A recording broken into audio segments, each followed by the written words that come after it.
No stress. I've got like Wait, nothing on. So no, it is working. It is working. Working? There we go. I was Willed it. trusting the new OBS feature that lets you preview audio in next scenes, and it was like, it was when you were speaking, there was no. I was like, I don't understand. It's set correctly. Why is it not previewing right? And it was the reason it scared me was because the preview was showing correctly for my audio, but not for yours. But actually, Gotcha. It was spreading misinformation. It is in fact set up correctly and working perfectly. That's crazy. Sweet. Yeah. And we are now live. And look, Hey. I'm just going to say it. This is a day of surprises. We have got a Monday tea time. Like, what is up with that, guys? I don't know what to tell you. That's just crazy. Okay, that is wild stuff. We're here early, okay, because time zones are complex. That's just the way things go. There was early. When do you usually start streams? I start streams like in 7 hours from now, usually, if people are lucky. Really? Yeah. 7 hours, like 6 p.m. is when you start. Yeah. Like 6 p.m. So mostly. Jeez. Sometimes. Yeah.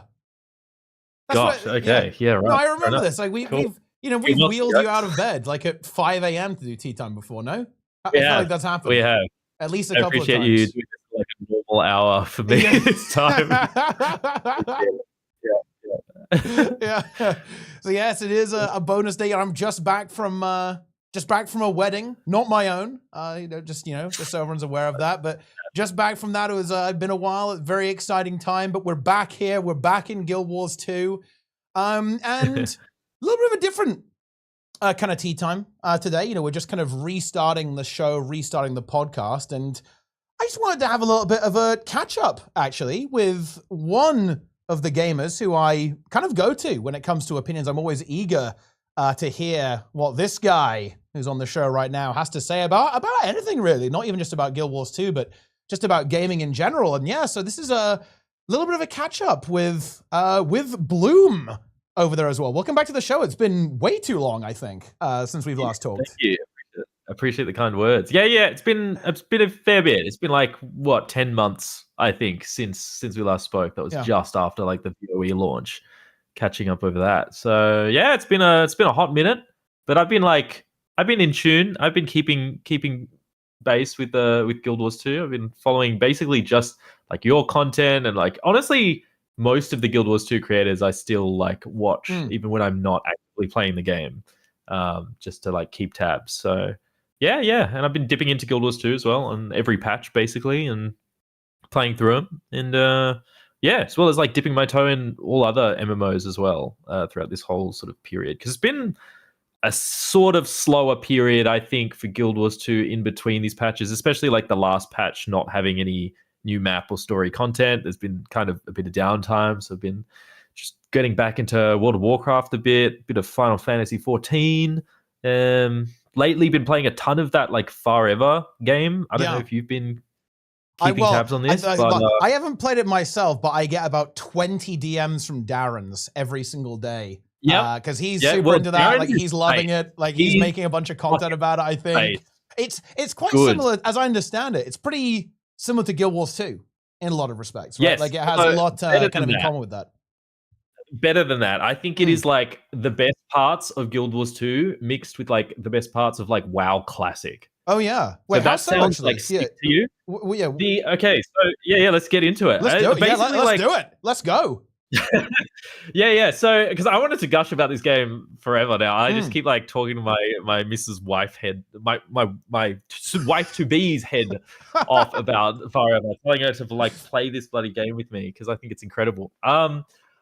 It is like the Guild Wars 2 sense of adventure and traversal, right? So a lot of jumping puzzles, a lot of like not really dynamic events, but you'll like see something off in the distance on like a mountain or something. You got to figure out how to get up there.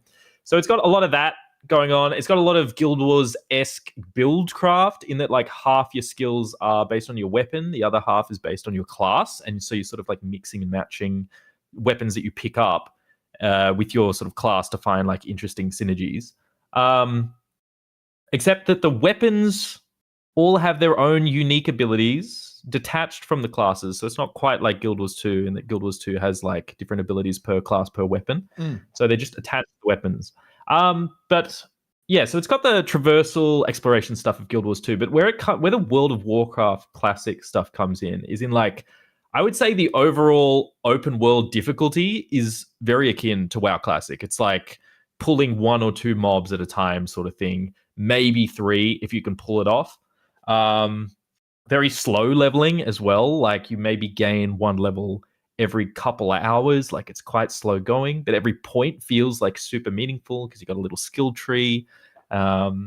And just in general as well, like that sense in World of Warcraft Classic where everything feels meaningful. Like even just a sword with like a +2 stat on it, you feel it immediately because the numbers are like low, they're coming out slow. You can see that advancement as soon as you get like another sword with slightly more damage. You can see the damage, whereas like now in pretty much every modern MMO that we've got with these days, which is dealing with like incredibly high numbers, you can't keep track of like your progress, but this keeps it like quite low.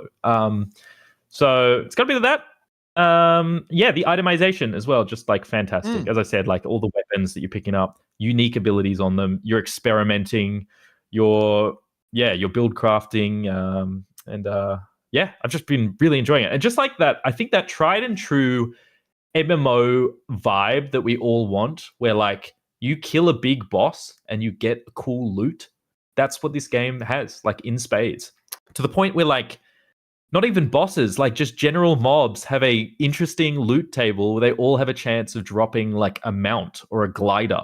And it's sick. Oh, wow. It just feels so rewarding to play. Yeah. Really, really loving it. And it's made by a small 15-man team out of France.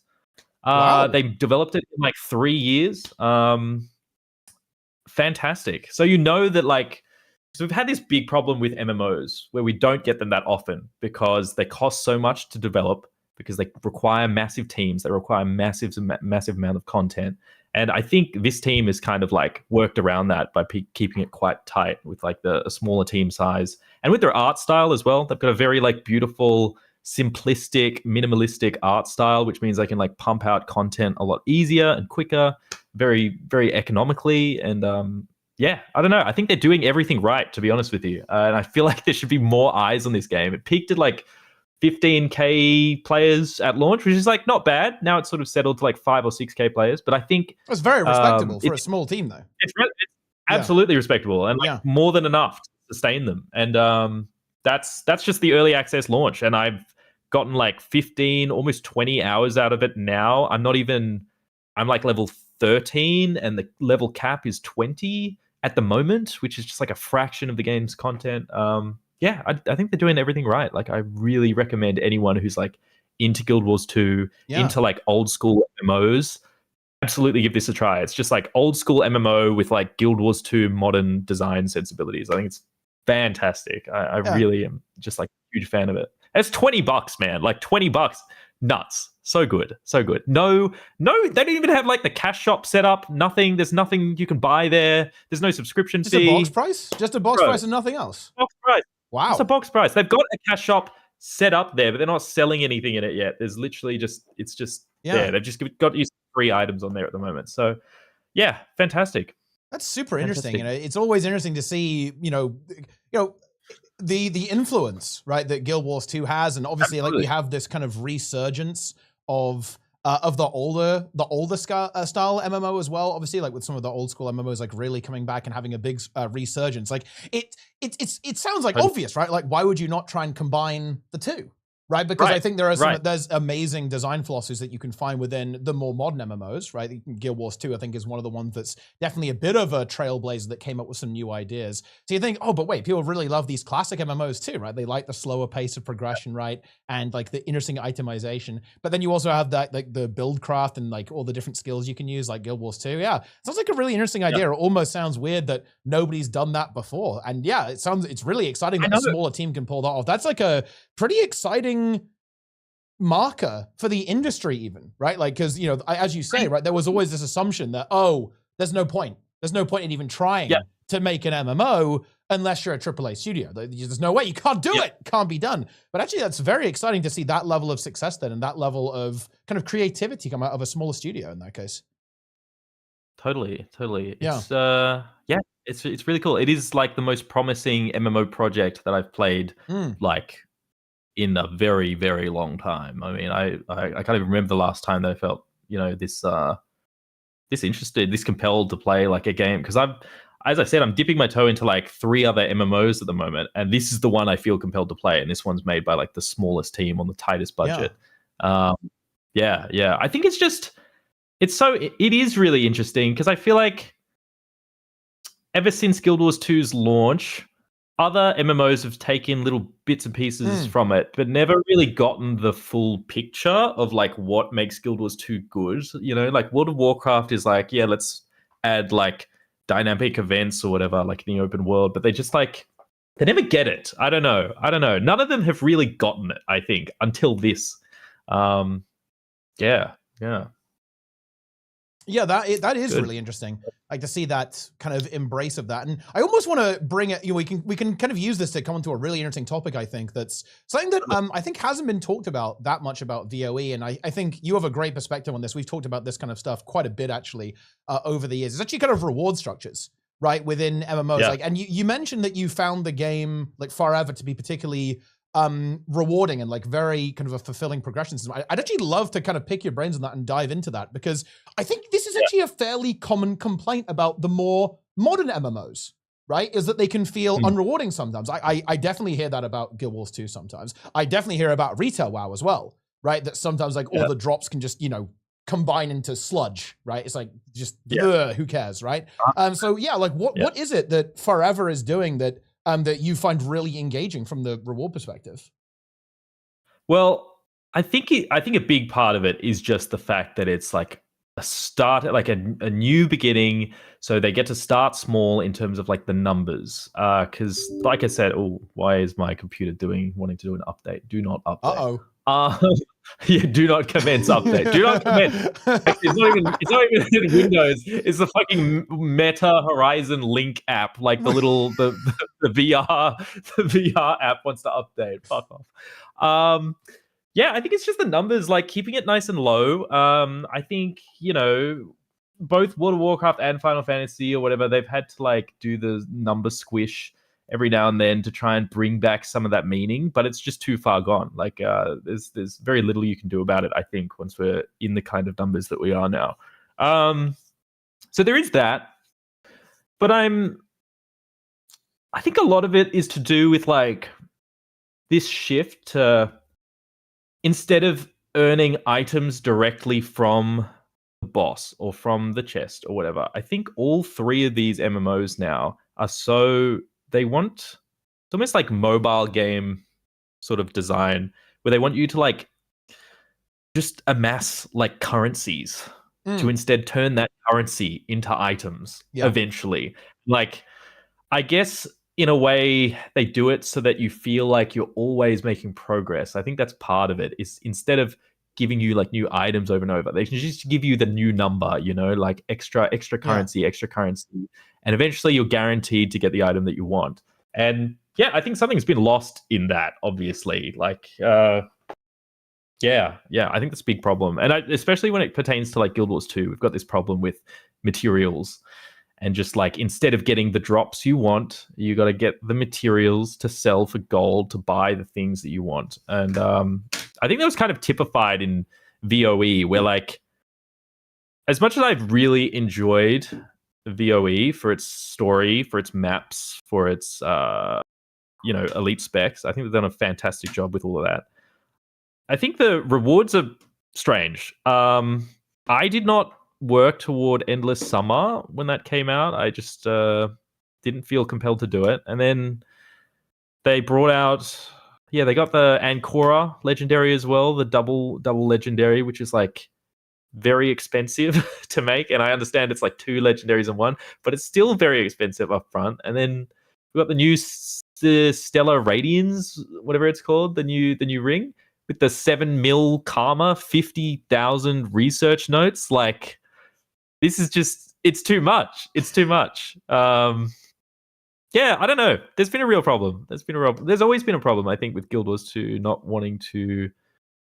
I'm not sure what it is. I'm not sure if it's like they don't have the bandwidth to come up with like enough rewards for all this content. But like even things like the achievements, right? With like the collections, the side collections, right? They've done a good job with the writing and stuff on them. And I think they're really cool, interesting stories and they're fun quest lines. But they've got no interesting rewards behind them for some reason. And again, I don't know if it's like a bandwidth issue or they just they're so like averse to having rewards locked behind things like that, and they want everyone to be able to access them by just buying them off the trading post or something. But I don't know. I think there's always been like a real problem with that in Guild Wars 2, and that's I think more true now in VOE for some reason. I guess because it's kind of like entering the final stage of its lifetime, I'd say, and they're just unable to come up with new ways to keep it rewarding outside of like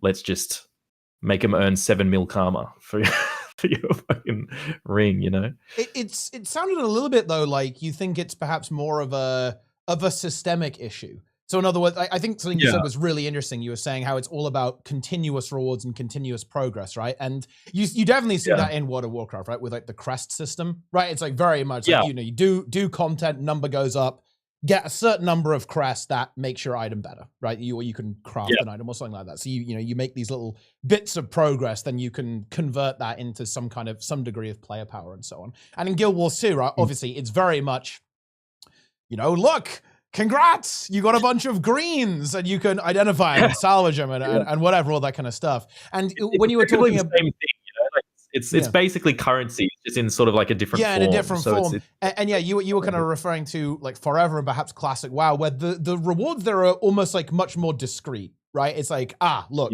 you do something and you get like a thing for doing that. You get like you do a specific task and you get something specific from that task, right? Rather than kind of getting a general thing and you can kind of funnel it into some kind of meat grinder and then it spits out what you want at the end of it, right? And like those things are kind of a fundamentally different experience in a way. And you know, I think it's super interesting because what we're talking about here, and I think, you know, I have to recognize this before the YouTube comments, you know, before they activate here.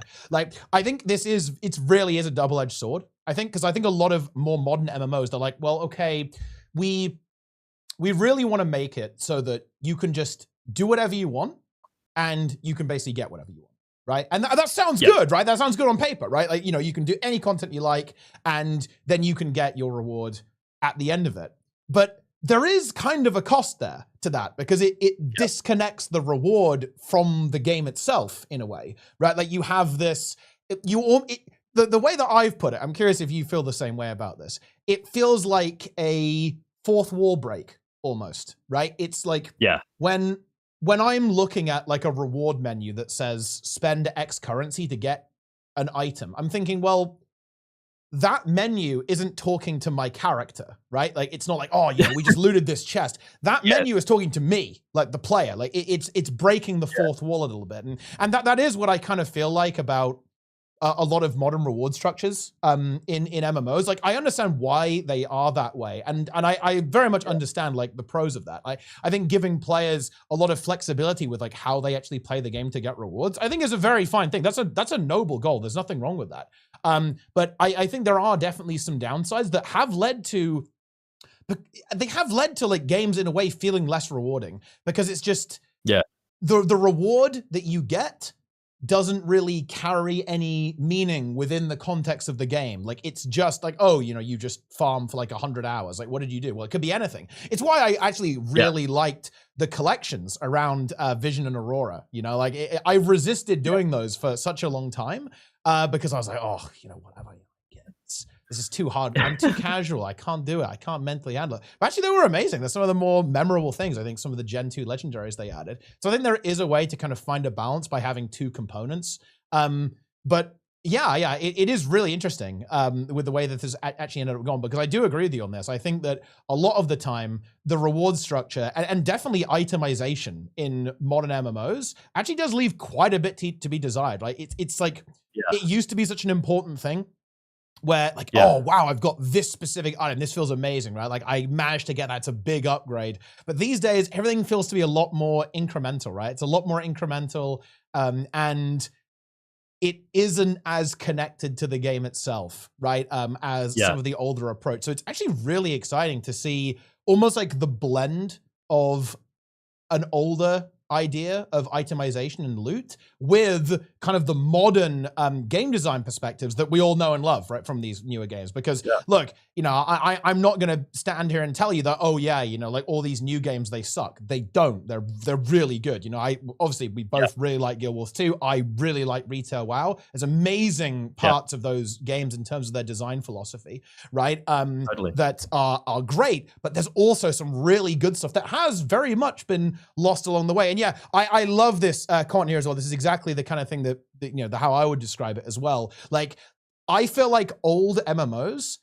tried to convince you that they're real, right? Like they pretend to be real life. Okay, new MMOs don't do that, right? They speak directly through the screen to you as a human being. Right? Like they don't try to pretend to be real. They don't try that with how all these systems work. Right? But the older games very much do. And yeah, I definitely would love to see a little bit of kind of that older approach kind of come back there. I've been rambling a little bit. Yeah. What do you make of that kind of idea? No.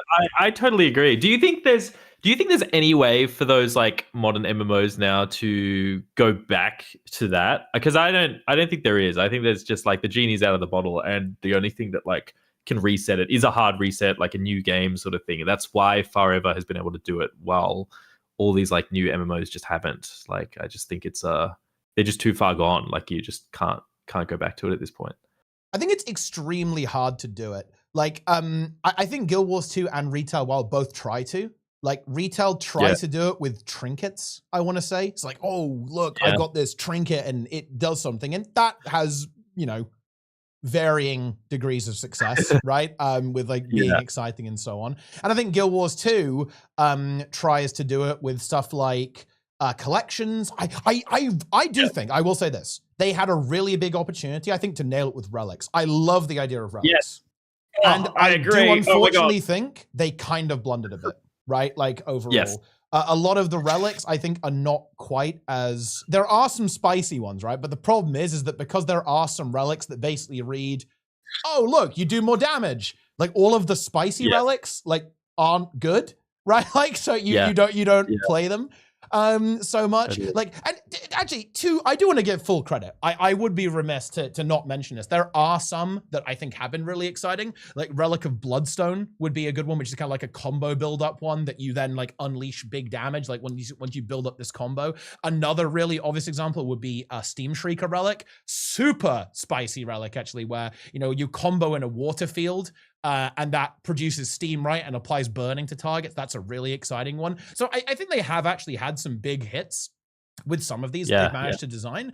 But I would really like if they were a little bit more aimed towards like, oh, this is like a really crazy effect that this like one build uses, or just more leaning towards, you don't have to pick one that increases your throughput. You kind of pick one, maybe you pick one for one specific fight. Like you need to reflect. So you take a reflect relic or something like that. Like that I think would be really exciting if it had gone that way. It didn't go that way. But yeah, I think modern MMOs do try to do it, but it is very, very difficult to do because I think a lot of the issue actually kind of comes from the way attributes work in these games. Like it's hard to make loot exciting when items aren't unique, right? Like Berserker gear in Guild Wars 2 is Berserker gear. There's nothing that differentiates two pieces of Berserker gear that drop from different locations, right? It's the same. It's the same in Retail WoW, right? Like you've got Verse, Mastery, Crit, and Haste, right?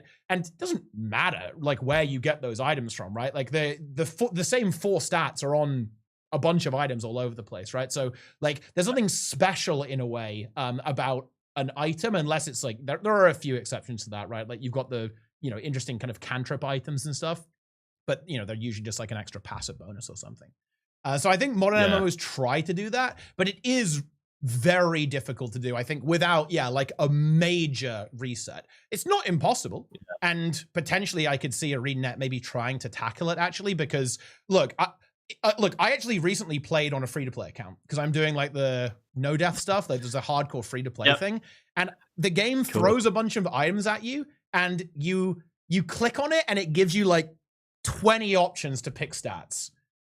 And the thing is, right, like if you're a new player, you're like, what the fuck, right? And then, but obviously as a veteran, you go like, oh yeah, trash, trash, trash, trash, trash, trash, good, yep, trash, trash. Like all the stats suck except for like a couple of them. So I think there are issues that could potentially be addressed with design changes down the line when it comes to itemization and so on. But yeah, I very much agree. It is the best opportunity is starting fresh, right? Because like when you have these games like, you know, WoW and Guild Wars 2, they're very deep in their life cycle, let's be honest, right? Like we've been going a long old time with these games. Going for like a full like reset on that, I wouldn't be against it, to be clear. I don't mind it. I wouldn't be, you know, I wouldn't be complaining, but it'll be risky and, you know, a big endeavor, I think, to make major changes. For sure, for sure. For me, it's not even really about like the stats or anything like that. I really, my hope for like relics was I was hoping they were going to be proper, almost like build defining things that would like help you change your rotation completely or like change up your class fantasy slightly by like emphasizing certain utilities.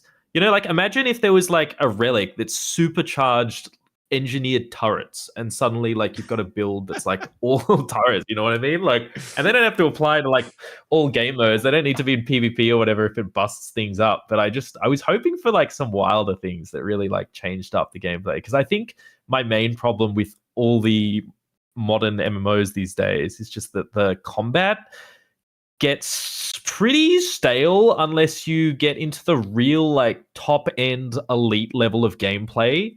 And you're doing those like, you know, those fights for like the 1% of the 1%, you're really like getting into the nitty gritty of the combat. But for me, all the top 5 MMOs now, I've played enough of that like the combat is pretty stale to me. And I need something to really change that up, which is why I find myself always way more excited for Guild Wars 2 expansions than either WoW or Final Fantasy because we get elite specs, because we get weapons, that sort of thing. Whereas like all World of Warcraft can do is like, here's some like balance changes. He's like a culling of like abilities, and now it's like it's the tiniest bit different. And Final Fantasy's like here's like a few upgrades on your existing abilities and maybe 2 new ones, but it doesn't meaningfully change the gameplay, if you know what I mean. Which is why I've always been on Guild Wars 2's side when it comes to expansions with their elite spec approach. But obviously they're kind of like nearing. I don't know how else they go from there now, because we've kind of, you know, you can only take that so far. We just keep having, you know, elite specs and weapons and that sort of thing. So, yeah, but yeah, I don't know. The other thing is, it's not even about, as I said, it's not even about stats for me. I'm not even like a stat chaser. I'm like a fashion guy, and I feel like Guild Wars 2 hasn't really been able to feed my hunger for fashion in the last like fair while, I would say. I think we get some cool items, you know, we get like a nice armor set or 2 every, you know, content drop or whatever, but it's just like, it's never enough. And the way that those rewards are doled out don't incentivize me to do all the like the best new content, I think. Like we got a patch devoted to raids, and I honestly did not feel that incentivized to do any of them, including the new one, like the Keller raid. I just like, They just weren't enough cool rewards in there, man. There was like one, I like the daggers, the holographic claw daggers or whatever. That's sick, but more of that. We need more of that, you know? I've always felt that Guild Wars 2's dropped the ball in that regard. I always want in my MMOs the hardest content to drop the coolest rewards. I feel like it's quite a simple approach to design, but they've all sort of moved away from that as they move toward, you know, cash shops and things like that. And yeah, I think it's a bummer that Guild Wars 2 has not really been able to like capitalize that enough, you know? Yeah. I mean, did you see the stuff about adding the they did add a bunch of cool stuff to raids? I saw they added added a Doom sky scale. That was sick. I was like on board with that. That's awesome. Yeah. But like, do more of that, you know? Yeah. But They yeah, added a bunch I of core applaud them for rewards that. actually to like the challenge, and look, I thought that patch was kind of up your alley because that only drops on challenge mode. And a lot of the other rewards, they added like a tonic for Lagos. There's a Demos infusion that's, you know, I did see these. Yeah. That's only from the challenge mode. But the problem is they're so rare. They're like infusion level rare, drop rare. Whereas they did patch that. They're a lot more common now. They were like ridiculous on launch. There was like mega rare. Are they a lot more common? Like how common are we talking? Like what's the gold value? I mean, I don't think it's sellable, right? Like the Doom Sky sale or whatever. No. I'd be curious. Like, the other thing is like transparency with rewards has always been a problem with Guild Wars 2. Like you can't open the wing for Doom and see what rewards you get and what the, I don't know, percent drop chance is. I just have no idea about any of this stuff. So I just like don't feel incentivized to do it. And like putting an infusion behind a meta event doesn't make me want to do it that much more because it literally is like a lottery level roll. Like I you know, it's not for me. I'm not built for that, you know? Yeah. I mean, I wanted to talk to you about that raid release. Did you think... Because I actually was a little disappointed in it. I'm not going to lie. I was quite keen for the idea of like quick play raids and being able to just sort of raid every day and get into some shenanigans. But then they dropped it and it was just like, I mean, I knew it was just like the strikes in the quick play thing. But I think that was a bummer. I really wanted the wings to be like adjusted. I think you had a full patch devoted to raids and to not like adjust the fights just ever so slightly or just like gimp them with like the Mist Ranger coming in and doing some stuff. I think that was a shame because those are the fights that I was hoping that I'd be able to like play every day and that new players would be able to not just like brand new to Guild Wars 2, but just existing Guild Wars players that have never experienced those raids. I was hoping that was going to be like a whole new side of content that they'd get to experience. But they're still, I think, just as prohibitive. You still have to go through like the LFG and do all that stuff. And like there's a whole new panel for the raids, but there's no button to send you to quick play within it. Yeah, not for the LFG. Yeah, I thought that was kind of a bummer. Yeah. I think it definitely was a little bit unfortunate. I'll tell you what. Do you know what kind of tipped me off to being like, ooh, okay, I'm a bit worried now? Is they didn't run a bonus event for it, right? Yes. And that really got me worried. That got me worried because I don't know about you. I loved Fractal Quick Play with the bonus. Me too. I played the shit out of it. Yeah. I played a lot. I played a lot. I grinded it all out. I got all the currencies, all that kind of stuff. Got the legendary gloves, right? Like all that kind of stuff. And I was like, holy shit, this is so hyped. There's so many people playing. Like everyone's here. Totally. Like everyone's logged in. This is so cool. And I was like, oh man, what happened? Right? Where's my bonus event? Like, where's Wing 1? Right? Like, I didn't expect them to add every raid into it in one go. That's fair, right? That's fair. They didn't add every fractal, probably for similar reasons, right? Like, complexity and bandwidth, that's fair. But yeah, well, kind of the concern there is they haven't actually added anything else to Fractal Quick Play either. But like it was very disappointing to only see the strike missions basically get added. And also this is the Guild Wars 2 thing, right? Like, and well, this is why, some of us among us, okay, are kind of looking towards a potential sequel, right? A bit of a fresh start for this reason as well, right? Like in terms of development. But like, it seems like some of the stuff just doesn't get iterated on like as much as it needs to be. Because I'd be fine with raid quick play, strike quick play if we want to be meme about it. If I was like, it's not a big deal. They'll add the raids in 6 months, right? But I don't know if they're gonna do that, right? Like at this point, right? You need like a roadmap for the roadmap. Like when they add something like strike quick play or raid quick play, they're gonna have like a little mini roadmap to tell us when like the new ones are coming in. Because I feel like Final Fantasy 14 and WoW kind of do that with their content drops. They kind of add they tell you when like new stuff's going to be added to that new system. But we don't really get that in Guild Wars 2. We get like, here's the new system and then nothing. So yeah, that's where I'd like to see more communication.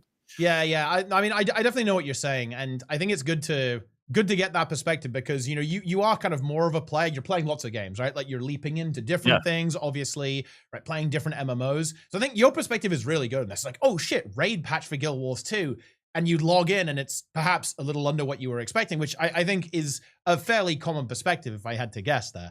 And I completely agree with you is that, yeah, like, because it's funny, like the stuff that was arguably the most accessible made it into the quick play. The stuff that's much less accessible didn't make it into the quick play, right? Which is really, really unfortunate, I think, because it's great content. Like I would like, you know, I would love to be in on that action, right? Like, and you know, joining the LFG and like queuing into like a random Veil Guardian. Yeah, that's hype, right? That's crazy hype if that was the case. But yeah, unfortunately, it didn't quite turn out that way.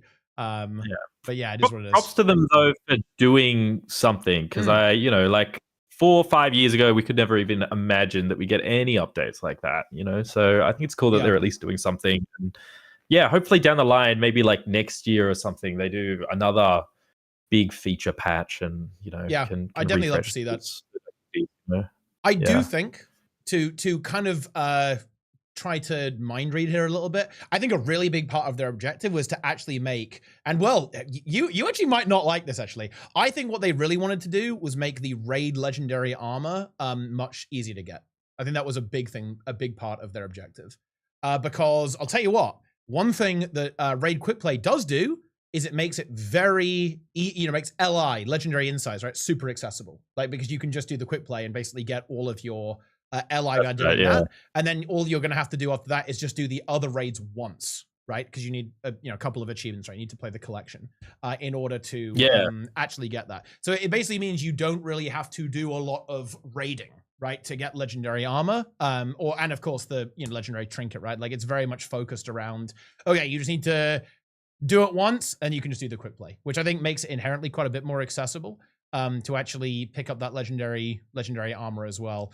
So I don't know, that's kind of what I think is going on there too. I think and I think that's a good objective actually, because I just the one thing that I want from ArenaNet is to like really take advantage of the content that's there. And but I think that works in the sense that like you earn a little bit of LI from the quick plays, but you're always going to earn it like way faster by doing the raids, right? Like that hasn't really changed. Like you get like the quick play LI, but you don't get that many like per week, isn't that right? Like it's kind of like capped out. You only get like a handful every week, and if you want to get more, you've just got to go manually do all the other raids, which I think is it's a good system, because I feel like most players will see that and we're like, take me like X amount of weeks to get it through quick play, but if I just dip into raids and get the ball rolling on that, I'll be able to get it like 10 times faster. I think that's cool.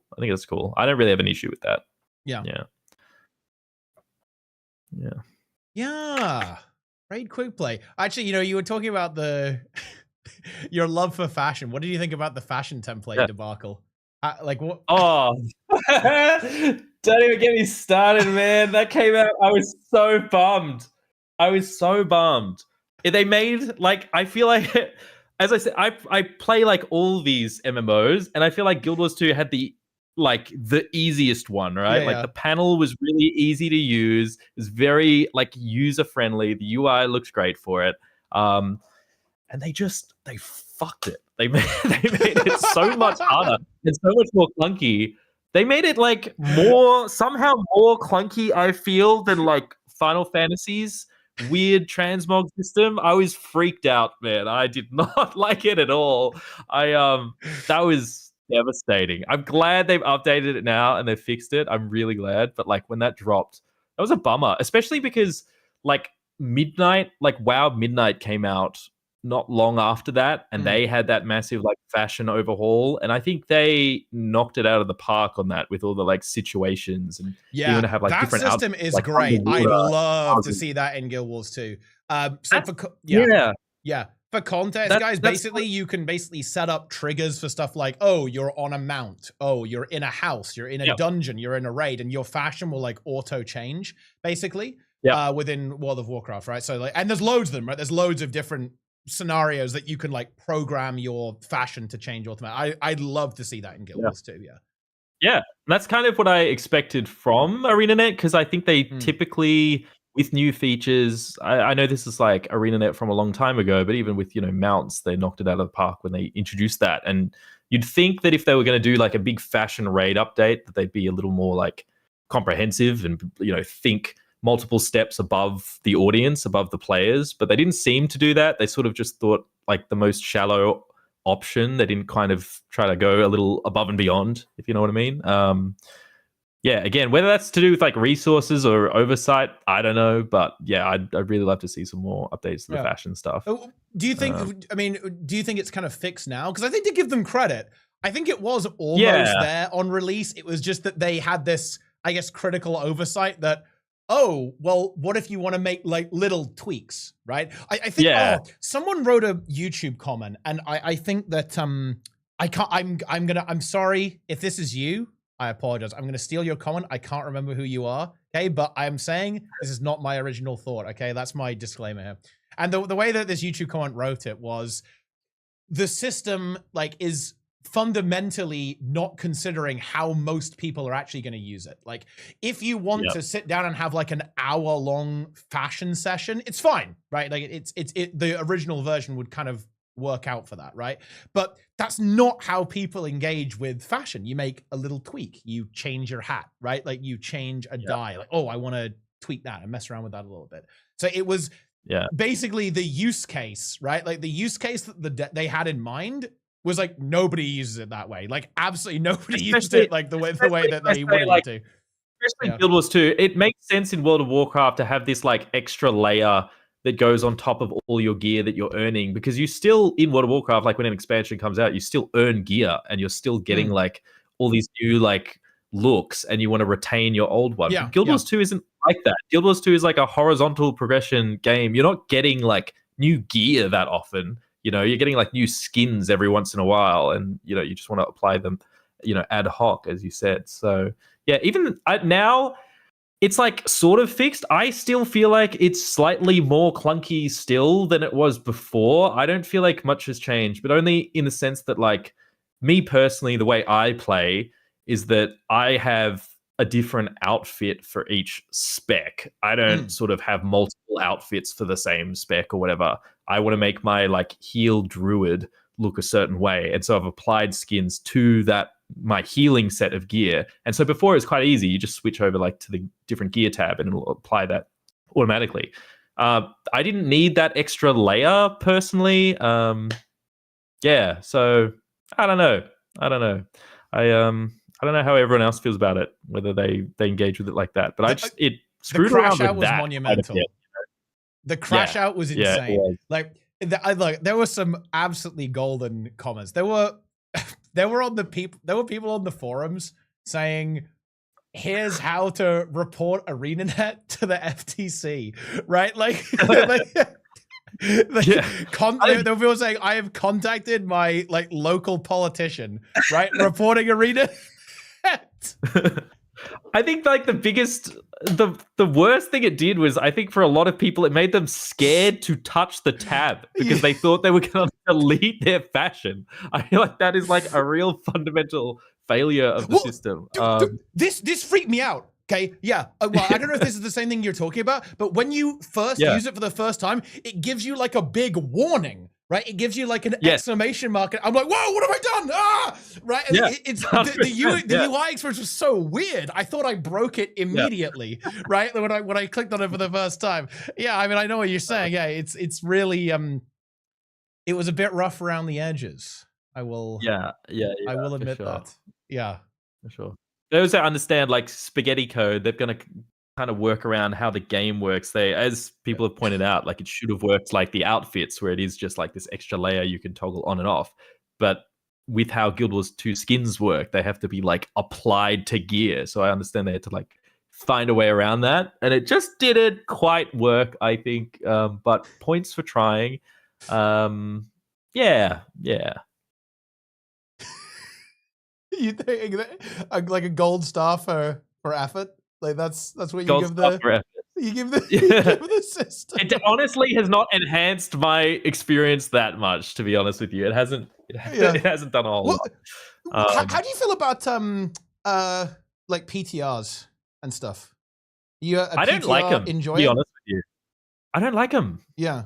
I really don't like him. I just, especially like, because obviously, like you're gonna bring up WoW into this, and I do not like the fact that a bunch of people can access the stuff early, and like everyone can access it early, whatever, they're testing it. But then the game, it is solved by the time the expansion comes out. And I hate that more than anything, to be honest with you. I do not like it at all.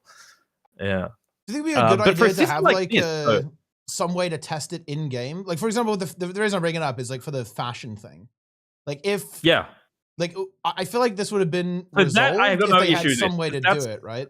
Yeah, totally. Well, if only they had temporary beta characters that you could open up and try things exactly. On right? So like they have the full game, Yeah, it would be really good if they were able to, if they'd done that, right? Because then it's like, oh well, 100%. We've got this issue with it, right? But then they just go, oh, it's fine. We just won't release it then, right? We'll just fix it before we release it. Yeah, it's like prices averted. I don't have an issue.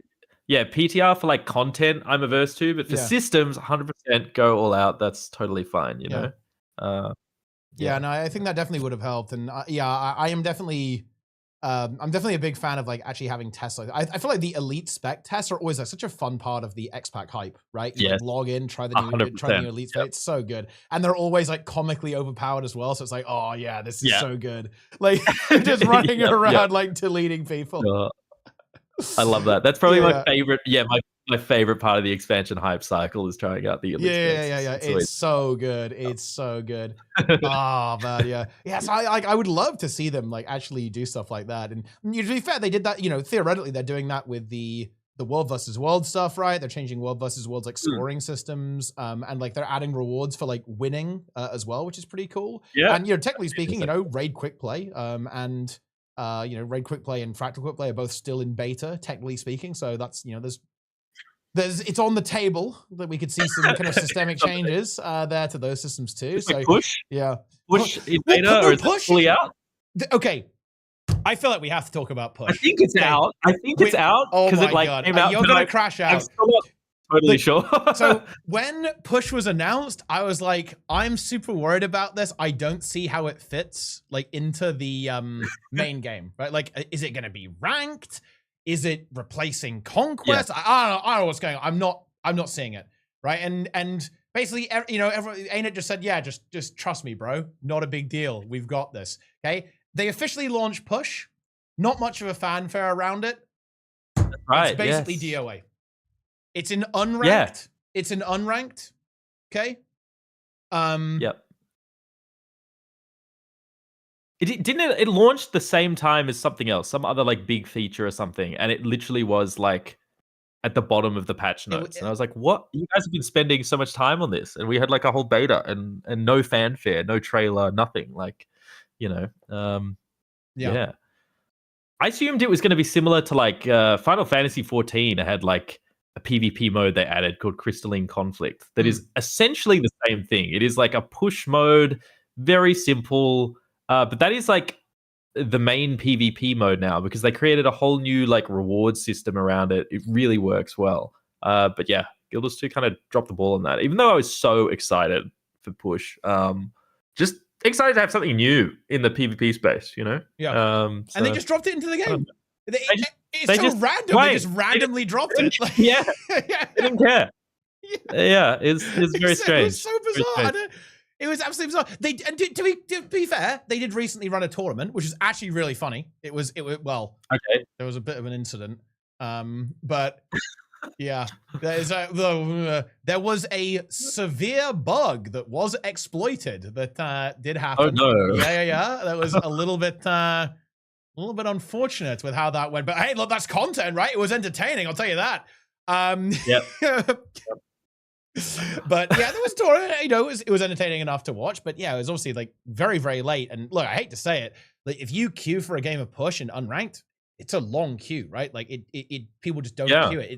It's kind of, it's kind of suffered a similar fate to Stronghold, really. Not quite to that level of extremity, I think. But yeah, it's really unfortunate because look, push was not a game mode that I was super into, to be honest. It's all right. I don't hate it. Don't hate it. Don't love it. Yeah. But Yeah, for sure. Like anything, like new content for PvP, new game of PvP, that's like inherently hype. That's a really exciting time because like PvP, we know that ArenaNet has, one thing that they really did in their new model, right? Like since Soto was, we actually want to maintain these game modes. We want to maintain PvP. We want to take a proper look at these game modes. We want to do regular balance for PvP. We want to look at scoring and making winning matter, right? And world restructuring and world versus world, right? We want to do some, the raid rework that happened, right? We want to maintain our end game modes, right? So new game mode is super exciting, right? I don't feel like I ever got the vision for where Push wanted to go. And look, I really hate saying things like this because I think it's a little bit presumptuous to make a statement like this about the devs, but I really felt like a lack of vision for what ArenaNet want PvP to be, right? And like what they want to do with their game mode. Like what is the design vision for where ArenaNet sees PvP in 5 years?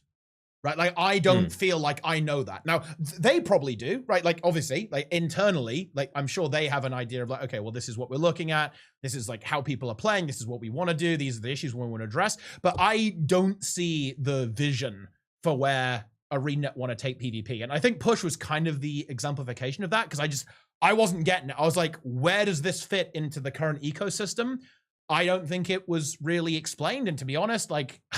I don't think it does. Like now that it's in the game, it's just, it's there, I guess. There's going to be a tournament every 3 months because of the automated ones, but like, all right, okay. Like, I mean, I don't know. Again, to me, it comes back to that rewards thing. They didn't like bundle it with some new rewards or anything. They just dropped it, which is fascinating to me. I feel like they misdiagnosed the problem of like why people aren't playing PvP. I actually don't think that it's because Conquest is that complicated. It is, like Capture the Hill, really, which is a game mode that we've had in a lot of games since like the dawn of gaming, basically. It's not that complicated. I think, for me anyway, it's like a rewards problem. That's why I don't play PvP, is I just don't think there's like, nice, cool, exclusive, compelling rewards in there. So, yeah, that's it for me, really.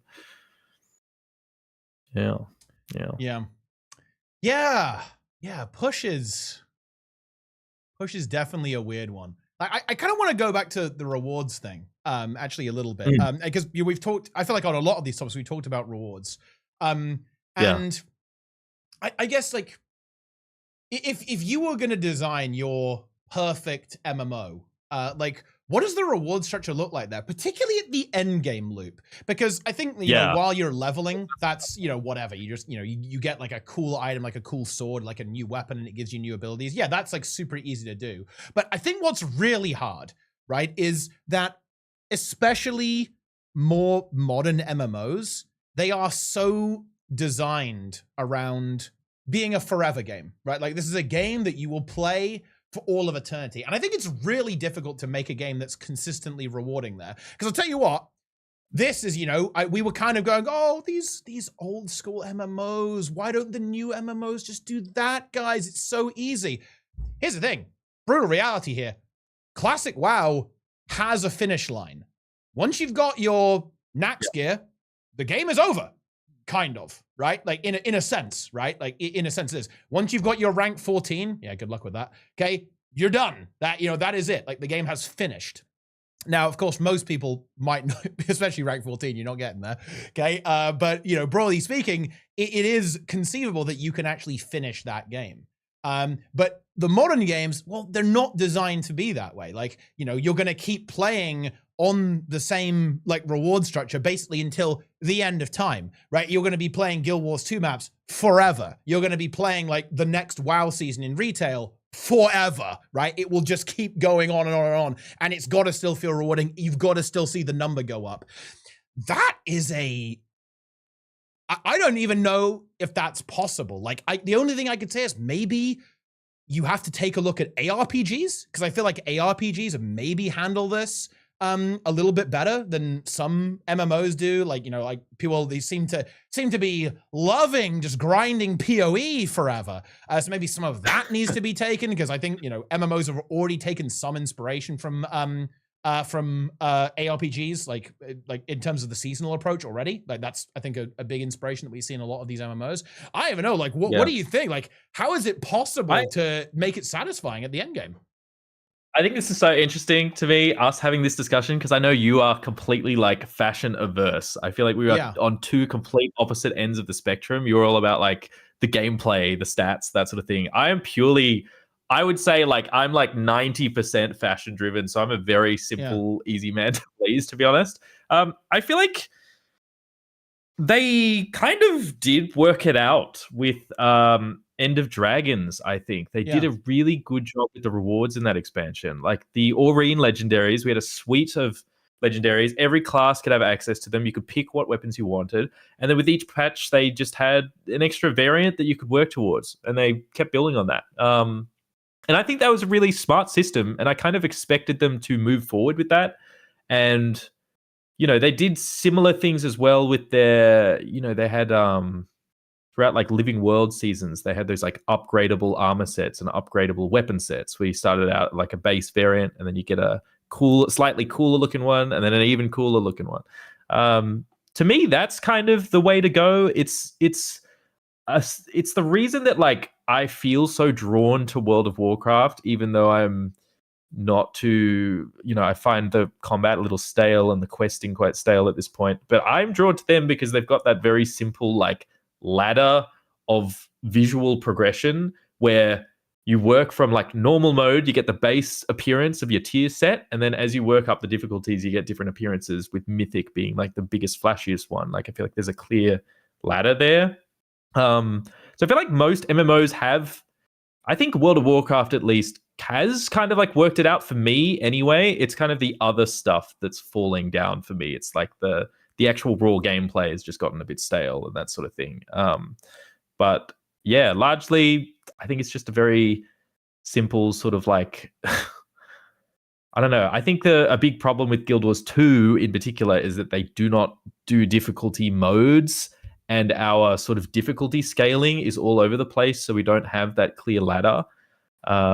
That's where it's always been difficult for me, is they've never really been able to like slot rewards nicely in because they don't have a sort of a clear pathway. So yeah, I don't know. My answer is basically like, again, just difficulty modes, and each difficulty makes the appearances look cooler. That's basically it. Yeah. So, like, there's something that's very interesting going on here as well. Like, do you think that a part of the issue that you're kind of feeling here, like, is related to stuff being almost like too easy to get, like outside of like very few number of items, and not just in terms of difficulty, but in terms of time as well? Like, do you think things are just like too fast to obtain, whether because they're just not very difficult, or simply because like the achievements and the content to get them are like relatively trivial? Like, is that part of it? Because I'm kind of thinking back to the conversation that you were talking about forever, and how, oh, you know, you're fighting a couple of mobs and you kind of got to think about it, right? Like if you're, you know, in the open world, you're like doing a quest or whatever, right? You got to think about like engaging these enemies and actually, you know, thinking about using your abilities. And totally. Indeed, the leveling is a little bit slower. Like, do you think that the speed of acquisition here is a potential problem, like alongside potentially just like not having enough stuff as well? I think so. I think Guild Wars 2's always had this problem where like they've got a lot at the real lower end where you're showered with, you know, greens and blues or whatever. And then the way on the other side, you've got like the infusions, and not a lot to like bridge the gap in the middle. That's always been the problem for me. Because like, I think I would love, I haven't done any of the LCM modes, and I would love to want to do them, but they don't have interesting enough rewards. And I think if they did have super cool, like I thought that the way it was going to go was we'd have a base set for like the normal version of a striker or raid, like a base weapon set, and then we get a slightly cooler one for the challenge mode, and then we get this like epic, incredible, sick one for the legendary mode, like Final Fantasy does with their like ultimate raids. And it, like if if Harvest Temple CM had like a sick weapon set that looks cooler than all the others, I'd 100% be all on it. But they just don't. Is it a difficulty thing? Like, I don't think Guild Wars 2 rewards are too easy to get. On the contrary, I feel like a lot of the rewards that they're introducing now are too dauntingly difficult or time consuming. And as I said, they just don't have a lot to like bridge the gap in the middle. You just have like nothing until you get those things, and then it's done. But it's also like a resources issue. They just like can't create enough, I think. And so they have to like, they've got to really lock this a bit behind, time gates or currency gates and things like that to make it feel meaningful, because they just can't pump out enough of them, You'd kind of want, let's say, the meta event to drop like 10 skins potentially, right, or something like that. Yeah, you'd want instead of like every collection. Yeah, and you'd want like every collection to have like a very distinct like cosmetic reward at the end of it, right? As opposed to just some AP and you get to experience the lore. I think I get it. I think I understand it. With what's going on there. I definitely know what you're saying. That definitely makes some sense to me. That's for sure. And well, you're talking about like the whole like LCM stuff as well. I think it's a really weird one. Like, because on the one hand, you do kind of want players to do content that they enjoy, but there is a nuance here, right? Like, you can go, I would do this and probably enjoy it if there was a sick reward. But if there's not a sick reward, I just don't feel super motivated to do it. Like, even though like that kind of gameplay is appealing to me in some sense, but I kind of want like a trophy right at the end of it. I think you can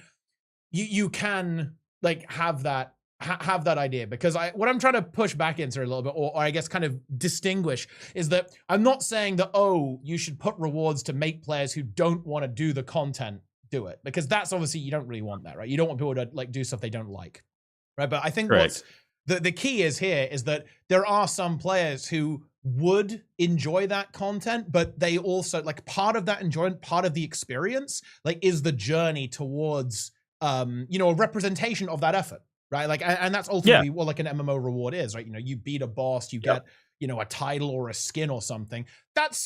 That is a representation of what you've done to accomplish that, which is, I mean, let's be real, that's a super important part of RPGs in general, just the RPG experience, and certainly within MMOs. So I definitely know what you're saying there. And by the way, this is actually, in my opinion, like a very, very common perspective amongst MMO players, because you know what happened when they added open world legendary armor? Raid participation fell through the floor, because all of a sudden people were like, well, I'm just going to go get my legendary armor from open world instead. Like, I don't need to do the raids anymore after that, because it's just like, it was quite a bit easier to get. Are they like hard stats to support that? Because in my mind, I still like, I just think the raid legendary set, I mean, it just has a completely different look to the open world one. So like, if I'm particularly inclined, drawn to the raid one, I'm not going to get the open world one because it doesn't look how I want it to look, I don't know. That surprises me, because like, I don't think,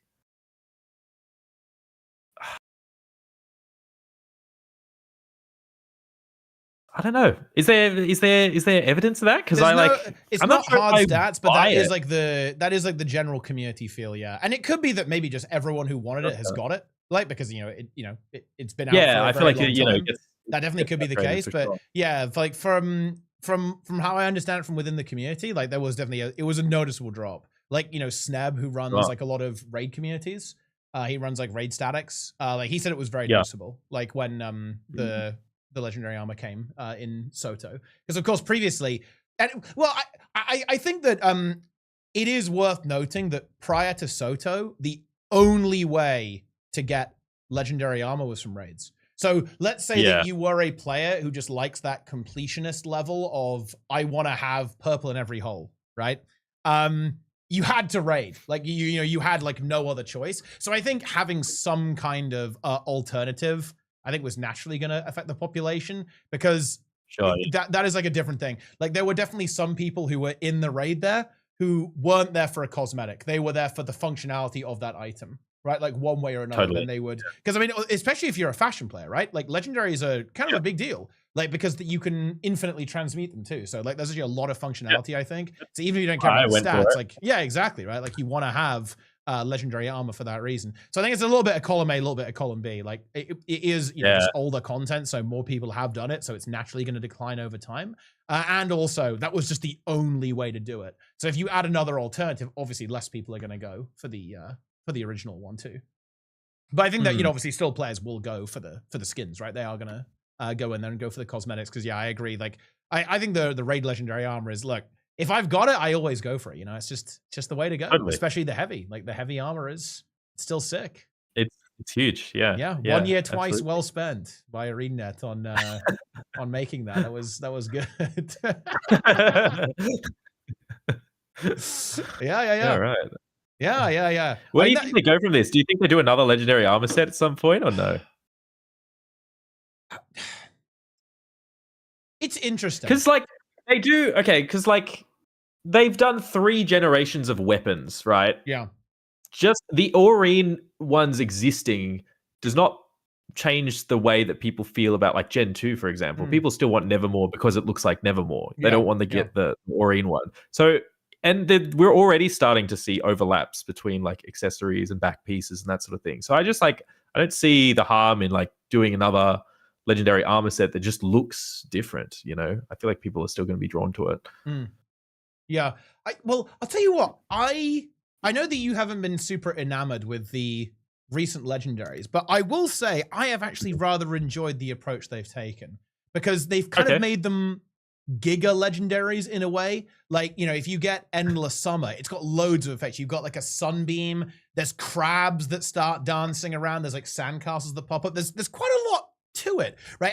And the new World versus World, I love this. The new World versus World legendary, it affects your siege. So when you use a siege weapon, you get an effect on it, and it like powers up as you get more kills, then it resets when you die. So I actually quite like the strategy that ArenaNet have taken here because they're kind of going for almost a legendary plus approach. They're making them really spicy. You know, like the spear is a spear and a staff. It's like 2 appearances here at the same time. The Aqua Breather, well, let's be honest, the Aqua Breather was there for completeness a little bit, but they put a lot of effort into it, right? You've got a bunch of effects there. You've got shark fins coming up. There's fish swimming around, all the stuff there. So I think they're probably gonna, the first order of business is basically making it so you can get full legendary from every game mode. I think that's probably where it's gonna go. Yeah. As goal number 1.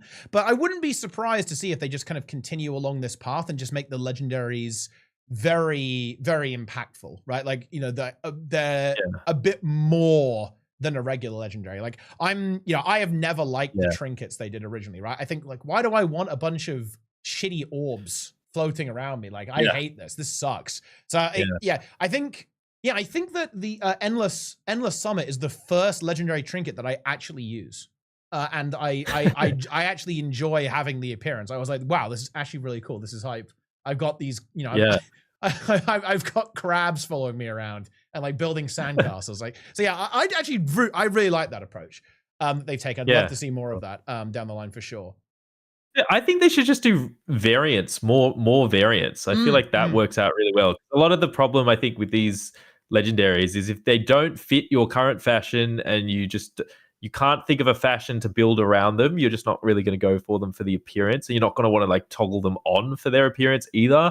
I think just having those variants was like such a genius move for the Gen 3s, is that you could like mix them with all kinds of fashion if you really wanted to. And yeah, I don't know. It's very strange to me that like ArenaNet always seems to like do this thing where they implement a system and it really works, and then they just kind of move on from it for some reason and just completely change it up, even though they struck something. And I don't know. I've never been a fan of that approach. I've always thought it was really strange because I don't know. I think they nailed it with EOD, and then they just kind of didn't do it again. Yeah, I do really agree with you that having that kind of breadth of reward is where Guild Wars 2 struggles.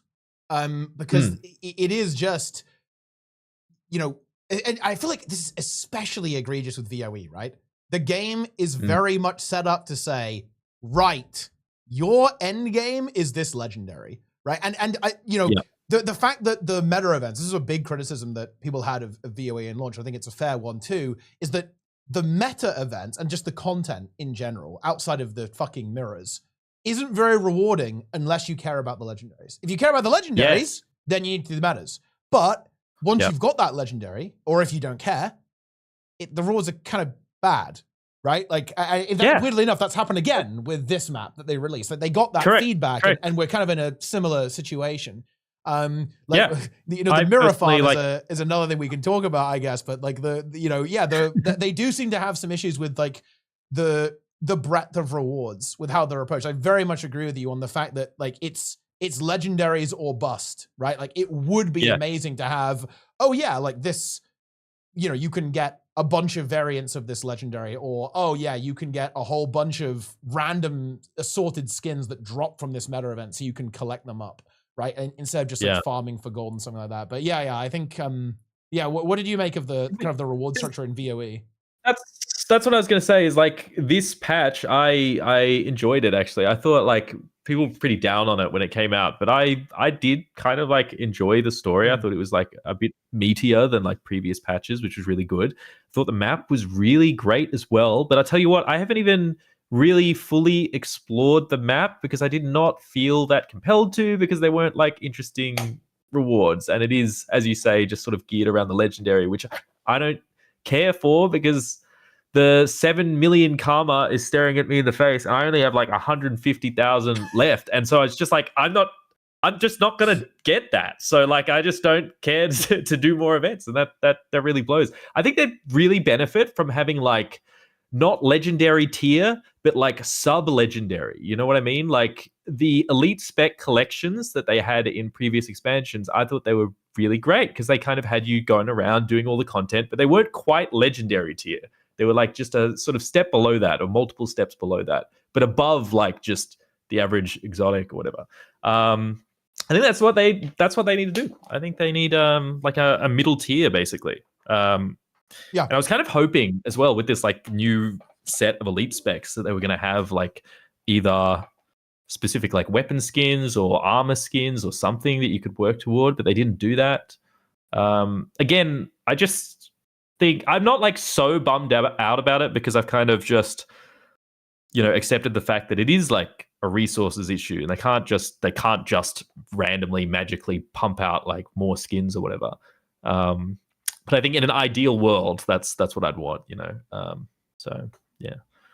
Do you like rewards where, let's say you can sell it for gold? Like you get like when you kill a boss or a meta event or something, you get like a decent chance something that you can actually sell for something. Or is that not so good because it's a currency? I'm curious on your perspective on that. Like, no, I don't like it. Okay. I don't like it, because then I don't know. I just if I've already got the gold, I'll just buy it off the trading post. Don't need to even touch that content. Okay. And if I don't have the gold, you can just swipe for it, which I don't like either. I really like that old school philosophy of like the item tells your story and where you've been and what you've done. And I think things being on the trading post, being sellable, kind of breaks that whole illusion, that whole like immersion factor, Yeah.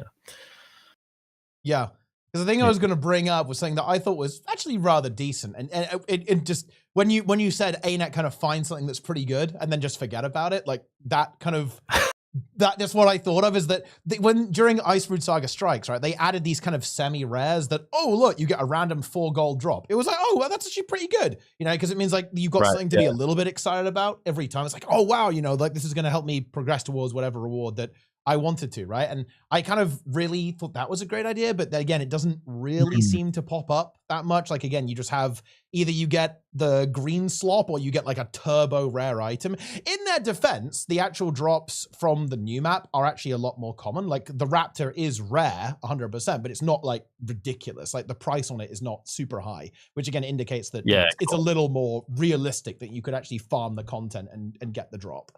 So that is, really, really nice.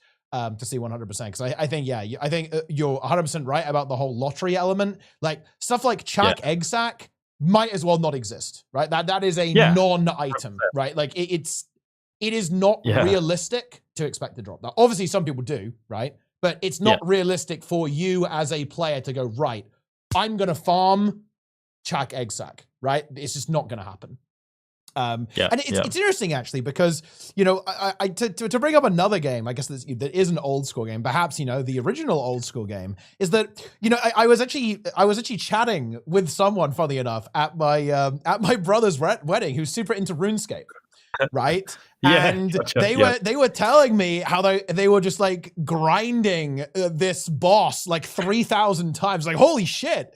This is what the people want, right? Like this is what we need. We need something where you can just sit down and be a degenerate, right? And grind it out and get these rewards. And it has to be realistic, right? Like to be able to do that, because there's extra complexity, right? With Guild Wars 2, because obviously a lot of that stuff is time gated in the open world. Whereas obviously with RuneScape, you can just send it, right? Until your heart's content, right? But yeah, I think that like this is definitely a major issue that seems to be difficult to address for ArenaNet, like adding these reward structures into the game, adding enough rewards. You know, I hate to say it, but like I didn't actually think about this. I know this sounds crazy, but I didn't really think about it as a volume issue before this conversation. I know that's crazy because you know, like, I'm not like a super like reward guy, right? You know me. I'm just as you say. I just like I just want to get the gear and fight some stuff, right? That's actually that really blew my mind when you said that, because I was like, of course it is. I'm stupid. How did I not think of that? But yeah, you're right. It's just that why isn't there a reward for doing every collection on the map? Like what? Why isn't there? Right? Like why is there not a skin or a cosmetic? Why is there not a mount for getting the mastery achievement, right? And like doing everything on the map, doing all the exploration. Because of course, this is what World of Warcraft does, and I think that is like a real big part of why it is, you know, the most popular MMO, is they've got rewards for everything, and then you can flaunt your achievements for every little thing. I think they do a really good job at that. And in thinking in like economical terms, I think something that Final Fantasy did really well recently was they lifted the fashion restrictions. So any class can now use any piece of fashion. Oh, yeah. But there's fashion pieces that like you may not have because you didn't play those classes before, or you haven't done their storylines. And now I like reinstalled the game recently, having had zero interest in playing Dawn Trail or whatever. But I reinstalled it purely for that, because now I have like all this fashion opened up to me and all this content that I want to do now, because I'm thinking about it in completely different terms. I want to get like the I want to level up, I don't know, like my Dark Knight and do his full you know, quest line, so I get his armor set to use on my warrior or whatever. And I've always thought about whether Guild Wars 2 could do that to kind of open things up, but again, I don't think it would work super well in Guild Wars either, because we don't have that volume of rewards. You know, we don't have that crazy amount of like, we don't have that specificity. We don't have mage specific gear really, or like, you know, we've only got like the 3 armor classes. And so because Guild Wars 2 is so like alt friendly, most people have like all those armor sets anyway on their alts. But yeah, it's always been a volume issue to me, and that's always been why World of Warcraft has been on top, because they've been able to like pump out tons and tons because they have the money and they've got the resources to do that. And I guess it also loops into the fact that they're like a sub-fee game. You know, they don't really... They're encouraging you to play more so that you keep the sub-fee going, whereas I think Guild Wars 2 has a different sort of line of thinking where we've got a cash shop and there isn't really incentive for players to keep playing. There's just incentive for players to spend money or to like, you know, get lucky. It's not really the same sort of design goal. Yeah. Which I think, I think which is why I like when we talk about with VOE too, because like I think one thing that's very telling is the legendaries have like a 700 gold tax attached to them, right? Like raw gold. Yeah. Which is like that is I mean, what's that there for? Guys, spoiler, it's to make you buy gold with gems, right? Yeah. That's what it's there for, right?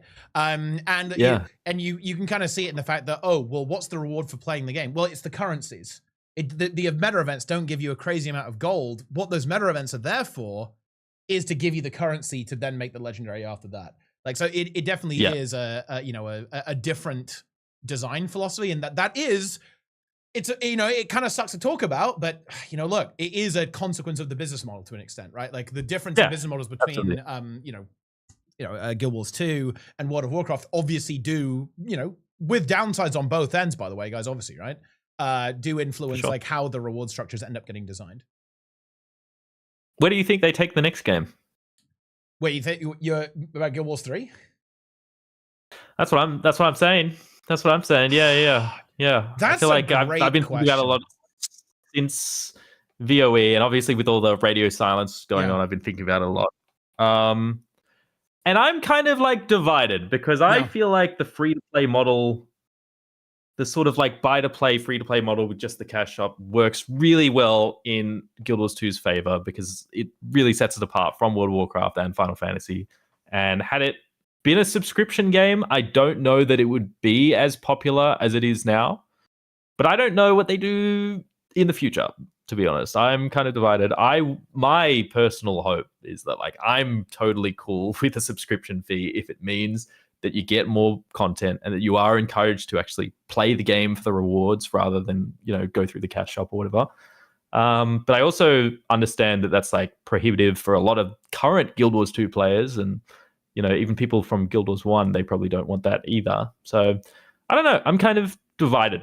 I'm not really sure. What's your take on it? I think it will.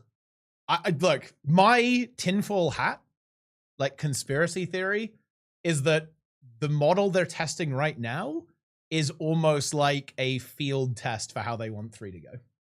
So I think I believe that Guild Wars 3 will be like yearly expansions, like with. Sure. I think it's gonna be I honestly totally agree with that. I think that's where all games have been headed now. They really want like more frequent updates. The bi-yearly expansion model doesn't really work anymore. I think yearly was very smart. So that's what I think there won't be a something. I think it's a really big part of ArenaNet's identity, and I think what they pride themselves on is actually not having that's being able to deliver a game, being able to deliver their content without a monthly fee. Like basically, you pay for the content and then you play the game, right? And obviously, you have the cosmetic MTX, whatever. Like I actually have one hope, okay, and it's weird. I have actually become more extreme on this over time. I have come to loathe pay for convenience. I don't know how you feel about this, but I really don't like pay for convenience actually anymore. Like, I just get this shit out of my game. I don't want to be able to buy gold. Okay. I don't want to be able to, I don't want to have to like buy 10 bag slots on all my characters for the game to not piss me off. Right. Like, get me out. Free me. Okay, like I'm completely fine with skins. That is completely okay. Just don't make them look like a fucking, I don't know, like explosion in a lightsaber factory. Like Guild Wars 2 has kind of gone a little bit too far, in my opinion. Skins, no issue. You got no problem with that, right? Character, like changing your name or whatever, or like more character slots, who cares? That's fine. But I don't want my inventory to be full of shit so that I have to buy more bag slots, okay? Get me out of here, okay? It's so annoying, actually. And it's weird. Like, I became, like, immune to it. Because, obviously, I basically only played Guild Wars 2 for a very long time. Once I started playing other games, it started pissing me off, right? Like, when I come back to Guild Wars 2, I'm like, I hate this now. Like, because I played, like, for example, it's not an issue in retail WoW, right? Like, you have, like, a billion bag slots, right? Like, whatever. Yeah.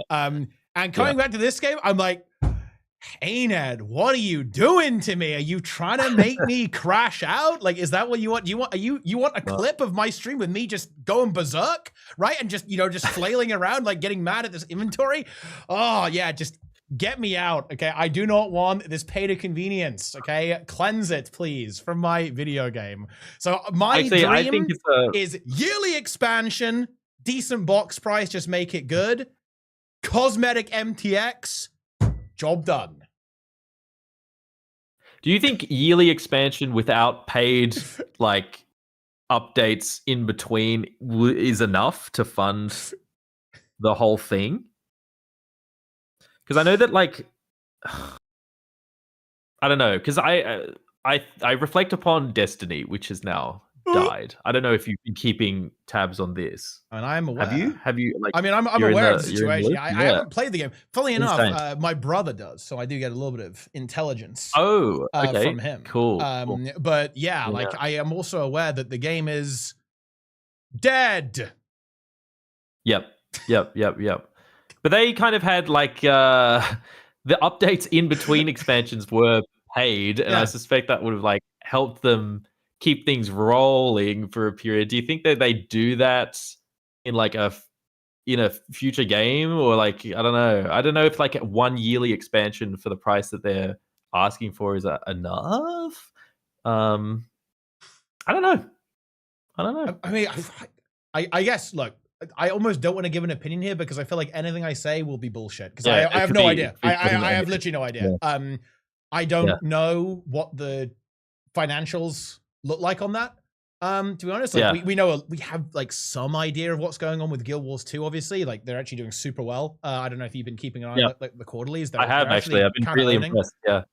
It's awesome with the revenue they're doing, which is great to see. Obviously, right? Like Guild Wars 2 actually doing very well for keeping the lights on, and the fine folk over at ArenaNet nice and fed, okay, ready to consume and keep making some video games. So we love to see that. I mean, but I don't. The pay for convenience stuff doesn't bother me, actually. I think Guild Wars 2 has by far the most consumer friendly monetization. It's very good. So I really don't have an issue with like how they operate. I think it's more of like a selfish, like how much content do I want in the game, and what do they have to do to be able to like keep up that cadence, We'll have to really see, like, I guess, like how difficult it is for them to ship stuff that's going to get players engaged, because I feel like the thing that's under the surface of this entire conversation has been, for whatever reason, ArenaNet can't make enough stuff in Guild Wars 2. Yeah. And like, that's I feel like that's always been the undertone to literally every Guild Wars 2 conversation ever, like since the beginning of time. And we've heard like, oh, it's hard for us to change the UI. Like, oh, the tools are weird. I don't know if you caught this. There was like this blog post from a dev that basically said, yeah, the code for mounts just wasn't documented, and I had to figure out how to make it work to make the war claw. I did right? see this. That's like, wild. What is this? Like, what is going on? Like, I don't know. It just seems that it's hard to add stuff. And look, we're kind of getting into 3 territory here a little bit, but to me, one of the primary motivations why they're going in that direction is because they kind of want to just, have a bit of a fresh start with like this kind of unwieldy beast, right? That is Guild Wars 2, because otherwise you would expect them just to, do like a 2.5, like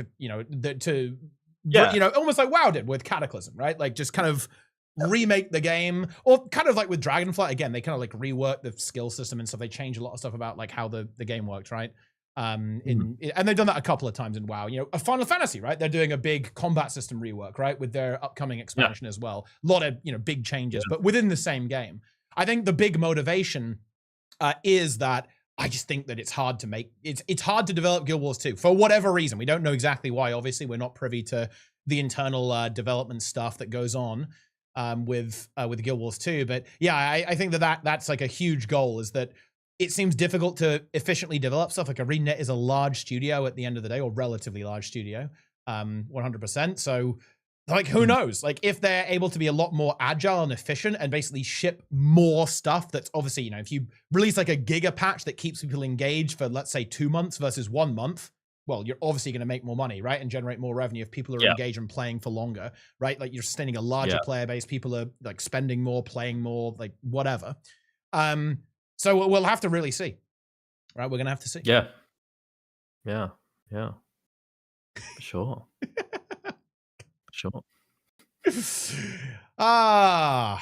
Interesting times. Very, very interesting times indeed. Okay, it's going to be some good content.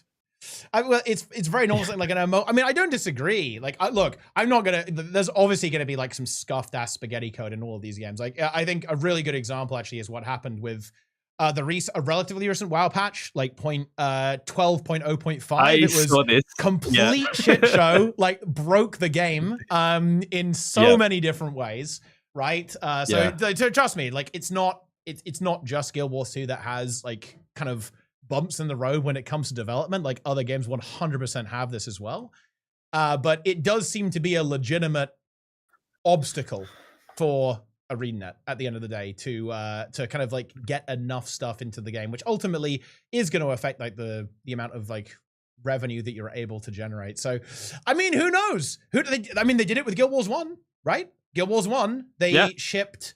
I mean, man, the dev pace on that was insane in Guild Wars 1. They were like it was like less than a year, I think, between some of those expansions in Guild Wars 1, and it was essentially just box price. There obviously were MTX in that game, but very limited, right? Like very limited microtransactions. By the way, I absolutely love what they're doing with Guild Wars 1 at the moment. Yeah. I've been playing a fair bit of that. It's so awesome. It's so awesome. Do you reckon we get a new expansion for Guild Wars 1? I reckon. I really hope on the card. I really They've been they seem to be hiring up the team, which is not really something you do for like a maintenance mode sort of thing. That feels like they're going to go hard on it, which I think is a smart move because like old school MMOs, man, they're coming back. There's a real resurgence. You know, they're bouncing back. Yeah, they are. Yeah. You know, I really hope so. It's funny. Do you know my greatest fear for Guild Wars 1 is that they don't monetize the new stuff they add. Like I am so worried about that because like I want them to add more stuff, but it has to make sense. It has to be sustainable. And to be fair, I think they have actually already had a great return on Reforged. Obviously I don't know for sure, but I think there's almost no question about that. They have really great engagement on that.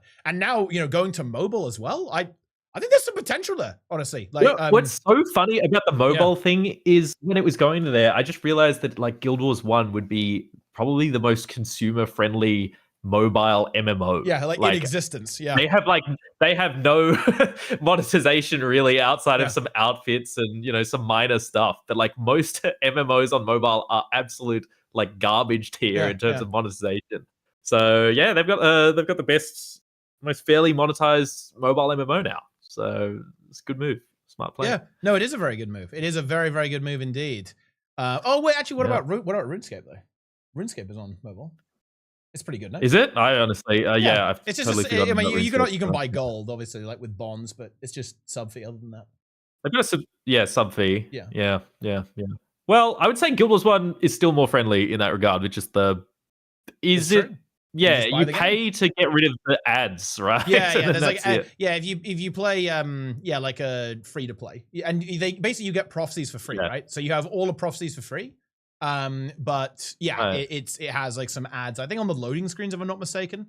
Unless you pay, which I think that's reasonable, right? Like, I think that's, I mean, that's a very, if anything, that's a very generous free trial, right? Like to be able to play through the entire first campaign, for free in Guild Wars 1. There's a lot there. So prophecy's a lot of content. That's you're not, that's like 100 hours of, that's like 100 hours. I mean, if you wanted to max it out, that's a good amount of hours. If you wanted to like fully max out the game, like and complete everything and like play all the classes and stuff, that's a lot of gameplay that you can get away with that. So I think they were very generous with that approach.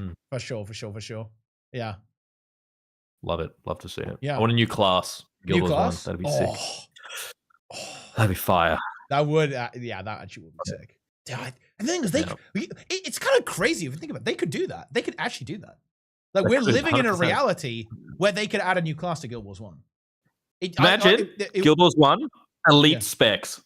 Elite specs? What?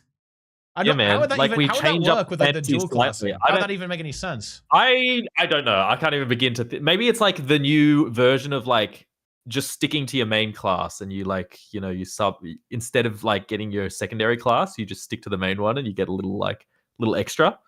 I don't know.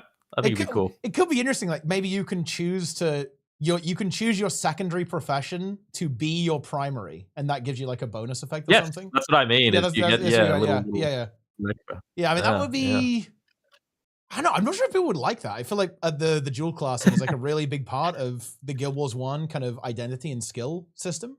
So I'm not sure if people would be super down for that, I guess. But in that sense, I guess like one new class adds so much to the game because then you can, because you can combine it with everything, right? Yeah, absolutely. Yeah, that's cool. Yeah, I mean, well, look, they could even add Chronomancer because they were going to, right, in Utopia, but obviously Utopia like never existed, so they almost have like it'll be so interesting because the fact that we had all that concept art of the Chronomancer, it indicates that they probably designed that class, right? Or at least in some sense, like they probably had an idea of like, okay, well, these are what the attributes are going to be, and like here's a couple of skills, right? Like, you know, this is what like the kind of general idea of like how the class works is going to be. That would be super interesting. Like if they, I wonder if they'd ever reveal the details on that for like how Utopia was going to go. That would be a really interesting conversation awesome. to have there. Yeah, that would be super awesome. Yeah.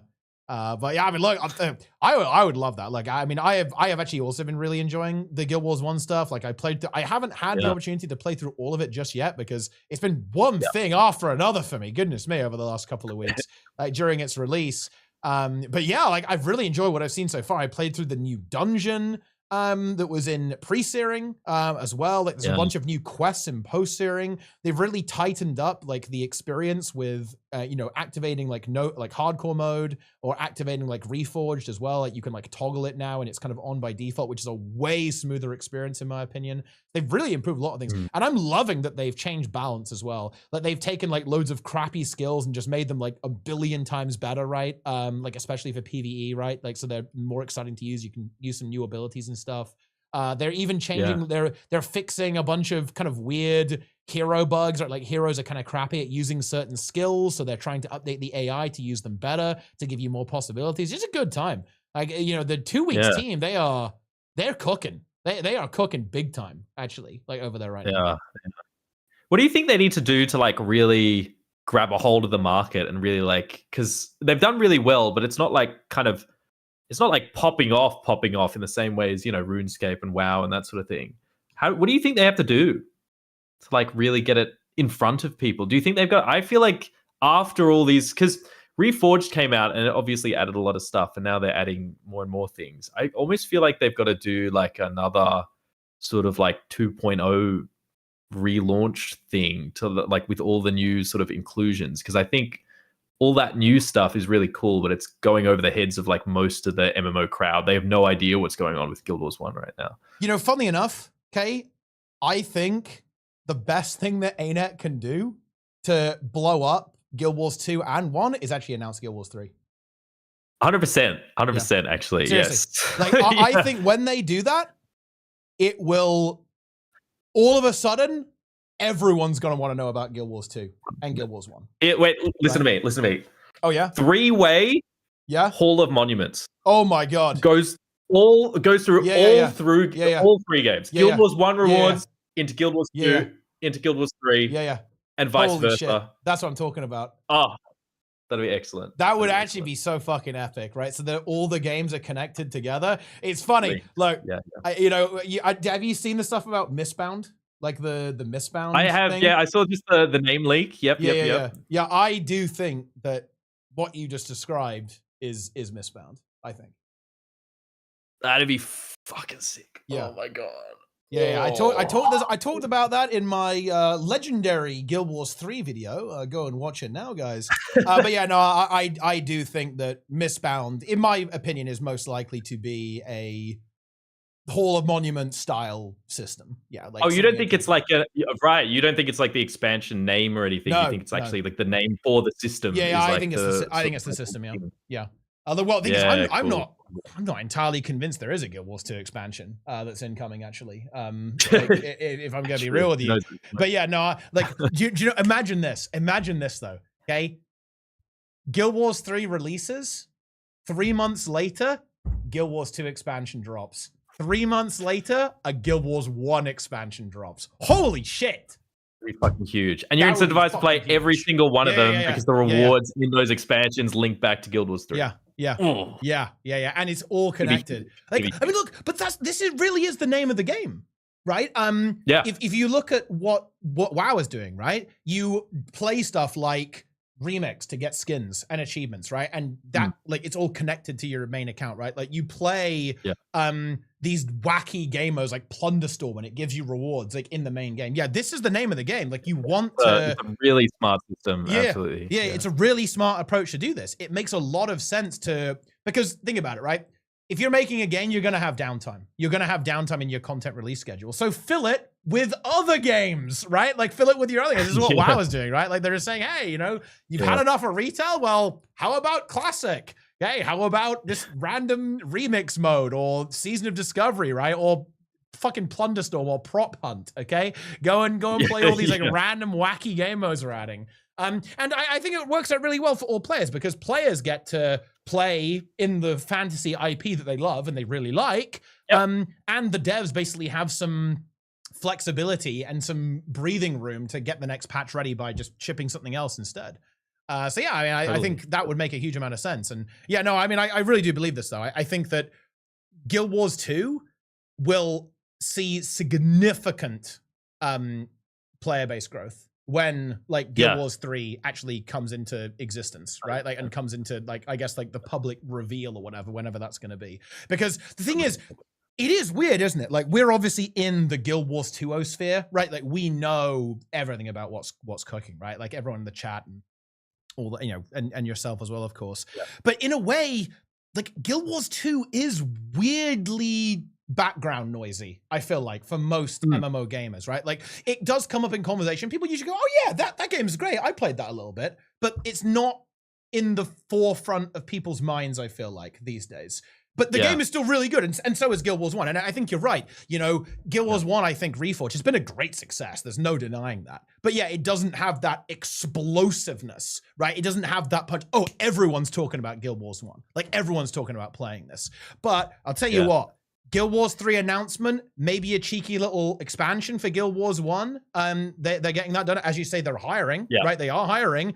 I'll tell you what, you can get, I think you could get some serious, like very healthy and sustained player base for Guild Wars 1 if you kind of combine that together. It's one of the reasons why I'm so excited actually for Guild Wars 3 is because it feels like Guild Wars 2 has almost had bad luck, right? Or potentially, you know, you could say poor decision-making, bad luck, whatever, right? With how they've gone about marketing the game and promoting the game and you know, releasing stuff. And are we doing expansions? Are we not, right? It doesn't matter. But things haven't been smooth, right? And this is why I'm so excited for Guild Wars 3. It just feels like everything's kind of lining up. You know what I mean? Like it's such a good time, 100%. Right? It's such a good time to actually drop it right now. And we've seen the audience. We saw New World, 1 million concurrents. Lost Ark, 1.4 million concurrents, right? Everyone is looking for a new game. It's I always get a bit for everyone. People say nobody wants a new MMO. Yes, they do. Right? They 100% do. The shit out of me. Yeah. What are we talking about? They pop off even if they're like garbage. You know, it's mind-blowing. I genuinely feel like because for years now we've always talked about, you know, the WoW killer or whatever. And we've never had like that massive MMO to like really knock it off the pedestal. But I actually have always thought that Guild Wars 3 would be the one to do it because yeah, I don't know. They've got the potential. They've got enough of like a fan base already to like hoist them up. And there's plenty of like great word of mouth about Guild Wars 2. And it just needs like that massive release to put it, you know, center stage and into the spotlight. And, you know, ArenaNet are a very like inherently ambitious, innovative company. And I think a problem that we've seen with MMOs in the past is they just sort of try to copycat what works or whatever. And the only company that I feel like will actually try to innovate and evolve the formula even slightly is ArenaNet. So I've always been so excited for Guild Wars 3 for the last like 3 years. I've wanted it to happen. So yeah. Oh man, it's gonna be good. I can tell you that like I don't actually have legendary in like every hole. I've only got you know, I've only got like weapon sets, few armor set. Yeah. I've got like 2 armor sets, I think, and a couple like accessories or whatever. But if there was like a Hall of Monuments thing that you'd was go like, crazy. Get purple in every hole. Yeah. You're going to get some cool shit for Guild Wars 3. I'm going so hard, man. Guild Wars 3, like, literally will be my main game for the rest of this year. I promise you that. Like, I promise you that. Yeah. Oh, you know, especially they link it back to Guild Wars 1 as well. I'm going hard in Guild Wars 1 too. You know, I'm going to be fully Guild Wars build at that point. You know? Yeah. I am completely on this. Like, it's weird. You know, it's weird because I honestly, like right now, I'm very chill. I'm a bit of a casual in Guild Wars 2. I'm playing other games, right? I'm doing a lot of stuff in real life. I'm going outside, if you can believe it. If you can believe that, guys. But seriously, if they put Hom in the game, look, I'm gonna have a problem, right? Like it's gonna be rough. Like, I am going to be fucking grinding that shit, okay? We're going on that 0 to hero account. We are maxing it out. Like, we are grinding that. It is getting done, you know? Same as Guild Wars 1. You know, I haven't really been, like, super hardcore, like, grinding out Guild Wars 1 stuff. Hell, like, I did get the Guam, right? I have, like, you know, all the, you know, the I guess, like, the ultimate grind in Guild Wars 1. I did it very casually, right? I basically had it on my other monitor. I had my heroes just, like, kill everything for me, right? And I just, like, gently, breeze through the game, right? With my heroes, right? But the moment that we've got something that connects Guild Wars 1, 2, and 3 together, I'm logged in. We're maxing it out. We're going big. So yeah, no, I mean, yeah, like we've kind of been to an extent kind of reiterating the same point. Yeah, I think that the thing that ArenaNet can do to benefit their entire range of products, right? Like, you know, 1 and 2 and 3 is actually announced 3, right? And look, I'm just saying, guys, like, it's only a matter of time. Like, VOE is nearly over. VOE ends in September. So one way or another, yeah, it's coming. And the runway is really clear for them, I think. Yeah, you know, Riot like, MMO's dead. Right. Yeah, well, I mean, yeah, that's really not gone dead. anywhere. And like, even though World of Warcraft and 14 are flourishing, they're gonna age over time. And if ArenaNet can get out at Guild Wars 3 and get ahead of them, then they're gonna have the, you know, the most current, most new MMO, and everyone's gonna be sort of drawn to that, I think. Even the WoW players and 14 players, I think, will migrate over Guild Wars 3 for at least a time, because it is the big new thing, and, you know. So I think it really has a good chance to pop off. I'm really excited. Yeah. No, I completely agree with that. No, it does. And like, I think, you know, look, you mentioned this, and this is going to be a bit of an ArenaNet glazing session, I guess. But yeah, like, if anyone can do it, it's ArenaNet, to be honest. Like, I have the most confidence in ArenaNet to make a good game than any other studio for MMO. 100%. Like, they have a legitimate shot at this, and like, I mean, I hope they pull it off. I don't know. Like, look, I'm saying this all publicly, guys. If this ages badly, then there's going to be some fucking funny clips. Let me tell you. But I hope it's We're gonna will it into existence. We're manifesting. It's fine. Yeah. Oh dear. But yeah. No, it's gonna be good. It's gonna be a good time, I think. Like, you know, very exciting time to be a Guild Wars player in general, because and it's just one of those things. Like, it's very hard, I think, to kind of maintain that relevance in a way. Like, especially when you have a couple of rough patches, right? Like, we've had some rough times in Guild Wars 2, right? And obviously Guild Wars 1 was literally in maintenance mode, right, for a long time. So it hasn't really had that opportunity to have that big splash yet, because, you know, relaunch is like, oh, okay, you know, we're bringing back this. Reforge is kind of hype, right? But it's not that explosiveness that I think, you know, potentially we'd really want to see with Guild Wars 1, that would take it up to, you know, kind of on the level, or, you know, in the same category, right, as your old school RuneScape. Huge MMO, right? Classic WoW, huge MMO, right? And Guild Wars 2 could be up there, like 100% could. Like, it's a great game. It's really, really good. I'd recommend it to anyone especially anyone who likes that, you know, more traditional MMO approach to game design and so on. So yeah, look, it's one expansion away. Like, epic marketing, and you know what? Give me a cool trailer, cool animated cutscene. Okay, drop that shit. Let's go. Okay, look. I mean, dude, even if it's like 3 or 4 or 5 years out, just give me like the title card, and I'm in. Like, I'm 100% into Guild Wars 2. Yeah. So yeah, no, I mean, like, look, I love that stuff. You know, it's necessary. Like, you know, look, games, and especially MMOs, are entirely judged on the quality of like the 3-minute animated trailer that they do for them, right? Like, that's pretty much the most important thing. Really, like, if we had that for Guild Wars 2, guys, holy shit, we'd be popping. Okay, and surely we'll get one pretty soon. 100%. Oh, please. I'm not sure if we have anything else to really talk about. We just had like a crazy derail there at the end. Like, went on an unhinged kind of rant there, I guess, about the joy of having 3 Guild Warses to play potentially all at the same time? Like, Yeah. is there anything else that No. you wanted to actually bring up or talk about in particular? Because I'm drawing a little bit of a blank here. I feel like we not that I can honestly not that I can think of. Aside from the fact that I've definitely been reflecting on what's been happening with Destiny, because I was kind of a big Destiny player as well. And they were not working on a Destiny 3 this whole time, and they were not prepared, I think, for the end of Destiny 2. And I think if ArenaNet has indeed been like chipping away at a Guild Wars 3, and that does sort of release in the next like couple of years or something, that would be perfect, and that would be exactly what Bungie should have done with Destiny. But yeah, if they do, I really applaud like the foresight from ArenaNet to get ahead of it, because certainly Bungie did not, and rest in peace. I guess just out of interest then, just for my own edification, like what actually went wrong with Destiny? Because like I obviously heard about the news, right? That the game was, is ultimately being, put into maintenance, right? It's being taken out back.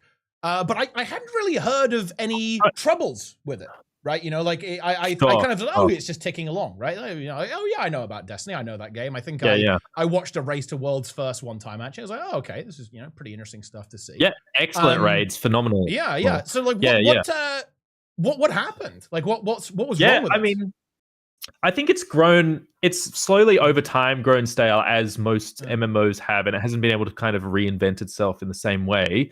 But the recent it's not the recent expansion anymore, but the final shape was like the big sort of End of Dragons level of expansion, where it was going to close out the story arc. And that was an excellent expansion, and they closed it out really well. So well, in fact, that I think a lot of people, including myself, sort of dropped off the game because we were kind of happy with that conclusion and weren't really sure where it was going to go next, and didn't really care because our story was kind of over. But where I think ArenaNet very smartly were able to sort of keep the ball rolling with these, changing the whole model, yearly expansions, completely different storylines, new characters. They really pulled that off. Bungie tried to, but they just couldn't capture that old audience. And then adding insult to injury, they were working on Marathon on the side, which I don't know if you've been keeping track with that, but that they sapped a lot of the team from Destiny 2 to work on Marathon. And that combined with like massive layoffs right after the final shape meant that they just did not have a lot of bandwidth on Destiny 2, and all the focus was being put on this Marathon game. And now that's really paid off poorly for them, because Marathon's come out and it's not done well. It's like less peak players than Destiny 2 at the moment, and Destiny 2 is kind of in the worst place it's ever been. So that was kind of the death knell for them. Like, where ArenaNet, we remember like back in the day when they were working on side projects and stuff, and they were kind of, bordering on shutting down. They managed to pivot in time. Bungie did not. Bungie kind of kept with it, kept with Marathon, kept like most of the team on Marathon, it seems. And that kind of like just too many resources away, pulled away from Destiny instead of being all in on it. So it's a real shame to see. It'd be like if ArenaNet sort of kept going with that, I don't know, that Dune MMO or whatever, and just pulled all resources away from Guild Wars 2, and then we got a shutdown for Guild Wars 2 so that they could focus working on the Dune MMO. It is a real shame to see they did not manage it scary well. How close we were to that, right? If you think about it, like that was really close. The parallels, because I've been following both at the same time throughout their life cycles, and the parallels between them have been scarily close. But like ArenaNet's, for their faults, they have made some really smart decisions, and that's why they're still around. So really applaud them for that. I'm glad we're not on the other side, on the other side of that equation. And so did they just let the game fizzle? So I'm looking at the Steam chart, right, for Destiny 2, which I assume is not the whole story, right? Because it's also, this won't be the console numbers as well, right? It's just on PC, I guess, it's not quite the same thing. Like a lot of people, even like a year ago, a lot of people were playing this game, and obviously it has dwindled quite a bit now. And obviously, like given the news, right, that's only going to get worse. But that's that just seems like a huge blunder, right? They definitely tried to keep people. They were putting out like the last couple content updates. They did like a Star Warsy one, and then like a new, completely different one, new storyline, that sort of thing. And they were good. They were well received by the audience, actually. But I just think they couldn't inject enough new into the game, like ArenaNet's been able to do. I think with their expansions, they do reinvent themselves, and I think that's like a common thread between ArenaNet, Blizzard, Square Enix. They've been able to sort of reinvent the game every now and then to keep it fresh. And Bungie, I think, really, really struggled with that. So that's kind of what caused it to fizzle out, I think. And I think everyone was sort of hoping that a Destiny 3 would be that reset that they needed, but they were just never working on that. And apparently it's just, they never worked on that. And at the moment, the team is trying to pitch like new projects, and none of them have been greenlit. So there's just don't really know what's happening there now. It seems like a lot of the focus is shifting to Marathon, but that's not an FPS MMO. That's a fucking extraction game. So obviously, like, not all the Destiny fans are going to want to move over to that. So yeah, bit of a conundrum there, but glad we're not dealing with that. Yeah, it is pretty unprecedented, I'd say. It's pretty fucking wild, you know. That's obviously very sad. As well, you know, it's obviously very sad. It's really sad. It's unfortunate to see as well, because they kind of had like their place in the market. They were kind of the only like FPS MMO, the only one. 100%. Like there was no other competition. Yeah. So they just left that behind. It's ridiculous to join a genre that is, you know, well served by so many other games. It's just I don't know. It's bizarre. That is absolutely remarkable. And obviously, you know, like man, that really sucks. Like, because obviously, I know a lot of people love that game. Right. And it sucks. Like, you know, even though whenever a game like this dies, guys, like, it's always horrible. Right. Like, because, you know, like, you know, especially when it's like a relatively long running game, it's a live service game that people play a lot, invest a lot of time into, like, meet people on, right. Like, and have incredible experiences. So whenever you have essentially the shuttering of that project, it's always heartbreaking, I think. And especially when it just, and look, the way that it sounds like to me is that the studio almost didn't appreciate what they had, right? Like with this title, and just seemed to have just handled it very, very poorly. That's really upsetting, to be honest. To actually hear that, that's very unfortunate. And I guess there's just no hope now, right? Like, obviously, it's a larger game studio. I imagine that's a done deal. Like, even if they did revert that decision, the damage is kind of done, right? Like, the trust is broken at that point, right? So. Yeah, I think there's kind of a movement at the moment where everyone's trying to log on now. They've got a final content update coming out in like June 9th, I think it is. And everyone's trying to like rally to support that and get online and show Sony and Bungie that they want this to stick around and that they can make a lot of money off this. And but yeah, I don't know. I don't know if it'll work out, which is a shame to see.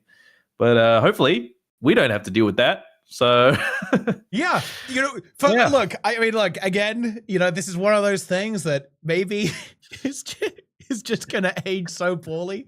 We'll have to wait and see. But I think it's very clear. And this is like ultra tinfoil hat. I think Guild Wars 1 Reforged is no accident. The timing rather is no accident. Like, I think ArenaNet is going to communicate, we are not abandoning these products, right? We are not abandoning these games, 100%. Because again, I mean, look, I'm not going to relitigate all this, but you guys know my position. I think Guild Wars 3 is coming pretty soon, right? I think we're going to hear about it like this year, almost certainly. And like, yeah, I can. There is obviously some understandable anxiety that what does that mean for the future of Guild Wars 2? But again, I think Reforged is your answer on that. Right? Like, they're killing it right now with Guild Wars 1 with a very small team that they are expanding, by the way, which, you know, we've said a couple of times, very exciting.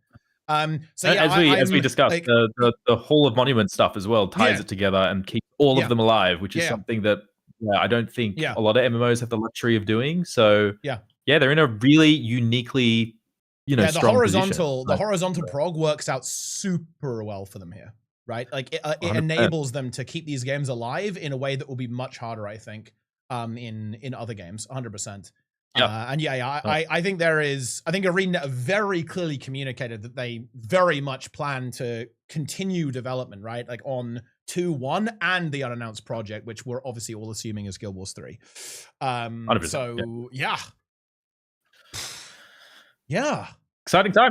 Exciting times. And look, yeah, look, we've got to the Guild Wars 3 topic, and to be honest, I don't want to go over it because these things always tend to go in circles. So I think this is probably a pretty good time to kind of wrap things up. I think here for Tea Time. I think I've talked about basically all I wanted to talk about here, really. More or less, we've got a little bit of bonus. Look, it's funny. We started the show not talking about Guild Wars 2, and we ended it not talking about Guild Wars 2. We've sandwiched Guild Wars 2 in between Forever and Destiny 2. So that's pretty good stuff. Absolutely. Yeah.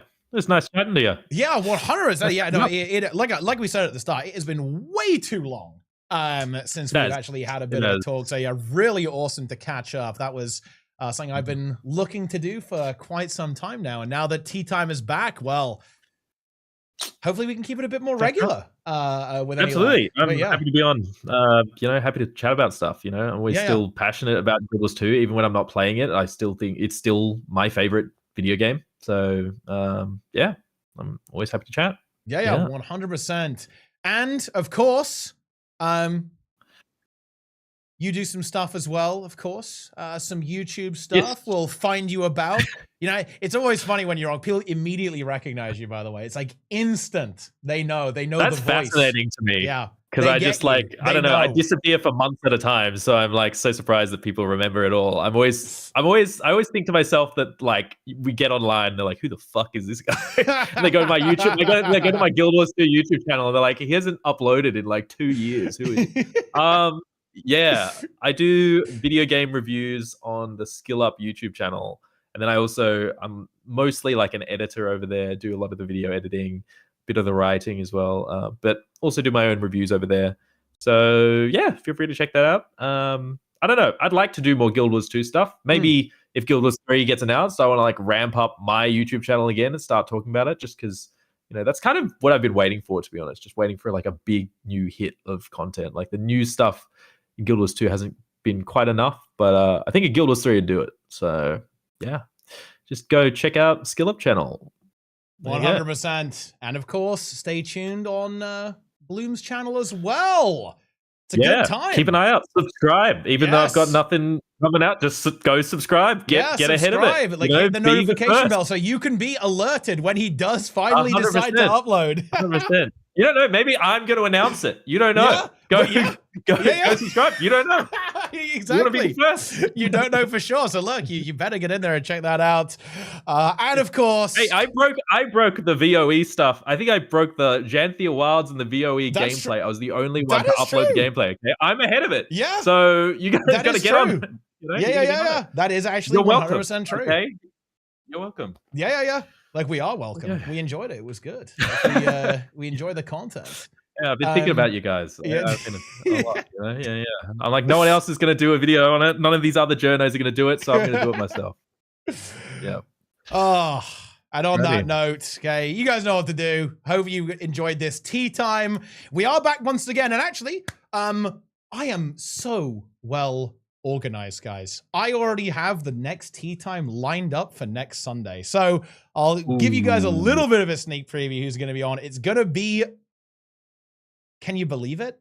We have got the one, the only Deroya Gaming is back on Sunday. So that's going to be a really fun one. I haven't chatted to him for a very long time.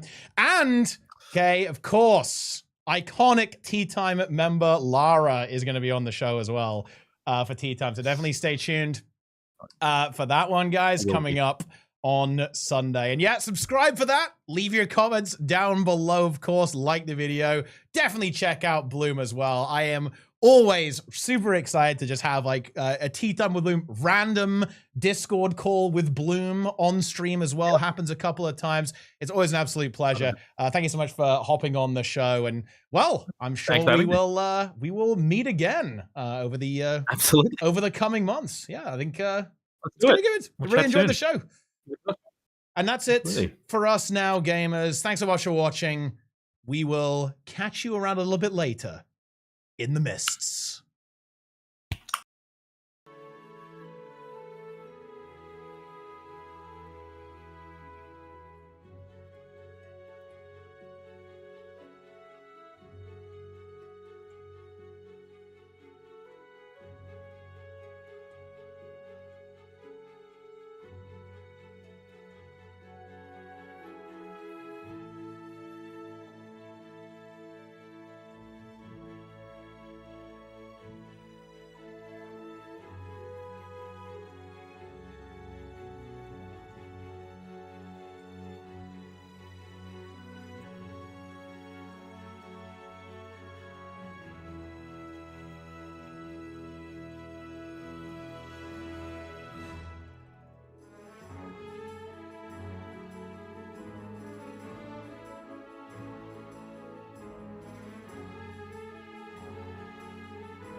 Yo. Yo! What's going on, gamers? I need to quickly AFK a little bit. I just finished up chatting with Bloom. We're gonna play some video games, okay? It's a big stream today, guys. It's a big stream, let me tell you that. Every day is a big day. That's my stream title. Every day is a big day. Giga content. Darren's in the chat. Plenix in the chat. I'm gonna quickly grab a snack, guys, and we're gonna do a big stream today, okay? It's gonna be a big stream. Every day is a big stream. What? Like the fucking frame one bait. The frame one bait, guys. Okay, that's good. Fortunately, won't affect me. Okay, I'm not coming to the US. You have a wedding in Canada? I've already done the wedding. That's where I was. I kind of disappeared, right? Like, I'm sure you guys noticed. I'm sure you noticed. I disappeared over the weekend. Dude, I actually brought my laptop, but no joke, I had no opportunity to stream. I'm not even joking, guys. Like, I brought my laptop. I was ready to go, but we actually had like a very full itinerary. Like, I had no time to, you know, like actually sit down and do it. Like, I think the internet probably wasn't good enough to do it either way. I was, you know, the connection wasn't great. But yeah, I literally had zero time to actually get some stuff done. But it is what it is. It is what it is. Yeah. Well, no, I wasn't going to stream the wedding. I was going to stream like some gaming, right? From like where I was staying. Yeah.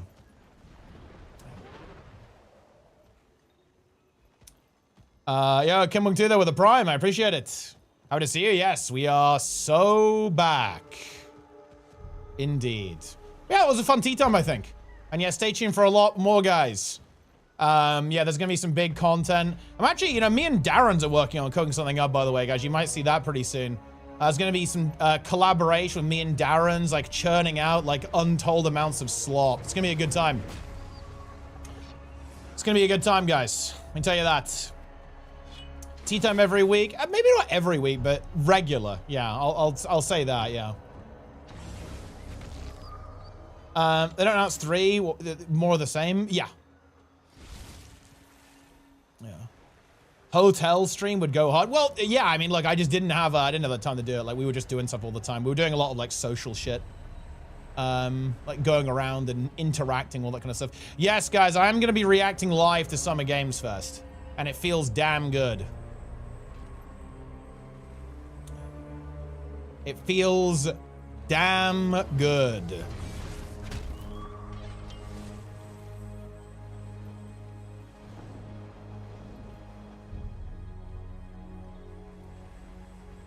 Do we code for Guild Wars 3 infos on there? I mean, it's certainly not impossible. I'll say that, guys. Like, the reason why I think there's like a little bit of spice is actually because the Mistbound thing. The Mistbound thing makes me very suspicious. Because bear in mind, guys, every time ArenaNet have done that, they've announced something very soon after. Right? That's the thing that makes me a little bit sus.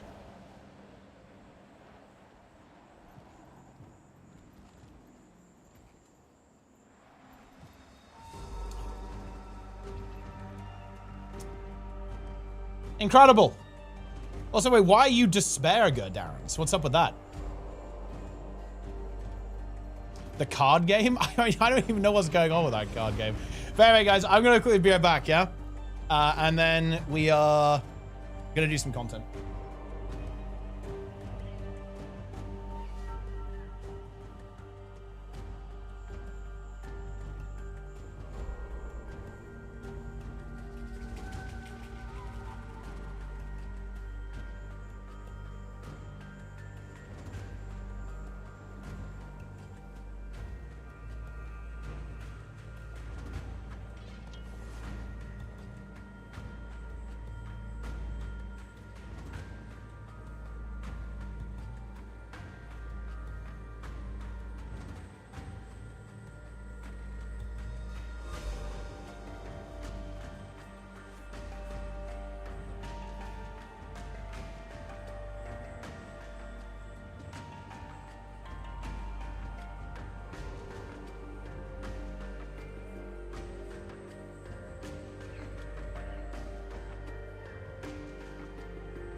I have returned from beyond the grave.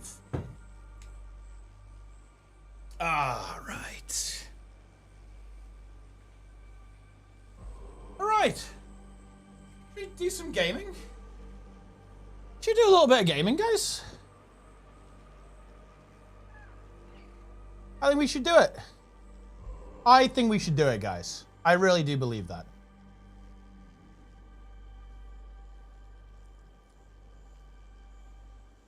Gaming? Gaming, gaming, please. Can I have one gaming?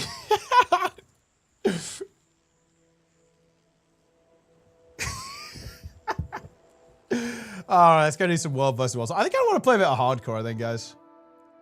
Seeing as I'm up early, this will be a pretty big stream.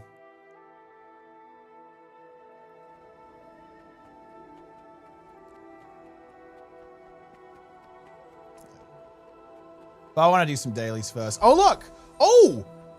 Your team placed first in your last World vs. World match. Look at this, guys.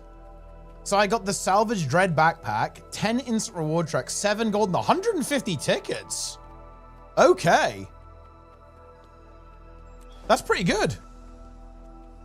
Oh, we take those. Help me get a POF achievement. Your reward is you get to beat me in a video game live on stream if I fail to dodge and open my eyes. I mean, look, let's 1v1 Millionaire, Necromancer, Minion Mancer, maybe even. Verse Elementalist.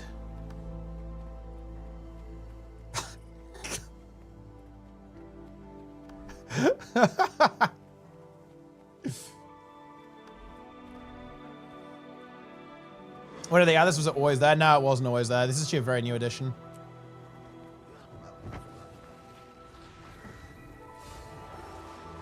Big discourse. There's no discourse today, guys. There's no discourse. This is a chill stream, guys.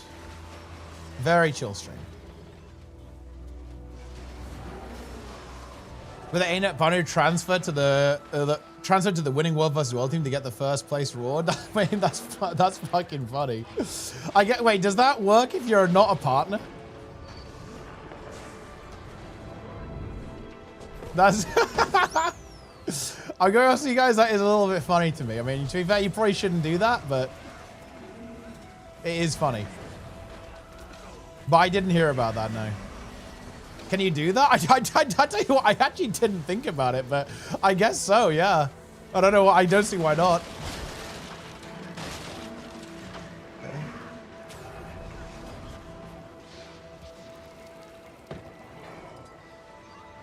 Let me get the... Wait, I'm actually curious who was it. I want to know who, like, the cheeky chappy is.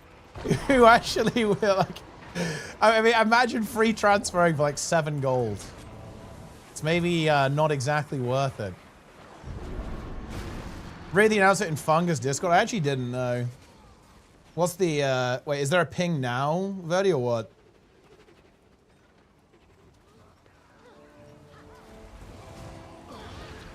Wait, if it's the one about Full Clear Friday, like, there's no reason for us not to do Keeler, in my opinion, Full Clear Friday. We just need to... Look, it's just that we just need to make sure that people who actually in FC Friday can just do Keeler. Like, we've had, like, 3 weeks of people who just don't really know how to do that fight. Like, it's not that hard. You just need people who actually know how to do it.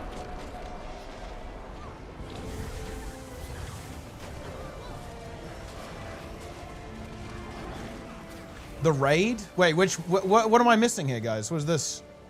The World vs. World announcement regarding Fungus? Wait, hold on, let me go up.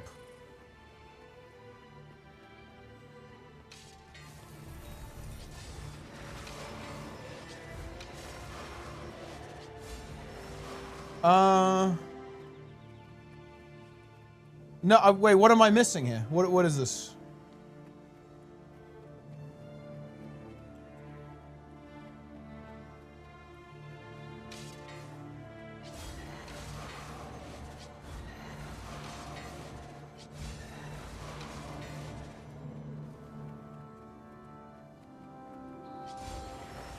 The Alliance thing?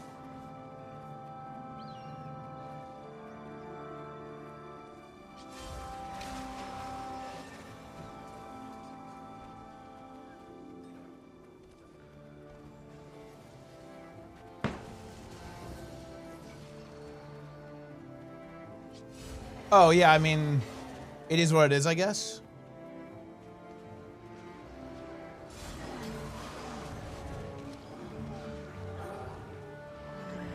I'm not gonna lie, I probably won't join that Plenex. I'll just join on my partner account, I guess. Because then I can just transfer to whatever alliance it is in. But I don't really have a guild slot, and I don't really want to fuck around with that too much. Well, I mean, look, if someone did that and transferred to get the reward, I mean, I guess you shouldn't do that, but hell, at least ArenaNet know to... To be fair, ArenaNet should just make it so you don't get the reward if you transfer. That's probably the way they should go with that. It just seems like a bit of a... I guess like an unintended consequence.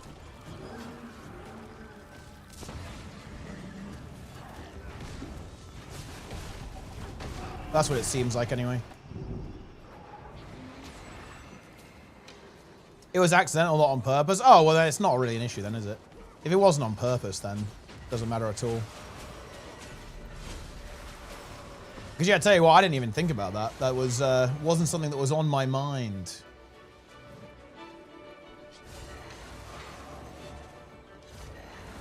Wait, what do you need to do to get the achievement, Alina? Or what achievement are you doing?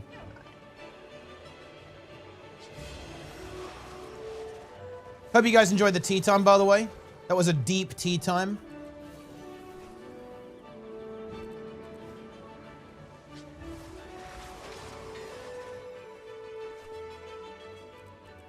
But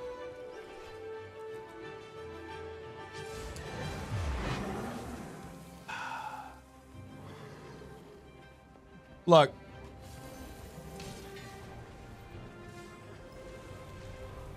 there was, bro, I literally did tea time with Bloom, Darren. You even paying attention, bro? Fucking Zoomers, man.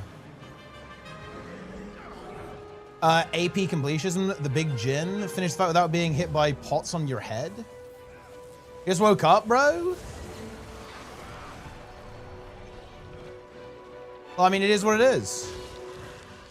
Yeah, I mean, the tea time was early because Bloom is from Australia, right, guys? So it was actually quite late. We finished at 11 p.m. for Bloom. Normally when we do tea time, like, bro is up at like 6 a.m. or some shit. So we just did it at a nice, convenient time. Because I obviously just came back from my brother's wedding, right? So I was like, fuck it, I'll just do it early morning. Why the hell not? Or, you know, relatively early morning. Well, this is not looking good, is it?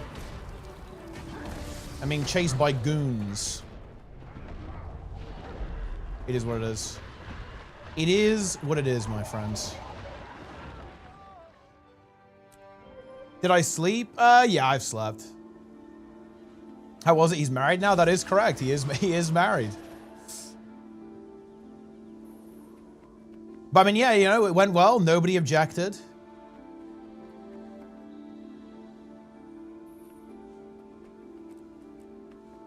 My mom and my cousin saved the party, though. Like, people weren't really high energy. Like, not a lot going on the dance floor. Then my mom went to buy buy a bottle of rum, and everyone did shots, and then things got a bit more lively.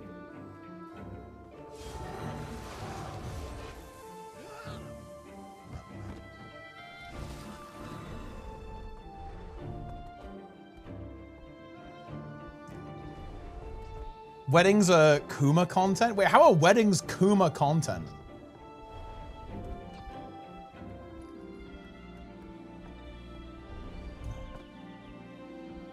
Wolves on 8. No, this is not HC. I will play HC. I'm just doing some like random dailies. I think I'll do HC. Oh shit, wait. When is this capable? Oh, it just flipped. Unlucky.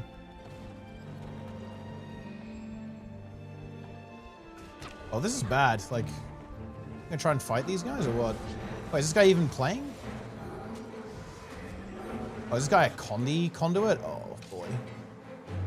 I mean, I have wells on. This is not good, guys. Like, there's no other way of putting it.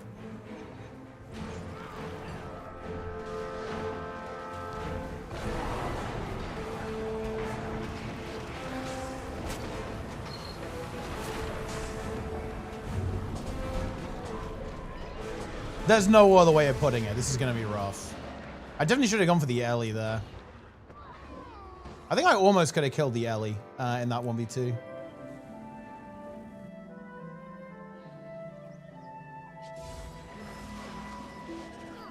But it was not to be.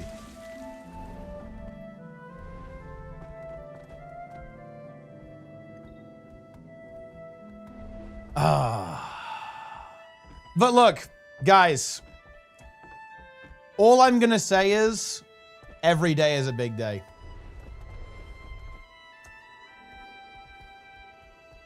Boyce is here. Why you what is this looking for, Boyce?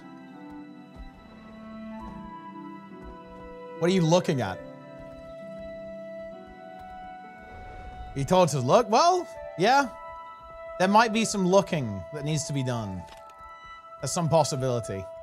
You know, look, do you know why I like going live early? I'm gonna actually tell you guys a secret. Do you guys know why I like going live early? Because you guys know that I don't wake up early sometimes.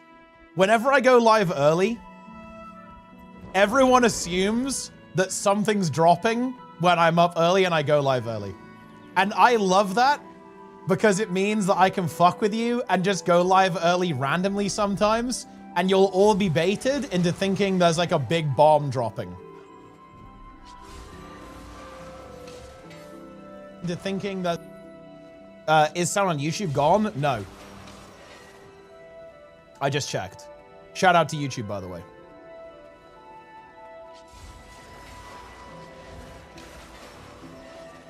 Glad that the stream for working? Yeah. I do plan on actually streaming a little bit more, like, properly anyway. Like, I've been slacking so much over the last couple of years. The only bomb being drawn out is my worst code base. Dude, you have to get them off fucking Claude, bro. Like, Plenix is sending me, like, these daily DMs of people committing, like, 200 files, and they're modifying, like, 10,000 lines of code in a single commit. It's like, it's gotta stop, Plenix. Like, you have to stop. You've got to get them away from... they're not even using Claude. Plenix is saying they're using DeepSeek, I think. Like, you've got... you have to stop them. It is way out of hand. Yeah, he's linking this shit. Look at this. Like, what... Like, what is that? What is that? 298 files. That's crazy.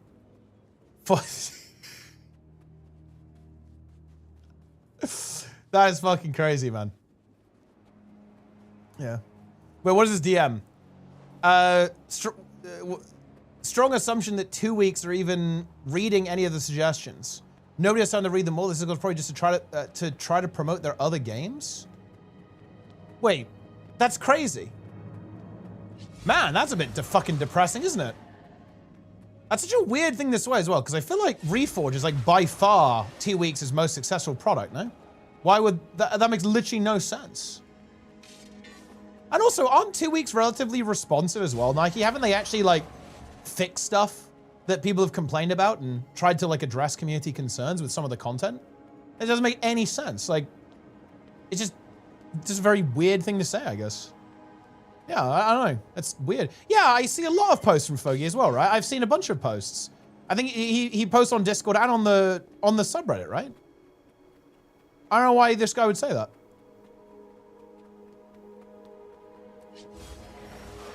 I mean, I guess you can't please them all. I don't know what to tell you guys. It is what it is. You can't please them all.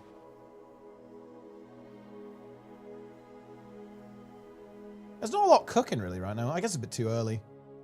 How much impact the really minor balance patch on the game already? The England community seriously considers why the game needs patches anyway. Balance patches. Honestly, it would be good to talk to you about this, Nika, I think, because obviously I know you play Guild Wars 1 hardcore. Like, from my perspective, it looks super hype, because I bet there's, like, loads of new stuff for you guys to play around with. But obviously, yeah, like, if it is breaking the game, that's obviously not ideal. Because obviously, I think, you know, some of the changes aren't, you know, there's not that many changes necessarily, but they're kind of buffing the hell out of some stuff. And I guess I don't hate it, like, conceptually, but if it is causing issues, then that's obviously not good.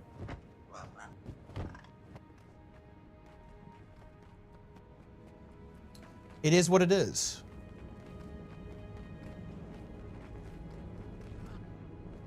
It's break the underwater. Oh, really? Wait, actually, yeah. What exactly happened? So, like, what new build is like fucked up the underworld? Is it like one of the new buffs to the elites or something like that? Very high impact, perhaps. The new dungeons has Eternal Blaze in the Iron Chest. Ah, yes, it's a very sought after item, of course, right?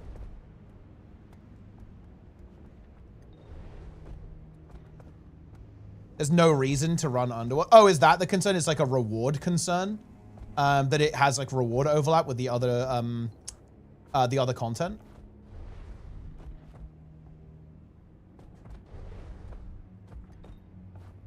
Well, certain mobs in the pits autocast their wells. Oh, I see. Yeah, of course. Because like the AI, yeah. The certain mobs in the pits autocast their wells and die only this, and their minions become masters. Mobs start casting on their minions. Oh no. Yeah, I see. Yeah, because of course they fundamentally reworked how wells work. Yeah, okay. That is interesting, actually. Do you think they should change the bars? Should they change the bars on those mobs, or just make them use the ability differently?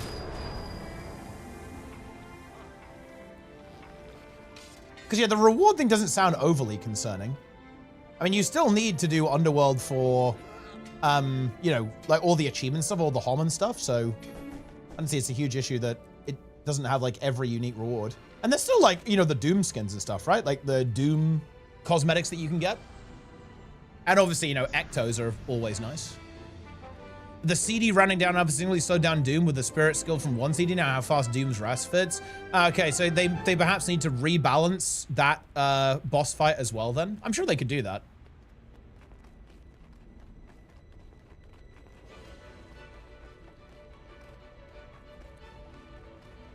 It would change nothing of the well skills. Remember that might impact the casual Underworld experience. It's always a possibility though, right? And I guess the issue is, right?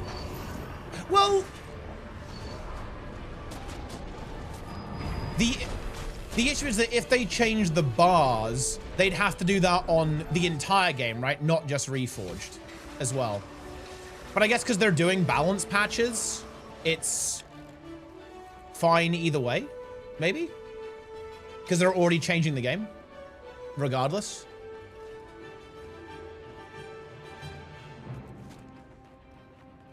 But yeah, that obviously does sound pretty interesting. The soul keepers during unwanted guests also have a well, so you need to kill them. You can now do that quest really fast as long as you hex them with lose double health and else they one shot. Yeah, because you sacrifice 150% of your health. Yeah, that's fucking crazy actually. Yeah. That's interesting. Well, to be fair, I imagine people have given that feedback. I imagine Smiles has given that feedback, right? To the devs. I'm sure they'll definitely look at that. Because yeah, obviously, I don't think they really want to. I think they're okay with like affecting the strats that you guys might have to do, but they obviously don't want to like break it, right? They don't want to like break the game or anything weird like that. That's definitely something they don't want to do. Or I wouldn't imagine they'd want to do that.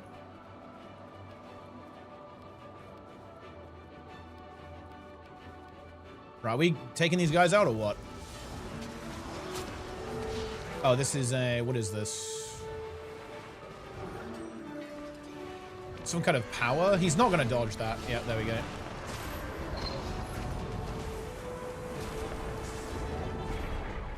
I want to get this guy. Oh, that's bad.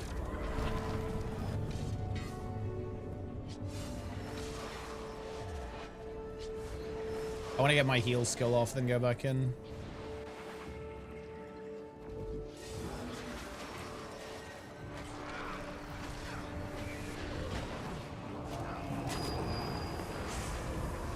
We're not focusing the same target, which, well, it's not great. Got the fear off on him.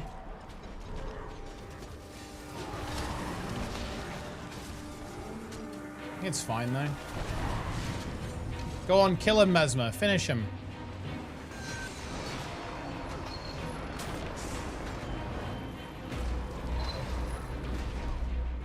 We got him!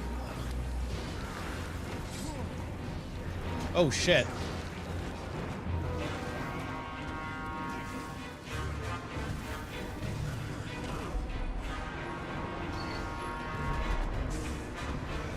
We got him. That was actually not the best stomp in the universe. You know, dude, my brain actually kind of malfunctioned there. I was like, aha, I'll do a spectral walk stomp, but I don't have flesh worm, so that doesn't work.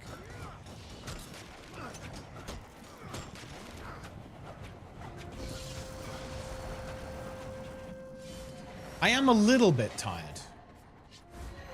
Because I've been a lot of fucking driving, guys. It was a pretty long way to the wedding. Basically like a 6-hour trip. Basically from one edge of the UK all to the other side. So it was a long one. It was a fucking long one, guys. And the road quality is not amazing the whole way there either. So it took a shit ton of time. Who got married? My brother. My brother! What is this inventory, man? It sucks. Yeah, friend of the stream, gw2, aka Oddslod, gamer.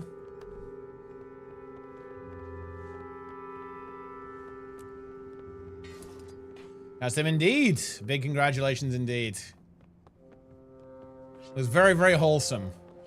I honestly, I don't think I've seen two people like each other that much. Let me put it like that. I don't think I've seen two people as happy to be together as him and his wife are.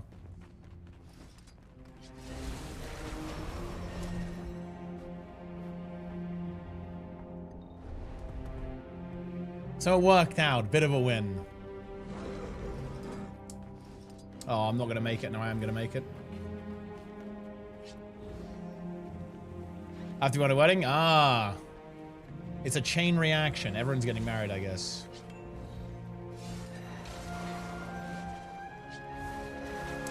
No train? You know, the weird thing is that, dude, fucking trains in the UK are scuffed as fuck. It probably wouldn't have been quicker.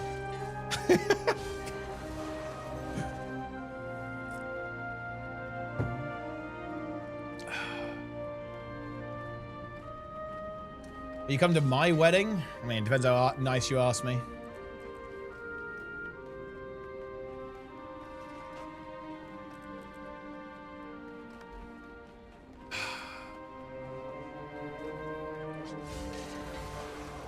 But at some point, I mean, look, who knows? It's possible.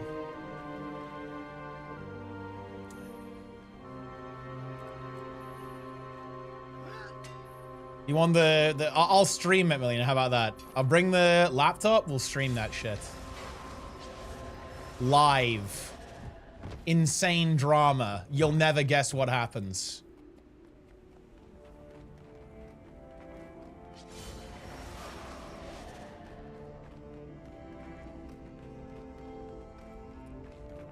Content.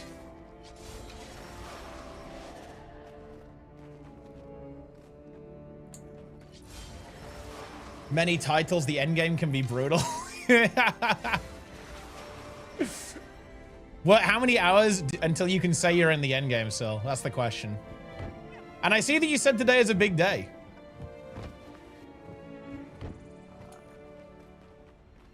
You know, Darren's is in the chat.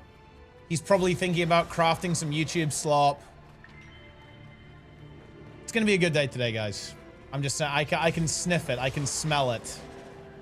I can sense it.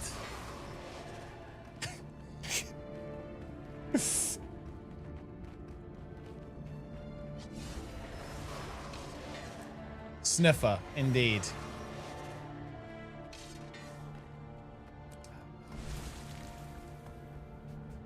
Man, it's so weird to think about this. Like, this is fucking with me, guys. It's 92 days until the last day, or the last patch of VOE. That's crazy. Isn't that crazy?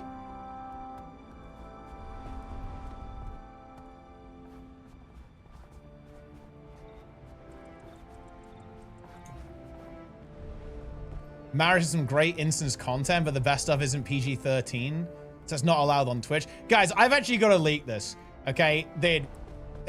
My brother's best man was fucking fire. Like, the guy was a beast, okay?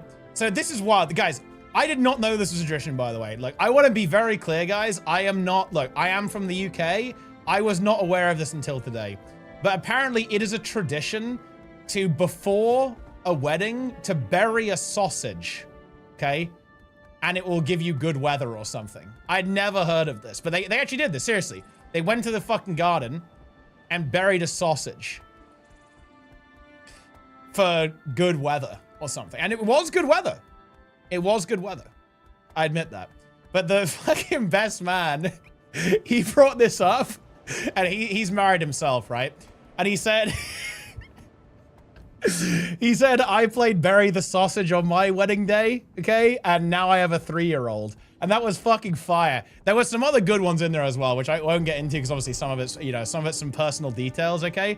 But it was fucking good shit, man, okay? It was a good best man speech. Let me tell you that.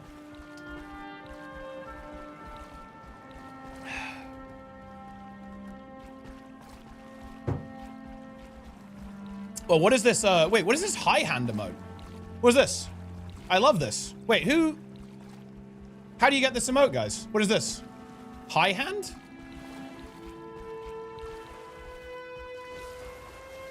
Is this an official Twitch emote or what? What's good weather than UK like? I mean, it was pretty toasty.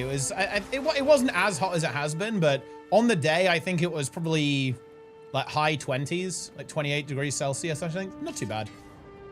It's been like 32, 33 over the last couple of days. And before you guys fucking complain about this, okay, I'll say, oh, you guys know what real heat is. Bear in mind, it's very humid in the UK. So like 32 Celsius here is fucked up. You guys need to understand that. It's not good. It is moist, yeah. Dude, speaking of moist, have you guys been keeping up with this, like, this Lego drama that's going on? Like, it's actually blowing my mind, guys. It's blowing my mind what's going on with this, like, Lego scenario. Wait, are you out of the loop on this, Darren's? Okay, so, is it good drama? Wait, it's not good. I mean, it's entertaining, but it's insanely fucked up. Like, there's like Darren's, there is literal police corruption going on in Utah, okay?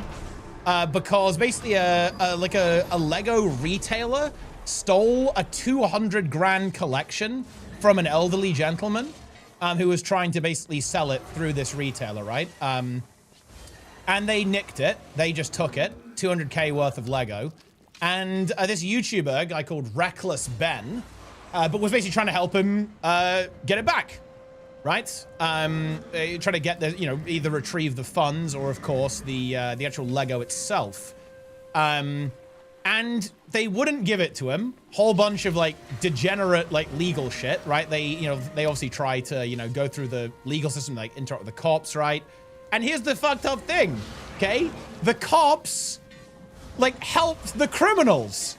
Right? Like, the cops are actively in a campaign to defend the criminals and help them get away with it. Yeah. Unbelievable. Like, the mind boggles. I don't understand. I really don't get it. I've honestly, I haven't seen anything like that before. And that's the very big TLDR, guys. Like, you should, obviously, the videos are really good. Like, very high-effort videos by this guy, Reckless Ben. I definitely recommend checking them out. And, obviously, a lot of the other YouTubers have been covering it and so on. Right, like, Critical, Moist Critical has been in on the action. I think CoffeeZilla is going to be covering it as well. I think Mudahar's done something, too, about this. All the usual commentator gang. Yeah, it's horrific. It's absolutely horrific. Like, I can't imagine they're going to get away with it, fortunately. It's all on video, right? And, like, all the statements the cops have been releasing and this bricks and minifigs company, it just looks fucking terrible. Like, it's everything that happens makes it worse. Yeah.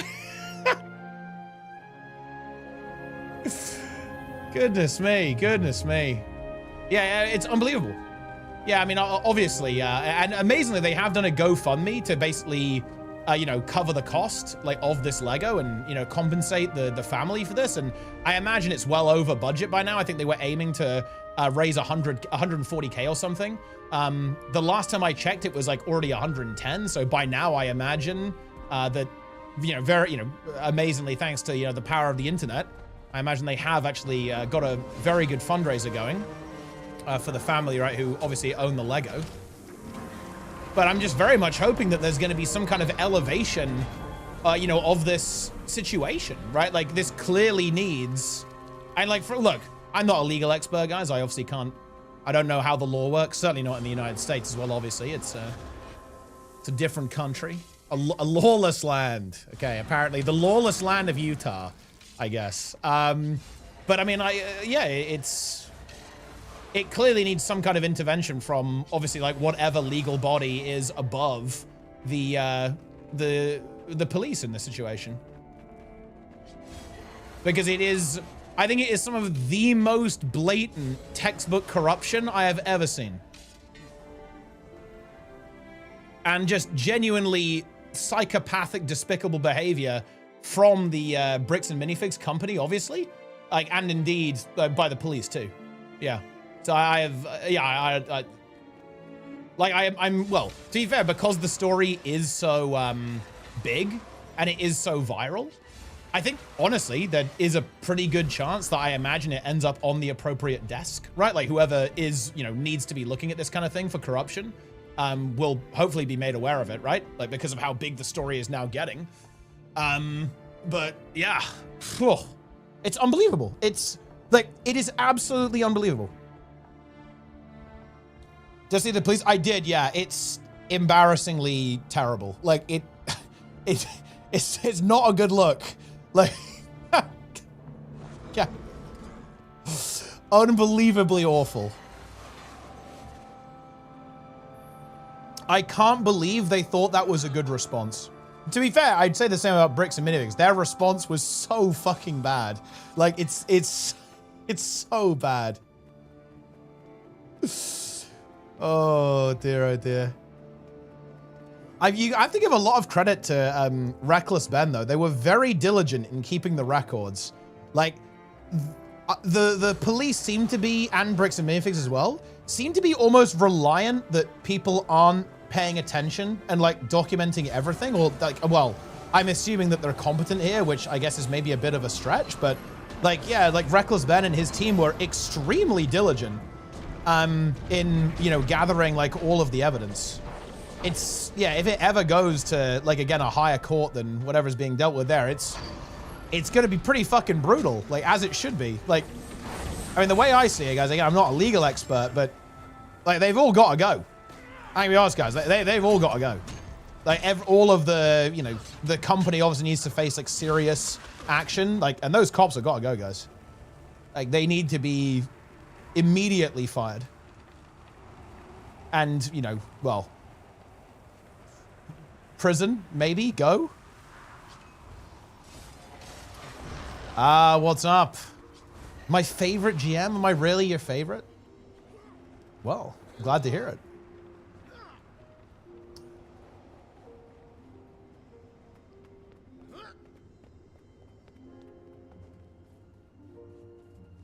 Oh, have you my streaming the other day? Oh, yeah, you know, I'm looking.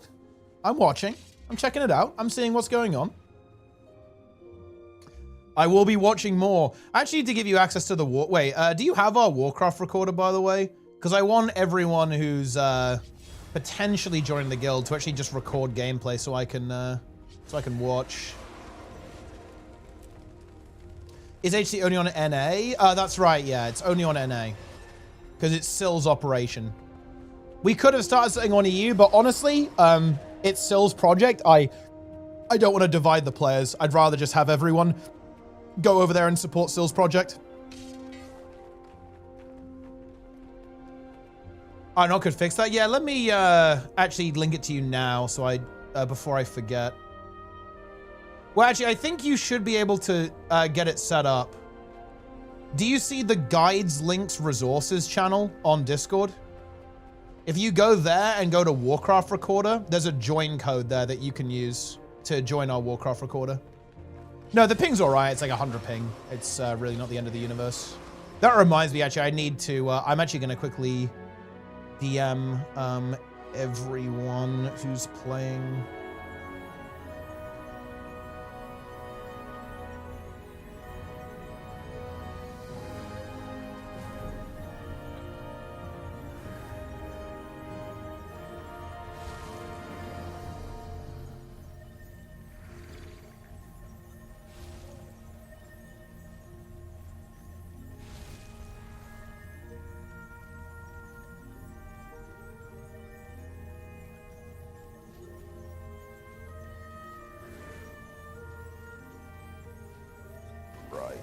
Send this to the other guy.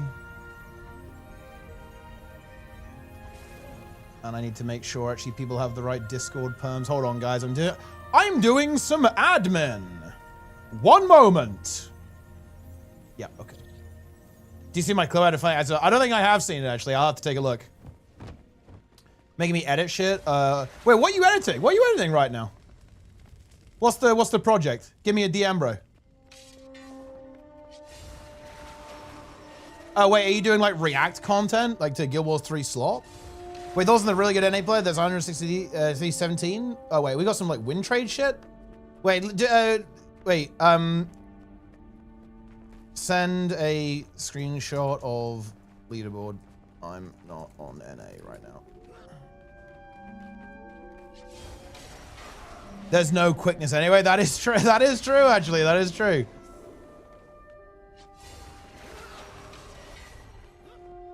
We've got to get in here and defend this tower.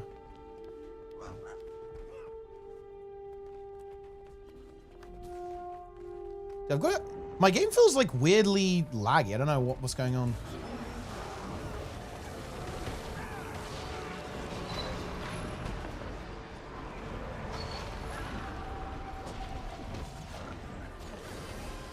Any news on Guild Wars 3?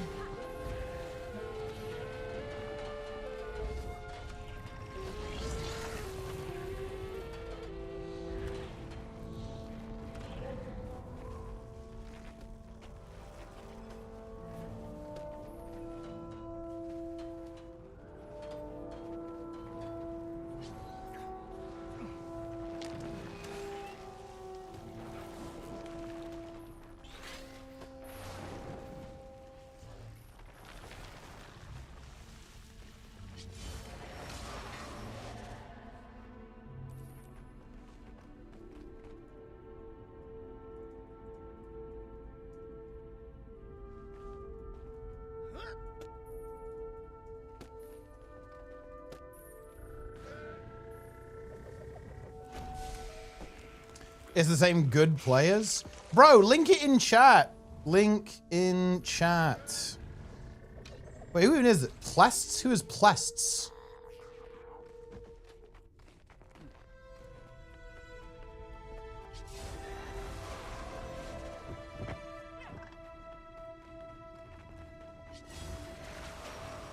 Will Guild Wars 3 use AI? I mean, I don't think ArenaNet like generative AI, so probably not. I fucking hope not, bro. I don't want any goddamn slop. If there's any place where AI would get used, it would probably be in actually coding. Because that's like the industry where I think it's like seeing the most application. Planix knows about that shit.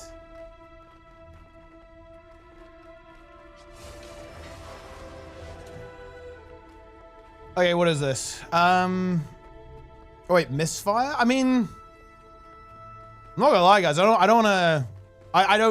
don't know the situation, guys. Like, I'm not familiar with what's going on NA, but I'm gonna be real with you. Like, it could be legitimate. Like, Misfire is a known good player. If he's tryharding the ladder and they're doing like, oh, basically Q dodging and not queuing into good people. Like, I'm gonna be honest with you. Like, there's nothing here that's like weird. Like, this is definitely not weird. This isn't weird. This isn't weird. This isn't weird. This isn't weird. This is normal. This is normal. This is normal. This is normal. Like, the only one that is, like, again, like a very high win rate is this. But I'm gonna be real with you guys. That's very achievable without cheating. Like, I don't wanna, I guess, like, you know, kind of ruin the ruin the fun, I guess. But yeah, this is not this is not impossible, right? To do legitimately.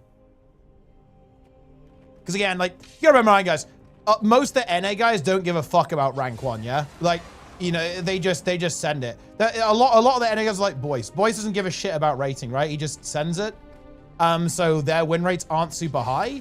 But obviously some players maybe do want to go for rank 1, so they try hard ranked. And to be clear, tryharding ranked in Guild Wars 2 because of the low population is very different to just sending it in ranked.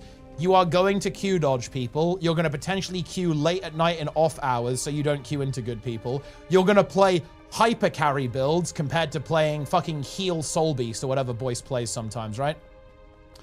Yeah, it's a very different situation. Like, that win rate isn't insane.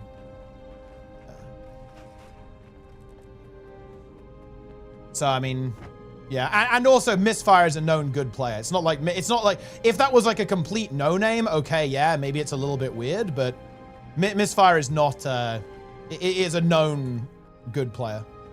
So it's not weird, really. Dude, this inventory is killing me, man. It is absolutely killing me.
Okay, wait, this clip, what do we got? We got a, what is this? Oh no. Are we going off the edge here? Surely we're not going off the edge.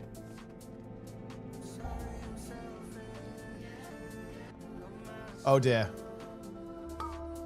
Oh. Oh. Oh. Yep.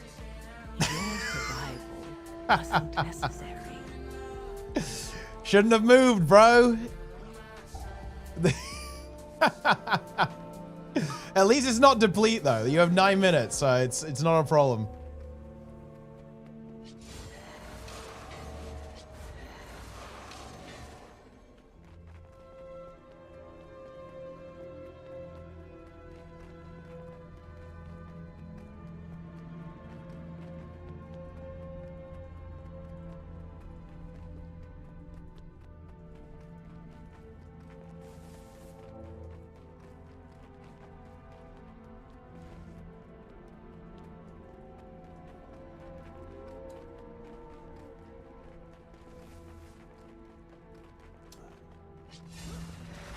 Play Guild Wars 1 a lot when it's on mobile. Honestly, not more, no, because I'm a PC guy. Like, I mean, look, I got nothing wrong with mobile games, but I just prefer to play on PC. Like, so I won't play more because of mobile, but I do plan on playing Guild Wars 1, yeah. Like, especially when all 3 games are out, for sure.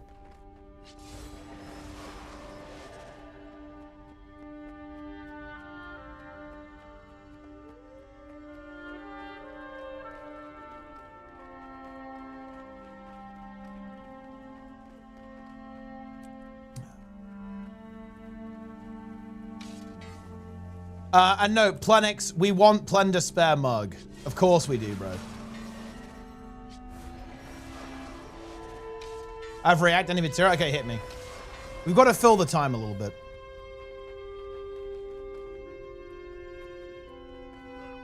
Time to steal the wife's iPad. Yeah, it's true. You got to get on there, play some mobile games. Feels good, man. Don't look so horrible. Why? I mean, why not? Why not put Plender Spare on a mug? There is no reason not to.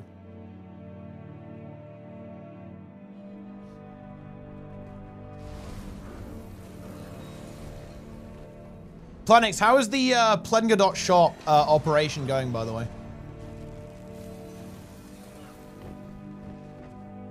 Also, Planix, what's your end game? How are you going to, how are you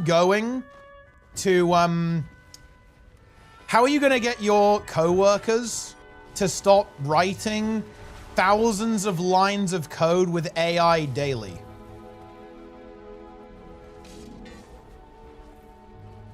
Is the guild called Unhinged or Walking Around? Yeah, it is. I actually need to rename it, but then everyone has to rejoin. It's a bit of a... Well, actually, they have to reselect it, I think. But yeah, I do need to rename it, actually. But yes, that is it. I will probably rename it at some point and tell everyone just to make sure you reselect it. Also, Planix, when I'm back from Canada, Project Infallible begins, just so you know. We're starting with Wing 8. And actually, let me read off who is playing what.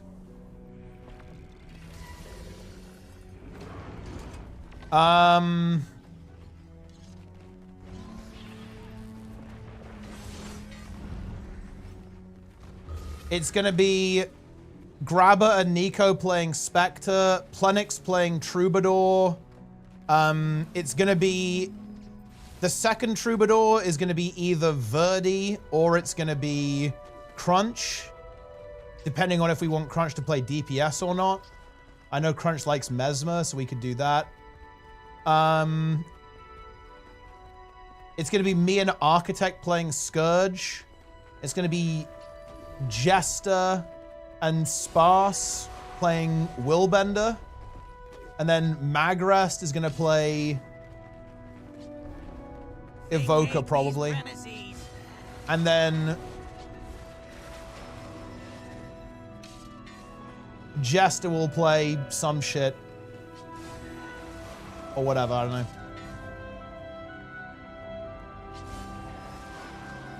Distill our own version, which I'm already trying to do. I actually really like the comp that Architect posted. I think it's actually very good. I think we can actually play that exact setup. It's not really a problem. We can actually play these exact classes very easily.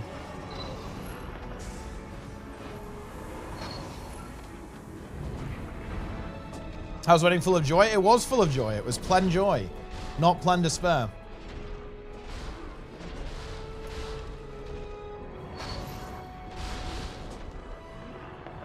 Clean up our Greer. Yeah, I don't think it's too bad. You just need to basically just... I think is doing more DPS fixes most of the issues on Greer. Our Greer is just slow. Then if if the boss just dies fast, like the stacks on there, and you actually do the movement properly, it's like really not an issue, I think. So just increasing the DPS fixes most of it. Just like having 10 people who are a bit more sweaty just fixes it. But yeah, you just need like the Mesmers to put the feedback and shit. You do CPC on the Scourges, right? And just like, because, Scourge can take CPC for very minimal loss and just slap a CPC down.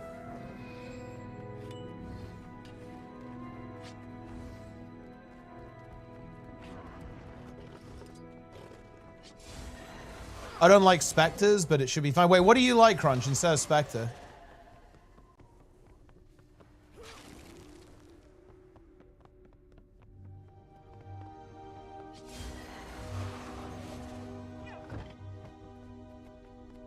Ooh, how would Plenjoy even look like? It would feel so unnatural. Well, I mean, look. Surely, Plenix, when they announce Guild Wars 3, you'll be full of joy. So you can just screenshot yourself when they reveal Guild Wars 3. And then it's huge. For Greer Decima, I would go Toadvoker, Alak, and Thief DPS. And we can definitely do that. Like, there's no reason why we can't. In that case. What DPS do you play on Thief? Do you play Antiquary or what?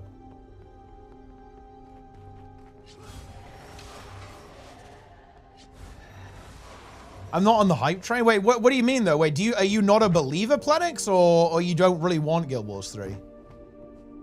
Like, why are you not on the hype train? Nuzar, the Condi Rat or Daredevil, I guess. Yeah, okay. I mean, yeah, I mean, I'm fine with that as well. If I set up the Warcraft auto uploads, yeah, you can set it up to auto upload, yeah.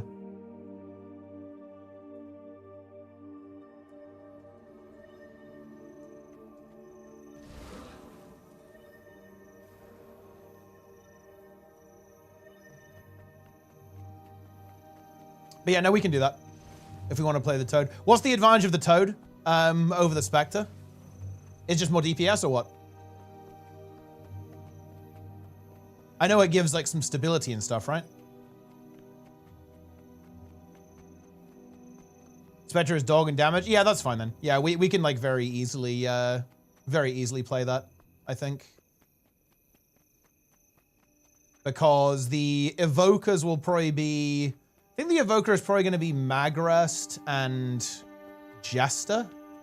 And they'll be able to play the DPS Evoker, like, and the Alak Evoker without too much of an issue.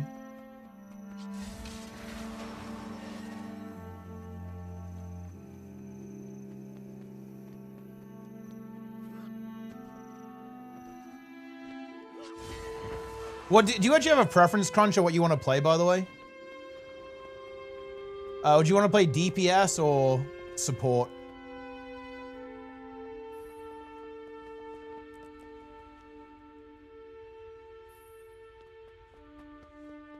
What is this? Yeah, I think we just fucking send Wing 8, man. Just get in there and do Wing 8. It's got to be done, guys. It's got to be done.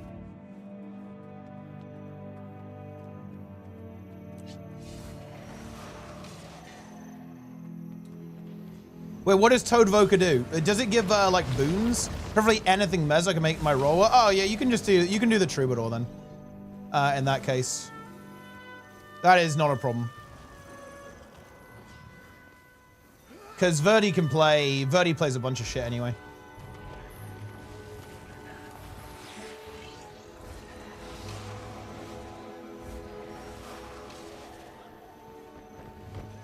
I will post who's playing what. You guys will have until I'm back from Canada to get your shit together. I know it's not ideal to have that delay, and to be fair, we can probably play a little bit before I go, but the thing is, guys, I'm gone in like 10 days, right? So it would be like a bit of a rhythm drop, you know what I mean? We'd like lose the rhythm a bit. I don't want to interrupt the grind.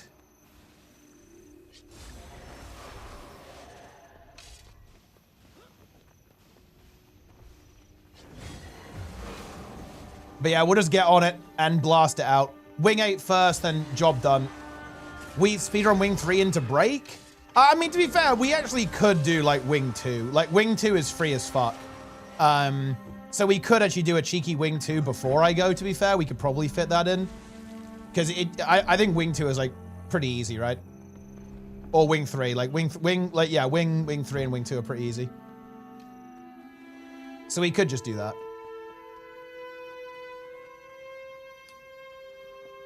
But yeah, I just want to get Wing 8 done.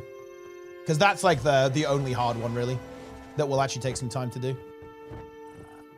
And also kind of requires like a bit of a stricter comp. Like, I feel like the other wings, you can actually play it pretty fast and loose. Like, as long as you play well and have a comp that isn't, you know, dog shit, you're honestly fine, I think, on most of the wings.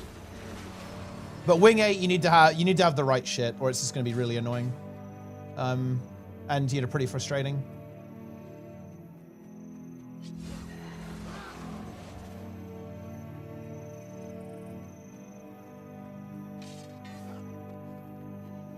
We actually do have 11 as well, so I do have good news for you guys. We are actually doing it twice, because I'm not gonna lie, full disclosure, I do want to basically use this. Oh no, this is bad.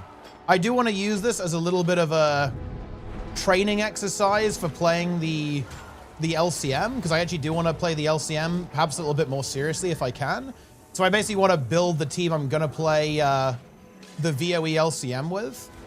But we do have 11 people, so I want to make sure that everyone gets it. So we are doing it twice, because I will not, it's no man left behind.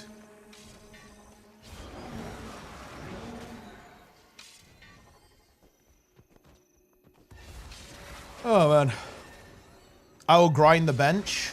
Oh well, the thing is, like, we're not gonna make you do it, Darren's, right? Like, it's not the people in Full Clear Friday. It's like there's a different channel for this. I'm not gonna. If you want, look, if you want to do Infallible, like I would do it again for you, my king, obviously, but like I wasn't actually, I wasn't gonna force you into it.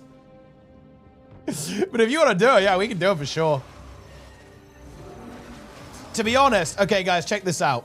Check this out. I'm gonna drop a nuke for you guys. Do you know what I want to do? I want to do full infallible. This would be a crazy challenge. So I want to do all infallibles back to back. So go like wing 8, then 1, 2, 3, 4, 5, 6, 7, all in a row infallible.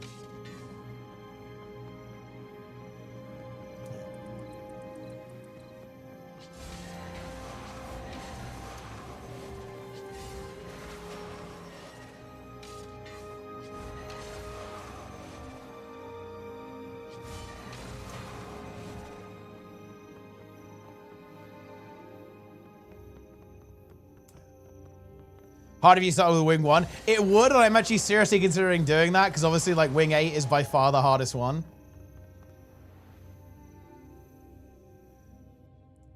Teapot, you know something, don't you? Well,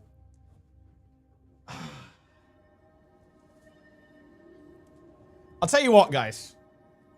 Seeing as people are starting to catch on, I will give you a little teaser. I will give you a little tease, okay? And we're going to be doing this live. We're going to be doing this live, guys. But,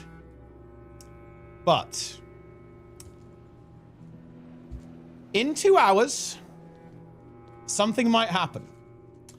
And I actually have received in the mail something. And on it, in its original packaging, it said, "Do not open until today." And we are going to be opening it live. Guys, we are going to be opening it live. So yeah, it's going to be a big one.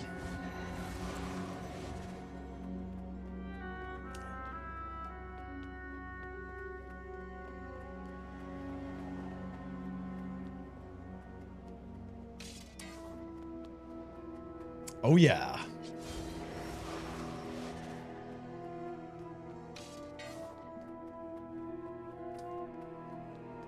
So stay tuned.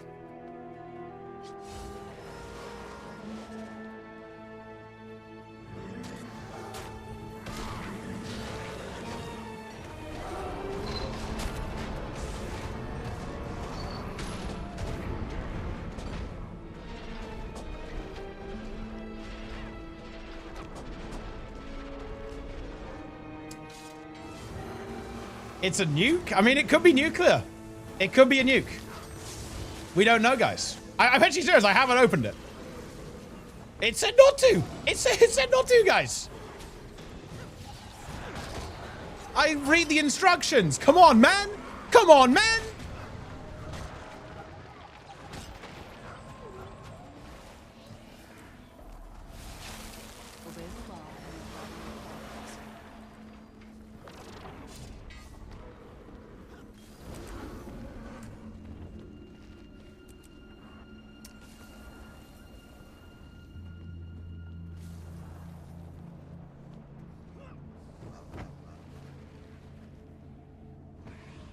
A quick 2-hour nap? I mean, maybe. Look, I'm not sure you can afford that.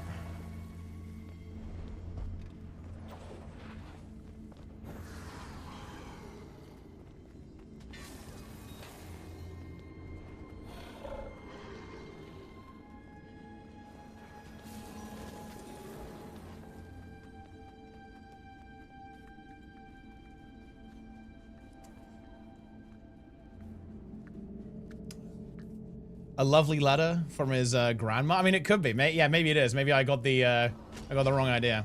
Wait, what is this? Did a guard just like sniped me? That's crazy.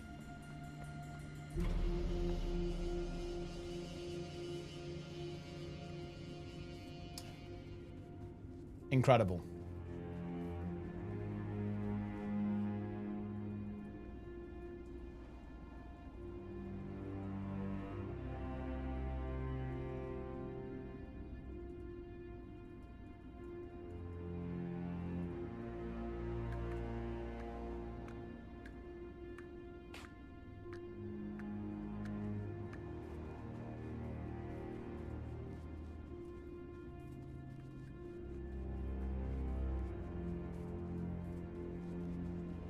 I play on EU? Yeah, I do. Can we get a 2-hour timer on the screen? No. You have to do that for yourself. You have to mentally count down. I have to fix this inventory, guys. This is unacceptable.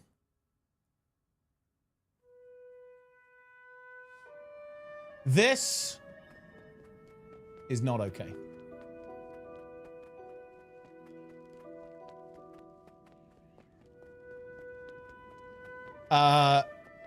Is 3 hours long? Wait, can I, I have no idea. Like, why is it 3 hours long? I think I saw that. I haven't watched that video, but I'm sure it's good. Bit of a rundown of all of Guild Wars. Yeah, hold on. We actually need to sell some stuff. This is just ridiculous. I can't even play the game.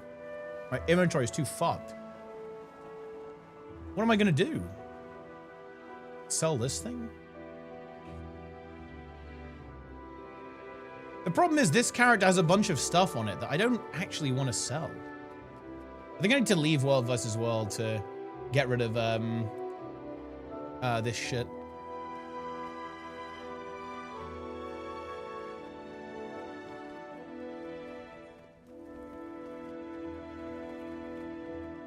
May Lissa aid you.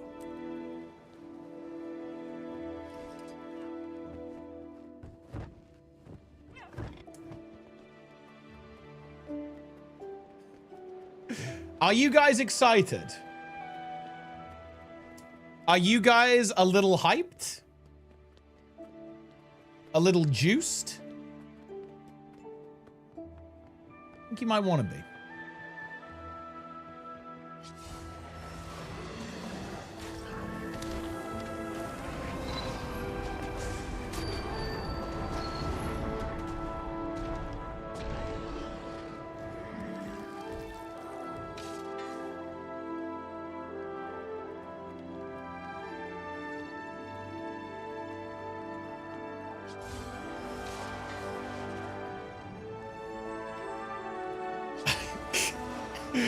What is that? Darren's, what is this, bro?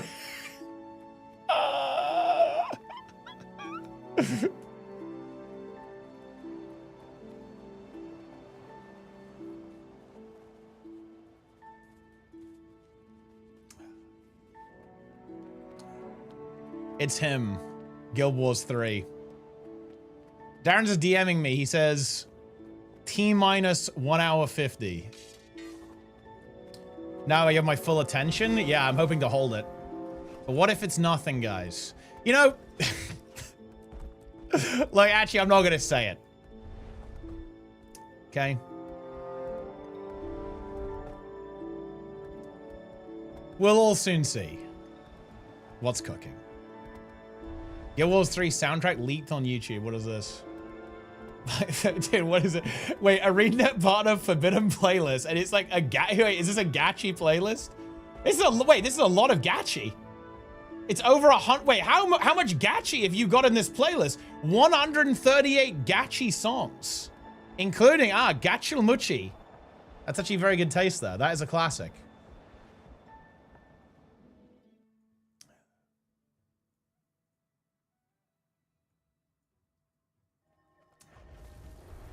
I think you know what's in the package. I mean, look, we're not going to talk about it until the time, but I'll be honest with you, I do have an inkling.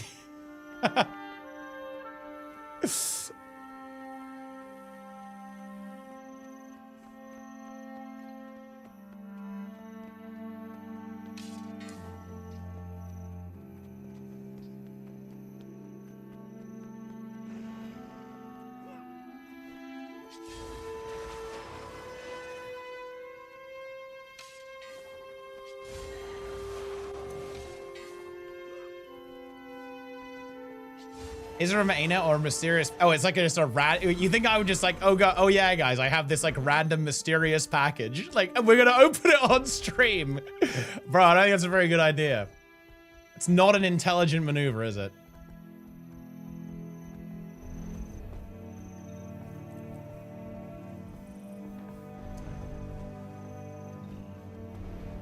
It's content. I mean, it would be content. The question is, would I survive that content?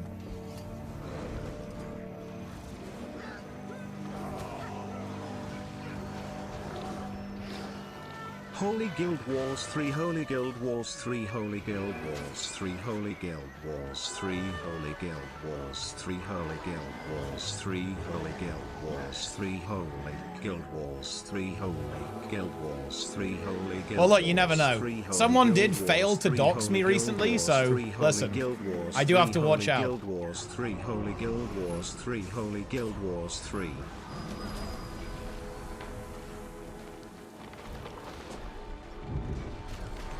Your emote is crazy. I mean, it is a crazy emote, yeah.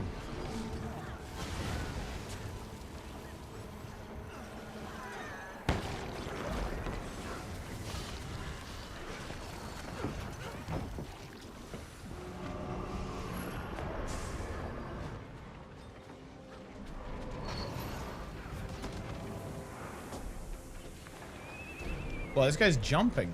What's this?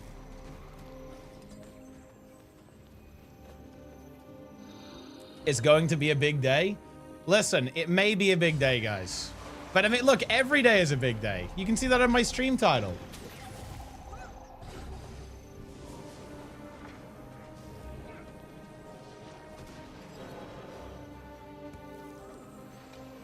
We all know this. We all know this.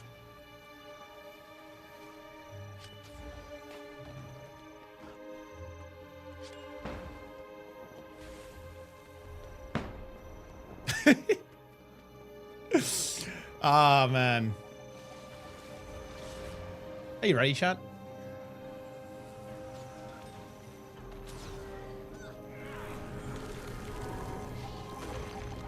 There's actually a portal there.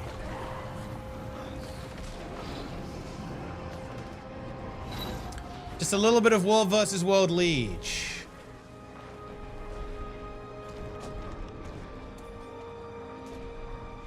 Actual teapot doxing. That is, yeah, that is a reference to me.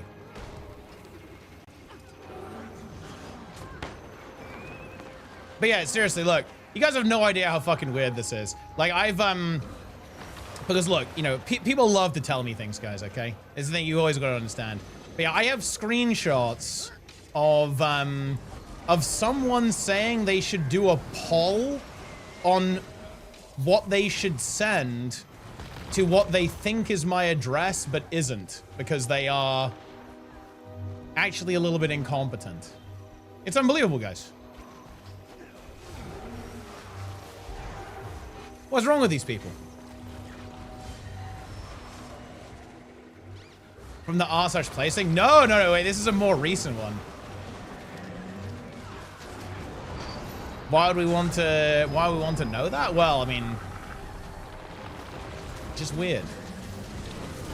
Well, the thing is, it's not even my address, so it's a little bit of a, I guess, a fail dox, but it's a little bit disturbing regardless.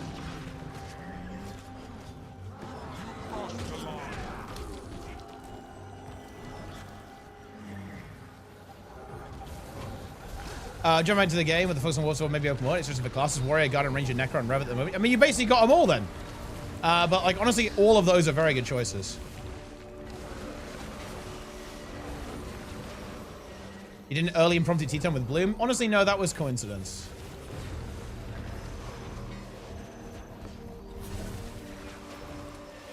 But no, it wasn't from the r/place thing. Basically, I don't even want to. I don't want to talk about the person in question. I don't want to give them any attention. But a pretty well-known figure who's like known for doxing and stuff in the Guild Wars 2 community tried to post my docs and is potentially debating on what they shall send to what they think is my address. But Fortunately for me, I'm not a complete idiot. I have taken precautions, and they weren't able to find my address.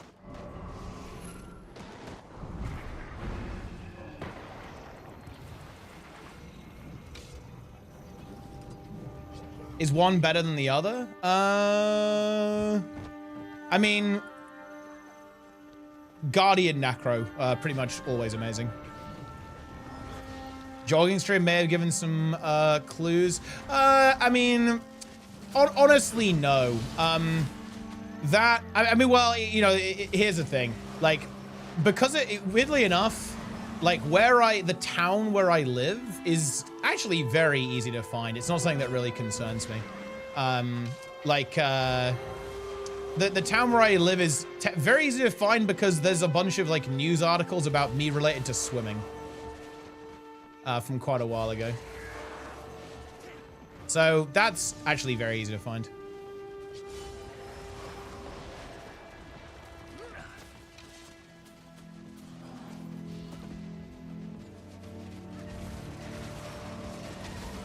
Swimming stream when? Well, it'd be a little bit difficult. I'd have to hire out the entire pool to do that. Because as you might imagine, right, like, you know, it's, you're not really allowed to film at the swimming pool.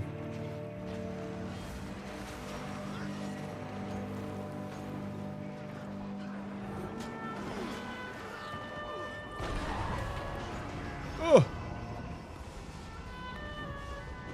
Why dock someone? It seems childish. Well, it's not that complicated. It's because people are very unwell, and unwell people do weird things.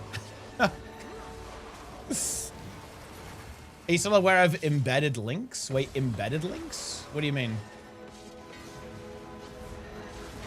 You mean like stuff that's gonna like scrape your IP? I mean, yeah, I'm not gonna click on any like weird links in the chat. And yeah, like I don't click on anything on Discord. I mean, Discord's just not very secure, right? Like you can just, your account can just get yoinked pretty easily, right? It's very weird.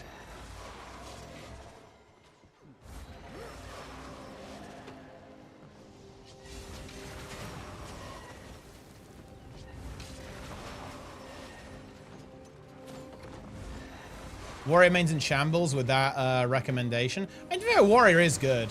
It's just that, you know, like a lot of your bread and butter is quite often going to be Guardian and Necro. Mesmer as well.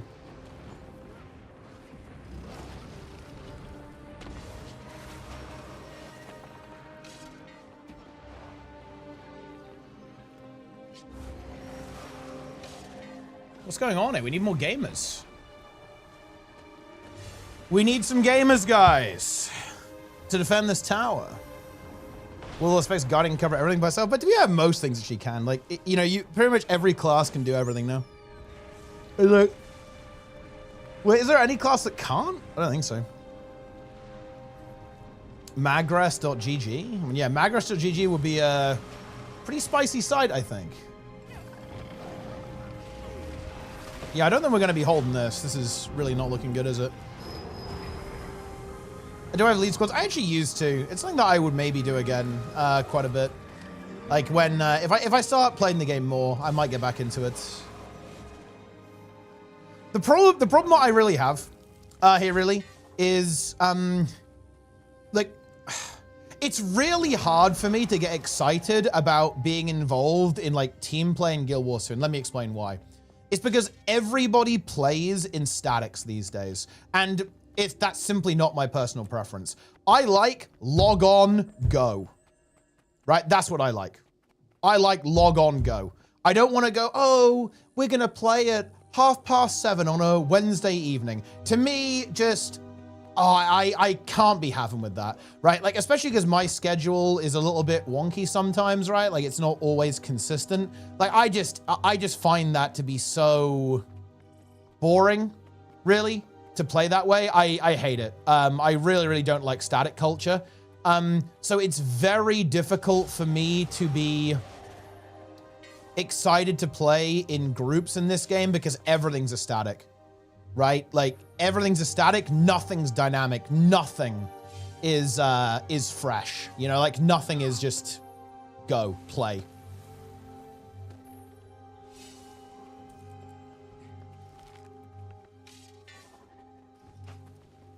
LFG is dynamic. LFG is so dead though. It's totally dead. And there's not really much of an LFG in World versus World. That's, you don't really LFG there.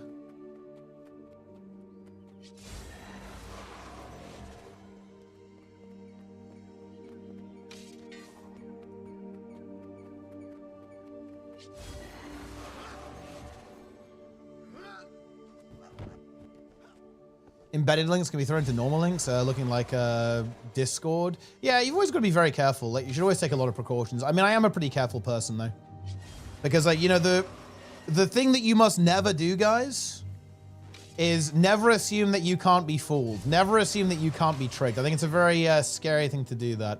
I think a lot of, oh, I would never fall for that scam. What an imbecile. You fell for a scam. Never assume that. Like, always be on high alert with this stuff.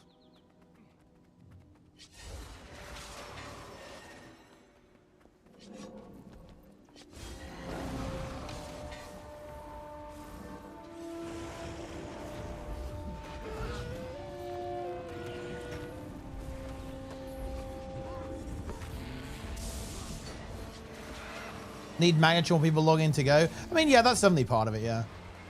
It just, like, I think the weird thing is, guys, I realize that most people here probably actually haven't even seen, don't even know, like, or remember when Guild Wars 2 was a lot more dynamic with, like, how groups worked, but it used to be. Like, it was only relatively recently. Like, the whole static thing only really started taking off, I want to say, in EOD. And not even early in EOD either. Like, and to be honest, that was a really big problem for me because I really don't like static culture. I know a lot of people do, and that's fair. I'm not denigrating like the concept of a static, but I simply don't enjoy playing the game that way. I never have, and I never will.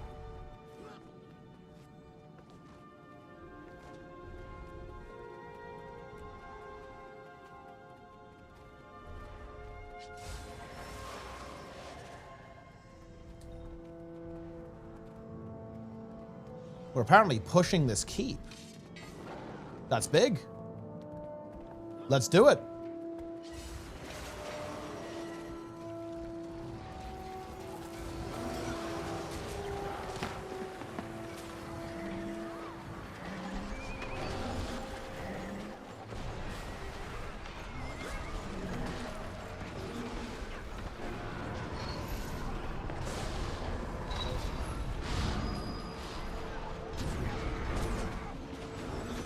Good, you would significantly less of a gap between good and average players. I think it definitely doesn't help, yeah.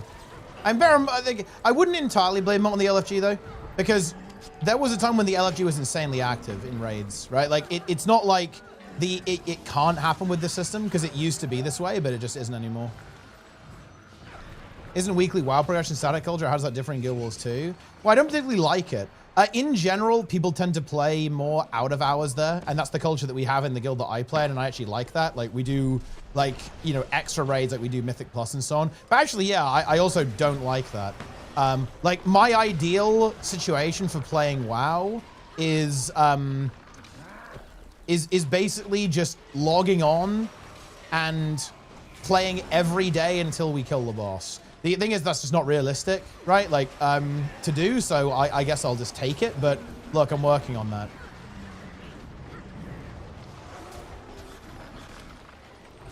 But, like, the thing is, there's a really good pug culture in WoW, though, so it's less of an issue. Like, if you want to raid Heroic or Mythic, you can do it at literally any hour of the day. Like, I've done Mythic pugs at, like, 5 a.m., and it works out just fine. And you can always do like Mythic Plus. So you're not really as reliant on your static in that game to actually play the game in a fun way. So that's the key difference, I would say. But yeah, at the end of the day, yeah, I don't want to go, oh, I want to play for 4 hours. Like we have to do that now because it's simple. Look, the content's so hard, it's unrealistic to clear it that fast unless you're insanely tryhard and insanely good at the game. So you kind of, I have to settle for it in WoW, really. But yeah, I would prefer if we played more, like way more, like 10 times as much.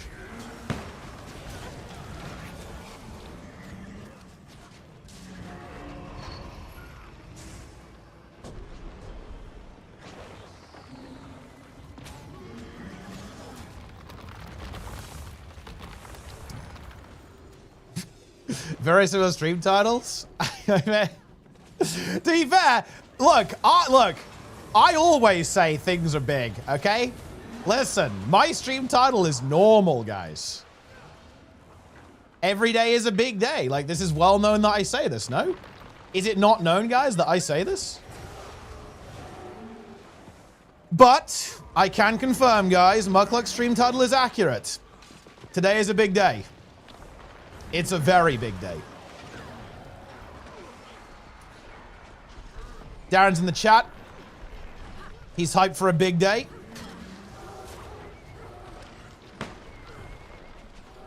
I mean, it's a big week. It's a big month. It's a big year.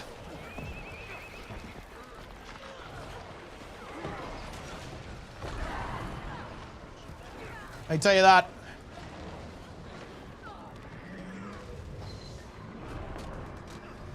Ready to win big. Someone get me the audio clip of One Arm Bandit saying ready to win big.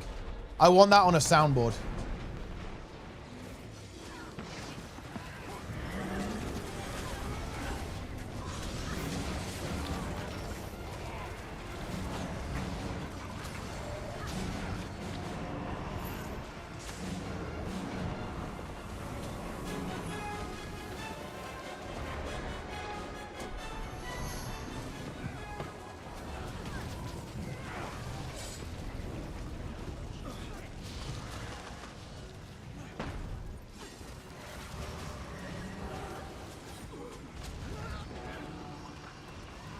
Also, by the way, guys, 10K sub goal. We have a Gachimuchi Wrestling Festival in Canada in Banff. With me and the devs.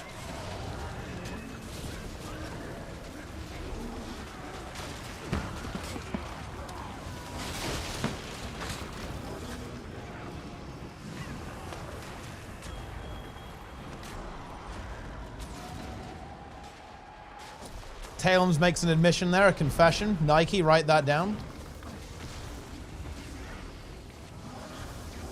Was your guild ready to win big? I mean, look. I think the bandit won big. Look, the house always wins, man. I want to tell you. Shit's rigged.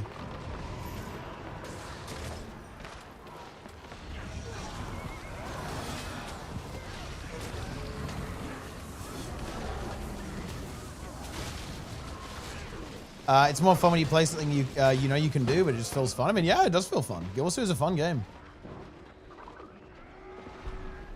Dude, we just got repelled, man. We just got thrown out of this keep, dude. The one-armed gatekeeper? Yeah. It is funny, by the way. Like, so there's quite a lot of guilds that are disbanding on Lura right now. It's so funny. Like, I'm looking at the wait. Someone wait, did that TTS not play, guys? Oh, wait, did someone donate when I was AFK? What happened there? So, wait, did it not play? Did you guys hear that or no? I didn't hear it. Thank you very much, by the way, to Anonymous for Holy Guild Wars 3 in the 1337. Wait, you guys heard it? Why didn't I hear it?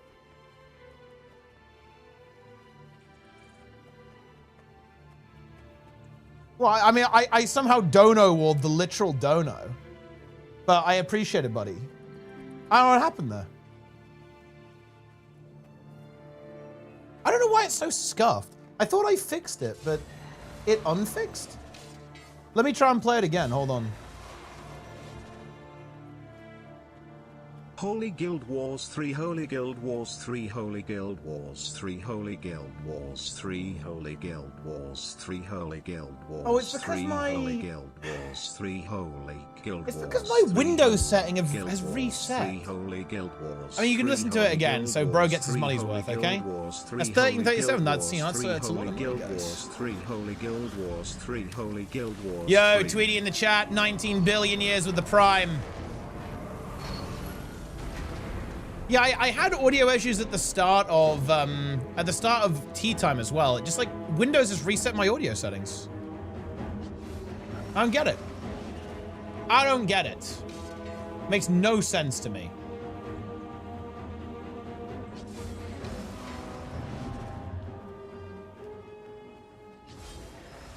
Micro slop.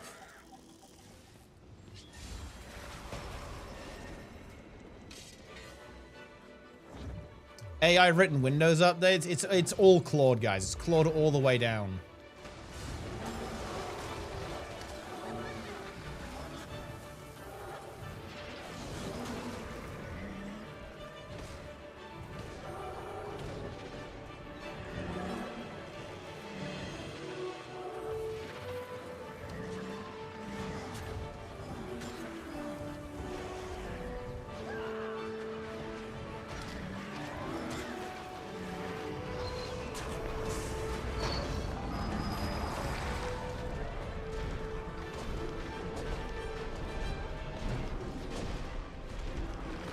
Slop is the word of the year. I mean, it's a good word. MightyTeapot vibe coded confirmed. I mean, MightyTeapot was coded with the assistance of AI. I did use Claude for the T-bot, but I actually used it correctly. I actually understand how it worked, and I didn't just make it write 10,000 lines in one go. Similar to how Plenix's co-workers operate. One commit, 10K lines changed. Feels good, man. AI, shout out to Claude.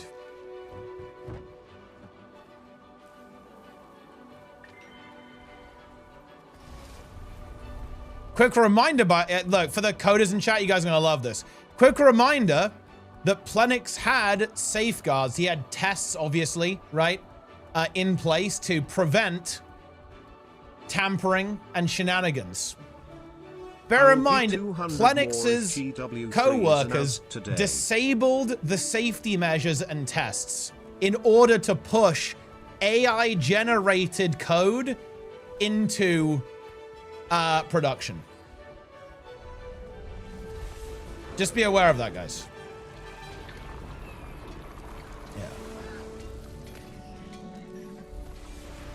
Yeah.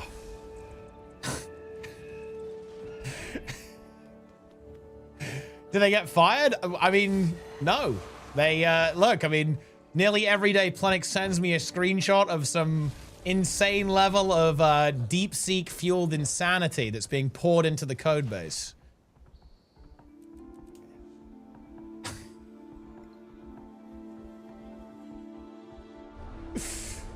Yeah. And yeah, just tell the AI to not make any mistakes. Claude, please go ahead and ship this to production. Make sure there aren't any bugs. Make sure there are no bugs in the code, okay? And we should be good. Is either Claude, Gemini, or DeepSeek? And look, why not? Why not all three? Why not have the like all three AIs look over it and see what they come up with?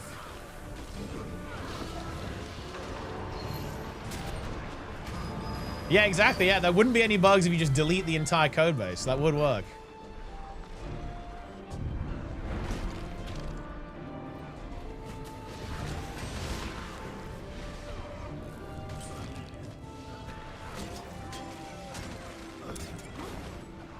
AI.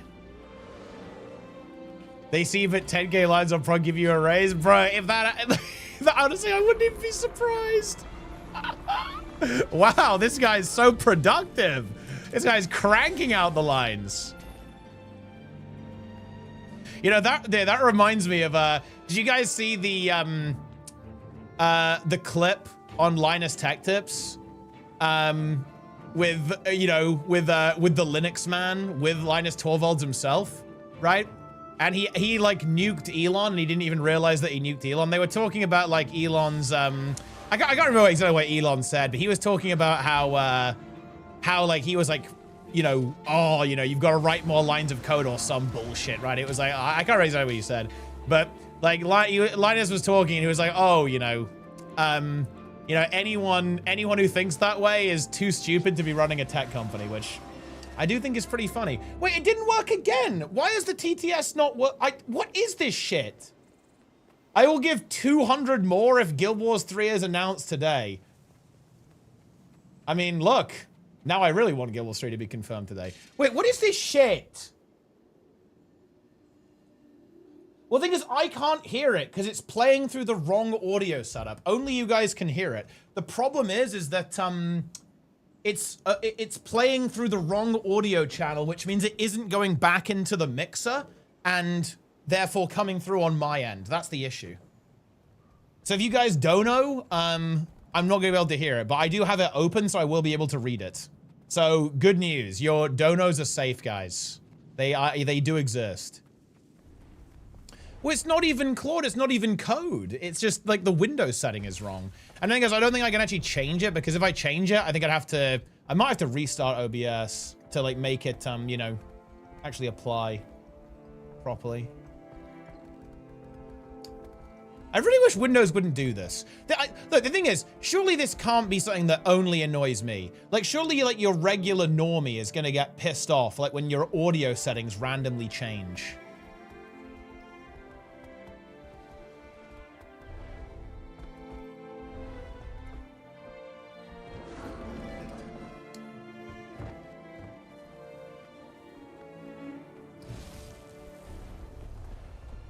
I don't understand why they don't fix this. It's intention on Windows part. Well, I mean, I think it's clearly like a weird behavior that like your settings change when there's an update sometimes. Like, sure, this is a bug.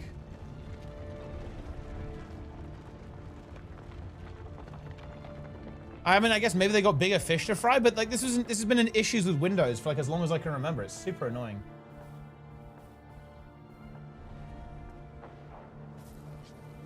It's fine, though. It means that, you know what it is? I get the best of both worlds. People give me money to play TTS, and I don't even hear it if you guys request, like, cancer. Also, maybe with a very high sub goal, I enable Artosis TTS. Is anyone here familiar with Artosis TTS?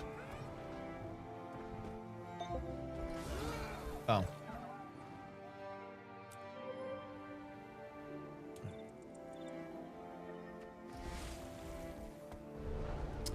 Ah, yeah, Gull24 definitely is.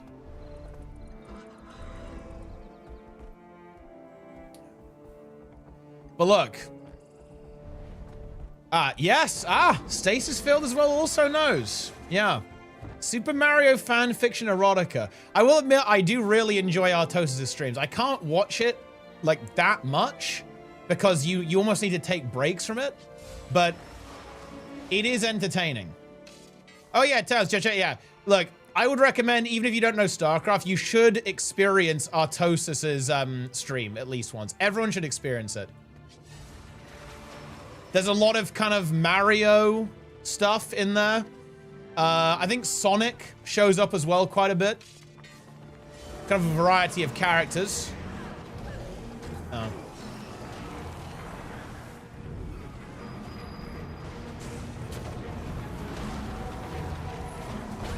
Yeah, it's not gonna work, is it? Man, I feel like we have like no players in this borderline, man. What the hell's going on here?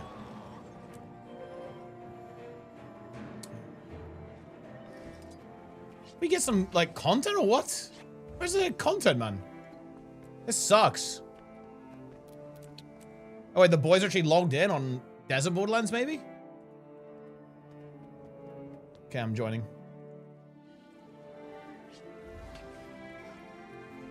His cast persona and stream persona are so diametrically opposed. Yeah, yeah. To be fair, I do get it. Like, I think in a way they are the same person, but yeah, he obviously chooses to express his personality quite differently on those two things. But like, I think you do see the same person. Like, his sense of humor, I think, is actually quite similar in a way. It's just that obviously it's a little bit more PG when he's actually doing casting. It's a shame he doesn't do GSL anymore, because obviously he doesn't live in Korea at this point, but because I really, obviously, like, you know, Tasteless and Artosis, Tastosis, pretty legendary combo there on the GSL. I actually have come to really enjoy States casting, though, actually. I think a worthy successor.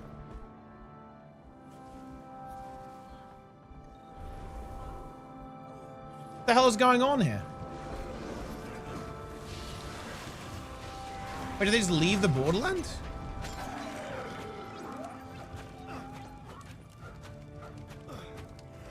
The comment's avoiding it? Oh, I mean, maybe they don't want to be on stream, to be fair.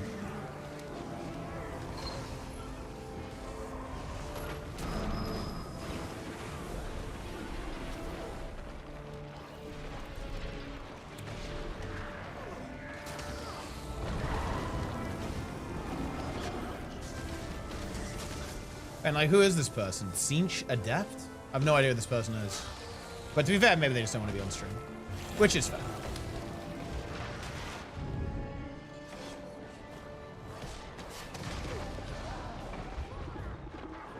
Afraid of stream sniping? There's no reason to be, but some people just don't want to be on stream, right? Which is fair enough.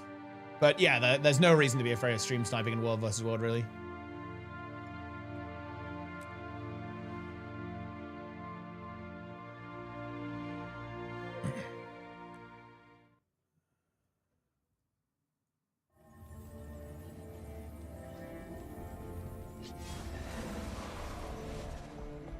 To Stargrove. Oh man, are you kidding me?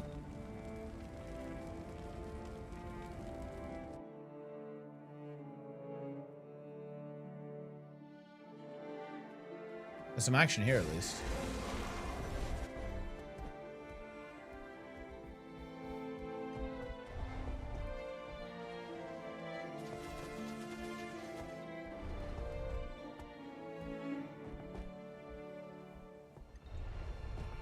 Getting this camp.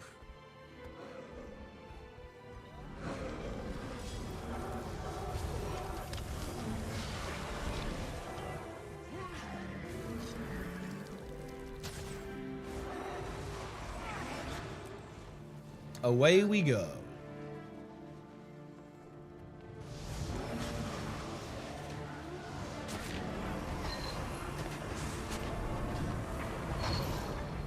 Guild Stream, it was really good. Oh, well, that's good. I'll have to check that out at some point.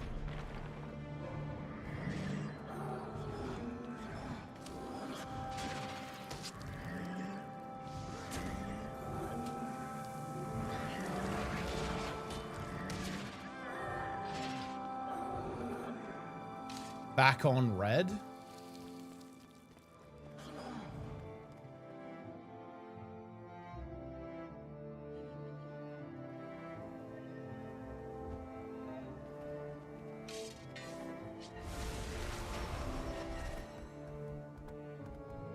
Let's inquire. Let's see if we can get a little warm-up content here, guys.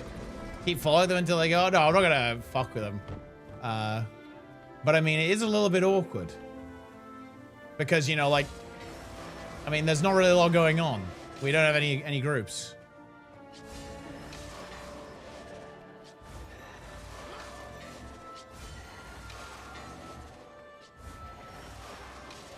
We just leave not because of you, just bad timing?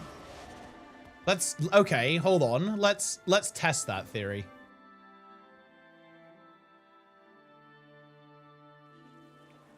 The funny part of the video is when he shows all the editors saying they'll be playing Char, then Char having the lowest player rate, and because maybe they aren't as in tune with their player base as they thought. Well, I mean, I don't know. Maybe the ArenaNet devs just like the Char.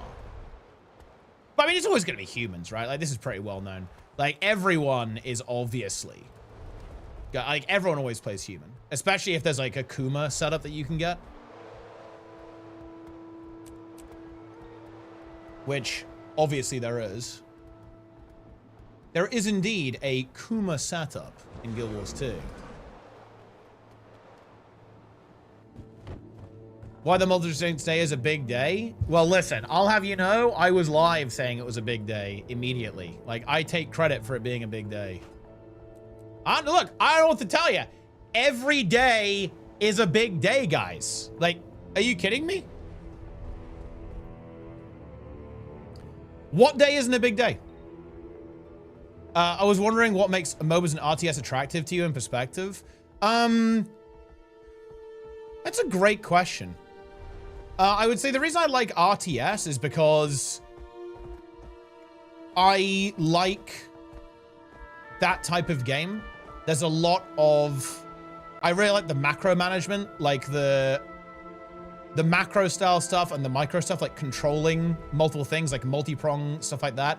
And I don't know. I just like the mechanical flow of them. I like It sounds weird, but I like how the game feels, right? Like the texture of the game is really enjoyable to me with how the mechanics tend to work. And I really like the idea that it's way more of a mind game than a lot of other games are. Like you're constantly trying to like trick your opponent and understand what they're trying to do. And you know, they're so sandboxy as well. RTS games are insane sandboxes. Right, insane sandboxes. Because the game's wide open, right? Like there's an almost unlimited amount of approaches you can have to the game. RTS or just SC2 specifically. I think it's RTS in general, but definitely Blizzard RTS. Because Blizzard RTS are the ones that typically have like really good competition. Like, you know, they really put a focus on the PvP.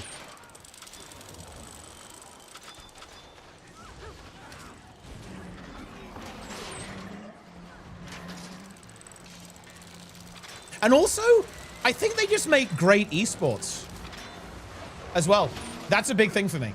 Like, they just make amazing esports. I think RTS is the best esport. Seriously, I do. I think it's very watchable and very exciting.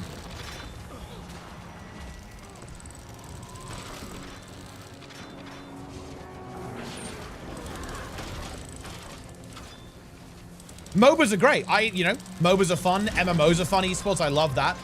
But for me, RTS is the best esport.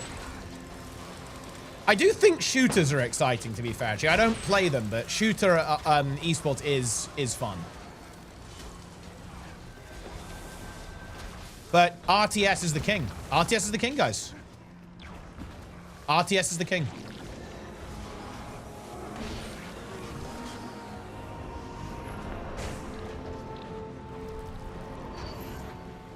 Do you like Guild Wars 2? It's kind of yeah, I do. I do. Contrary to popular belief, I do like Guild Wars 2. I think it's a great game. Like, there's never a moment where I go, wow, this game is dog shit when I'm logged in. Unless I don't get the mount drop from the new meta, then I say that the game's dog shit. But, like, outside of that, you know, we're good. A team element? Look, I'll tell you what.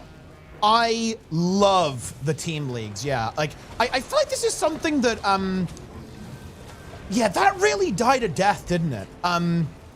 I think that all the different formats in RTS were amazing. Like team league stuff. I think GSL is so special as well. Like that was a format that really didn't see a lot of play outside of Korea, right? Like outside of Korea, RTS was always, you know, the big weekend. You do a big weekend. It was never like the multi-week preparation focus, and it's so fucking good. Like GSL is so good.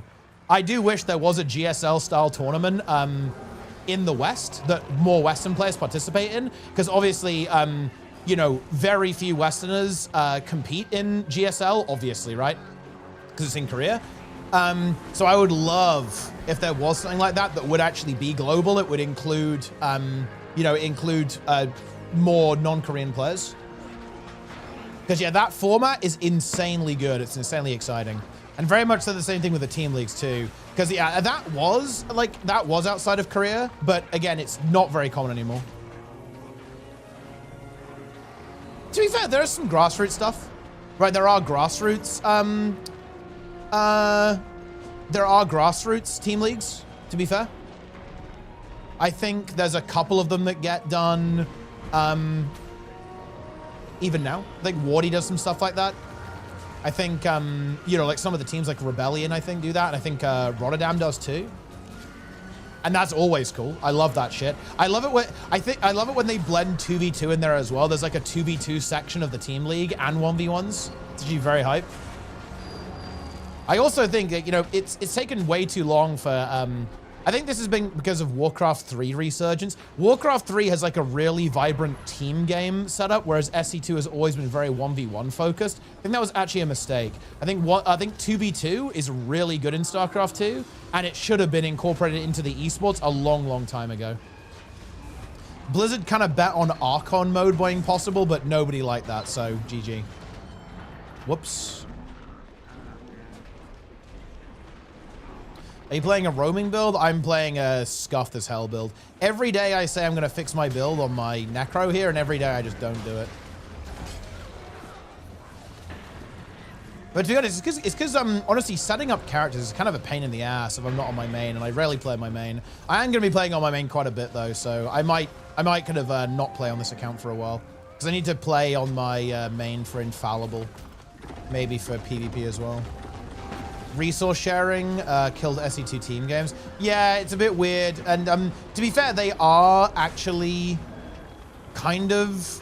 Like, in the official tournaments, I believe they actually have a rule set that changes that. I think it's delayed.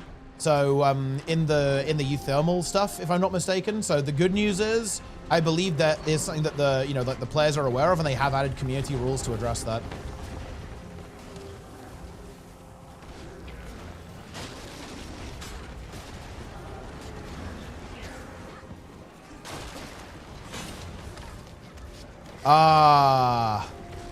So, guys, what do we think? What do we think, guys? Is today a big day? This is also very bad news. We're going to have to cleanse these condies. I want to give myself stability here. Ooh, ouch. Actually, they might be able to save me here. Oh, I have a gyro on me. That's big.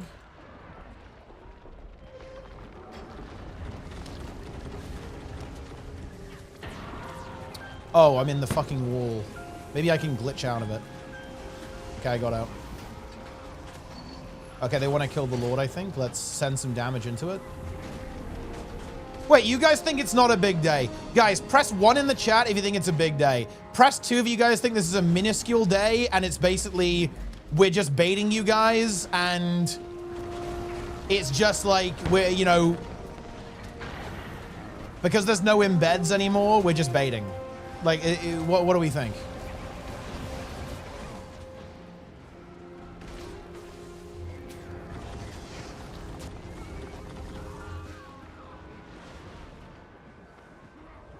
Dude, someone in my comments recently bombed Darren's, by the way. He carpet bombed Darren's and said he fully blacklists all content Darren's is a part of because of the embed arc.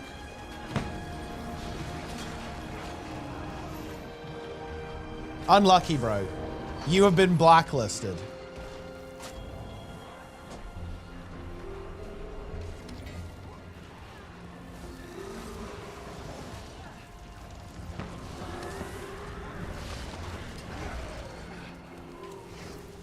Yeah, we have been repelled, unfortunately, by the looks of it. The swarm has arrived. Toasterville Prime. Ooh, nice pulls, actually.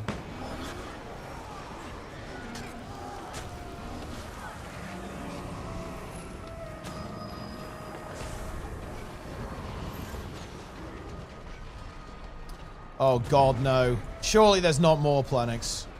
Oh, wait, never mind. What? Oh, wait, are you trapped, Planix? Are you caught? You're under the... Wait, you're doing basement strat.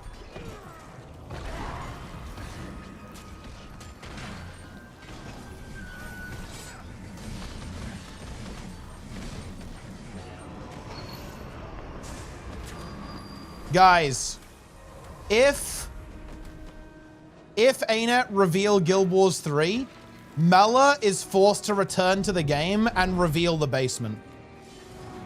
Are we guys good? Are we guys good with that or what? What do we think?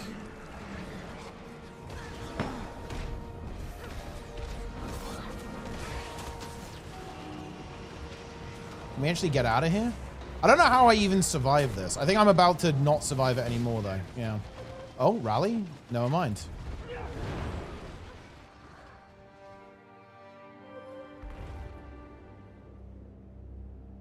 Yo, Snab in the chat, the goose. Snab is the goose and he is loose. Would Mela agree to that? I mean, maybe. Like, I think he knows about the basement. He does know about the basement.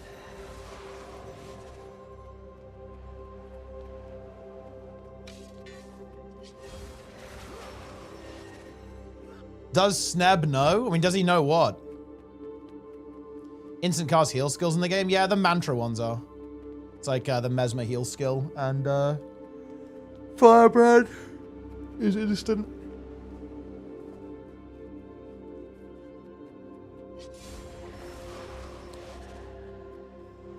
playing the game. Well, he only has to come back to show off the basement. That's it. That's his only obligation in the game.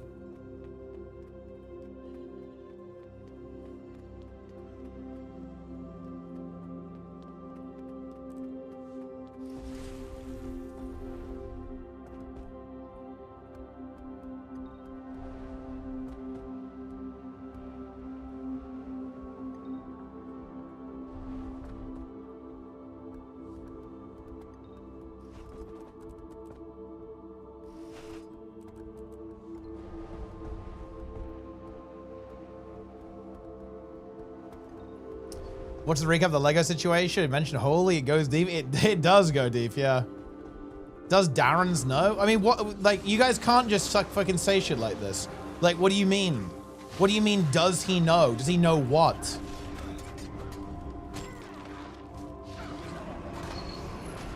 There's an almost unlimited amount of things you guys should be talking about when you say, oh yeah, does he know?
Shrimp is back?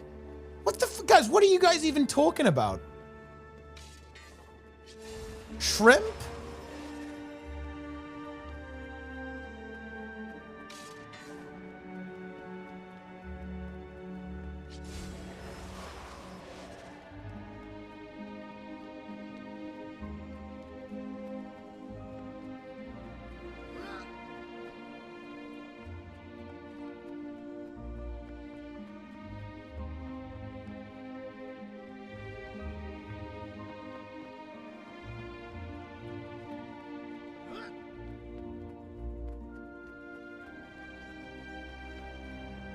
Yo, Mekrum, what's up? I thought it was going to be a big day. It's going to be a big day. It's a big day, guys. We love to see it. What time does big day start? We got some fireworks in 1 hour.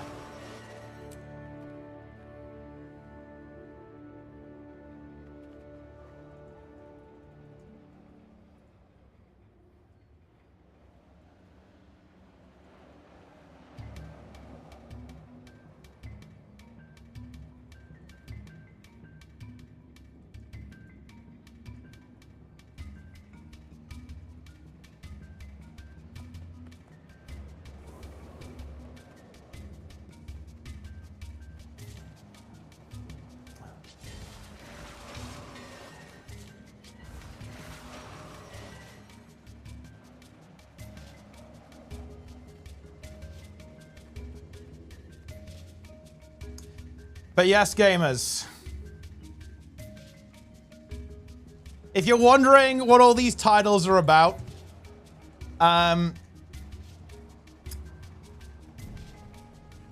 The stream titles, they're about this. Okay, I imagine our man on NA, Muckluck, is probably talking about the same thing. But some of us, the Guild Wars 2 gang, have got the documents. The files. Yes, guys, that's right. ArenaNet have actually been able to get their hands on the unredacted Epstein files, and I will be revealing them today, guys.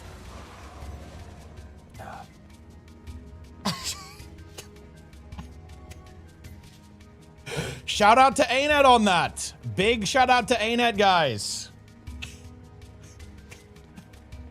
And let me tell you, you won't believe who's in them.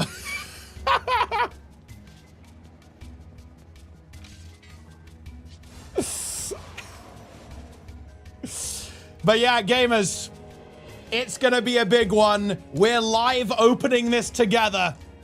A little special something from ArenaNet. We're revealing it in 54 minutes.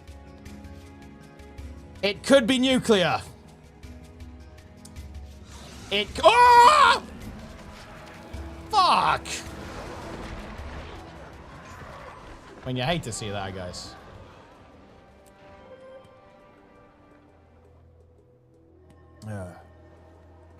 Yeah, it's gonna be a big one. Gamers, every day is a big day.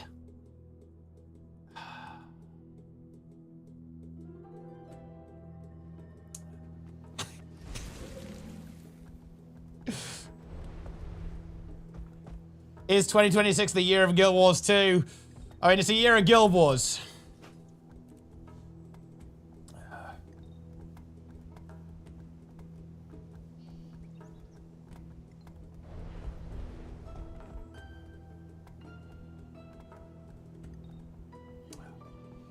Gamers, all I'm gonna say, recall this, guys. I said this live. When Guild Wars 3 is confirmed, when it's confirmed, we will be enabling DYB. We're going to be enabling DYB.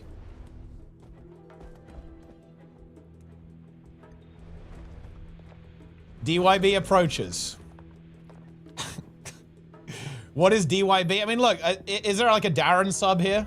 You can show people what DYB is. Oh yeah, there we go. Road Gold, he has it. DYB, my beloved.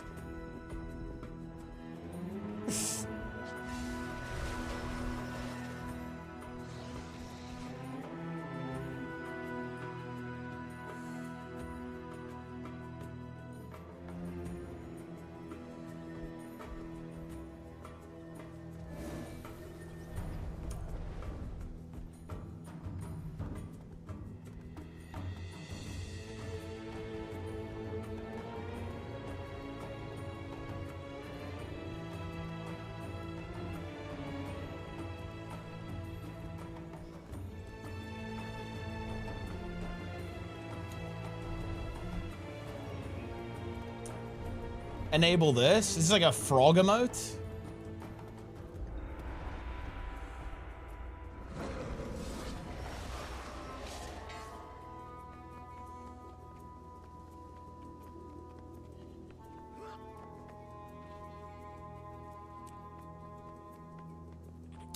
I will consider enabling this frog.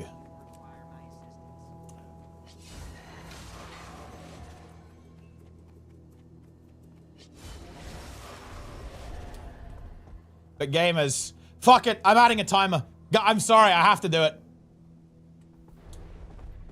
We're gonna have to do that. I think I'm gonna have to add a timer, guys.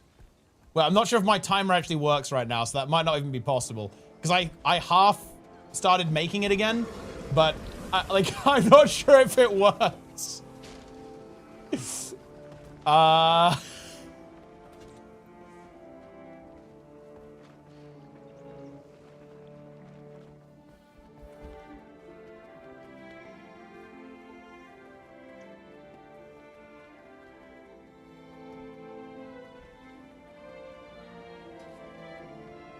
Oh, shit.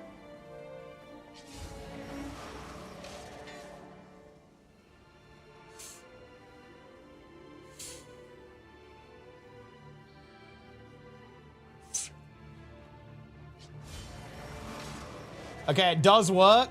I need to configure it correctly, though. Big day, big timer.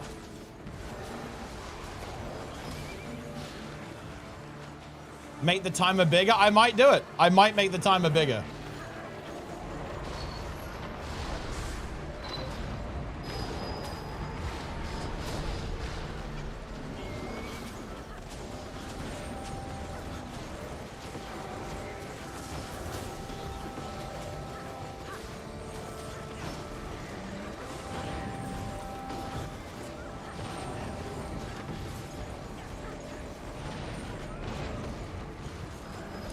If Lara ain't streaming, I don't believe it.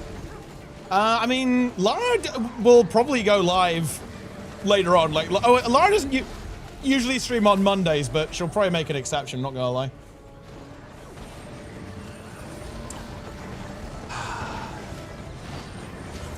All right. Gamers, fuck it. Look. Here we go. The timer is here.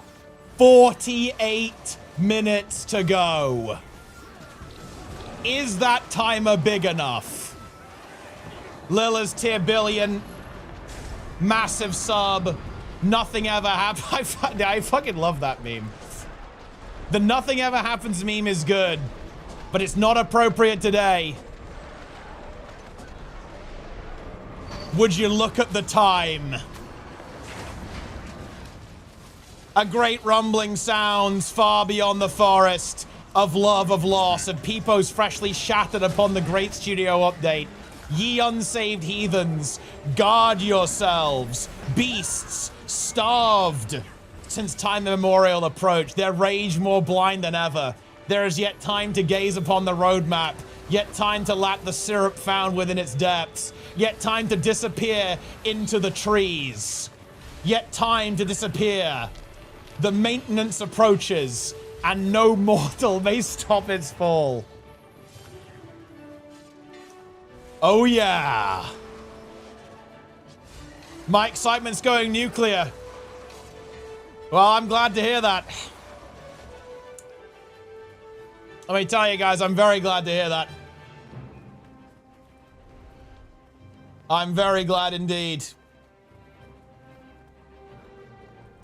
Because today is a big day. Also, wait, unrelated, Mikram, have you heard? Holy shit, dude! Have you heard the music from Midnight Falls? By the way, Laura, like especially Phase 4, the hidden mythic phase. I think you'd like that. It's fire.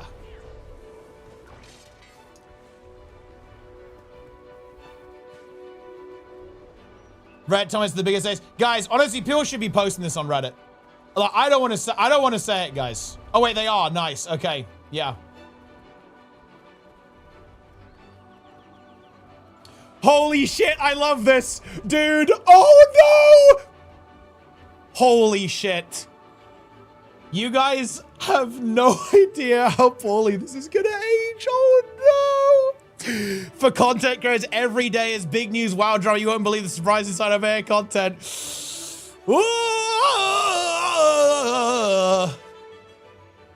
Yeah.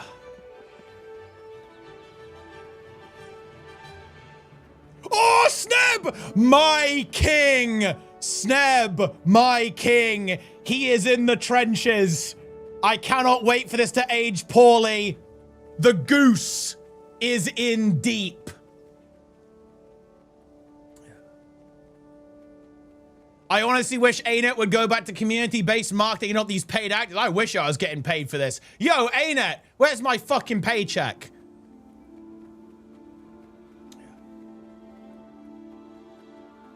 PvP's ending, it'll be a big day for us. True. True.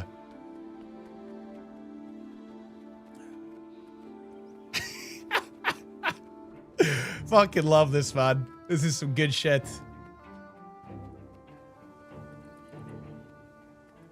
We're getting married? Oh, what? Well, it's a follow-up after my brother's.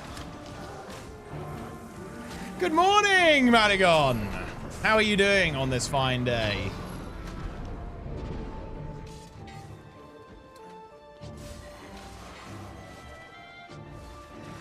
I'm gonna be honest, guys. This is gonna be a rough comment very soon. I'm fine. Oh, I'm very glad to hear that. That's right, guys. Guild Wars 2 shuts down in 44 minutes. Yo, also, by the way, Nike, did you hear this? Talem's confessed in chat that he likes farts. Just so you're aware of that. Thought you might want to keep track of that, bro.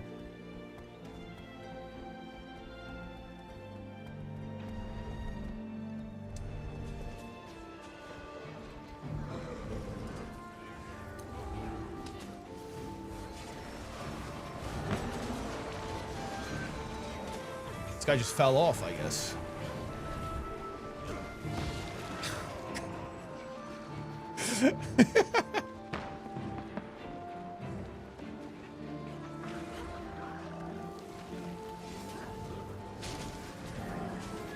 Guild Wars 2 turns into a card game in 43 minutes. I mean, yeah, maybe.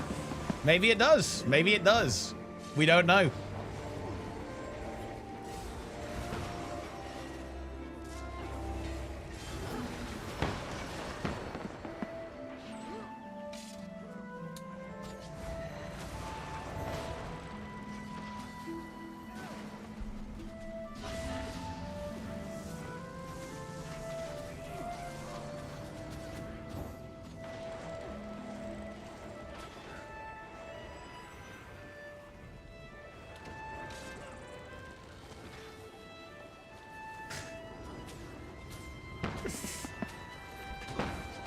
Oh, shit.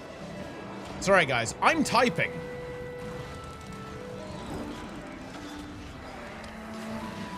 Second channel, Mighty Coffee. I mean, maybe. Maybe. What's the timer for? Look, again, guys, I really cannot say anymore. I can't give it away until we get there. But we have got a big, big day ahead of us. We have the secret package from ArenaNet. We have a secret message, if you will. The files are in my possession, and we will be revealing the files in 42 minutes.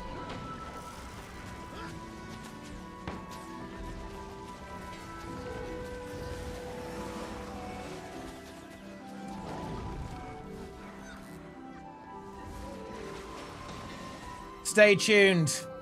41 minutes to go. The timer covers the entire screen. Where is Lara? I mean, I would expect Lara to make an appearance. I will admit that. I will 100% admit that.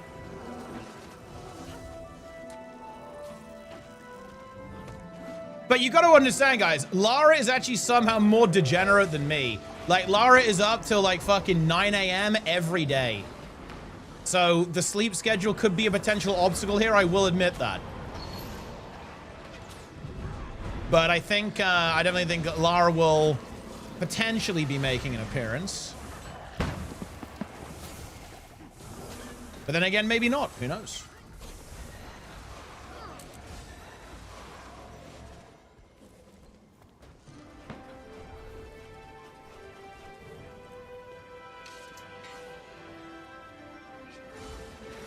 Lara goes on vacation until this. That is true. That is actually true. That is true.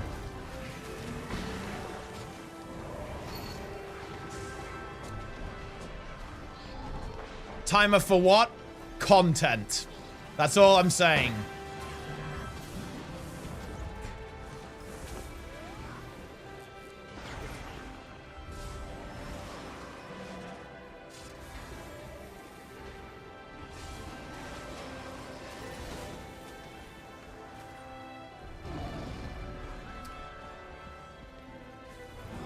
Darren's news. Wait, is Darren's live? Guys, has Darren's gone live? Has bro gone live?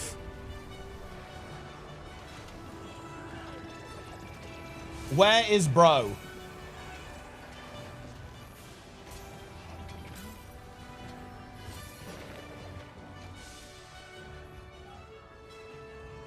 Wait, I'm celebrating my 6-month mod anniversary. Wait, what is this? Like a new Twitch feature or what?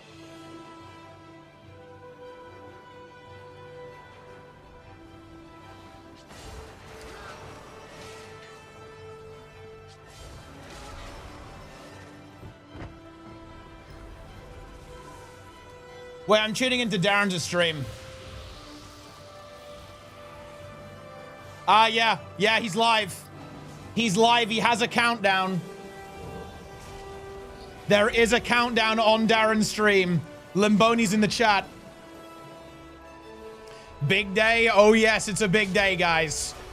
I'm getting a little bit hyped. I'm going to tell you that. It's about to get wacky. Let me tell you that, guys. Is this countdown as big as yours? I don't think so. I believe we have the biggest countdown. Oh man, it's funny.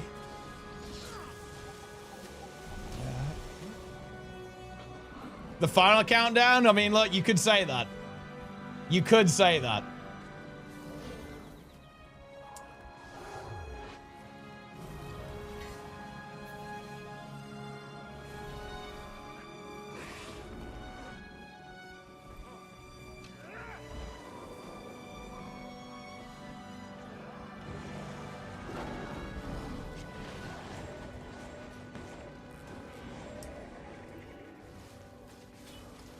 Guild Wars PTSD is something to relax away. I mean, I think you should. And personally, I'm pretty excited, but, you know, I get it. I get it. I get it.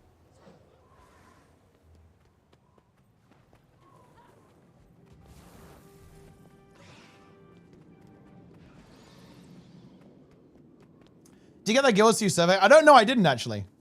I didn't get the survey, but obviously, like, you know, you've shown us what's going on there. Hey, well, you know, it's interesting. From some of those questions, I think that they're actually not bad questions, right? Because you sent me that really interesting question by Chris, that interesting video from Chris Wilson. And I feel like it's the kind of survey that he would kind of approve of, right? It's kind of more kind of like trying to gauge sentiment rather than like looking for like specific action points.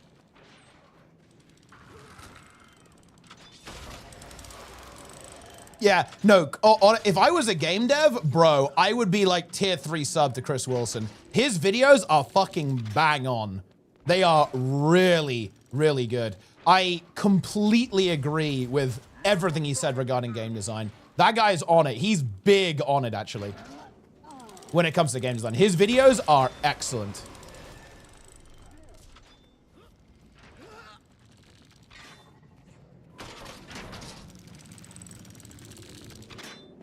Yeah, yeah. No, I'm serious. Like, if I was in game dev, I would be 100% subscribed there. I will be listening to that, like, very, very good kind of insights.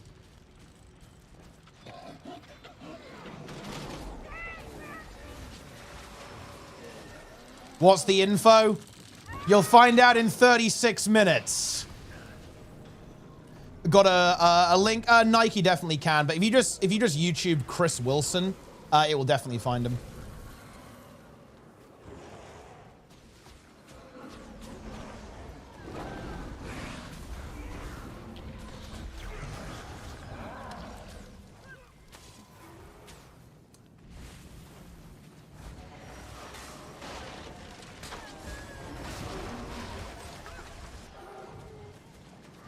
Until we're all toilet gaming with the new Guild Wars TCG. I mean, who knows? Anything can happen, guys. Anything can happen.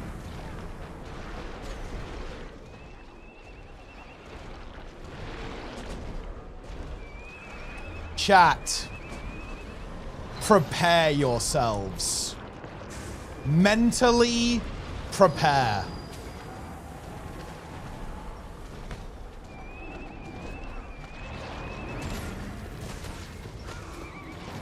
You will need to be mentally prepared for this. Chat, do you stand ready?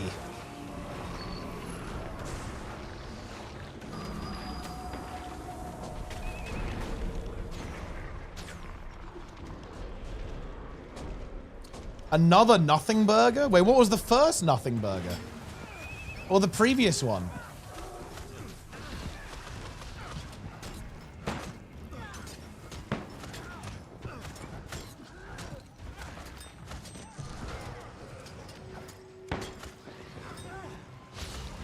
Ice Brood Saga?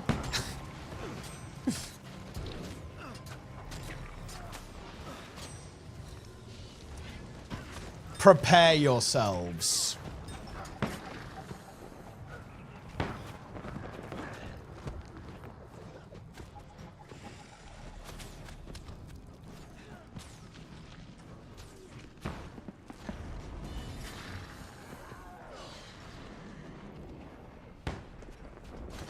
Whoa, by the way, guys, if it's leaked, I would really ask people not to post it here, by the way, guys. We are not going to be discussing it. Even if it has been leaked, guys, we are going to wait.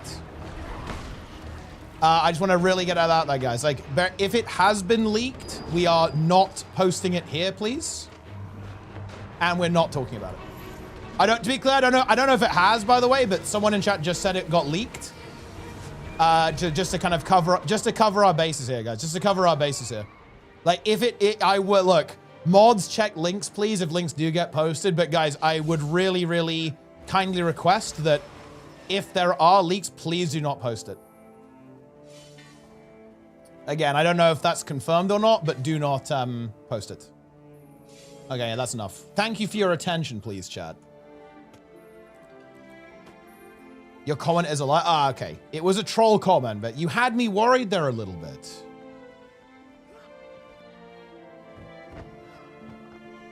What is happening? I'll tell you what's happening. Content. A massive day. Roy in the chat.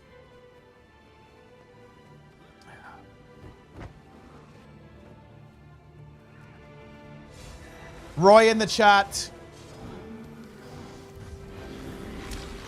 And look, Roy, we're going to open this. I've got my scissors all ready.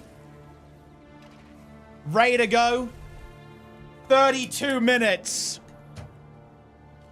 The files will be revealed at long last.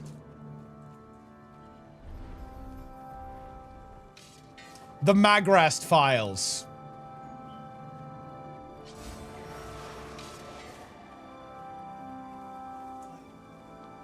I don't know what that is. We're going to find out together, Roy.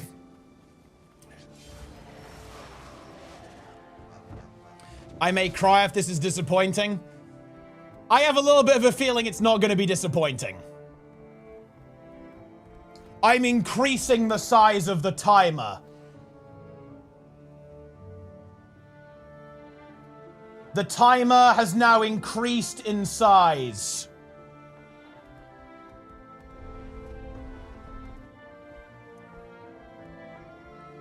"31 minutes.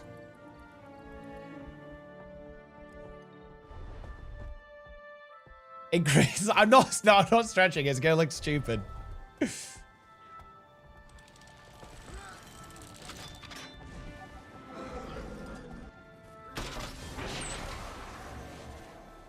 Emote only.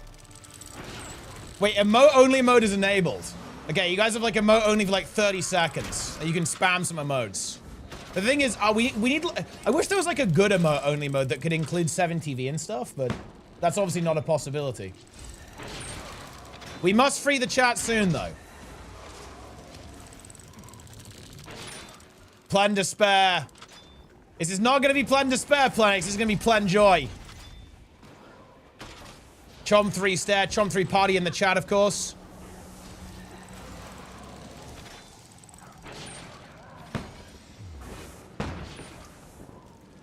You know...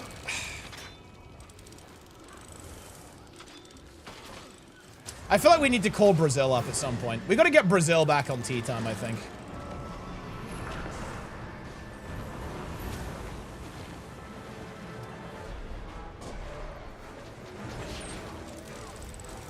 "29 minutes, guys. Holy shit, this is going to be a long 29 minutes.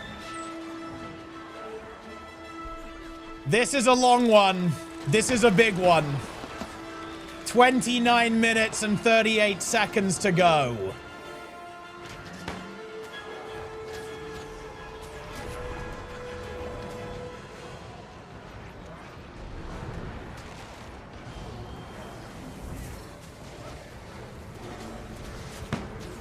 Dude, okay, look. Also, guys, you know the best part about this? Okay. I feel like I have done like 20 plus stream titles with the title like every day is a big day. Oh man, I fucking love it. It's so good. Oh, actually, I do want to, I actually do want to quickly shut this down, by the way, guys. ArenaNet actually have no creative control over like stuff like stream titles and like what we do. I want to actually really clarify this, guys. This statement here is wrong. We were not told anything regarding about what we should do or say or have on titles. It's actually really, I actually do want to clarify that, guys. This is, yeah, because I actually really don't like misinformation around like how ArenaNet interacts with partners. So just be aware, guys, this is, I want to be very clear, this is strictly not true.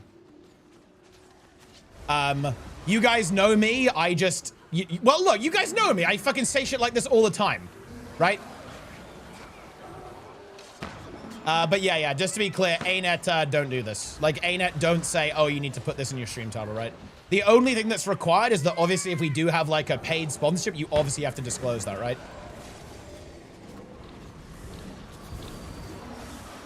But that's actually not really ArenaNet, that's just the law, right? That, you know, if you get sponsored, you have to do like hashtag ad or whatever, like to disclose that that's the case.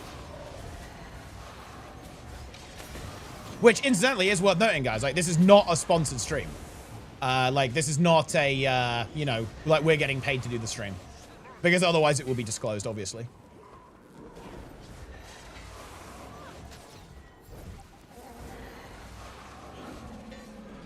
You know, if you're a partner, yeah, you'll see it in YouTube videos. Like, YouTube video descriptions do disclose that, actually, that the channel is supported by ArenaNet or some similar thing.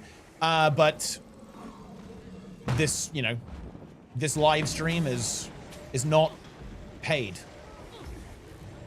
But obviously, there's like, you know, there's ArenaNet partner stuff like below the stream description and stuff. 26 minutes to go. Bromacron Snarky GG with the subs. Hype train. Look, we need a hype train, guys. We absolutely do need a hype train right this moment. I sat down with TeapotOt to workshop the title for 6 hours, and then you just go back to placing nodes. It's all you're good for, and stormed off. That is true, actually. That is true. Yeah, I love the hype train, guys. I love the hype train. Very, very nice.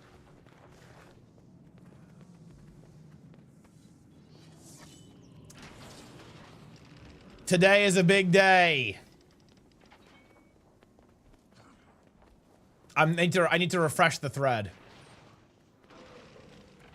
What's a sandwich commercial? Hopefully you're not baiting. Oh, look, I'm really not known for that. I'm not gonna lie. Like, I'm not really known for being a baiter. I just game. Go have another with the pro. Oh, Bleb Boing. I know you like the Bleb Boings. Love to see that. Shout out to Bleb Boing.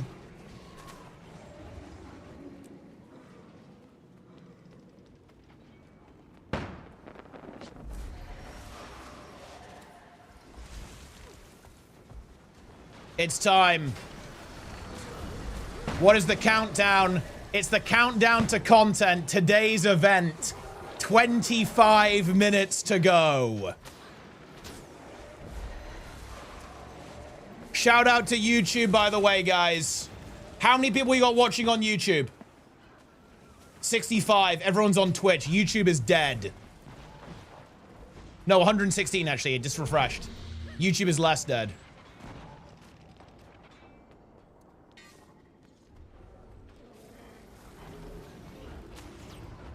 A cease and desist letter to stop spreading misinformation about Guild Wars 3. And that would, honestly, that would still be a big day, no? Kind of work out. I will combine the chats. I just need to find a good solution for that. I clicked for the big timer. I'm glad.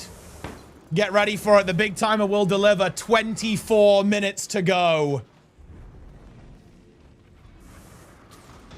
Oh, wait. Vortus has a timer as well. Yo, Vortus has a timer. I've got a timer. Who else is running a timer? Dude, where the fuck is everyone else playing? Where's Lara? Huh? Wait, I'm checking if Lara's online on Discord. Oh, Lara's asleep, guys. Uh-oh. I don't see a green on Discord. I see a yellow moon.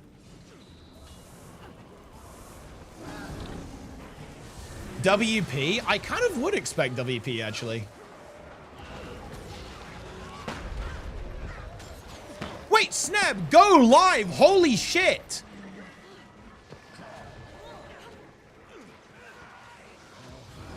Darren's is live. Lara needs to go live. Sneb needs to go live.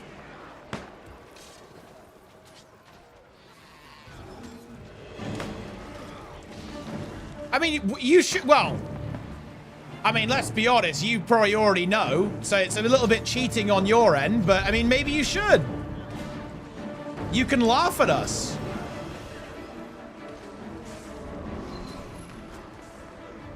I actually don't know. There's no way you don't know.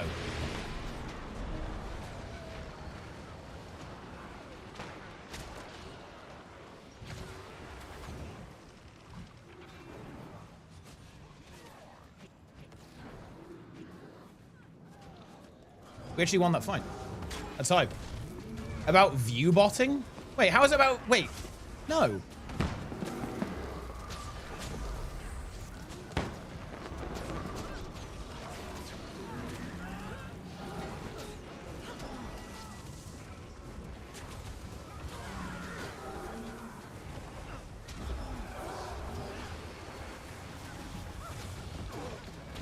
It's not, guys, it's not a cash. Imagine if it was a cash off update. Dude, look, I'm going to be real with you. If ArenaNet sent me this document, the files about a cash shop update, I wouldn't even be mad. I wouldn't be mad. I'd go, you know what, dude? I respect that. That's crazy.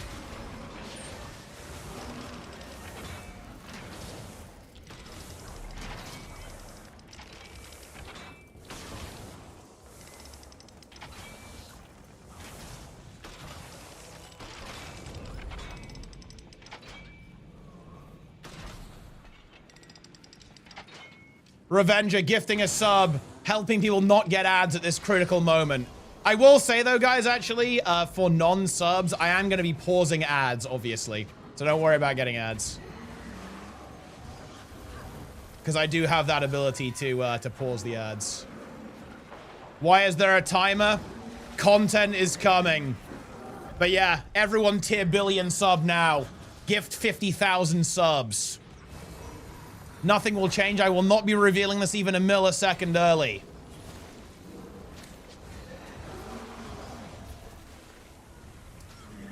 Do you know what's in the files, though? I have not opened it. I obviously have my suspicions, but I have not opened it. We will uncover the mysteries together.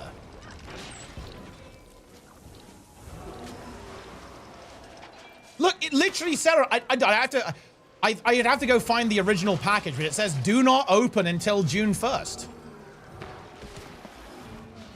It says do not open.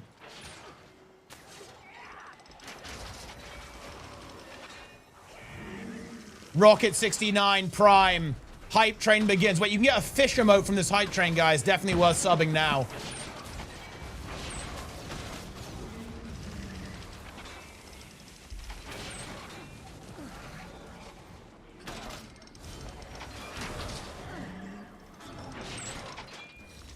I'm gonna miss the fish. You are indeed gonna miss the fish.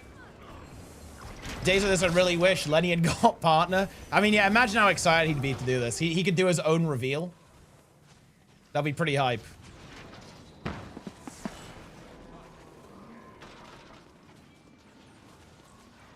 $20 minutes. 20 minutes.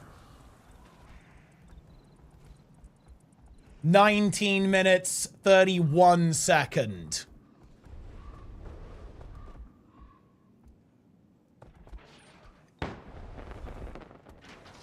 Is there a possibility that ArenaNet is clickbaiting you? I mean, well, look, you can never count it out entirely, but I think it is unlikely. Will Deaxon come back? Deaxon's playing, Tweety. You're the only one who's not playing. You need to come back, bro.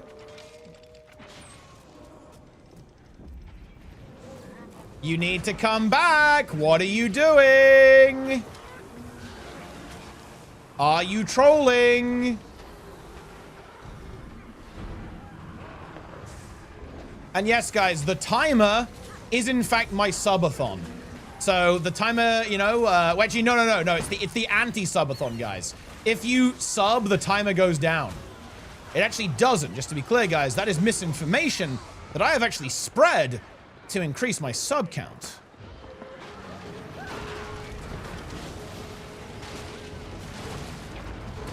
And it feels good.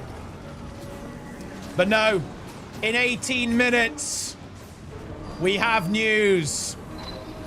Well, we have something. I've got to check the Reddit thread again. Guys, is there content in the Reddit thread?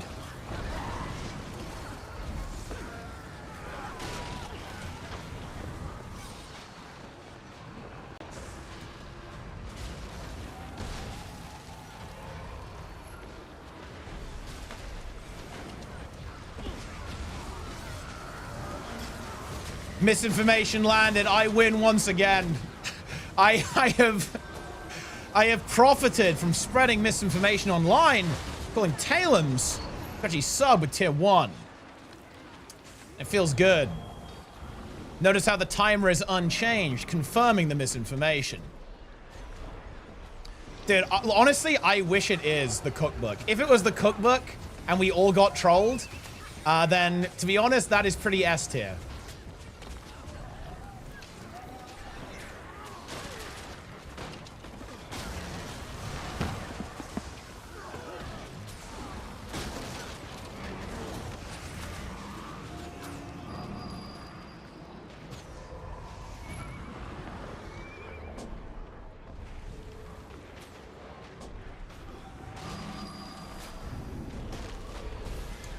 In worst case scenario, it's pretty funny, yeah?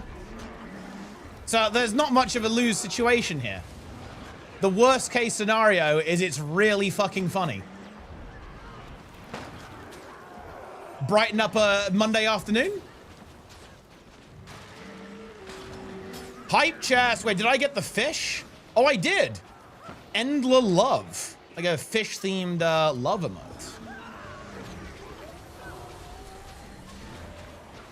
Every Wawa room is 1 second from the timer. That is also untrue. Chat is now spreading disinformation.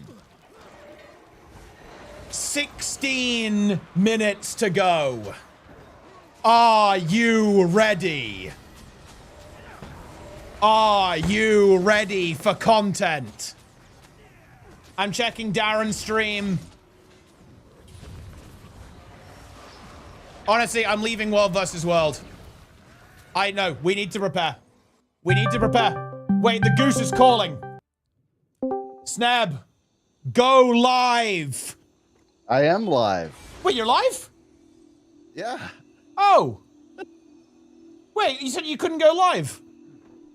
Yeah, well then you changed my mind. I can only like 45 minutes, then I gotta go, but it's worth it for this very moment. Yeah. What do you think about the content of my stream? I mean, I see the I see it's just a timer and nothing else. That's good. It's yep.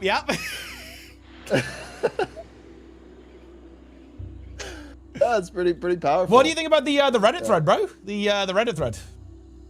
Oh, did you enjoy that comment? Thread? Did you enjoy that comment? I see you replied to it. What did I reply, Teapot? You said, I cannot wait for this to age poorly. Wait, what is this chat message from Dekrill, by the way? Why is there like a... Wait, what is this, guys? Why is there like a crazy effect around this chat message? What is this? Do you guys see that? Oh, it's bits? What is this? Well, thank you for the bits. I appreciate that. Yes, this is very good. Very good. Yeah? Yes. I cannot wait Yeah? until the timer reaches 0. Yeah. For no And then apparent nothing reason. happens. And then nothing happens, right? Yeah. You know, we've been saying that you should do this for years. You know, you just put the starting soon screen on and just leave it on. Yeah. And just never leave that screen. What do you think about the size of the timer I have on stream? I don't think it's big enough, personally. I didn't do it on April Fool's because I had to raid. I had to play gay, so I couldn't do it on April 1st, unfortunately. Guild Wars Carget. Wait, how do I see how many bits you're using, by the way, guys? I can't see how many bits you're doing when you're using those effects. I can't. I mean, I think it's some though. So good job. Yeah, have you seen this? Like new. I think it's a new Twitch feature. Oh. I actually didn't hear about this. I've been traveling. I was in Las Vegas. Yeah. Yeah. Turns out that if you don't smoke, don't drink, and don't gamble, Las Vegas is kind of a weird place to be. Yeah, I can see that. Yep. Yeah. Bit odd at times. You know, I think the most odd thing that happened was okay, the shows are my favorite part of Las Vegas. Like I went to a couple magic shows because I like magic. So I go to this magic show, Shin Lim, by the way, it was excellent. I leave, it's like 10 o'clock at night. This random woman comes up to me and tries to handcuff me. What? And what? Yeah. Like, oh, like get away. Like, wait, why though? Like what was the I think their shtick is they're dressed up in like a sexy police outfit and they try to handcuff you to like get a picture and then charge you for the picture. I don't freaking know. It was weird. I was very uncomfortable. This happened to me like multiple times as I was walking to my hotel. What, multiple times someone tried to handcuff you? Yes, or just like put they had these like little flower things that they tried to put around your neck and they'd be like, "Oh, like let's get a picture." Yeah. It was odd. Snab. 11 minutes. Yeah. 11 minutes. 11 minutes. It is time. Snab, do you stand ready? Do you stand ready? I stand ready. Yeah? Yeah. Do you think I'm holding something in my hands? Do you think Darren stands ready? Oh wait, have you got it? I don't know if he's have you got sitting or is he standing? Have you got the documents, Snab? Do you have the documents? I have the illegal documents.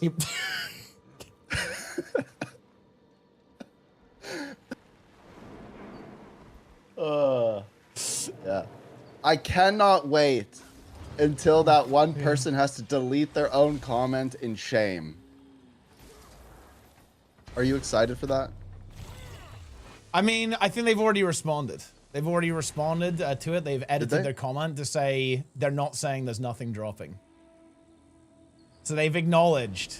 Oh, they said, Teapot, don't bully me on stream. But they didn't say anything about me. Yeah. So but they didn't reply. I cannot wait for it. Yeah.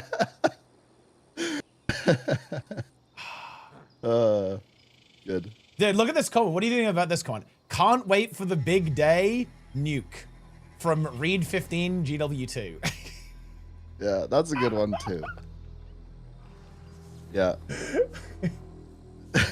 What do you think about this one? I wish ArenaNet would go back to community-based marketing and not these paid actors. No, this one's my favorite. Muckluck and Teapot are getting married. True, it is the start actually. Of Pride Month. Yeah, what a happy way to start it.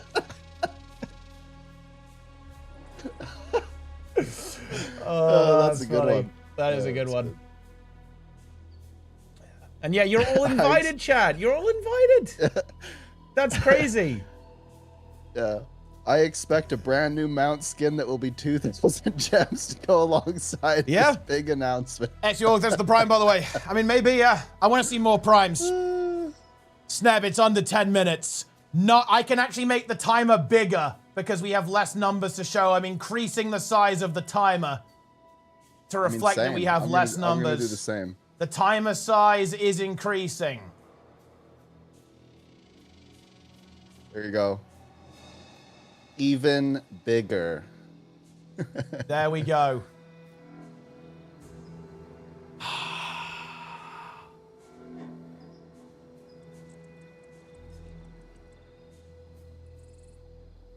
Yes, I love how the timers. You know, this is exceptional marketing. All we have to do is put just a giant timer. Oh, but I'm having traumatic flashbacks though. Do you know the last time this happened? You mean the Iceberg Saga? Yes, the Iceberg Saga.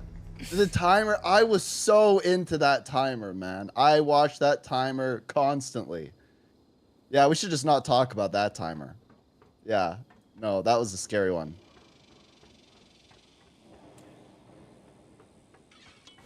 A rough timer. 8 minutes. 8 minutes. Chat, what do you think it is? I want to see guesses in the chat now.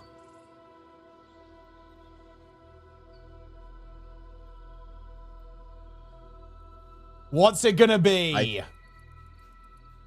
I think. Hey, by the way, Seb, are you thinking of coming to Gamescom? It's a By the way, tunnel. bro, are you at all interested in Gamescom? Gamescom? Isn't that in like Europe? Yeah, it's in Cologne. Yeah. Yeah. So you want me to casually drop like $3,000 to get to get to Germany? I mean, are you a passionate gamer or no? Look, it's not gonna happen. Fair enough. Also, wait. Unfortunate. I would love to, but Yeah. I cannot. That's fair.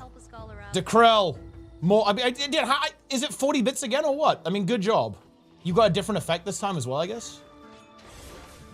Scansy there with the prime. Okay, I'm actually gonna quickly, guys. I'm gonna rehydrate. Snap. I'm hopping off call. I need to do react slot, bro. I have to react. All right. Enjoy. I'm sure you're going to be creating your own slop as well. Darren's will be slopping. He's also increased the size of his timer, which I do like to see, guys. I do like to see that. I admit that. And it's going to get crazy. I'm going to quickly rehydrate, guys. You are not going to want to go anywhere. Where the fuck is Boyce's time? Why does Boyce not have a timer? Is he trolling? Is he like aware of this? Tell Boyce to put a fucking timer on his stream. Holy shit. There are these amateurs, man. Oh, all right. I'll catch you later. All right. I'll see ya. Okay, guys. I'm ready to hydrate. I'm hydrating, guys. Will we eat bugs? I mean, bro, in Cologne, we can eat some bugs. In fact, no, I'm not eating some goddamn bugs. I know you like that shit, Delta. I'm not consuming bugs. You might be consuming bugs, but I'm sure as hell not. Roramat there with the prime. Okay, guys. I'm going to AFK real quick for 1 minute. Get any last minute TTS in. TTS is muted when I come back. Let's do this.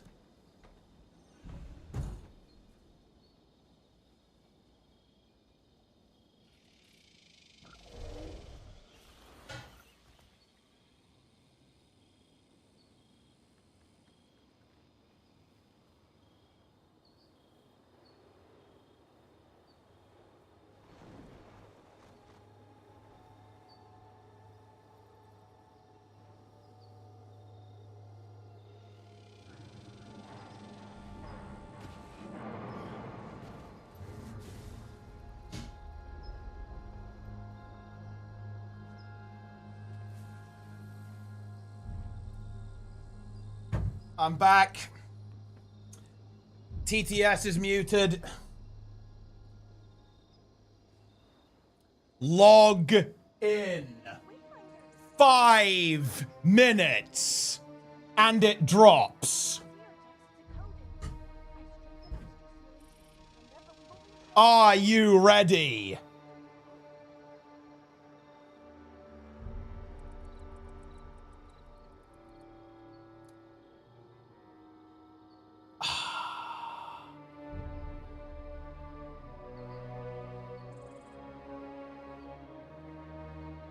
That's right, guys. We've got early access to Guild Wars 1 Mobile. We're showcasing it. That's the big drop. No, it isn't. Well, I don't think so.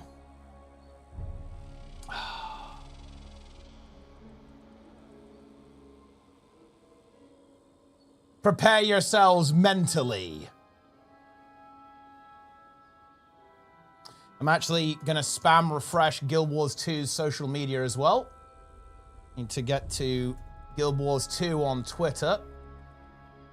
I'm there. See if we can spy if they post anything there too. Prey Shock Prime.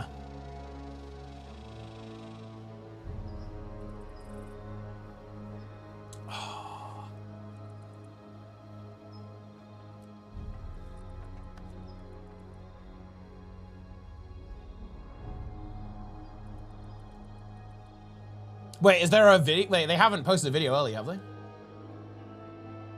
Nice, that's Gachimuchi, right version. Okay. Gamers, here we go. 3 minutes. Let's do this. Good to see at least some people in Guild Wars 2 community get to have fun. Well, look, step one is not get blocked by them on Twitter.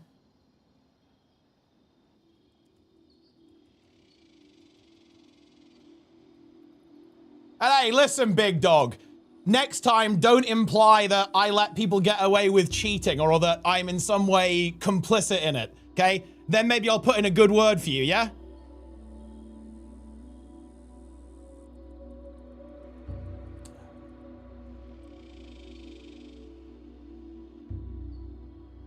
Alrighty. 2 minutes on the clock.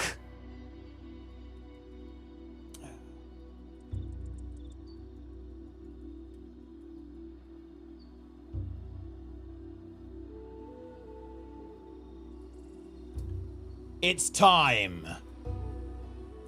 The pinned link should have been a Rickroll. No, I'm unpinning that. I don't want anyone getting baited.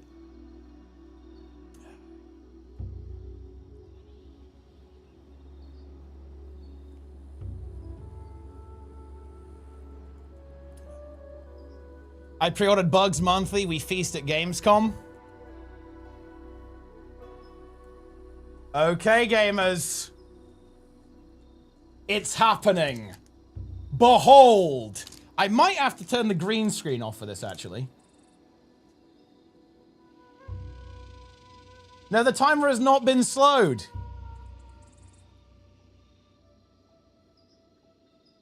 Pause ads. Oh, yeah, let me do that. There we go. The ads are snoozed. I will remember to re-snooze them as well. Okay. To be honest, gamers, I'm gonna precast her a little bit. I think I'm gonna have to precast. I will now grow in size. Because we've got to do a little bit of content here. You know what? I actually really like the music here.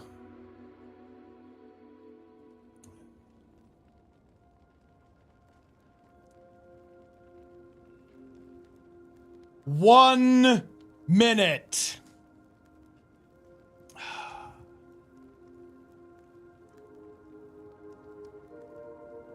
I'm precasting. Guys. There's the seal. I am breaking the seal. We are not opening this. We have a covert document that has been sent to us from ArenaNet. And we're about to unveil it in 20 seconds. Gamers, I can now confirm the seal has been broken. It has been broken. Here we go. I'm actually a little bit nervous. This better be good. Oh, wait, no, the timer isn't disappearing. Hold on. No. Okay, the timer's gone. Gamers, here we go. I'm opening it. We're on the hour, which is exactly when we're supposed to open it.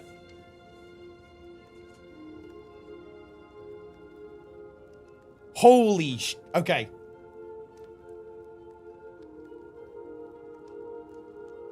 I am gonna have to turn the green screen off. There is some green. But... holy shit.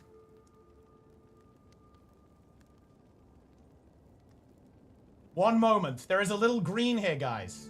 It's gonna have to go. Gamers, I think we saw it coming. But we have got an announcement at Summer Games Fest. Raise your banner. This weekend is coming. And there's something a little important here, guys. Notice these structures. What does that look like? That's ore. That's ore, guys. Okay? That is ore. But do you guys notice anything about that? Oh. It's not destroyed. It's in the past. Oh yeah. We're not going to ore in Guild Wars 2, guys. And I don't think we're going to ore in Guild Wars 1 either. I think I know what that is. That, to me, looks like we're going to Guild Wars 3, and it's a prequel. And yes, it's not May. It's June, you fools. Okay, you clowns. It's this Friday. Gamers, I'm not gonna lie, I've been expecting this. Like, you already saw my video about this. But I believe they are actually teasing us for the big one. There's a reason there was no Guild Wars 2 expansion confirmed yet. And I don't think this looks like a Guild Wars 2 expansion. Because again, that doesn't look like Guild Wars 2. Okay, because in ore, look. What does ore look like in Guild Wars 2, guys? I'll tell you what it looks like. Well, we can zone in here a little bit real quick.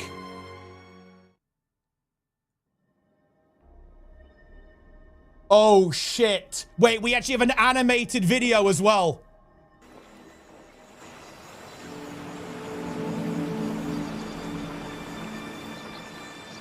Oh, yeah. Raise your banner. Oh, wait. No, I'm not showing it because I'm huge. I'm trolling you guys. Listen, I am a professional streamer.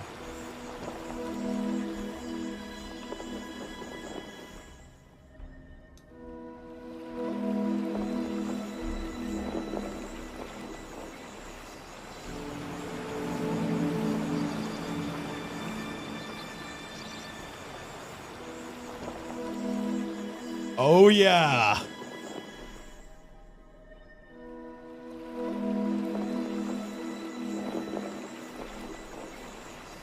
I don't believe it. I don't believe it, guys. I honestly thought I was going to have a bigger reaction, guys, but I'm stunned. I am completely stunned. I am absolutely stunned, guys. I didn't expect it this soon. I did not expect it this soon. Of course, like, to be clear, it's not officially confirmed to be Guild Wars 3 yet, but I really do not believe that it can be anything else. It's not Guild Wars 1. It's not Guild Wars 2. And that only leaves one thing.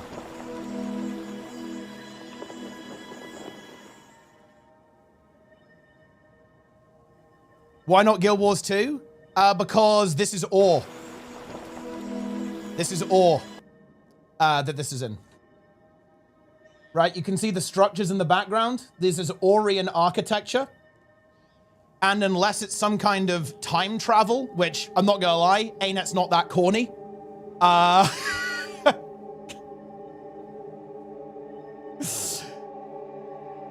It's gonna be Guild Wars 3, I think. And I think it's a prequel. Oh, we can, oh wait, we have an image. Oh, we have an image of it here? So we can kind of show it like outside of the camera. Here we go. It's being weird with the zoom, I guess, but it is what it is. Like, here is the image itself. Yeah, I don't know why Reddit zoom is so weird. It's not a prequel expansion. That makes no sense. But yeah, look, I'm serious, guys. This is it. Well, look. So what do we know here? What do we know, guys? Confirmed. We are getting an announcement at Summer Games Fest. This is the date for Summer Games Fest. So this Friday? Yeah. Oh wait, this Friday? No, they're Americans. Yes, no, this Friday, yes, they're Americans. This Friday, there is going to be an announcement from ArenaNet. Is it 9 p.m. GMT? Oh yeah. And of course, you know, look, it could be a time travel expansion. I don't think so. I think it's not going to be a Guild Wars 1 expansion either. I wish, okay? It's a little bit too early for that in the development time. Look, this is it, guys. This is it. I'm glad I got my video out in time. I will admit that, guys. I really will admit that. We were a little bit pushed for time. I was not expecting anything like this so soon. I can't believe it. Like, seriously, guys, I forgot to pause the ads. Okay. I cannot believe this. I am honestly stunned, guys. Like, I knew this was coming. Like, I knew it was coming. I knew it was coming. I think anyone who's paying attention knew it was coming. But it's here. It's actually here.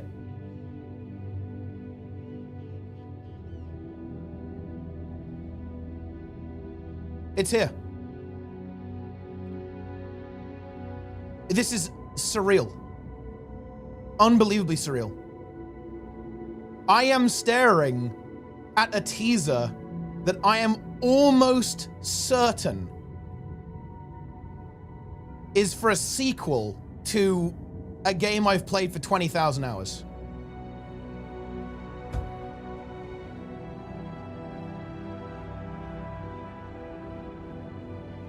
Well, a prequel, in fact. Not a sequel, a prequel.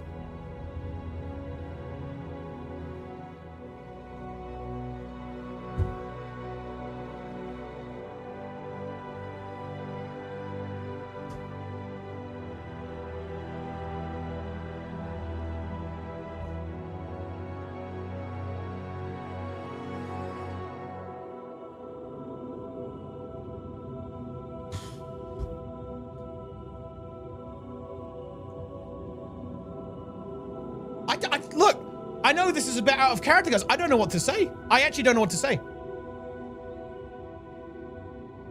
I don't know what to say.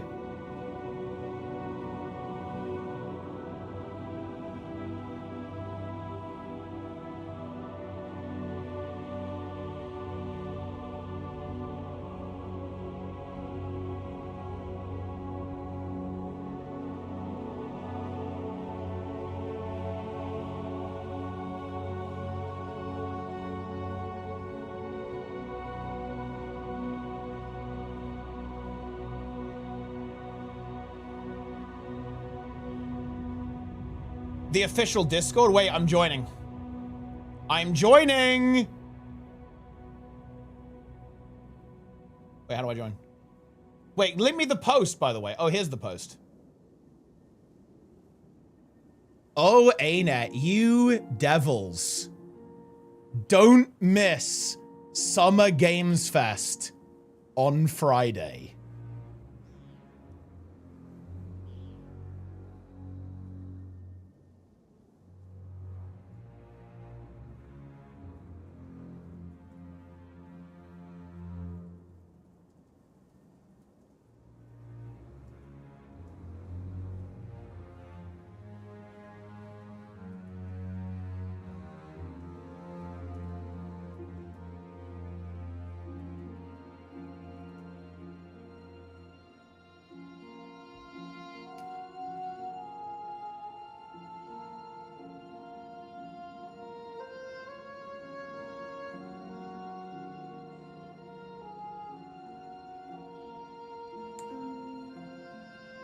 Announcement for an announcement. It is indeed.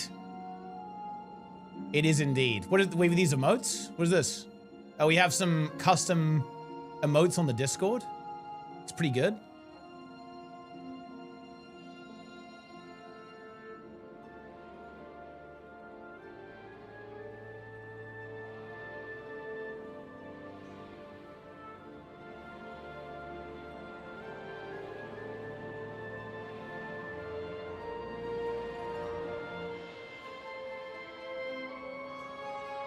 They need to enable Onion? I mean, maybe. And also, guys, they did it. The wind stirs, the world shifts. Stand ready. Guys, this language. Stand ready. They know. I stand ready for the no.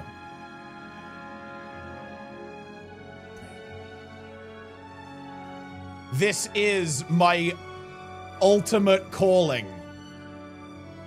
It is time. Okay, I can get that meme in there, guys. Okay.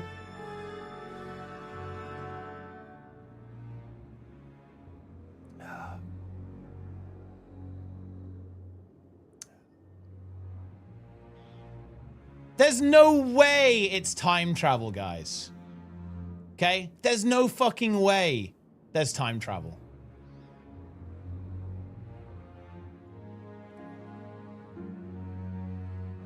It's not a Guild Wars MOBA. Could be the far future? I don't think so.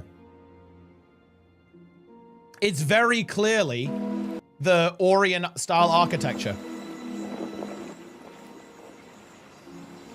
What's news of the banner flags is only the recurring thing. If I had to guess, we're going to the actual time of the Guild Wars, maybe. Because we've actually never encountered that in the game. A chance is an X-Pack, but I doubt it. I actually think that the architecture kind of excludes it. Like all of these grand buildings and construction here. Like, I would be amazed if this is in Guild Wars 2.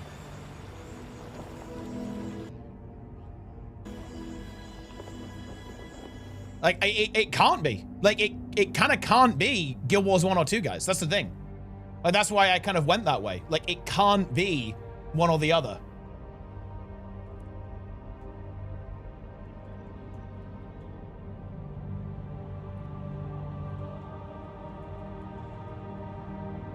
Your nuke was perfectly timed. I mean, yeah, the nuke was perfectly timed.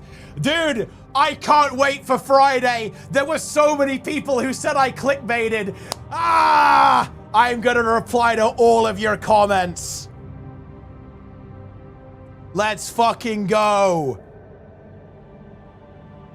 I am so ready. I can't wait to say I told you so. Dude, we're gonna have to have a timer for Friday. Timer for Full Cliff Friday. I thought you were trolling? Wait, you thought I was trolling? When do I ever troll?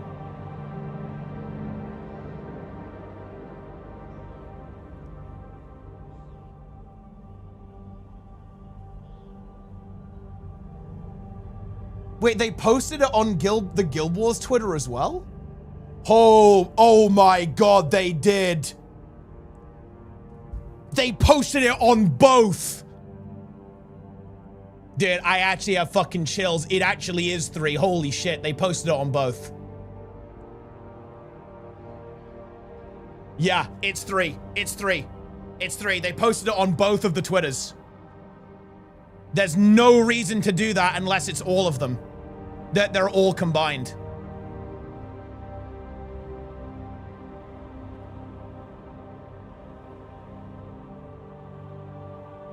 How many times have you said just one more run today?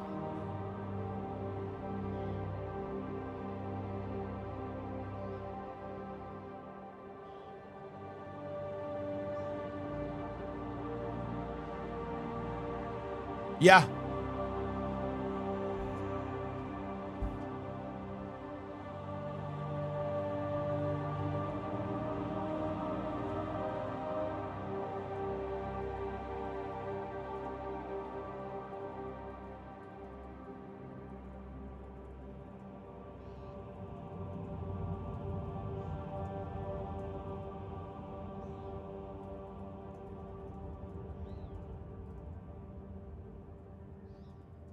You are terrible? How am I terrible?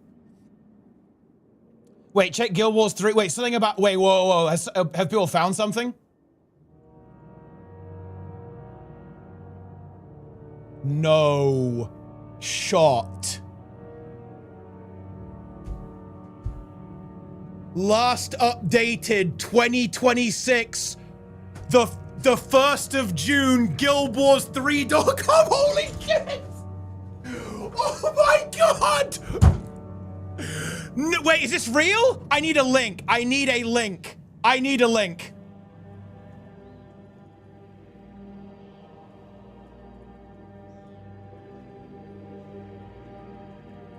I need the link now. I'm not gonna trust that.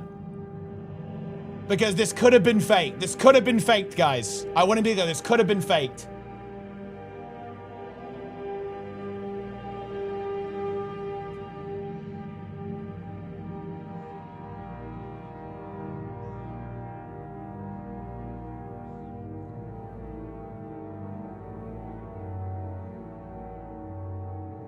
Oh, it's real. It's actually real.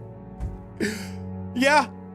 gw2.com updated 6/1/2025. Guys, they are announcing fucking Guild Wars 3 on Friday.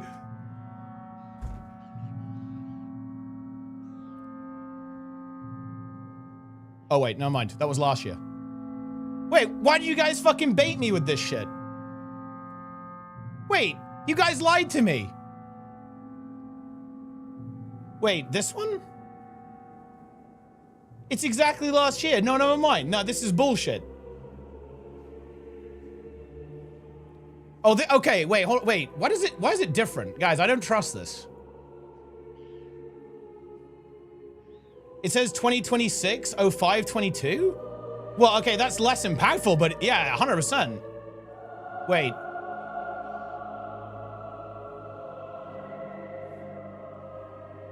It's weird that it's exactly a year ago, though, huh?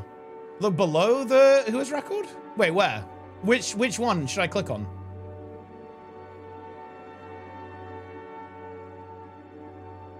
It says NC. So, well, yeah, no shit. Like, they obviously own that. Control F, last updated? Wait, this one? This one or this one? Oh, shit. Yeah. No. Wait, what? What's going on here? Wait.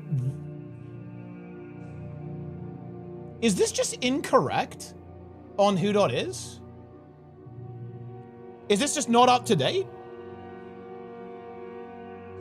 Is this one accurate, guys? We have to do some actual cooking here. Is this correct?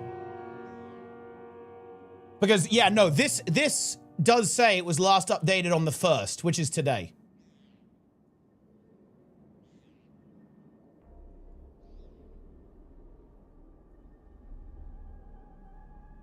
This one says this one says the 22nd of May, right?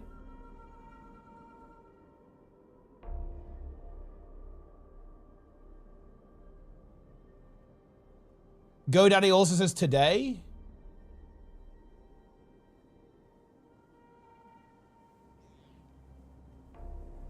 Oh wait, today if you check raw, where is the raw? Oh, raw, okay.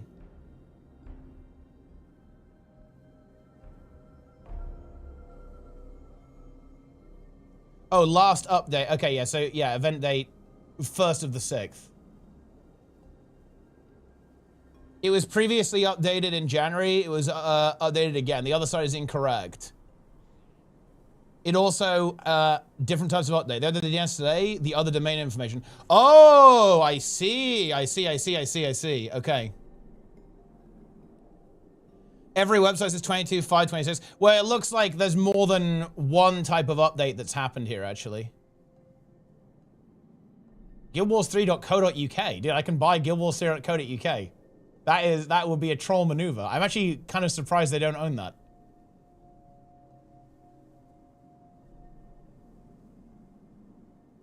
And honestly, the same for Guild Wars 3.shop. I'm actually really surprised I don't have that.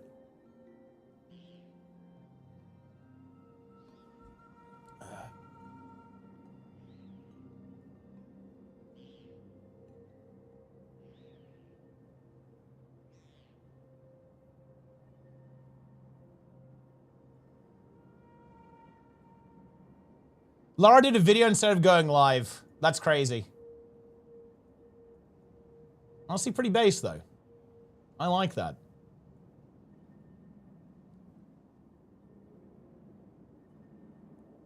Guild Wars 3.gg is still up for grabs.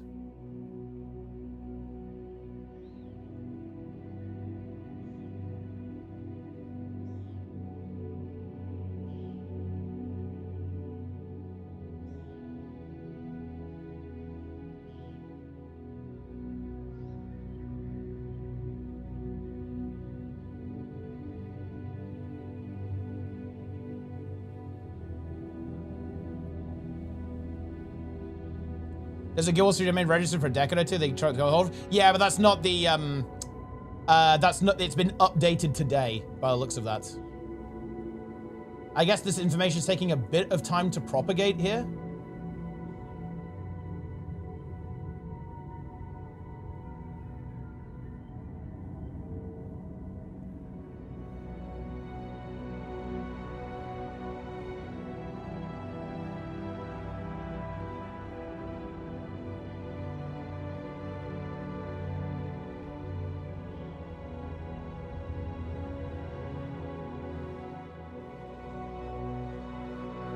Darren's, are you listening?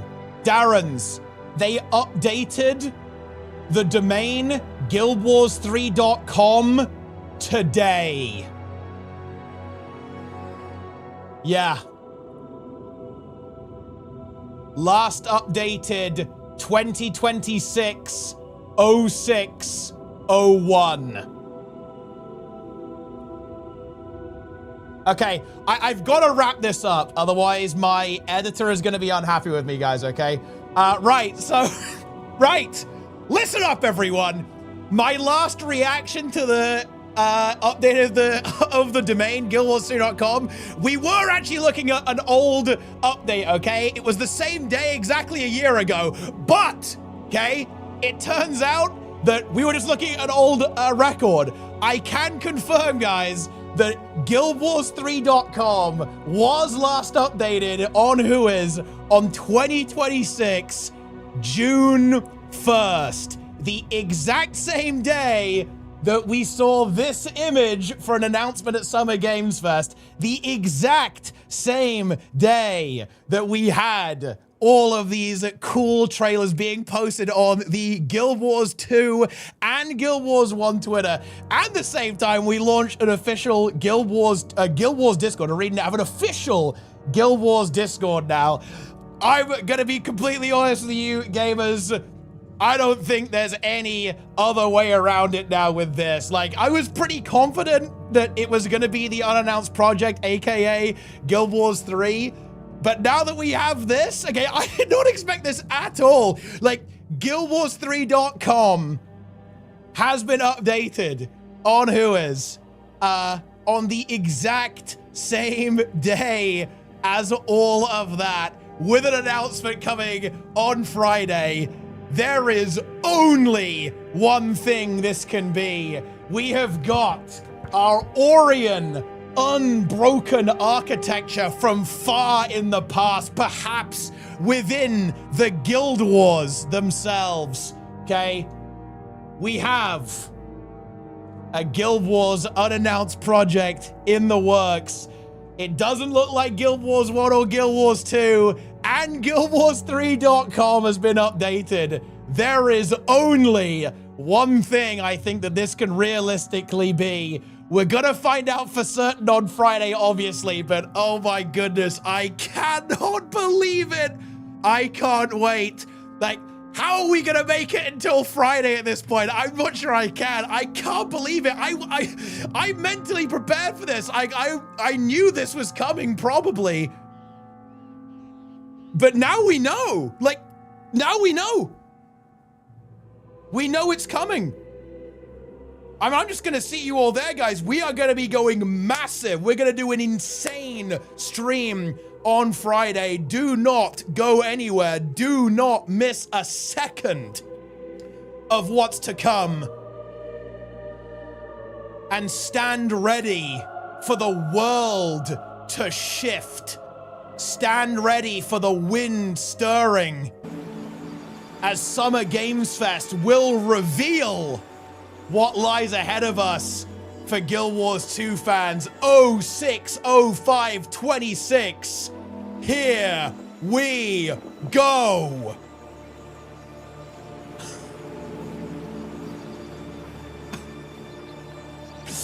This is crazy.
Gamers.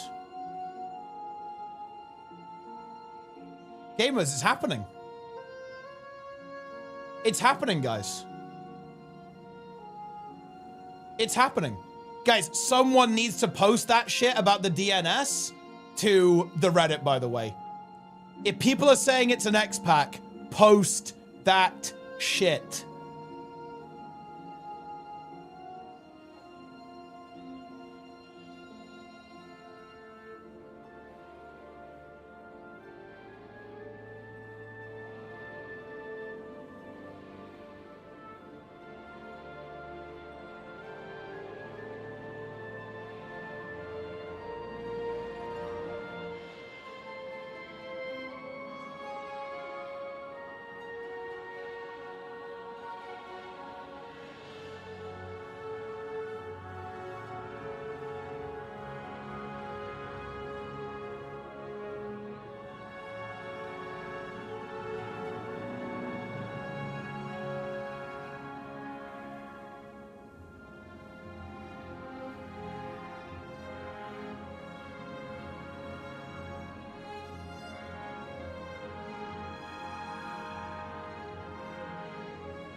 The DB update time?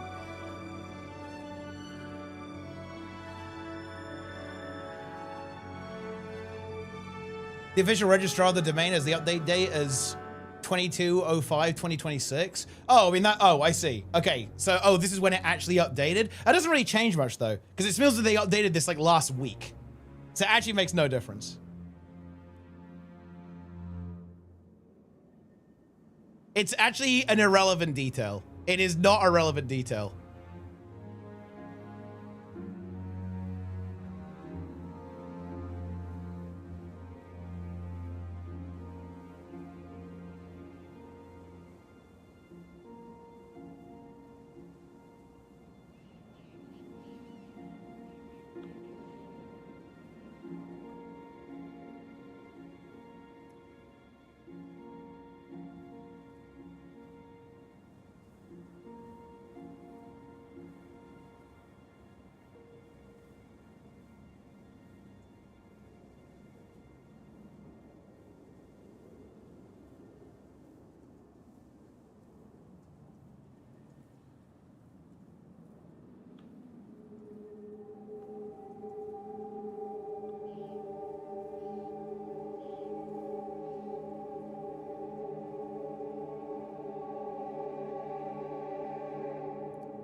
It's in the future. It's just showing Korean time, I think. It's the last update of the Whois database, 2026, 06, 02, 113.34. Yeah, that's just time in Korea. Right now in Korea, it's 1:31 a.m. tomorrow. So that's actually not an issue.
Wait, LinkedIn? No shot. I'm not signing into LinkedIn on stream, guys, actually. Can someone just, like, screenshot me?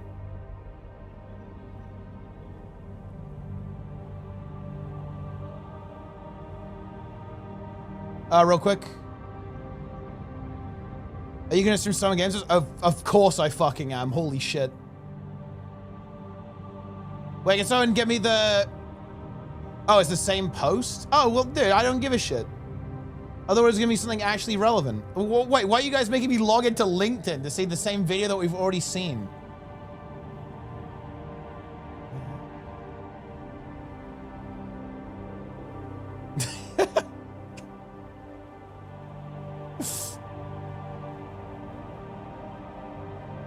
Yo, Thor's out there with the Prime. I appreciate it.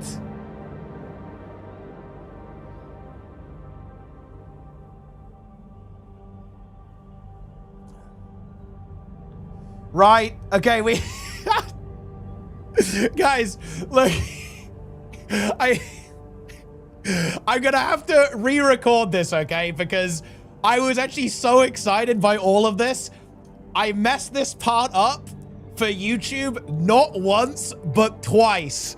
Okay, so this is breaking news, guys. We have been, the detectives of the internet have been hard at work finding any kind of breadcrumb because of this incredible teaser for the Summer Games Fest announcement, with ArenaNet dropping something big on the day, this coming Friday. And look, you guys know I thought it was Guild Wars 3. Okay? I think I've said that many times. I've been talking about Guild Wars 3 for a while. I even dropped a big video on it, as you know. And wouldn't you know it, guys, the last time gw2.com was updated in the DNS records was 2026, May the 22nd. Just about 10 days before we got this teaser, before we got this announcement from ArenaNet of this Summer Games Fest announcement.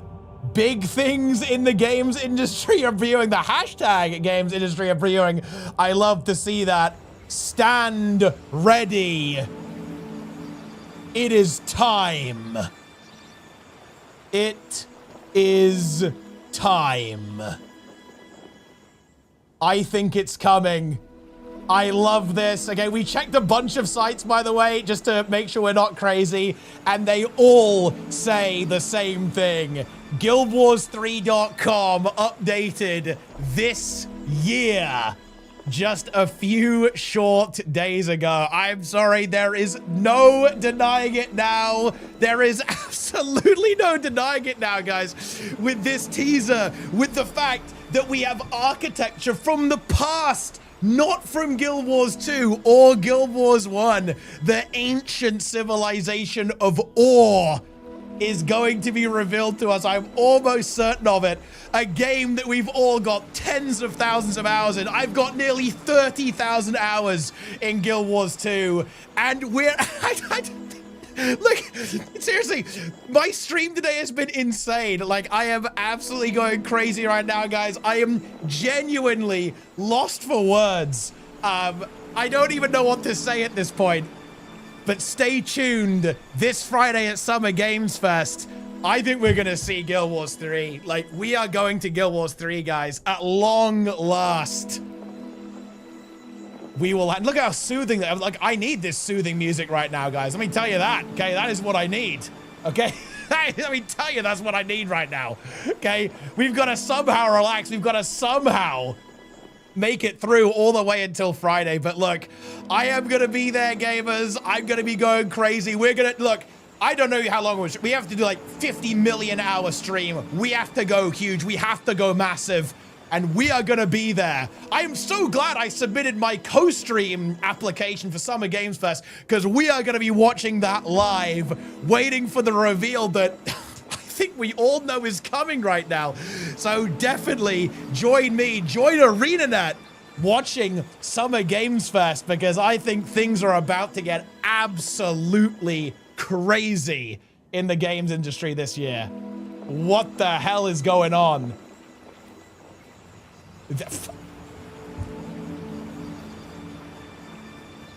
Yeah. I stand ready. It is time.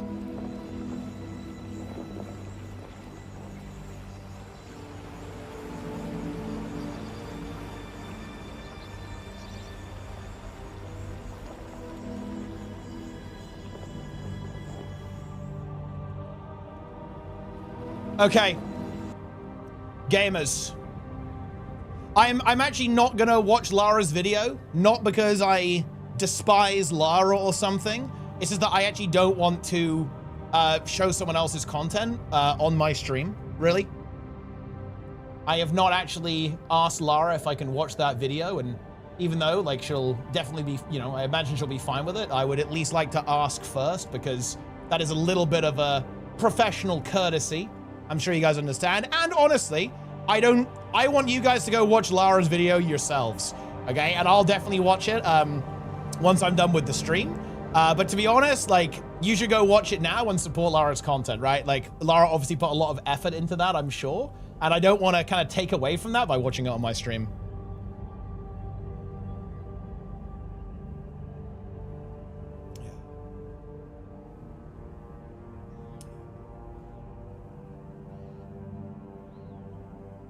But yeah, gamers,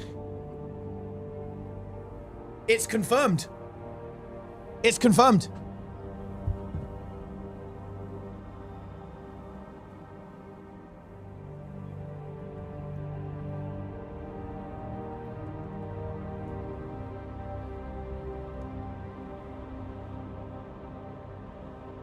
What's confirmed? I mean, at this point, 95% Guild Wars 3. Like 95% Guild Wars 3 is being announced on Friday. Again, guys, I want to be clear. That is unofficial. Like, I don't work for ArenaNet. Like, I'm not a dev. I don't have internal information. Obviously, guys, I want to make that super clear. But it's like 95% Guild Wars 3 on Friday at Summer Games Fest.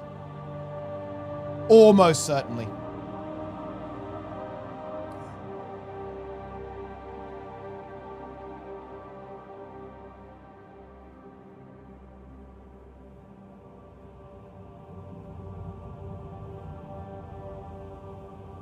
Are you instantly quitting Guild Wars 2 if it's not Guild Wars 3? I mean, no, why would I do that? That doesn't make any sense. It's literally no sense.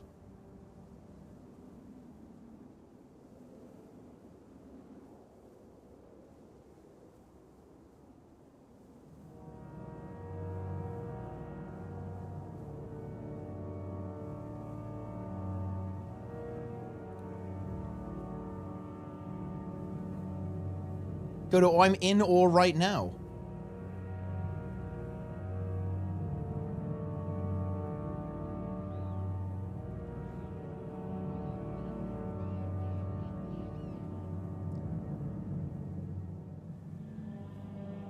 Did ArenaNet tell you if they'll let us carry our infallible titles into Guild Wars 3? Somehow I don't think so.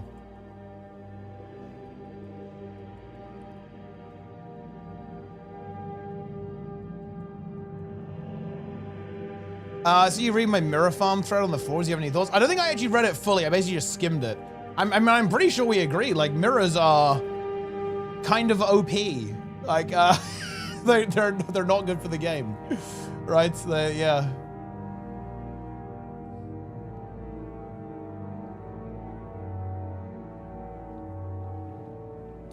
It'll all be on consoles as well. I've got a Guild Wars 3 video about this. It almost certainly will be console, yeah. Almost certainly.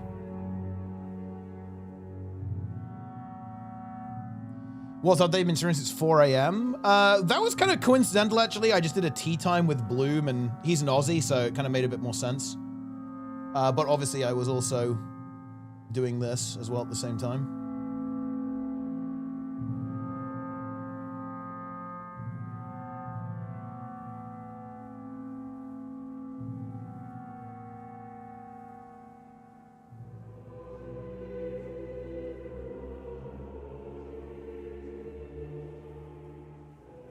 They believe it's a Guild Wars 1 expansion? Wait, why?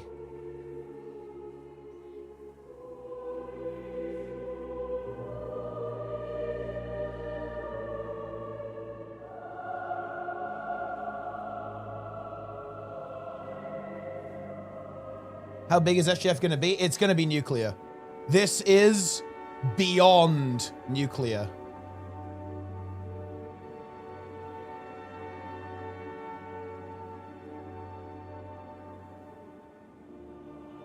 Stand ready.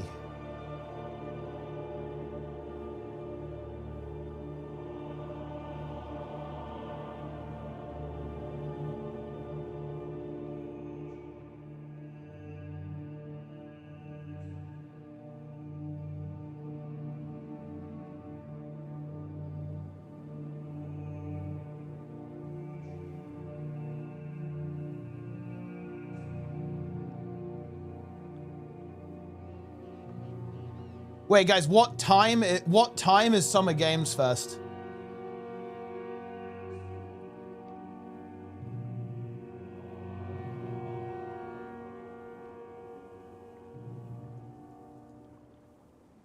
Wait, 10 p.m.? Wait, I'm seeing if I can get a timer. I'm trying to set up a timer, guys.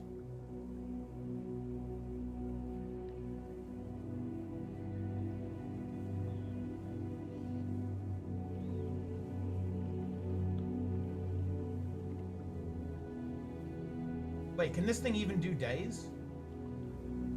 It can't do days! Guys, my timer can't do days! It can only, I have to change it. It can only do day, it can only do hours. Wait, it's on isguildwars2dead.com? Wait, what? Yes!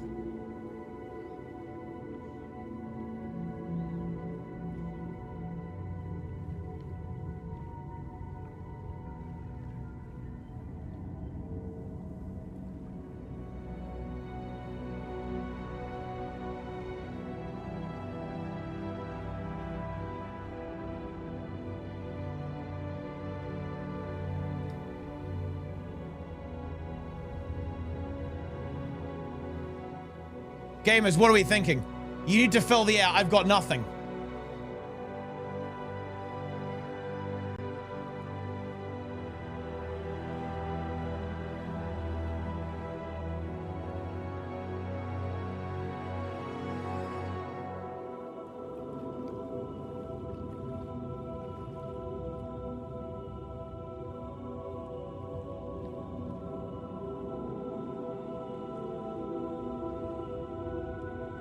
It's also a different game, doesn't guarantee anything. That's true. That's true. Isn't the audio better reversed? Did they inverse the audio? Where was this?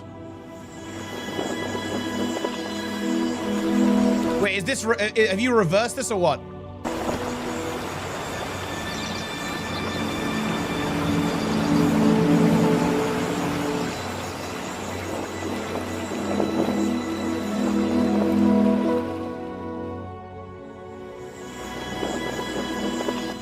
Wait, I wonder if, wait, maybe there is such a bit of an editing meme. Maybe the video itself, because think about it, like this is a little bit less cinematic, right? They wanted it to finish here, but maybe the original shot actually panned right to left. And then they just reversed it to make it go left to right so it finishes on this character.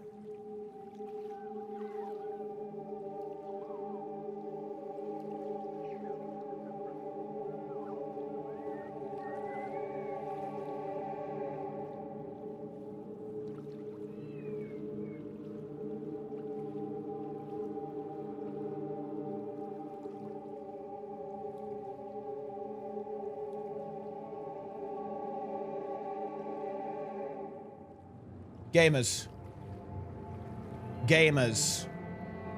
Gamers. Gamers. Gamers. Are you ready? Chat. Count to 3. You must count.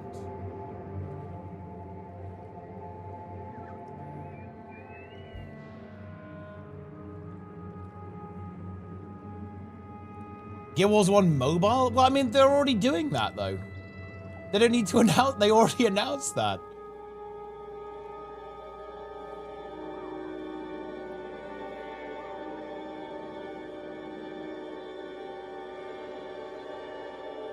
Wilster, we popping off you, dude. I've popped it like 50 times.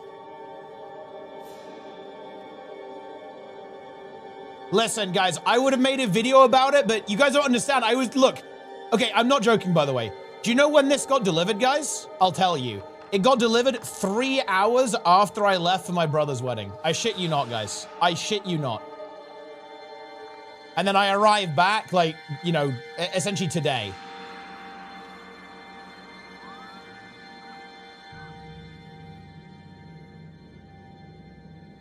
So I had to, you know, we had to do it live.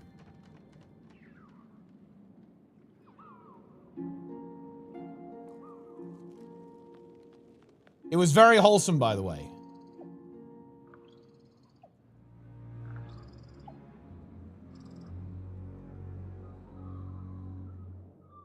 When is Summer Games Fest? It's this Friday. Do you wear a suit? No, I don't like wearing suits, and it was hot. I actually basically wore this. In fact, yeah, I did wear this. Exactly the same. I have loads of this shirt and shorts.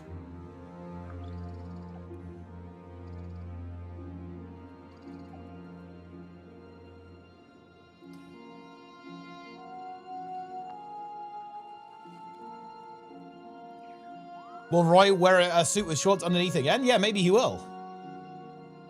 There's no way it's anything Guild Wars 1. The speculation is 100% not worth it right now. Yeah.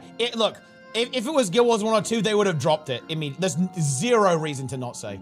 And also, why tweet it on every account? Like, why on Guild Wars 1 and 2? It has to be franchise related. It has to be franchise related.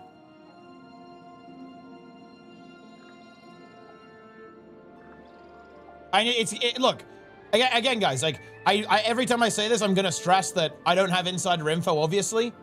And I don't work for ArenaNet. I'm not an ArenaNet employee, but I get real, guys. We are essentially at 95%. It's a 3 announcement on Friday, in my opinion.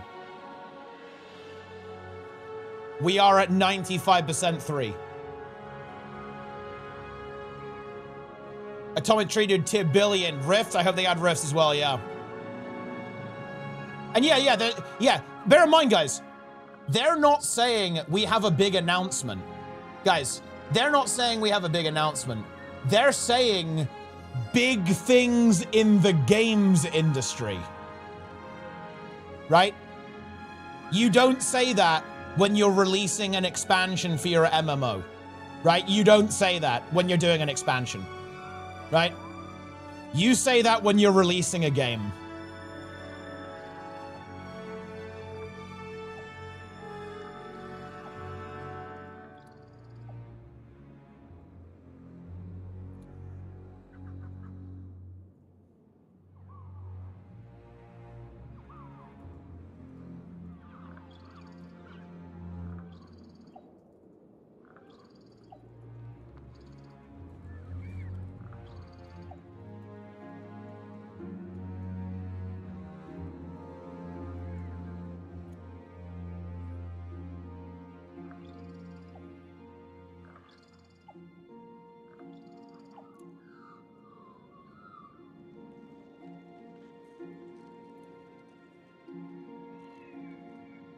At 11 CST. Oh, wait, 11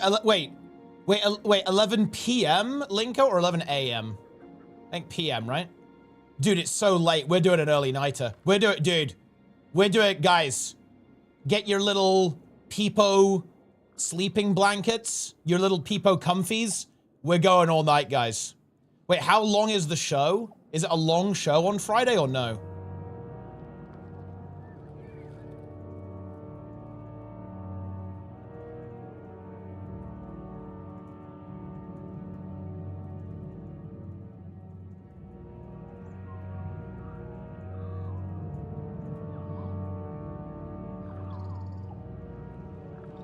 Four hours max? A Guild Wars Discord? Yeah, I'm in the Guild Wars Discord. The Guild Wars Discord, rather, yeah.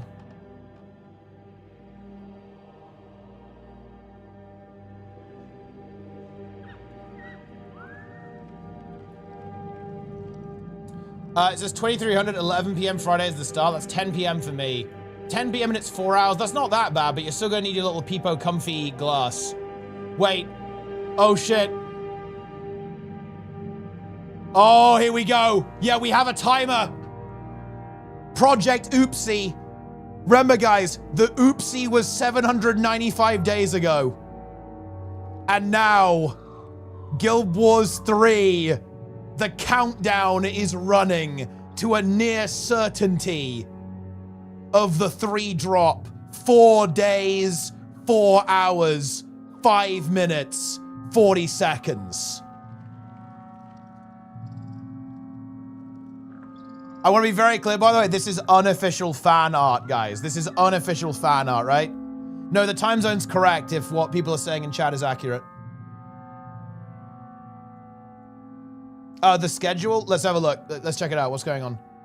Wait, is this, what is this? Okay, so this is we're on the pre-show now? Day 1? Summer Games is 2026? Oh, accessibility show, guys. Nice. I might watch that as well, actually. 9 p.m. GMT plus 1. Yeah, which is 10 p.m. now. Oh, it's only an hour then. The nukes are only an hour, guys. Because unless they're doing multiple streams.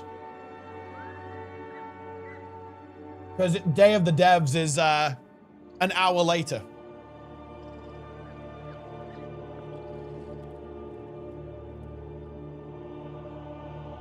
So it's maybe an hour. And that's good. We can get straight to the point.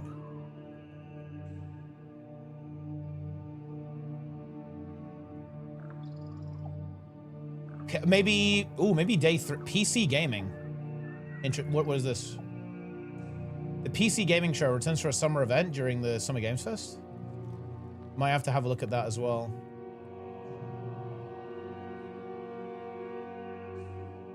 Future games? Is that like ones that haven't been released yet? Exclusive trailers. Okay. Well, actually, is this just related to sci-fi, actually? Oh, no, this is about sci-fi. Never mind.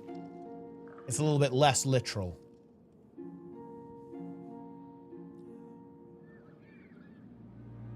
The marketing budget was higher. We'd see more than just someone that made gift. Well, yeah, no shit. It's a teaser for the announcement on Friday. Yeah, it'll be on the main show for sure. Yeah. It'll be in the main show. 100%.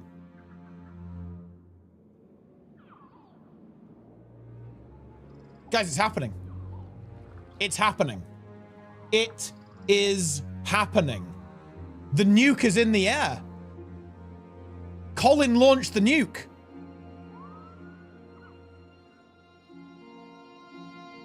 The madman did it. Shit. I mean, I'm speechless. Look, I honestly don't know. I didn't know. I guess I didn't know how to react, I guess.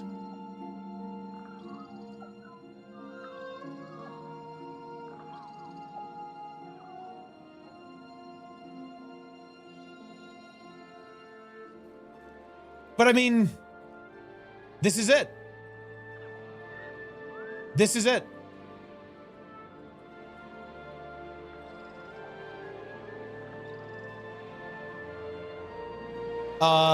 Just we hop straight over. I think they would have showed an expansion. I think that they would have shown an expansion if there is one. I don't think there is one. I think we're just going to 3. Probably Hall of Monuments, almost certainly.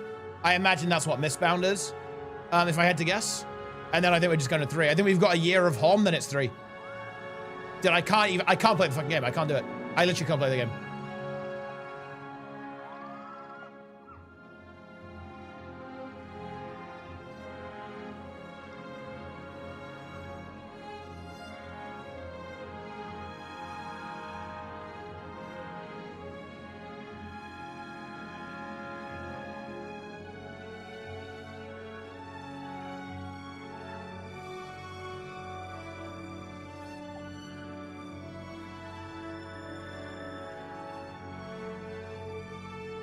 Is that guy who made the bet with you going to pay up? Well, I don't know. Wait, who bet me actually? Wait, I think I had 2 bets. Who bet me? Because I bet people that we'd hear about Guild Wars 3 before June next year. Well, I think I saved it, but I'd have to look it up. Look at the donations. Oh yeah. Wait, muted alert. Wait, what happened? Wait, Plenix? Wait, what? Wait, did I bet you, Plenix? Plenix paid $200? What? And look, by the way, he can afford that, guys, because he gets paid to clean up thousands of lines of AI-generated slop code. Wait, were you the anonymous, Plenix? You were the anonymous? Someone anonymously donated, I'll give 200 more if Guild Wars 3 is announced today, then Plenix donated. Wait, is it actually Plenix, though, or is it someone, like, impersonating him? Is it actually Plenix? Because you can just put whatever name you want, like, you know, on the donor, right? Like, it could be anyone.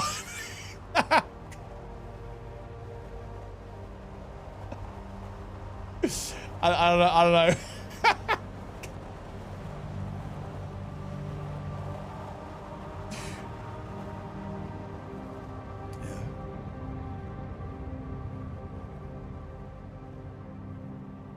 Oh, wow, yeah, he just DM'd me. It was him, yeah.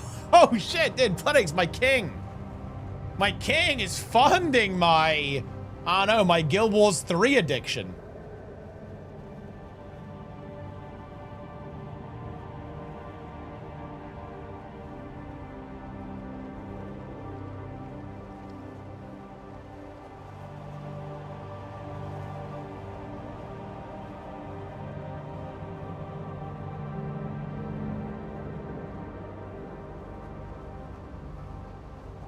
Wait, did I go the wrong way?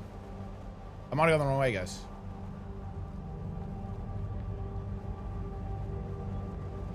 Mustache Matt with the Prime. I need to fix this goddamn TTS, though, man. I can't hear that shit. Planet is live right now. He's live right now. Feasting on Plenga points.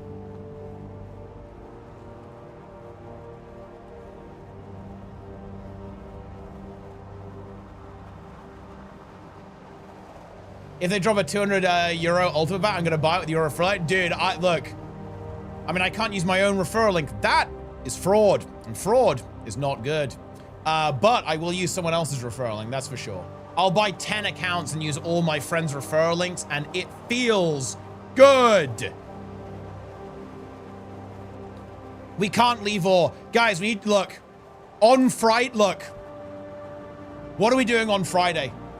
Guys, on Friday, we're doing the temples. I think we're doing a full ore tour. Yeah, we are. Yeah, we're gonna do it, guys. We're gonna do a full ore tour on Friday. All temples, all maps. Ara, maybe even Ara, guys. Maybe even Ara. We might have to do it. We might have to do it. We may have to.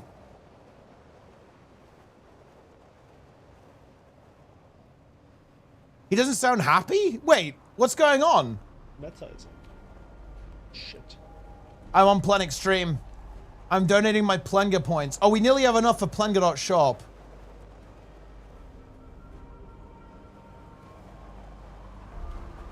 He said he wished it was Guild Wars 2. Well, I do know that he's not fully on board on the Guild Wars 3 hype train just yet. I am aware of that. Looks like pre-searing? Well, you know, you're not wrong. It is pre-searing. Guys, how is there not like a giant Reddit post about the fact that the fucking DNS was updated like last week? Or like 10 days ago? You cannot get more obvious than that. Wait, are mods banning it? Are they serious? Are they like trolling or what?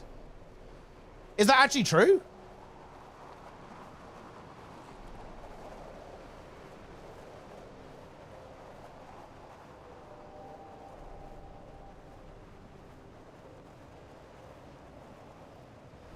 Oh, okay. So it's not manual. It's like an auto filter. Okay, fair enough, right? And honestly, I actually do respect that for what it's worth, guys. Like they do have a responsibility to keep it on topic related to Guild Wars 2. So I actually don't begrudge them for that. But yeah, if it's in like an auto filter, then okay, fair enough. Like that's that it is what it is, right?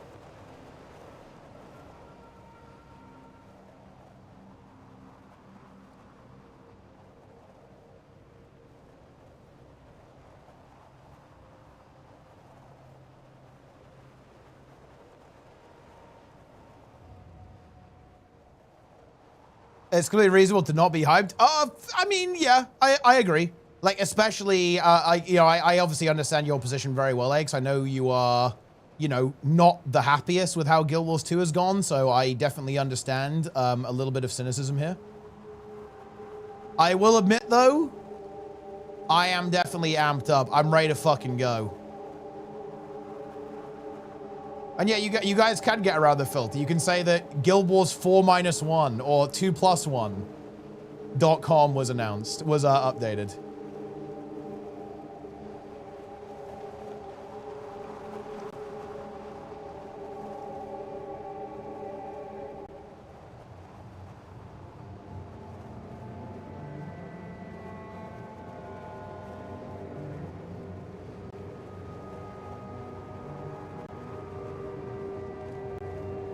Did I hear fresh?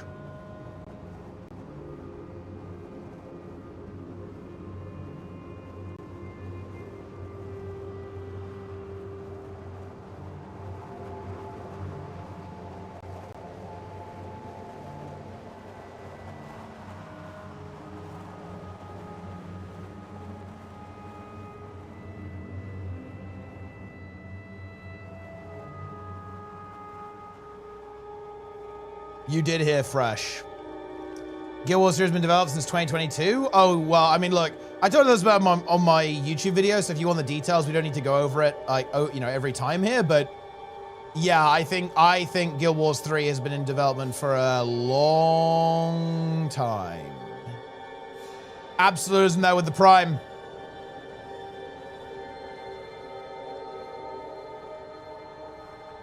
It's not actually as short as you might think. We obviously don't know for sure, but it could have been developed for a long time. How do I feel about Unreal 5? I have concerns performance at launch of this real. Tons of new games that have come out using Unreal 5 bad performance. It just feels like a big risk for a rough launch. I mean, I think at the end of the day, an engine is a tool. If it's used badly, you're going to get shit results. If you use it well, you'll get good results. So, and look, I'll give you guys a little spoiler. Here's a crazy leak for you. Guild Wars 3 will probably run a little bit like ass. Do you know why? Because all MMOs run like ass. Because they're kind of very intensive games to run. Like you've got like multiple players running around and shit. And there's like loads of stuff going on. And also it's typically stuff that's difficult to optimize because again, you've got all the networking going on. So spoiler alert, like will the game run a little bit like ass? Probably yeah, at least in some situations. But will it run pretty okay? Also probably yeah.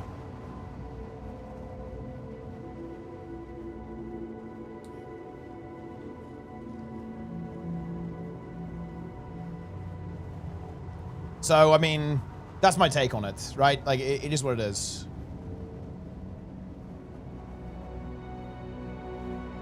Keep the art direction. It's pretty obvious that they are, given by that teaser.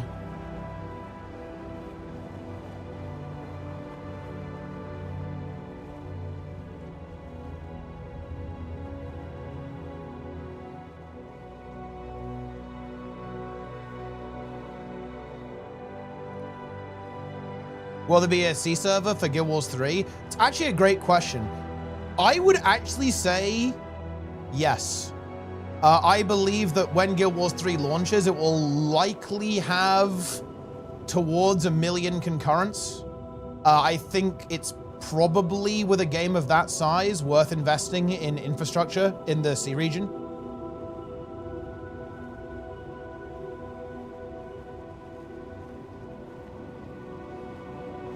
Again, I'm kind of talking out my ass there. You know, I don't run the business side of ArenaNet, but I would imagine it's possible.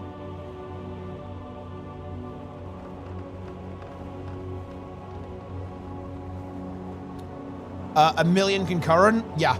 That's not a number I pulled out of my ass, by the way, guys. The reason I'm saying that is because when New World launched, it had 1 million concurrents, and when Lost Ark launched, it had 1.4 million. I actually think Guild Wars 3 could actually exceed both of those because it's a much more established MMO developer, and there's going to be insane hype around ArenaNet developing a new title versus I'd say less, I guess, impactful developers in a sense. And yeah, people are thirsty for it. Yeah, people are very thirsty for a new MMO. Like everyone is gonna play it. Everyone's gonna play it. Lost Ark are the huge in Korea and Asia. Okay, well, fine. New World then. If you don't think that's a fair comparison, that's fair. I'm not entirely familiar with the dynamics at play there, but let's say New World. New World was a Western game, right? A completely new title, novel title, 1 million concurrents on launch. When New World launched.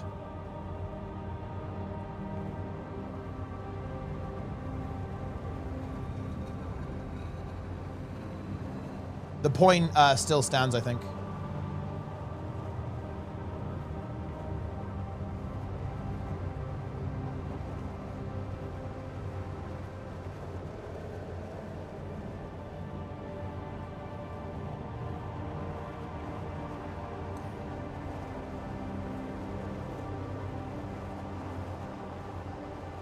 Did you get a package?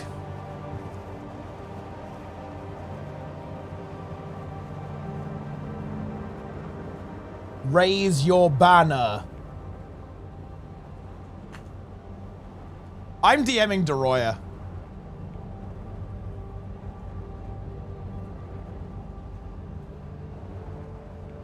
Any chance of a monthly sub? Almost zero.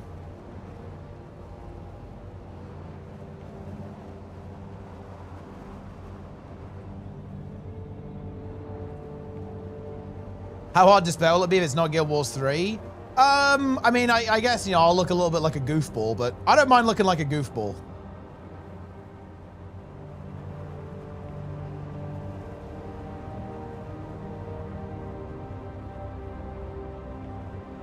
Oh, he doesn't know. He doesn't fucking know. I'm fucking calling him. I'm seeing if he can call, guys. He doesn't know. He hasn't seen it. Oh, he is very busy IRL. DeRoy's all grown up, guys. He actually has like a real life.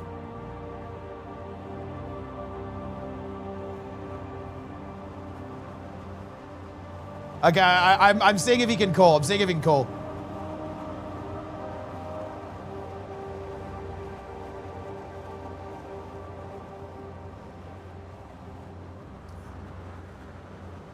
Martin made a post. Well, what's the post? Guys, leave me the post.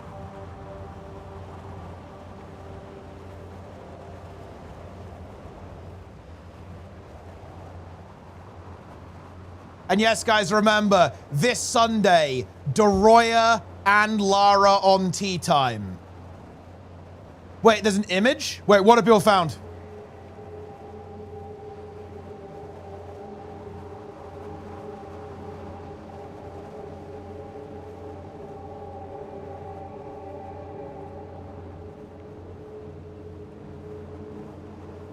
Wait, what do we got?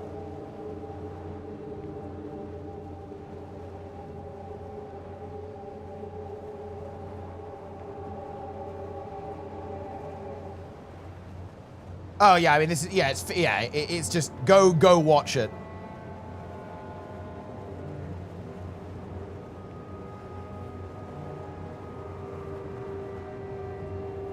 Yeah, okay, yeah. He's here.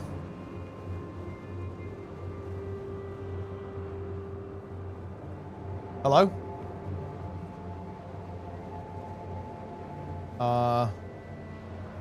Maybe wrong mic or something?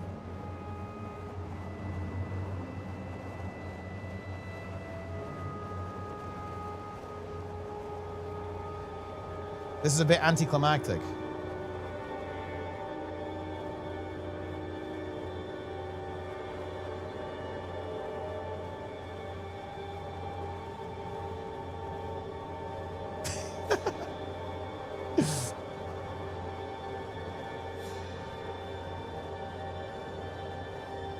Bear with us, chat.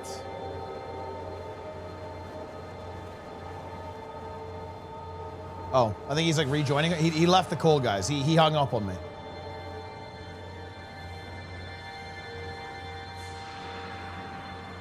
Wait, you got Delta? What we got? Oh, yeah.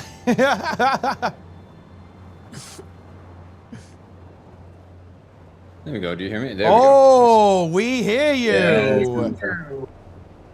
let me add it. Let me have it. Okay.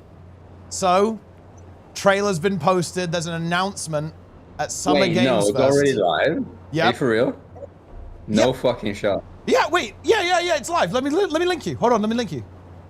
Wait, dude, I didn't even fucking see this. Yeah. I'm refreshing like YouTube now just to... Oh, no, it's not on YouTube. It's on Twitter. Oh my god, that's why. Yeah. Oh my god, no. Yeah, fucking he sees it. way. He sees it. No fucking shot. Yeah, he's seeing it. He's seeing it. Wait, this is insane. This is insane. Yeah. There's 18 seconds of just wait. No fucking way. I mean, what the fuck? What am I even fucking looking at? This is just like 18 seconds of nonsense, you know? Like what? Give me more. This is wild. Okay, so we obviously know about the unannounced project that doesn't mention Guild Wars 2 or 1. They actually tweeted this out on all of their socials, not just Guild Wars 2, which is very atypical as well, obviously. They're talking about making a massive stir in the games industry on their official ArenaNet page. So not MMOs, not, Guild Wars, the entire games industry, and the killer. The DNS for guildwars3.com was updated 10 days ago. Bro, what the?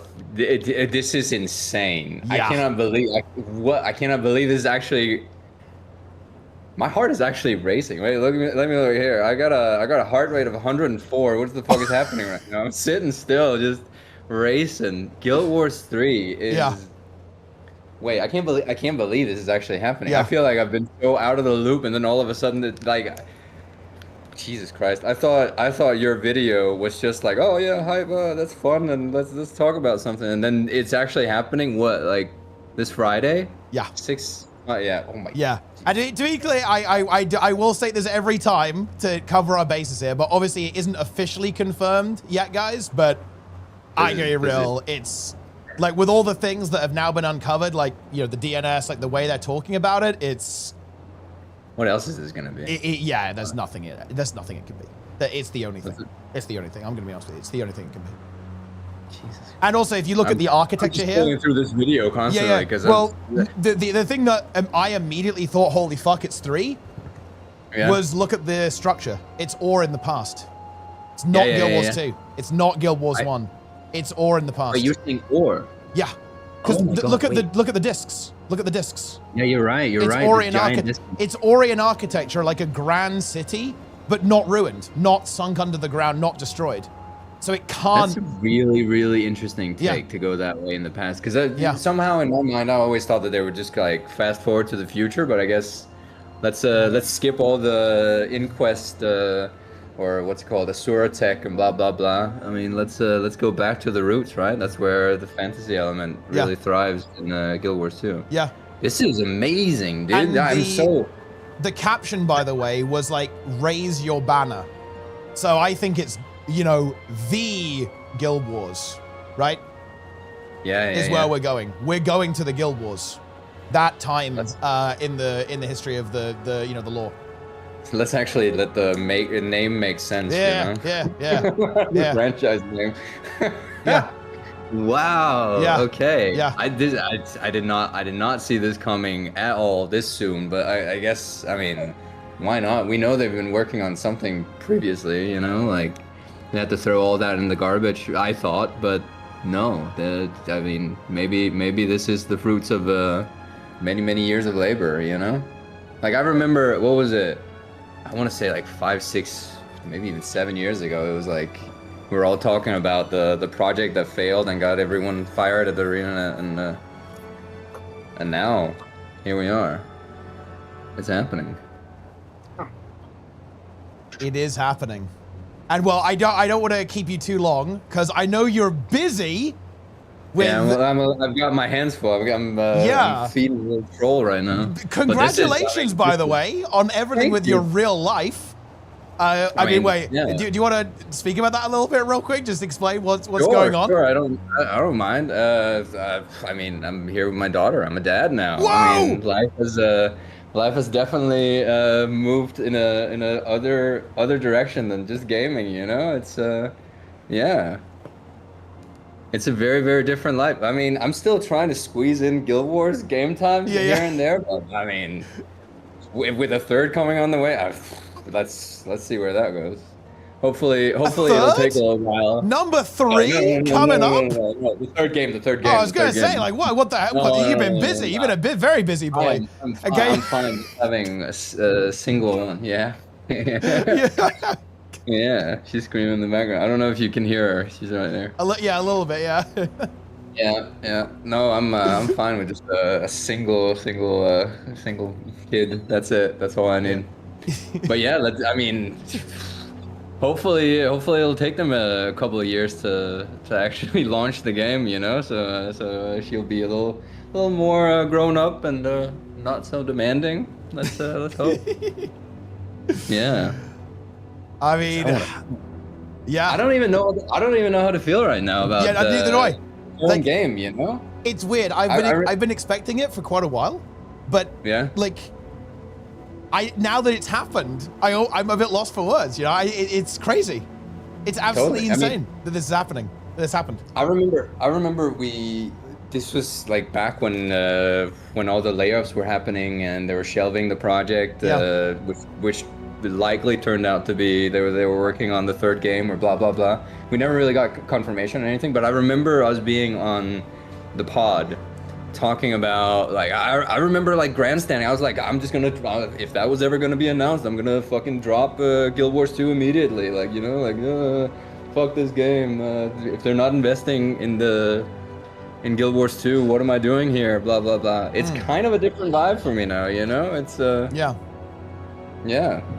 Now That's why I actually wanted to catch up with you after I released my Guild Wars 3 video because I know that whole situation. There's this amazing clip of you, by the way. I don't know if you recall this clip. Yeah. Do you know the clip? You know the one that I'm talking about? I have no idea, but I'm sure that there's like so many wild things from that time. Yeah. Yeah.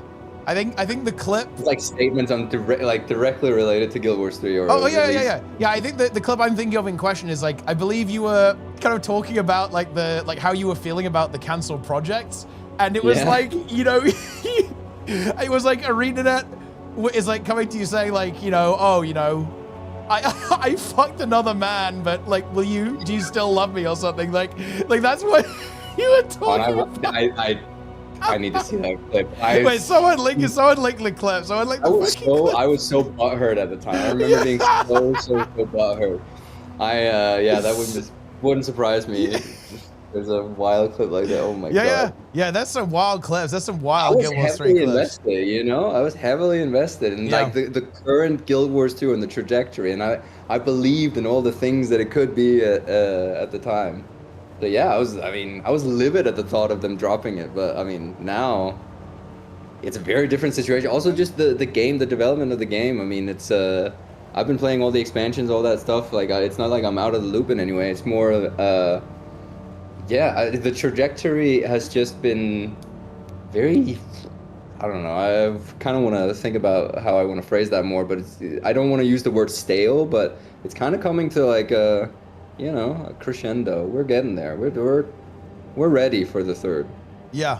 Oh no, we're I think we're very ready for it. You know, like Guild Wars has been going for a while. You know, it's kind of got into a steady state. And look, I just think it's wide open. I think the industry's wide open, right?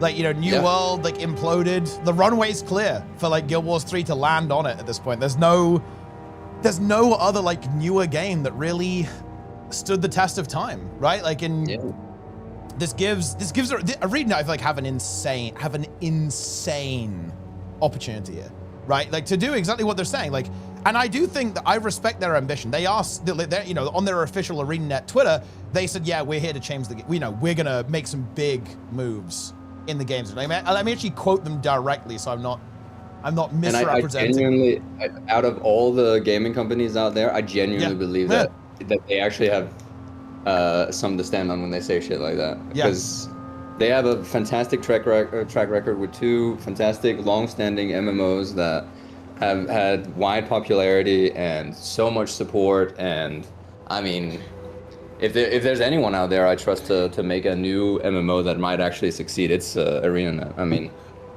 let's go. I want to hear this quote. Where is the? This is what they said. This is from ArenaNet at ArenaNet on Twitter. Stand ready and tune into Summer Games Fest on 06/05 2026. Big things in the games industry are brewing. Will you be watching?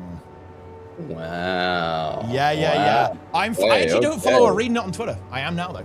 That's crazy. Hey, hit that follow button. Yeah, I hit the follow button. I did it. Yeah. I'm gonna be fucking glued to my screen on Friday. This is wild. We have to wait so long, dude. We have to wait until Friday, and it's it's nearly midnight for us as well. A year or two extra, or even more. Oh yeah, because they're not gonna release it. It's gonna be ages. No. Like we have to hope they do some beta stuff, right? They have to do some because they did beta weekends for Guild Wars 2, right? So we have to just cope that they're gonna do beta weekends for Guild Wars 3 or whatever, so we can actually get to play it a little bit. It's a really interesting question of like how far along they actually are already. Because like I remember like back when they announced the second game, and while the first game was still like it felt like still alive, it was what was it, 5 years, 6 years from the announcement until they actually dropped the game. Yeah. I don't think that they could afford to even doing that right now. The thing is, they even with this, they haven't confirmed the Guild Wars 2 expansion. right? Like even with this, which if you think about it, like if you're gonna do it, now's the time, right? You know what I mean? Yeah. I really do believe that we're just going into Hall of Monuments like next year, probably maybe like a year off Guild Wars 2. So, you know, maybe some like mild updates, but mostly kind of bridge content coming through in 2027. And I honestly do think we are looking at a late 2027 or like 2028 release for 3. Okay. I mean, that's, I mean, honestly, quite optimistic in my mind, but I mean, I think they've been working on this for a long time. Actually. Yeah, they probably have. I mean, I was talking about how they shelved the old project or whatnot. They probably, I mean, I think I seem to recall some chatter about like a whole engine or whatever that they were working on at the time. So they probably have a lot of assets or whatever. Like, I don't even know what even goes into making a game from scratch like that. But who knows? Who knows how long they've actually been working on this? Yeah. Damn, I can't wait to see. What do you think they're gonna show? Like, I mean, trailer, big trailer. It's gotta be. Like cinematic trailer, or like, are they gonna show like? If you want my honest take, show the gameplay, you know. Like, I think they probably aren't ready to do that just yet, because I imagine that a lot can still change from their perspective, like tweaks and stuff and all that kind of thing. I don't, and again, they probably won't have all the content developed, right? Because, you know, they're actually making like the stuff in the game itself. I think it will probably be, it's coming, big sexy trailer, boom. I mean, I'm a sucker for a cinematic trailer, so I'm not gonna say no to that. But I do still want to see what they actually. I mean, I don't know. I'm impatient as well, but still, I mean, I feel like I got more time to wait than most. If I was still actively just grinding away, I feel like it would be a different situation. But now, I mean, I can wait a little bit. Yeah. To see if it turns out great. Yeah. You know. Yeah. But damn, I mean, early 2028. I don't know. I hesitate to believe that, but no. I mean, look, I think we're gonna find out on Friday. I think they'll say the year. They might not say the month, because obviously that's probably a little bit early on their end to say. But I think they'll say the year. And I think it will be. I would lean towards 8, not 7. I think 2027 is kind of cope. I think, you know, these things do take time, but 28.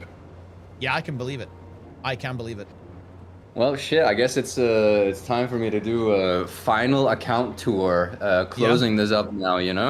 I mean, VOE's a good time for it, right? Because you're purple in every hole for real, like with the Aqua Reader, right? Exactly. So you're fully purple in every hole. Yeah, I mean, you were the original purple in every hole guy. The original. Yeah, and you know what? That's another, like, classic moment that so many of, like, these new people won't even remember. Like, how hard did you get shafted with the armory? Like, how many legendary things did they have to send you as replacements? It was, like, insane, right? Like 7. Yeah. Extra. Just, it was a lot. I still have just the boxes.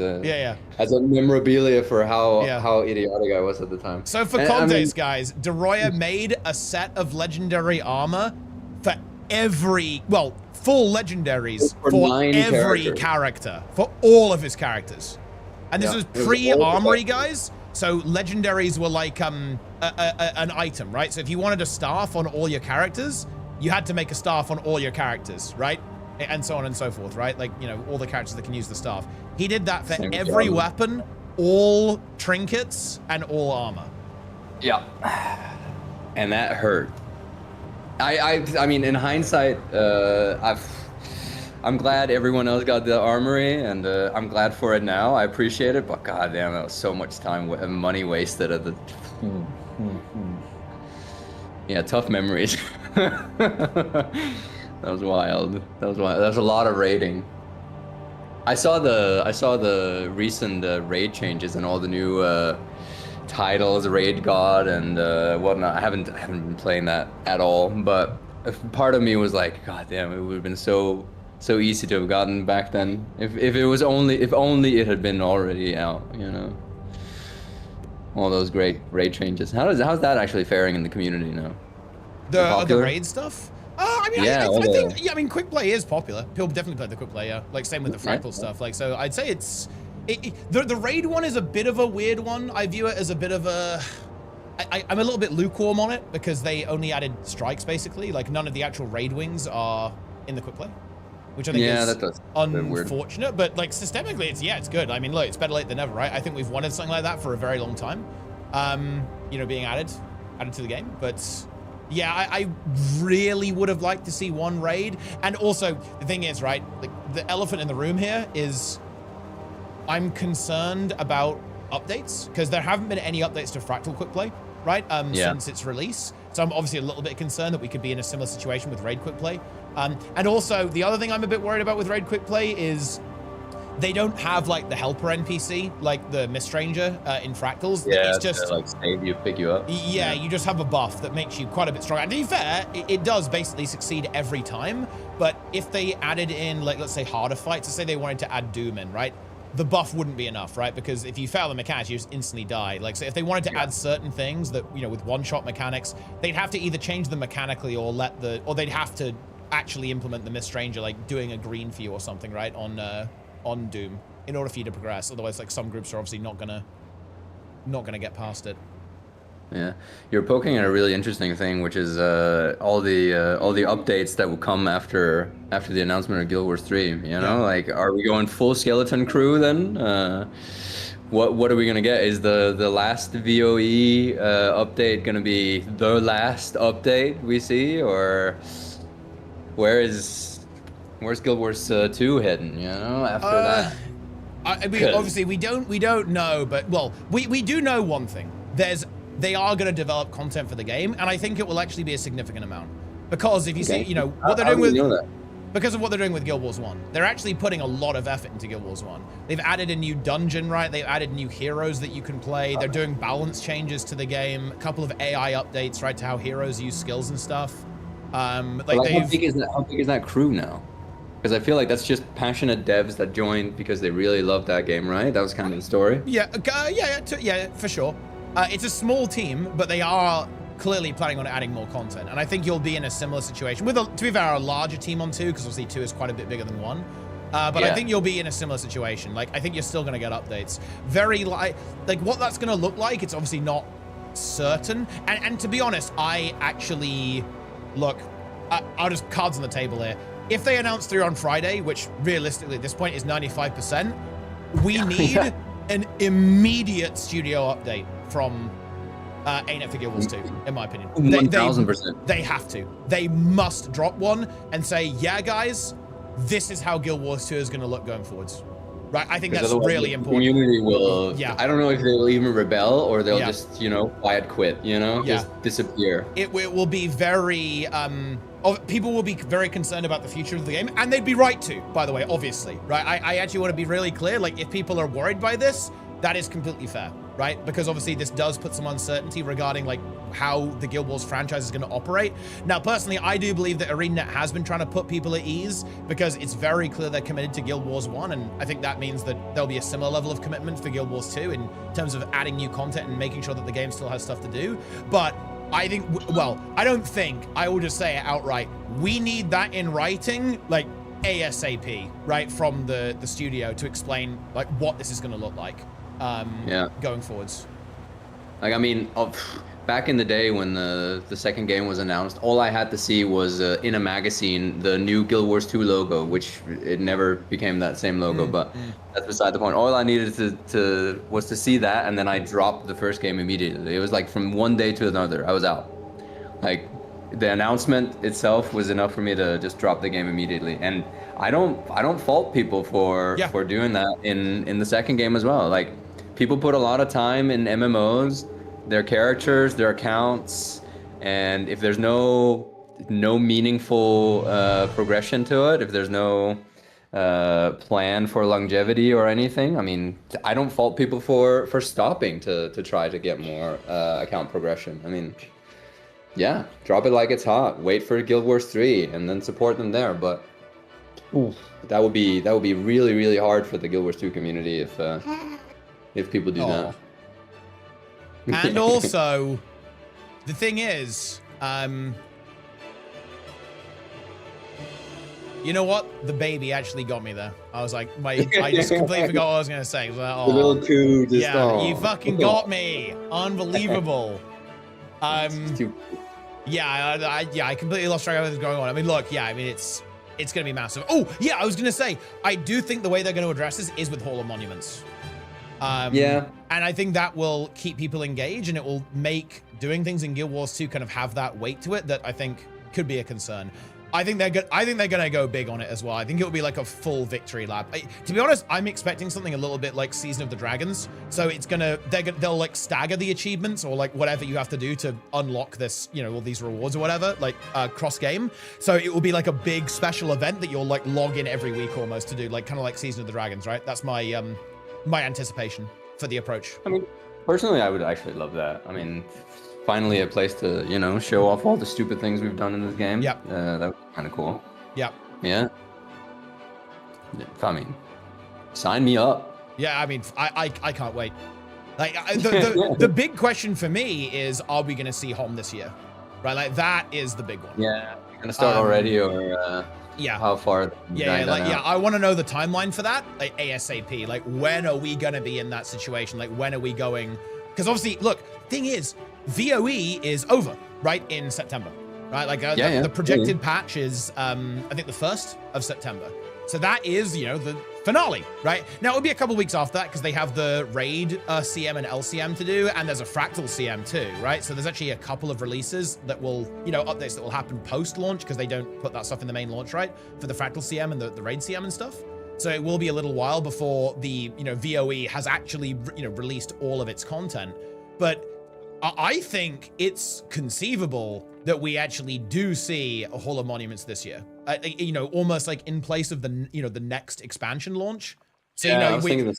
Yeah, because obviously we'd have an expansion coming up potentially late this year, according to the schedule, or potentially early next year. I think it's going to be Hall of Monuments is going to be that update. So in other words, instead of having the next expansion, we're gonna have a big patch. Don't get me wrong. I think they might call it Mistbound. I'll tell you that. It's gonna be like this big feature pack that, again, kind of introduces this cross-game system. And I'll tell you what, I think it's gonna be multi-game, right? Like multi-game for all three of them, you mean? Yeah, or? for all three. I think they're all gonna be connected because like the Mistbound title is like, well, maybe all three of them are bound by the mists. And look, we know they're developing content for Guild Wars 1. It would kind of make sense, right? Like, hey, go try Guild Wars 1. Like, and also you're new to, you know, you're a brand new player. Maybe you're new to the Guild Wars franchise. Maybe you want to start in Guild Wars 1. That's going to earn you some rewards in Guild Wars 3 and 2 as well, of course, right? Pretty sick, right? I mean, I'm on board for that. That's actually not a bad idea. I never thought they would go that ambitious, but maybe I was just keeping it too simple, you know? Yeah, I'd love that. That sounds super cool. Damn, dude. I'm so excited. Thank you for sharing this. This would have totally blown over my head if you hadn't just texted me. Yeah, I had to tell you, bro, because I know you're kind of interested in this kind of stuff, right? Yeah, I remember our conversations about it like a very long time ago, right?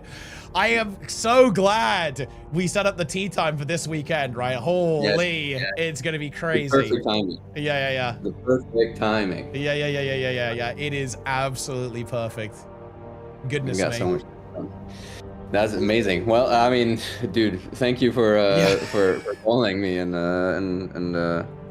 letting me know. Yeah, I mean, we were literally just sitting here having dinner, me stuck trying to feed a baby, you know, and then all of a sudden I get this message. My whole mood just shifts. This is great. Yeah. I mean, it is amazing. It is absolutely amazing.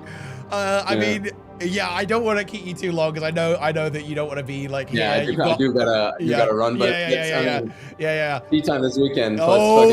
He's coming back, guys. But yeah, also massive congratulations on your family, by the way. That is amazing news to hear about. I heard you guys are all getting together in Canada or something. Yeah. That's right. Yeah, I'm meeting up with some of the crew, and well, that's a lot. Yeah. Well, I'll tell you what. You know what's funny? Some of the devs are going. Like Roy, Awesomeness, and Trig are gonna be there. So that woohoo!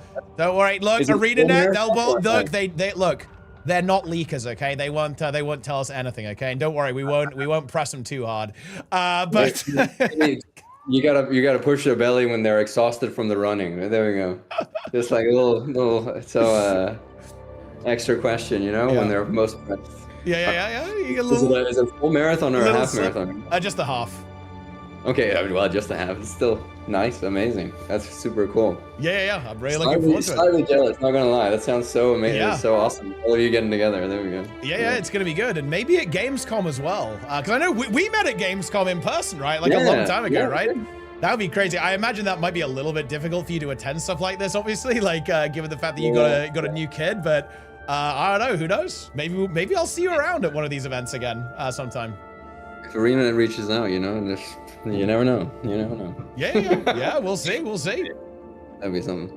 Anyways, dude. I 100%. You take care. Very weekend. Much all the best, dude. Like, I'm really looking forward to Sunday as well. That's gonna be pretty crazy. Friday. God damn, let's go. Yeah. Well, yeah, Friday and Sunday. Yeah, both of those are gonna be huge. All right. Okay. Have a good evening. Take care, dude. Bye. Huge.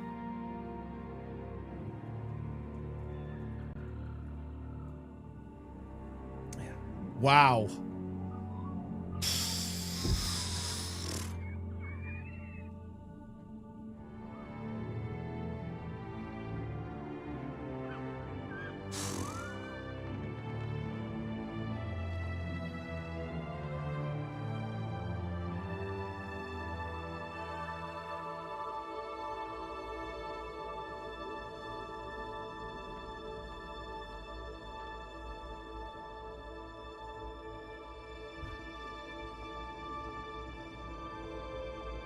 Is HS back online? HS will be back for Guild Wars 3, yes.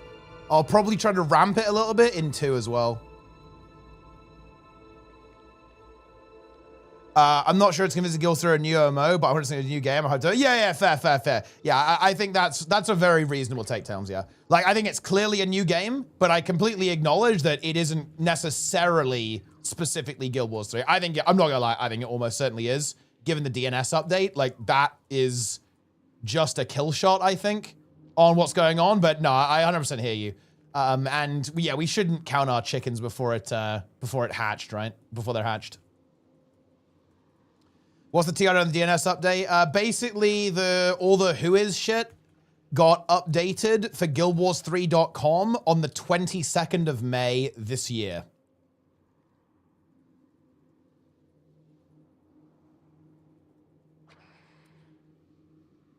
Yeah.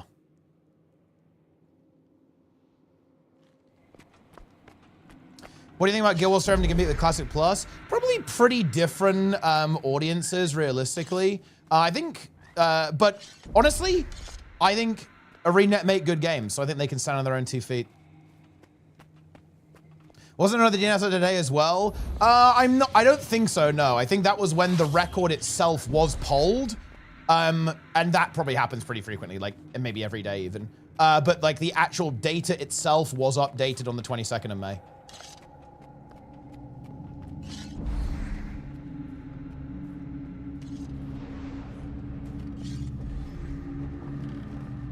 I got baited by that as well because I was so fucking hyped, okay? Like, I was like, whoa! But it's fine, we got there in the end.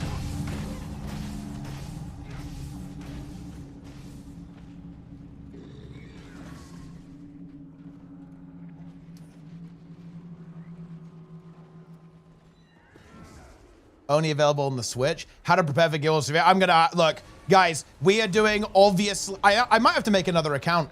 I might have to make a fresh account, guys, and we go 0 to full HOM on a fresh account.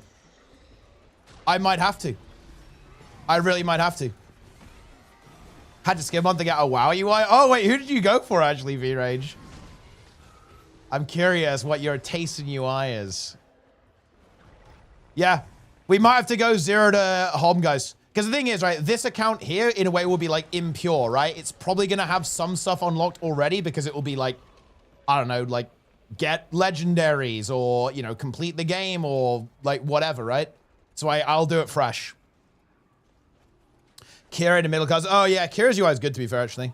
Kira also has a lot of good stuff for his like subs and Patreons. Like you can get all of the advanced M+ routes and like advanced M+ timers as well.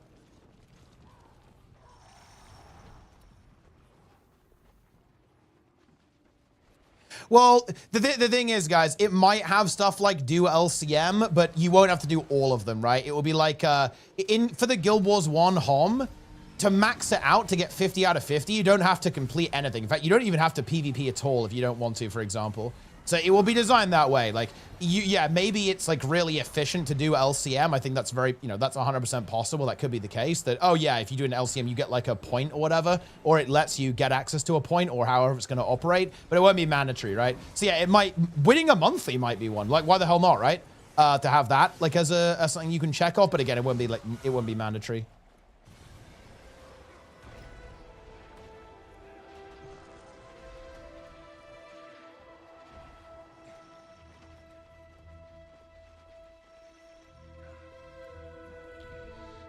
What are the home rules? I mean, we don't know. They haven't, they haven't released the game yet. World map comp, whatever. Oh, for sure, yeah. Like map comp, like play all the story probably, like unlock legendaries, all that kind of stuff.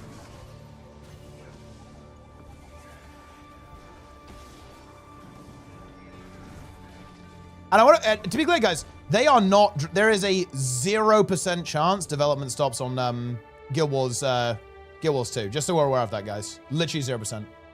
Like, absolute zero. There is no way that's the case.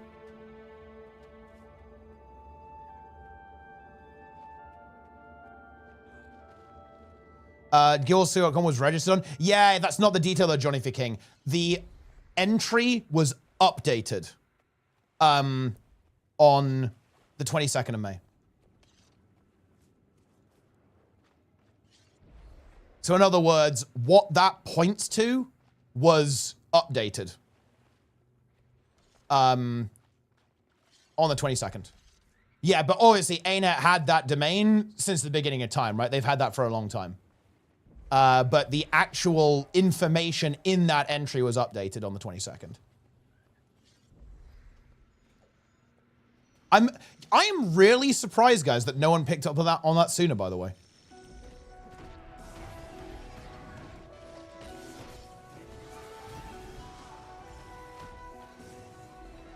What does that mean? It means that they're prepping a site for launch. Well, that's my interpretation of that. Like, it's, yeah, they're prepping something for launch is what my interpretation of that information would be.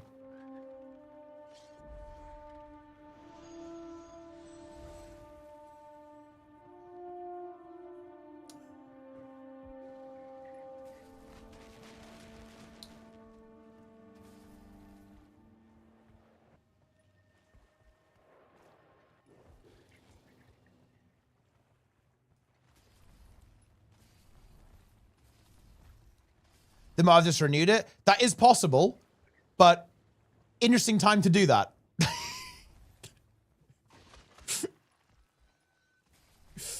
Yeah.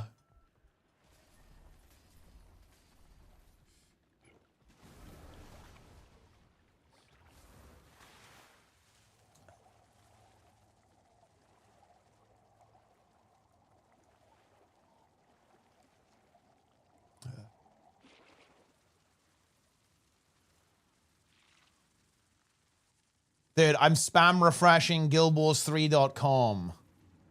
Let me in. Let me in.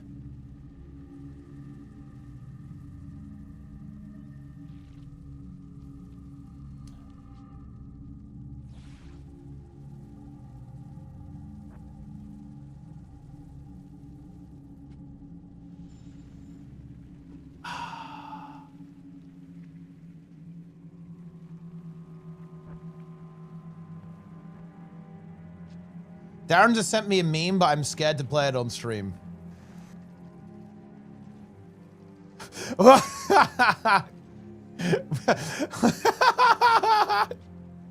Okay, I will actually I would.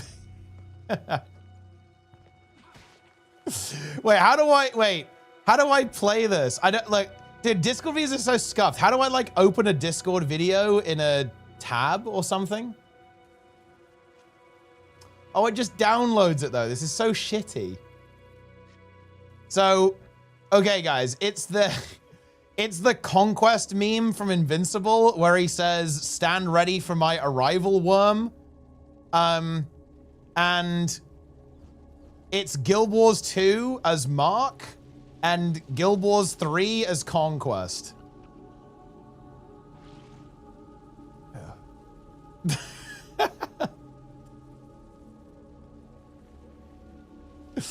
Wait, upload it to YouTube, Darren. Quickly upload it to YouTube as like an unlisted video so I can show it on stream. I'm not fucking around with like opening video files.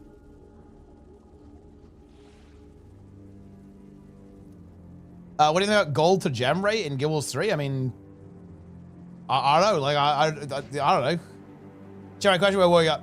So latest patch talks about Vloxy fixing reality. That all might not be the most different timeline. If it's a prequel, they will be giga limited on storytelling. I don't actually think so though. Like, why would they be giga limited on storytelling? They haven't really set a lot of the lore in stone, right? For like what happened before then. Obviously we know about like various events and we know like the vague stuff, but they can just fill in all of that. If it's like 500, if it's like they have an end time, which is Guild Wars 1, yeah, just put it 500 years before Guild Wars 1 then.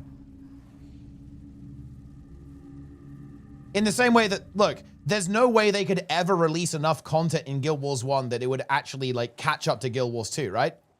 Like Guild Wars 1 will never catch up with Guild Wars 2, even though they've resumed development, right? And then I feel like it's not an issue. That is true, by the way. The fact that it's in the past means we could be very limited on playable races. Are there any like deep Guild Wars lore nerds? What playable, like races were active like long before Guild Wars 1? Does anyone know the answer to that? Oh wait, Nike's calling. Yo. Hello? Hold on one second. Oh, yeah.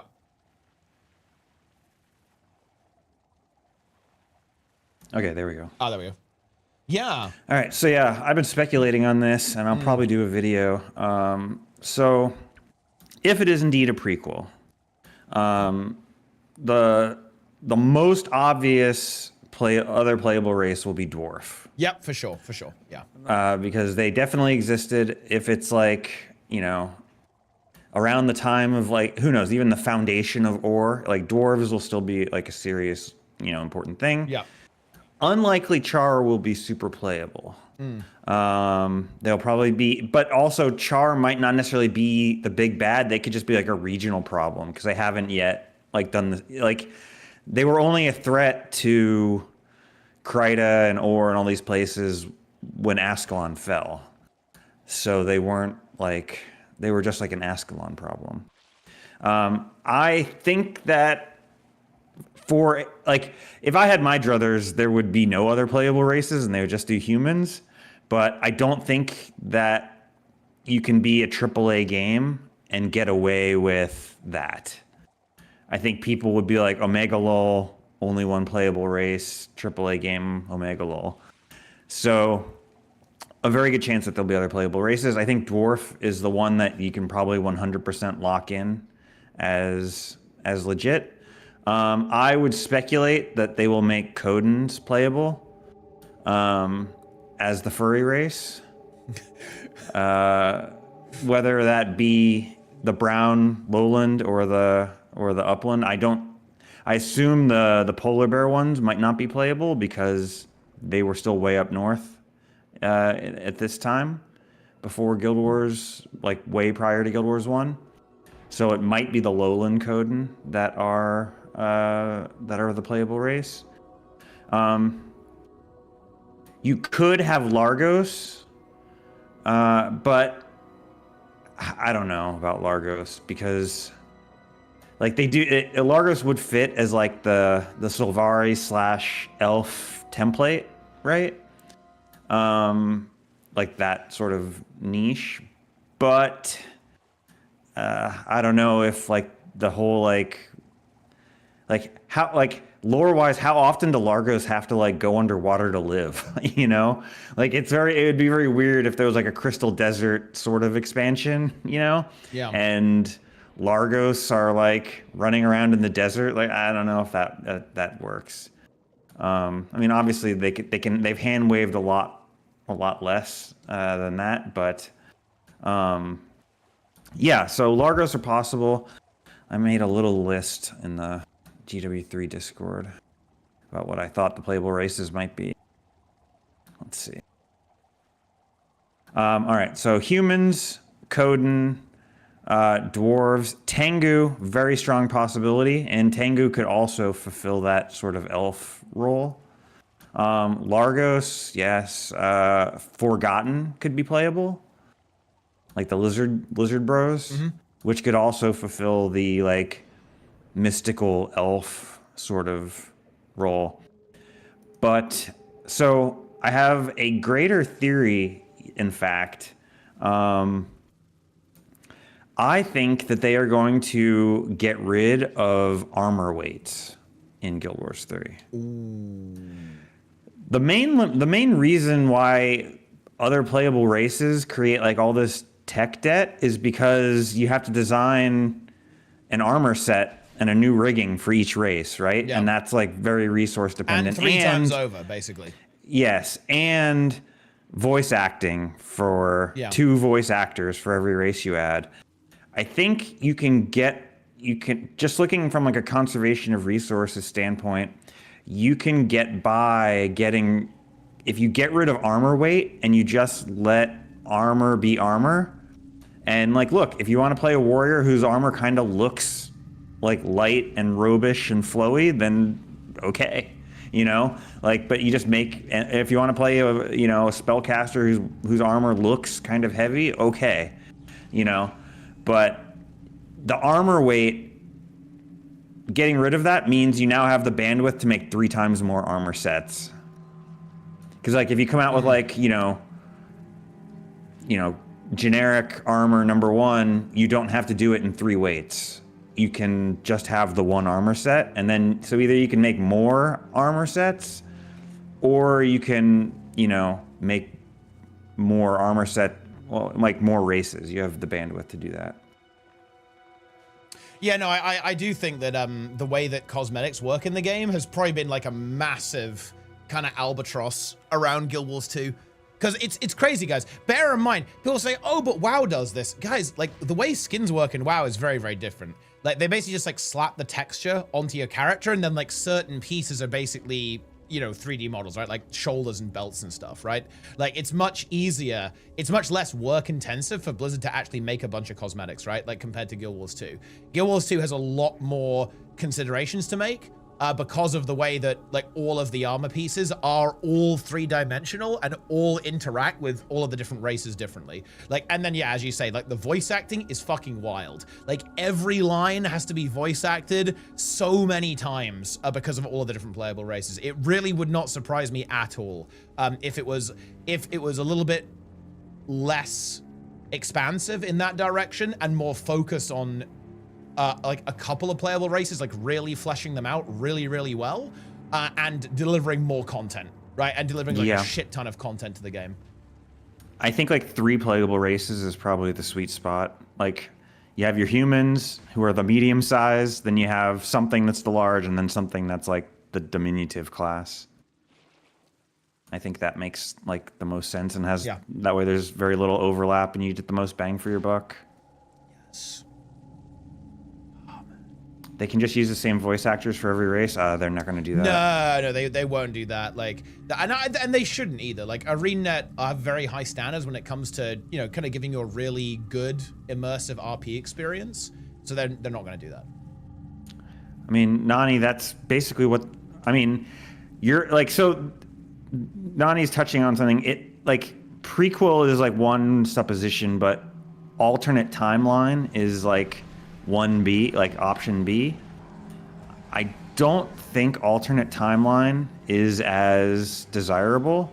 It is possible. Like it could very well be that like he identifies like one key thing in history that he has to change, and then it like creates like a butterfly effect, you know, that does the alternate timeline.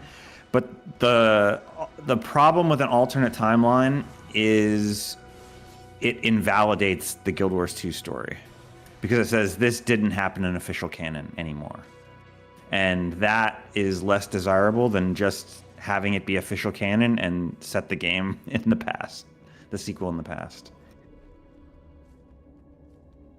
I mean, yeah, some people that don't like Guild Wars 2 would be happy with that, but I don't think they're going to say, they're not going to pull the, haha, Guild Wars 2 was actually all just a dream all along. Like, that's not going to happen. No. Also, look at this. ArenaNet developer Awesomeness deletes the pinned message linking to the announcement. He is censoring us. That's interesting. Yeah, it is interesting stuff. I'm going to read into that deeply. Yeah, we all are. We all are indeed. But yeah, I mean, I don't see how the Guild Wars 2 story will link to Guild Wars 3. Well, does it have to? I don't think it has to, does it? I mean, obviously, Vlox is going to do something to alter the timeline or whatever. Yeah, I mean, maybe. Or not, you know. I presume that Guild Wars 2 is going to continue to be developed. Yeah, it won't necessarily be with annual expansions. Maybe it will be, but yeah, I'm saying, it doesn't have to. Does it even like have to connect? Because again, like the Guild Wars 2 story is not over, guys. It's not going to finish. That they'll still do more updates, like more story and stuff. So I think it doesn't have to. Yes, I don't think it has to make a loop where they go, okay, this chapter of Guild Wars 2 is over. If you want to continue the story, you have to go back to Guild Wars 3. Like, I don't think that's going to necessarily happen. Yeah. I think there will be like a little bit of crossover with. I think the Vloxing is probably going to set that up. Like, you know, like we're gonna have to like go to the past or something to like fight Vlox, and then while we're there, we're gonna see the setting or something. But who knows? I just do not think the alternate timeline is very likely. Yeah, I also feel like that type of writing is not ArenaNet style. You know what I mean? I feel like I'm not sure if they want to go that direction almost, with like how they like to have the game. Yeah, I think that they would definitely not want to do it that way. Yeah. And like you were saying, I don't see the problem of, there's plenty, like, okay, you set the game, you know, even as recently as 100 years before Guild Wars 1, and each expansion is pushes the story 5 years into the future. Like, you're still good for 20 years. Yeah. You know, before you have to even think about, oh shit, what's happening, you know, what's going on. And they don't all have to be 5 years, you know, they don't. In fact, the expansions should probably only push the story 1 year into the future. Yeah. You know, like how Guild Wars 2 does it, right? The Guild Wars 2 is like that. It's like, you know, a couple of years past, right? Between, you know, in between an expansion or over the course of an expansion. So yeah, I don't really view that as an issue. Vlox moving back in time to impregnate all races. Blading pod. It's very, like, there's a lot of people who, you know, they're open in chat, right? Like they don't hide. You know, they say what they say. They have no fear. I do. I sort of have, like, I think the alt timeline thing is so compelling because it's so easy to see how they could do it. Like, you have Vlox in the last chapter go back in time and kill Isgarin before he, like, created the wizards. And he's like, okay, now we get to see what would have happened on Tyria without the wizards, you know? And then, boom, you get this entire alternate timeline where history unfolds differently, but I don't know.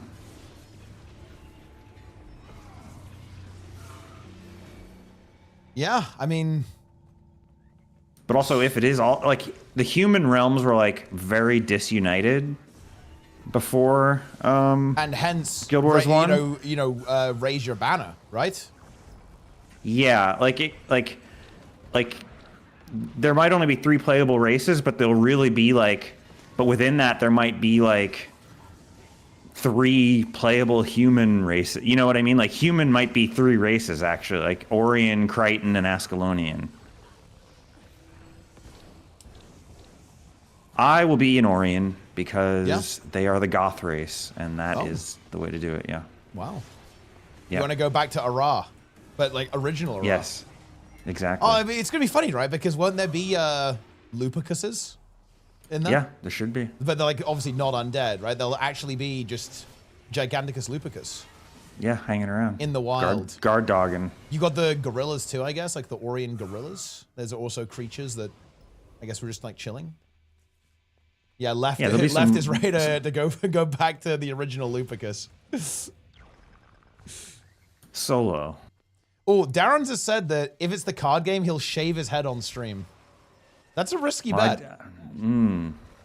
If it's the card game, like, ArenaNet made a huge mistake in the way they hype this up. Yeah, for sure. Because people are going to take a fucking huge shit on a card game. If that's it. Way. Can you imagine this? If it's the card game has to be game. a yes and. Yeah. It cannot be like oh my god. There is no way even ArenaNet wouldn't do that. Like no.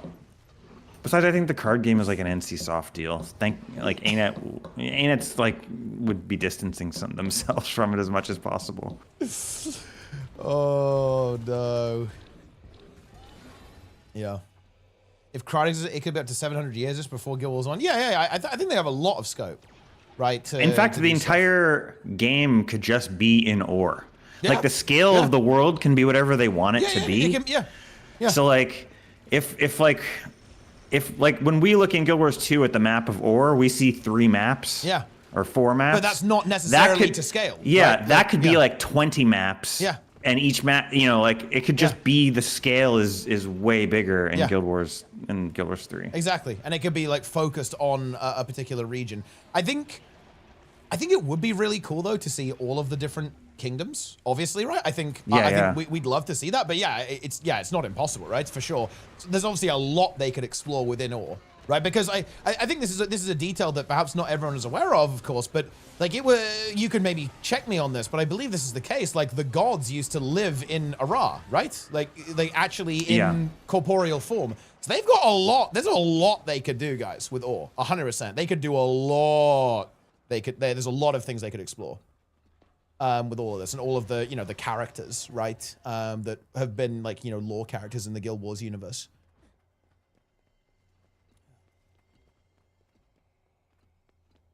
It's massive. I don't know, like it's weird. This feels very surreal, like it's there happening. was like a setting. So there's the character King Doric. I don't know if you're deep in the lore, or he's the guy. He was the one who united all the human kingdoms originally. And when he so according to the wiki, when he ruled, there was only one kingdom that spanned through Ascalon and Lion's Arch. All modern royalty in Tyria, including Tyria and Kryta and Ascalon, are descended from King Doric himself. Blah blah blah. Like anyway, I'll link this wiki in chat. But I think setting it during the time when Doric was unifying Tyria would be a very cool setting. Yeah. And again, that would also kind of play into the raise your banner phrasing. I know we're reading a lot into that phrase, but that would kind of make sense, right? Yeah. If it was that kind of angle. He starts from, it says, during his lifetime, King Doric oversaw the expansion of humanity into Ascalon and the beginnings of Kryta. Although Kryta did not become an official settlement until 300 years after. Wow. It's quite some time. Yeah. I think that would be a very cool place to set it. Yeah, and we have this rather cool piece of artwork with Doric interacting with the gods as well, which is actually pretty interesting. They're actually here, present in the room, as it were. The gods divided magic into 5 bloodstones, one for each school of magic and a keystone, for anyone from ever wielding the power over all magic again. They sealed the stones with Doric's blood, hence the bloodstones, and placed him in his dynasty in charge of guarding the stones. That's interesting. Playable dwarves? I think very likely, actually. Because one, it's a humanoid-esque race, which is probably a little bit, easier to deal with, and will be relevant at the time that the game is set in, likely. And also is just, I think everyone wants to play a dwarf, right? You know what I mean? It's like, it's a very popular fantasy race. They might even have like dwarves might be more widespread at this point.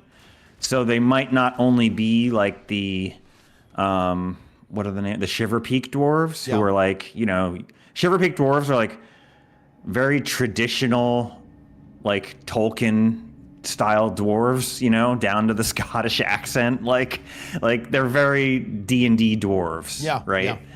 And I think you could get a little more variety if you introduced that at this point there were like multiple dwarven kingdoms, and they aren't all like bearded angry drunken Scotsmen. You know, they were like you can get like some variety in your dwarves. That way, it opens up a little bit more headcanon for people. And also, that really helps with like the playable race thing as well.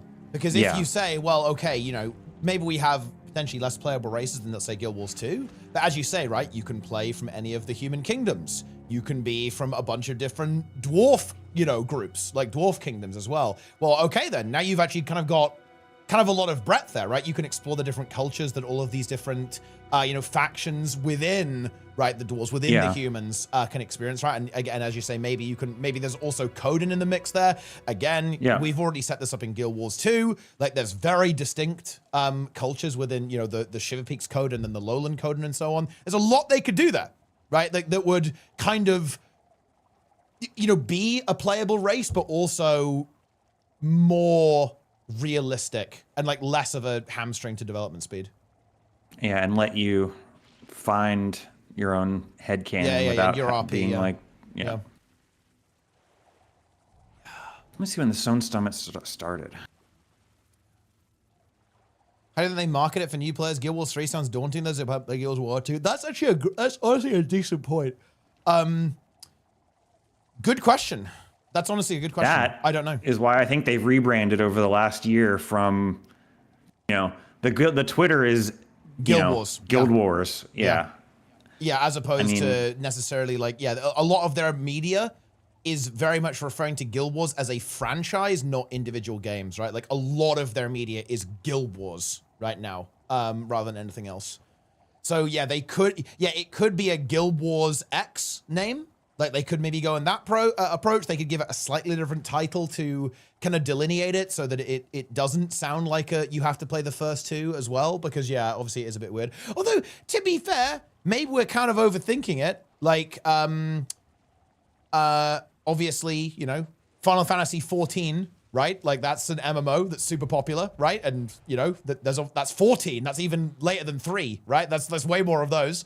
And let's see, what are the other I guess like Destiny 2, although that's a funny example now, right? That's a second game, although it's a little bit of a different situation. Same with Overwatch, right? Like Overwatch 2 is basically just like a 0.5, right? More than a full thing. But so I don't think it's like the end of the universe if they call it. I don't think it's a deal breaker. Yeah, but I'm sure they can, like, they can obviously, make sure the marketing like kind of makes sense. Yeah.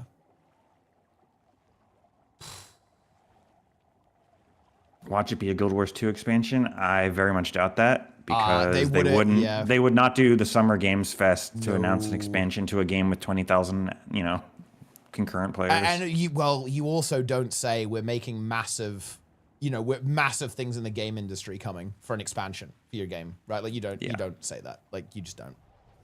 And to be honest, I just think they'd be more direct if it was an expansion. They'd just say, oh yeah, it's an expansion. Right, like there would have been no need for the skullduggery. Yeah, because they're doing it. They're teasing us, guys. They're fucking teasing us. But there's like no need, right? If it was an expansion, they just drop it, right?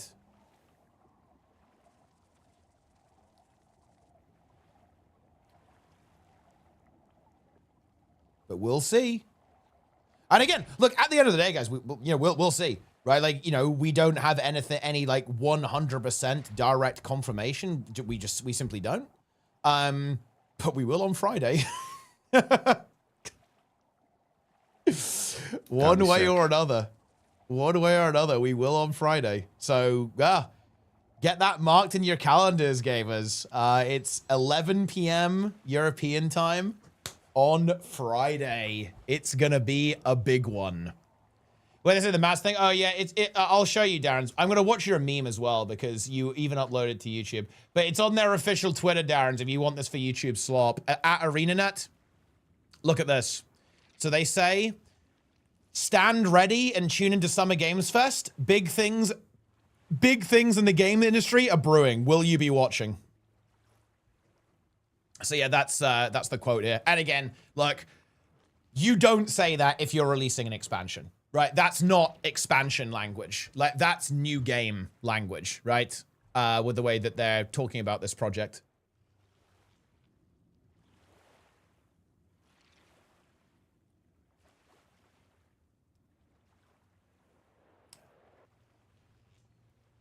Yes. It is pretty bold to even say games in like one game being a big thing for the games industry. That is a very bold statement. Yeah, that's a super, like, yeah, we're confident, like, we're ready to go statement. Like, Star Citizen is at this point, $1 billion game, and that's not even something I would call a big thing in the industry. Well, I mean, in some ways it is, I guess, but yeah, I mean, it's, you know, the game kind of exists. Only took $1 billion, but yeah. It is what it is. It is what it is. Some guy in the chat said, I mean, there are big things happening in gaming in general at the Summer Games Fest. Yeah, but even ArenaNet wouldn't, like, clown a tweet that badly, though, right? Like this. Why would you tweet that, right? Like. Yeah, that would essentially be them saying other studios are doing big things that you want to watch. Yeah, like, why would you? Why and maybe us too. Like that? Yeah. It would be weird. I mean, it'd be extremely weird if they did that. Like, but about the name and the name doesn't even have to be good. Like, again, I think people forget that everyone's playing this. Yeah. A AAA MMO that isn't pay to win by a Western studio, everyone is going to play it. You know, every streamer will be playing it, and it doesn't. It could be called, like, Guild Wars 2 Ballerinas on Ice, and people would be playing it. Like, there's no chance that they can screw up, like, the name, like, ruining the game. Yeah. There's just, like, everyone is playing this, guys, no matter what. That's just the way it is.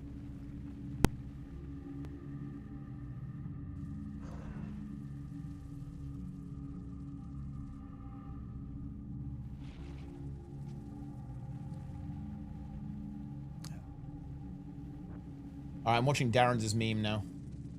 Meme. Darren's, your effort will be rewarded now. Okay, here we go, guys.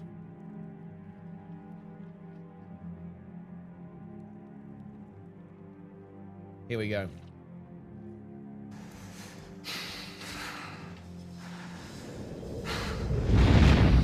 Stand ready for my arrival, worm.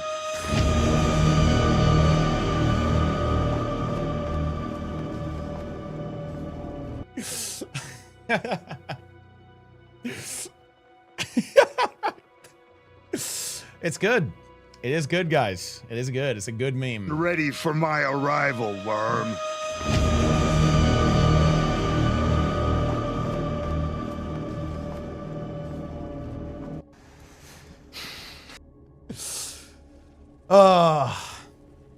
So what are you maining in Guild Wars 3?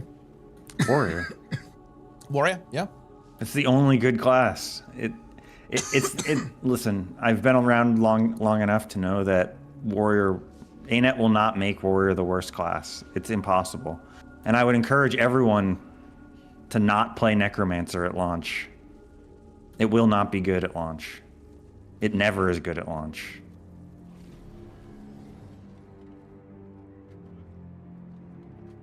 Okay. It's just the way it is. I mean, yeah. And look, you've got to be able to complain on the forums, right? Or maybe on the official Discord.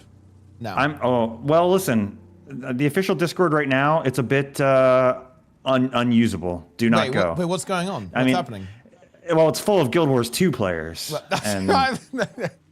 Okay, Okay. It's yeah, but like, what's happening? Are people just like spamming shit or what? Like if you even like I think Nanny got called a cultist for saying that it's probably Guild Wars 3. Wait, that what? They're teasing. Yes, people there are deep coped. The Guild Wars 2 community is deep coped. Like they're so coped, it's beyond belief. They're in a copium coma. Like it's bad. Wait, are there actually people talking about Guild Wars 3? I'm actually searching on it for Guild Wars 3. I don't know. I just don't have like a ton of patience for the Guild Wars 2 community, really.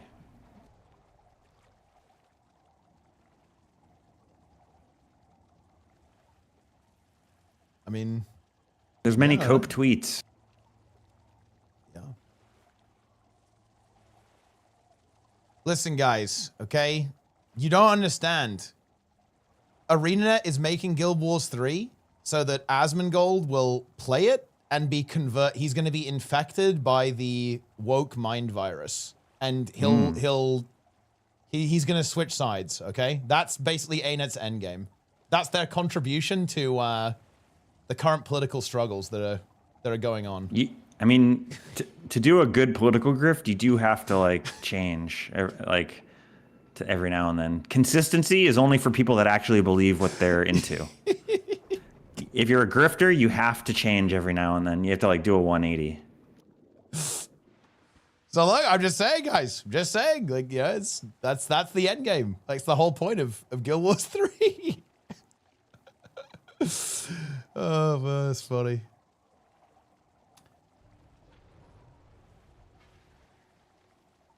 I don't think his opinions matter. Well, I mean, look, nobody's opinions matter, right? Like, there's plenty of people who probably think my opinion fucking sucks. And like, obviously, I think that, yeah, actually, who cares? Let's not even go there.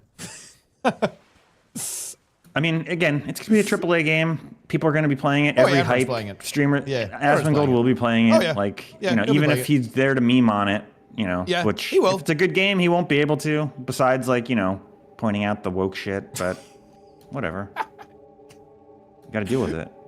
Embrace it. Everyone's playing, guys. It's going to be everyone playing this. Like, it's going to be amazing. This is just such an opportunity for ArenaNet. Like, it's going to be massive. Like, I just really hope they've got a good plan, right? I really hope ArenaNet have kind of, really iterated on their design and really thought about like their plan going into this. I do really like the fact that they've had a long time to work on this. And of course they're in a good position, right? Because they have a really successful service, a really successful game running that's earning them a huge amount of revenue. They don't have to rush the game, right? Like, we know that this is being done when they're good and ready. So I have very high hopes that they're, pretty well prepared. Hopefully that statement ages well going into that. But yeah, like I'm definitely feeling pretty confident. Like, I think theoretically speaking, everything is looking like it's kind of lining up. Yeah, I think, in retrospect, looking at the flaws of the Guild Wars 2 launch, the fact that they launched with incomplete like systems, like the combat was great, was perfect. Like, it launched with the combat working, Yeah. But PvP launched without like a functioning tournament system. Yeah. Like, and they had a functioning automated tournament system in Guild Wars 1, and they added one in Guild Wars 2 later.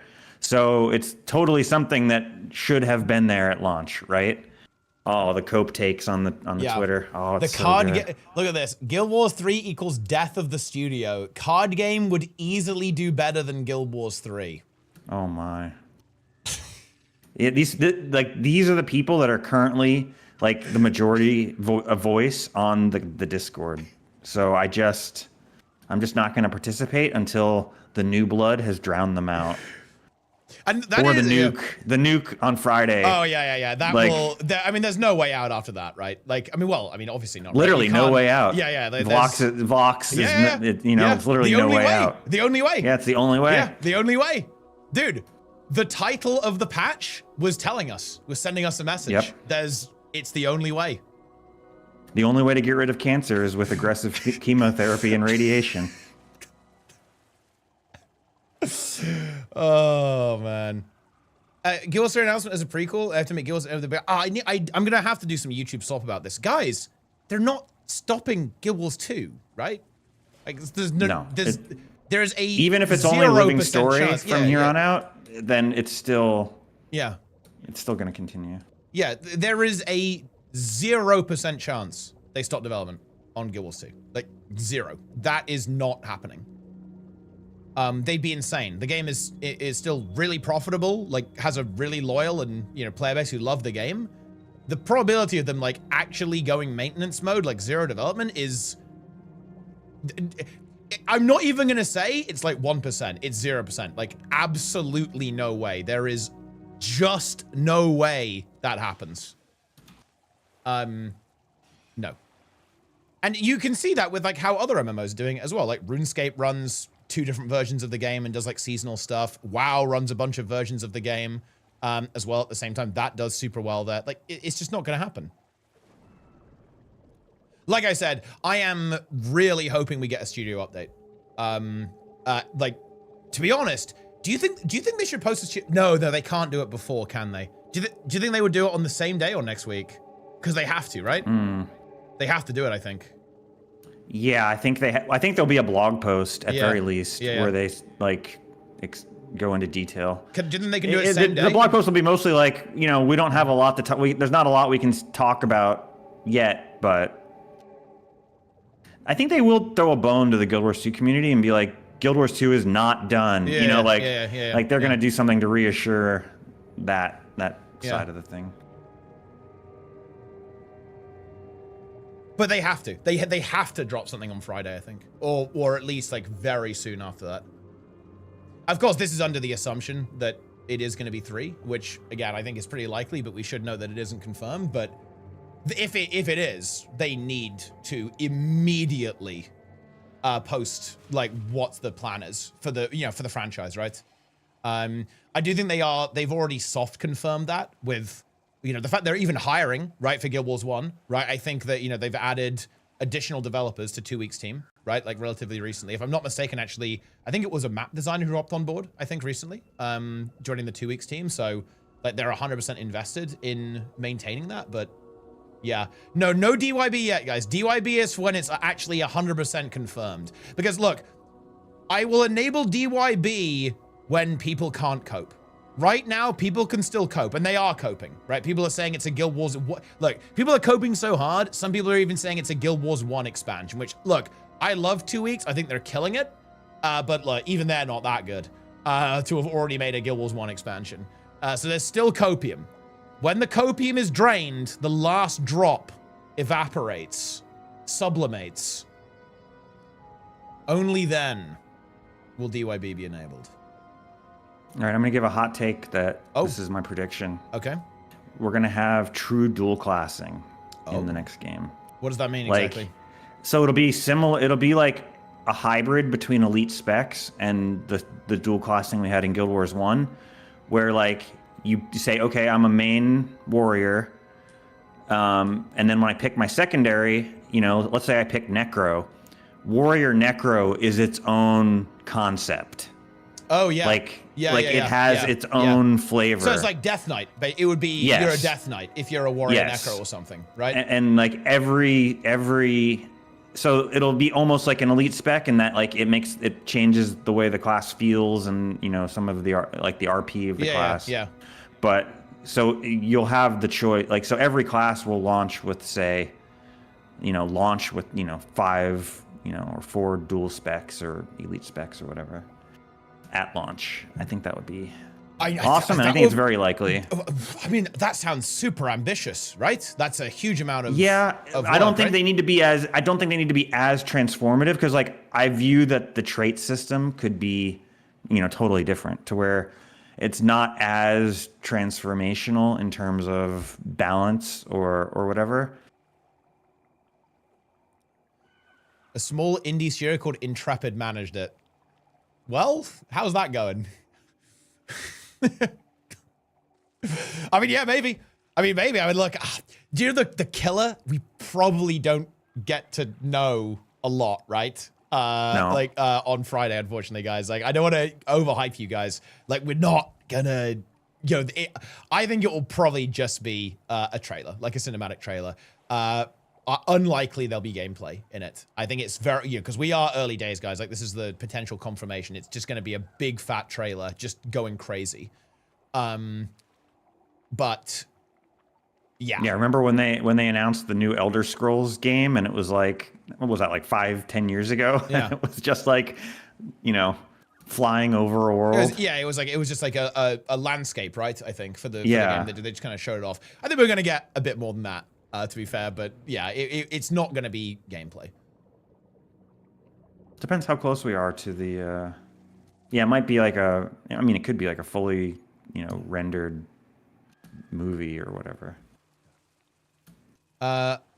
I feel like if the game isn't almost done, they would have another Guild 2 expansion that's like $50 million they're not dipping into. Oh, don't get me wrong. I do think the game probably is like relatively close to development. And look, I'm just trying to temper my expectation. I don't want to overhype myself, right? For what's going to happen. If there's game, I'm not saying there 100% won't be gameplay. I just think it's not super likely that we see gameplay because, again, I think we're still 2 years out from the game, realistically.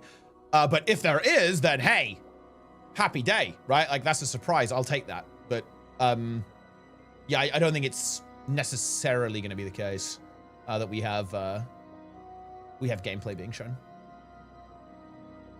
Yeah, I think conservatively, they like to launch in August. I think conservatively, we're looking at August 2027, is my guess.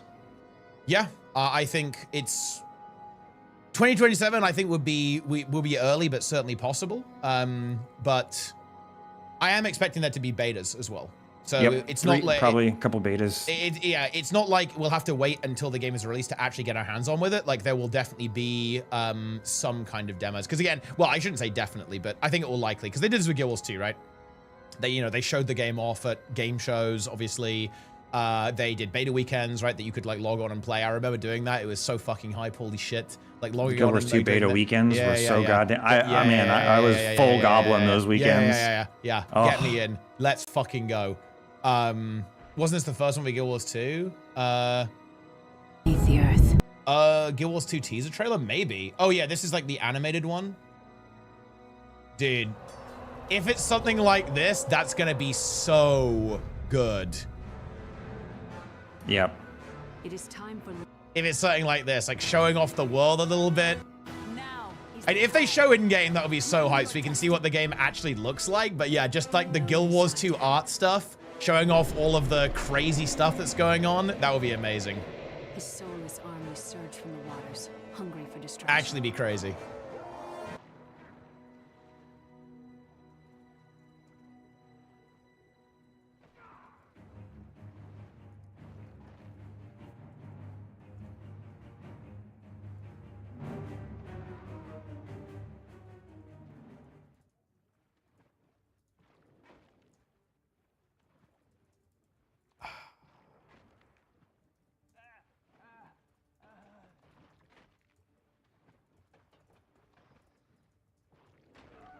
I died to a fucking shark.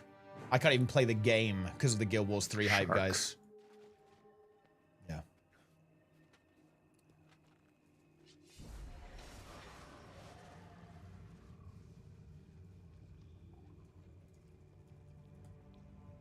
I mean, I don't know.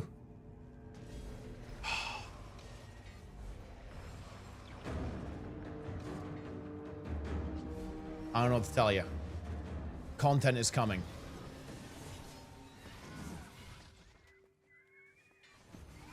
Right, I'm actually gonna take a quick break. I am going to go and rehydrate and grab a quick snack so I don't like instantly implode. But yeah, good chat and prepare for a tea time as well sometime. Okay, I've got to go. Press 1 in chat if you're rolling dwarf. If you're dwarf main, low and strong. Press 1. Yeah. Okay. All right, bye. All right, I'll be back, guys, in a bit. Yeah.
Right.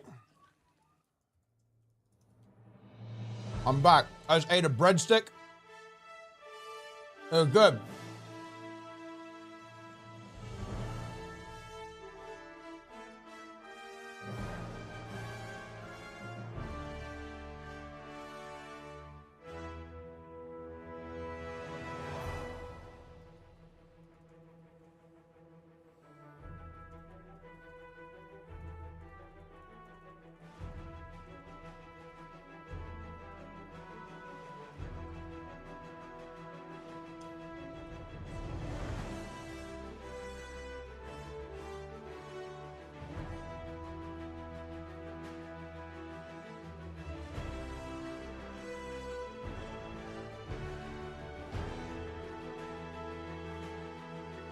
Oh, wait.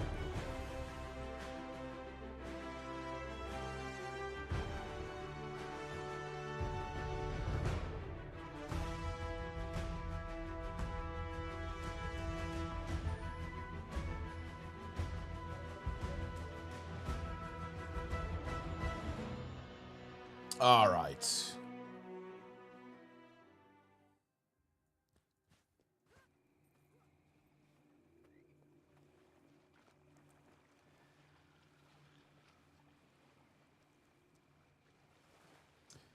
Oh, wait, Jester's here? Yo, Jester, what's up?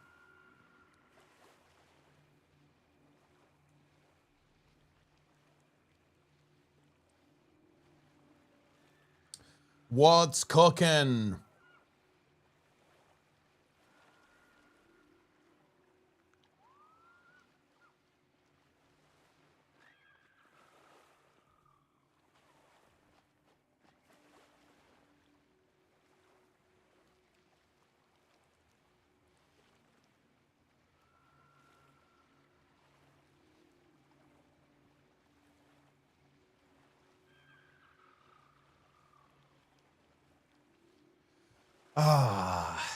Friday's going to be good for the COLOSSAL forum, so many crash outs. Well, that's the thing, right?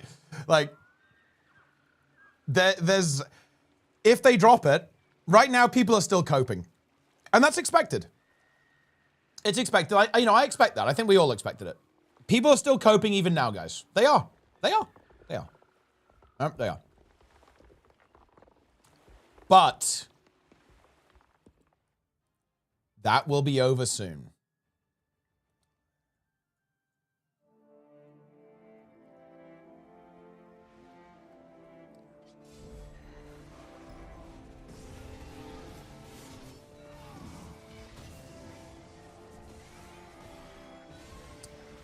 It's not the card game, guys. There's no way, Delta. Like, if they drop, oh yeah, it's Guild Wars 3 on Friday, that's when the cope ends. Right? The cope ends there.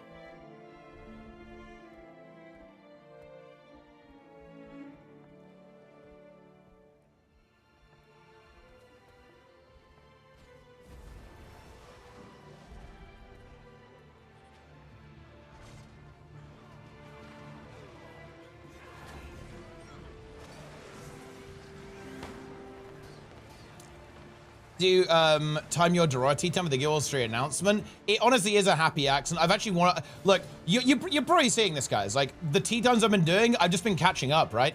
Like, we did like Sneb and Darren's catch up. Today was Bloom catch up as well. It's DeRoyer on the weekend. I'm not gonna lie, it is just a happy accident with all this stuff. Like, I've just been, kind of getting the show going again. I've been wanting to take like a little bit of a different approach to tea time. I wanted to make it a bit more personal.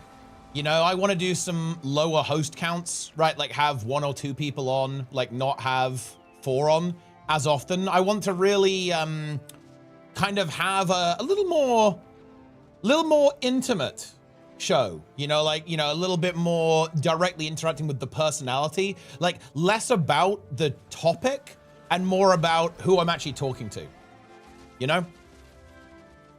So I want to kind of have a slightly different take, a little bit of a different take on how tea time was.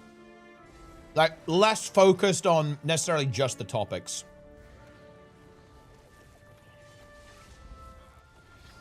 We're in Canada is crazy. I mean, dude, it is insane that we're in Canada with the devs. Yeah.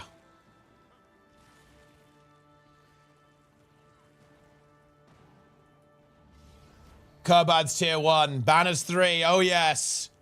It's coming. It is coming. I have so many tabs open. I wanted to find the Darren's video again, but I couldn't find it because I have like 20 tabs.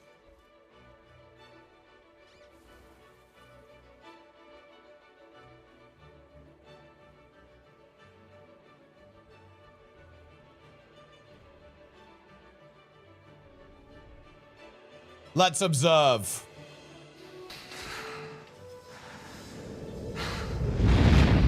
Stand ready for my arrival, worm.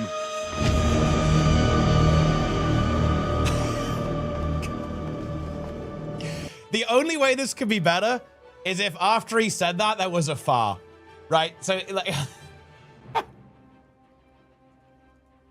I'm actually going to improve. I'm going to improve your video, Darren's. Okay, are you ready?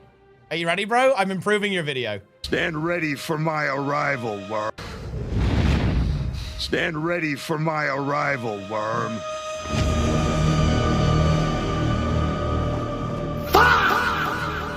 I think that was actually a little bit too late. I wasn't sure. I kind of wanted. Yeah, okay, it needs to go now. Hold on. Let's get the timing right.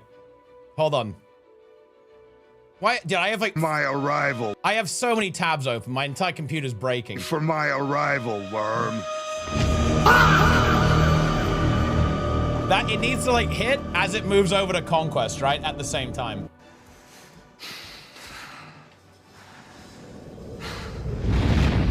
Stand ready for my... Holy shit, my game is dying. I think I need to like restart Chrome, guys. I have like 50 tabs open. Yeah, Guild Wars is freezing because of that. Hey, hold on, let me kill Chrome.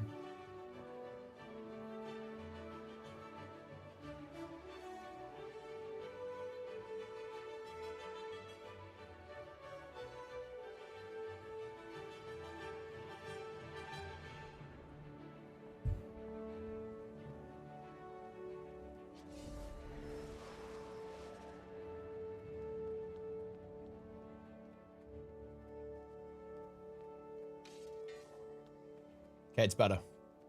And I'll 50 Chrome tabs, dude. Nothing can. I think I've got to get off Chrome, man. Like I'm having really big performance issues with Chrome recently. It's time to like go to Firefox or something. Like Chrome is just dog shit. It's a shit browser. I'm sorry, it is.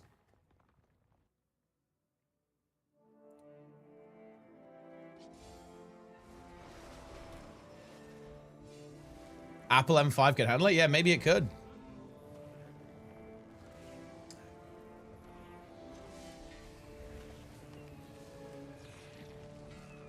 Switch to Brave. I think it's doing well for me so far. I haven't used Brave, but I have heard good things about it. Yo, Topic. What's up, buddy?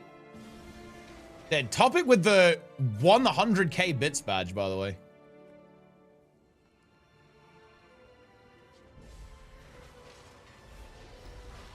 Wait, what is this? Oh shit, this guy's dying. Let me res this guy. There you go.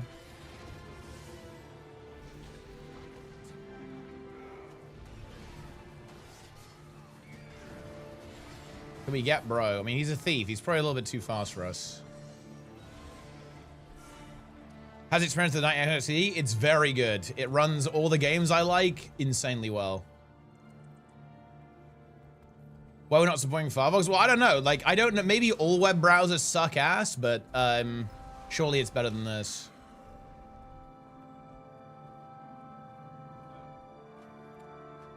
Oh, I just want something that doesn't lag like hell. That's all I want.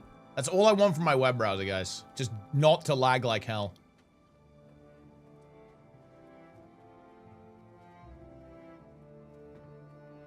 Hype train is incoming, guys. Donate, gift subs now. It's time.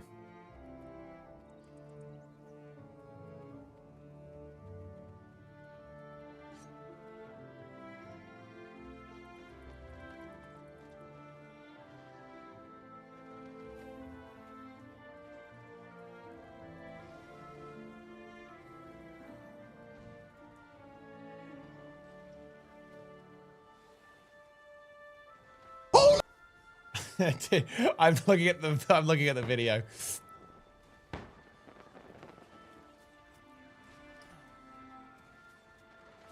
I'm looking at my own video, guys.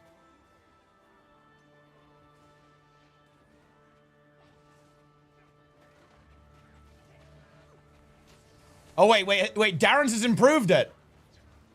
Holy. Okay, hold on, guys. Hold on. Wait, am I dead?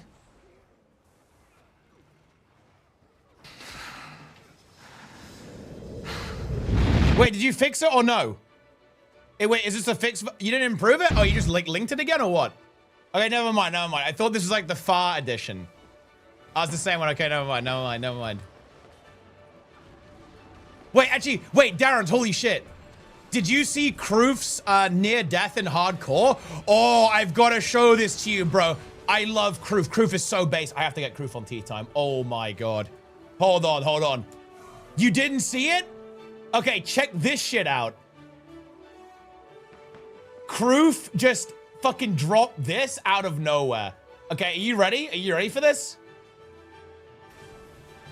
Hold on.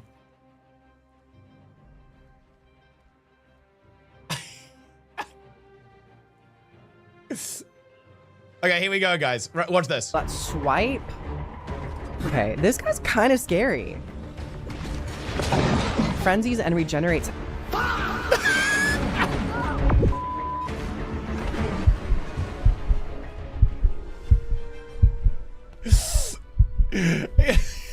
my God. Actually survives as well. That's the best part. Ion. Actually lives it. Crazy.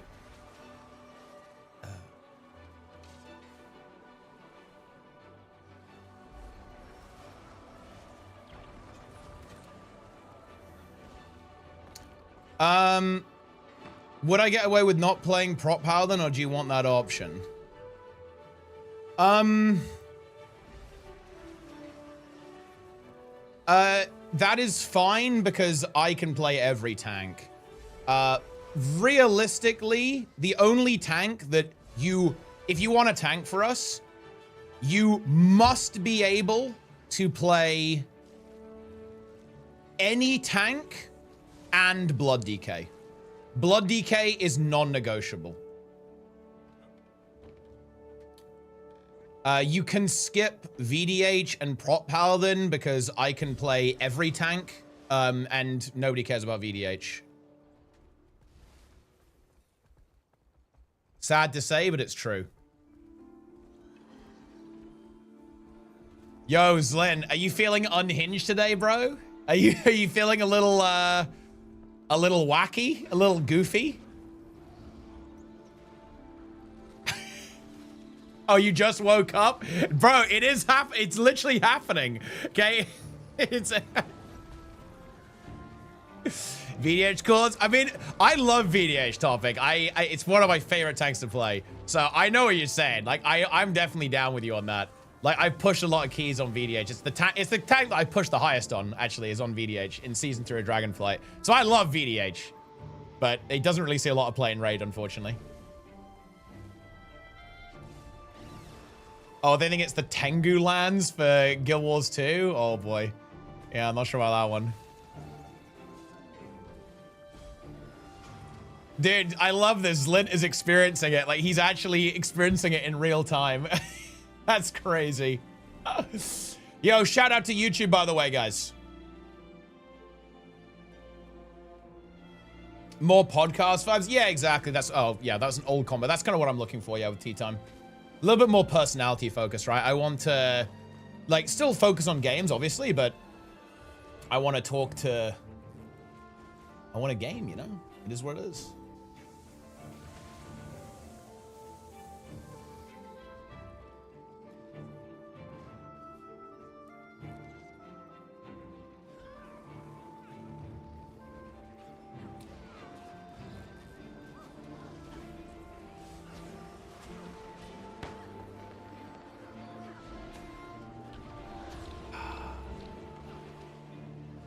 Hasn't crazy about Pro Glory. It's one of my less experienced. I mean, yeah, it's fine.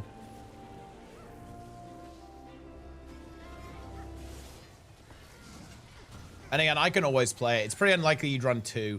Like, I will say that at the end of the day, like, we do need giga flexibility at the end of the day. But yeah, you can definitely get away with, like, skipping 1 tank because I can always fill it in. I am the flex tank. I will play whatever we need.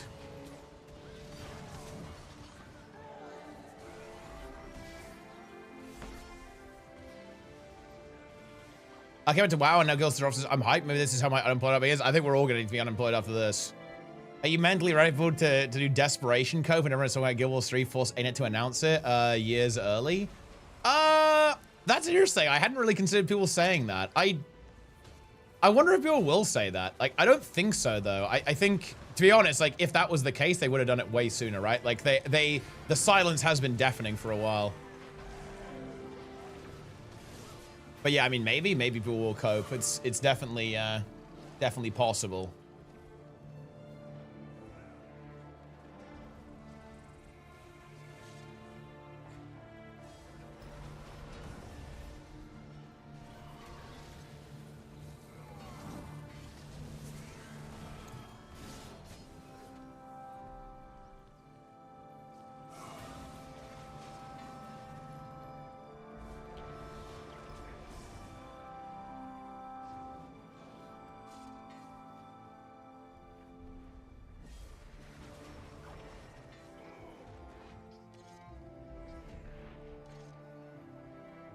Explain his state. I mean, I think Planix was hoping it was for Guild Wars 2, which is fair enough. I know he really loves this game, and it's his like comfort game.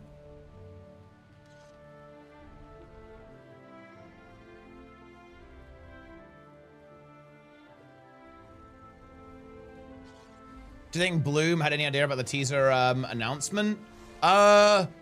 Not impossible. Like, Bloom is obviously a journalist, right? Like, he is an actual, like, hardcore video game journalist. So, and we know that the press gets some information regarding this stuff. Although, honestly, probably not. Otherwise, they would have sent him the thing, right? And he would have released a video. So, I would actually say no. Will the press be involved 100% down the line? Obviously, like that's something we've seen with Guild Wars 2 for a long time. But actually, no, I think this was ArenaNet partners only. Because again, I think otherwise, you would have seen a video on the Skill Up channel regarding this, because that's obviously where Bloom works.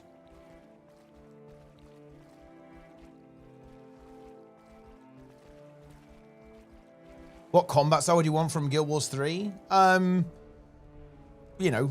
Good combat. I'm actually not.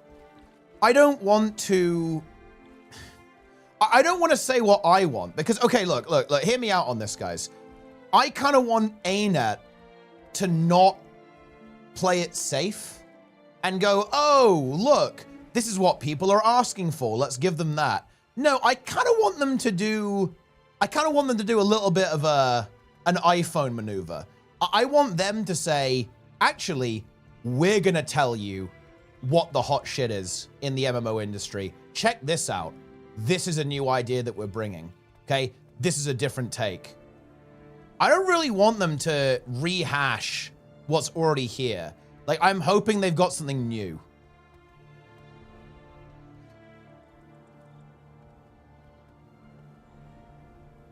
Or at the very least, like a new spin on it.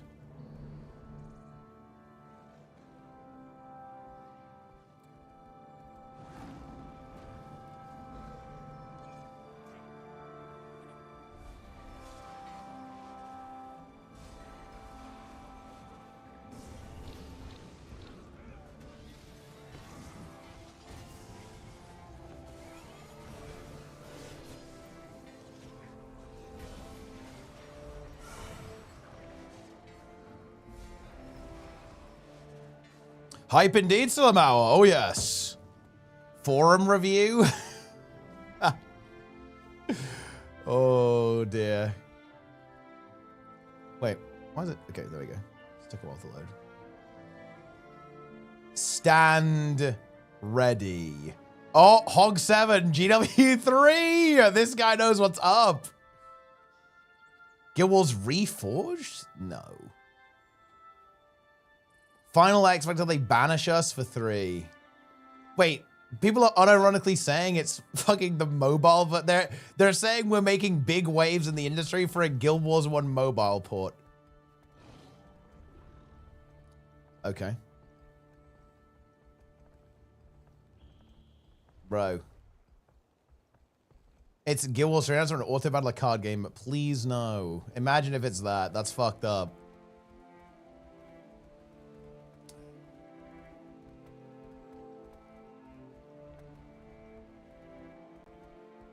It's a missed battle, yeah, quite possibly actually. At least, well, in some sense. Guild Wars 3, here we come. Oh yeah.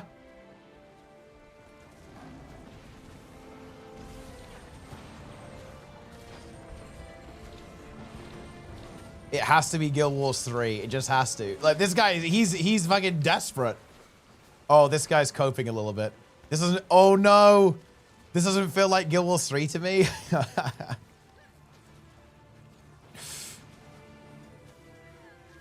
Okay. I have on good authority, I made it up. The ArenaNet is listening to angry people in the forums decided to cancel Guild Wars 3. They'll be happy to announce the upcoming Guild Wars 4. Nice meme. Colin? Well, I mean, Colin's at the studio, and look, actually, does anyone know specifically what Colin's job description is? Because I actually don't know it off the top of my head. Like, because he's not on Guild Wars 2, obviously, like, we know this. So, and I don't think he's on Guild Wars 1 either. So, I mean, that kind of only leads one thing. Studio direct, studio head, studio lead. So wait, so he's basically like God King of ArenaNet then. Well, yeah, this will definitely be his wheelhouse then.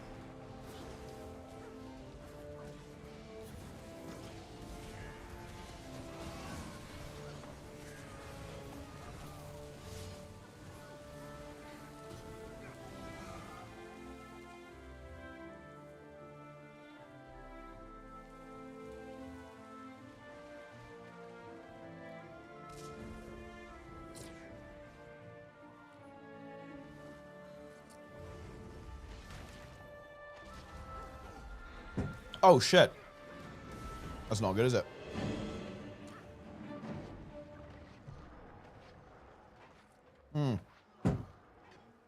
Many unannounced projects are having. Wait, is that confirmed actually? Wait, give me a list, bro. That's crazy.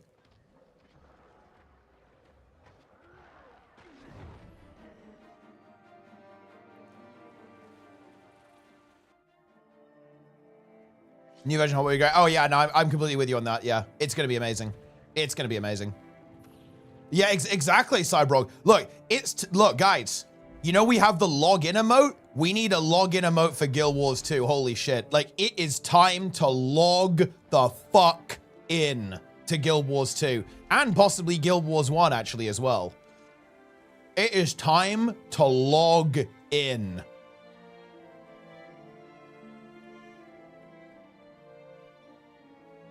Check breadcrumbs. Oh, bro. What? Yeah. Look.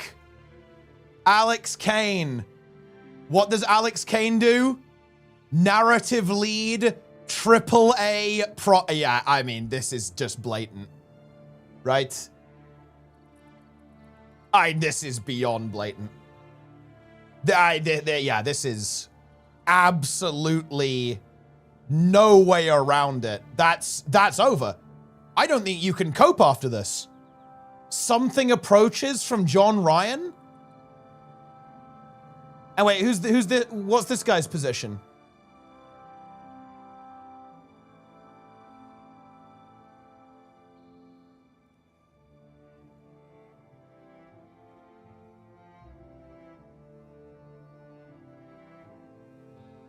And what is it?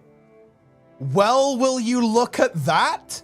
Bro, the devs are dropping nukes.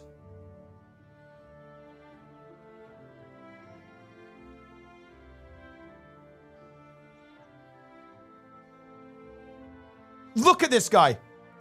Oh, yeah. Bro drops winking smiley face?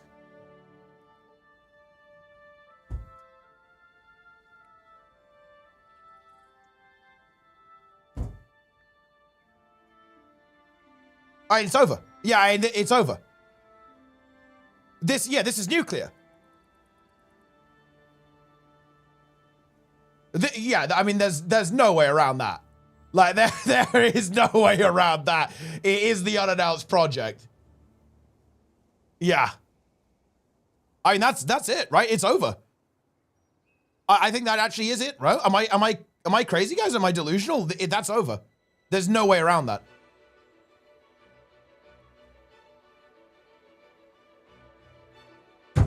Pack it up. Yeah, it actually is going to be 3 then. It's going to be 3. Holy shit, it's 3. And I know we even kind of know that, but guys, we're no longer on 95. We're on like 98, 99% now. It's 98, 99 at this stage, guys. Seriously. Seriously, it is.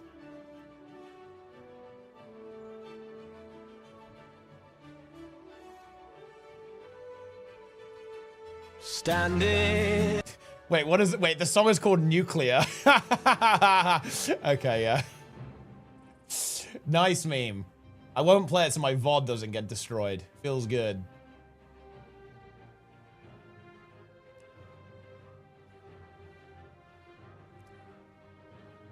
We're getting a look at what's next. Says, please wait the long-time voice of the studio. Wait. Oh, okay, wait, no, you're role-playing. I was gonna say, wait, did Jeff actually say that? There's no way. But yeah, no, you're RPing, right? And dude, Jeff's gonna do it. Jeff is doing it, right? He's revealing it, essentially. I wonder, wait, actually, for Summer Games, do they have devs in person, guys, to do it? Like, do you think Colin will be there?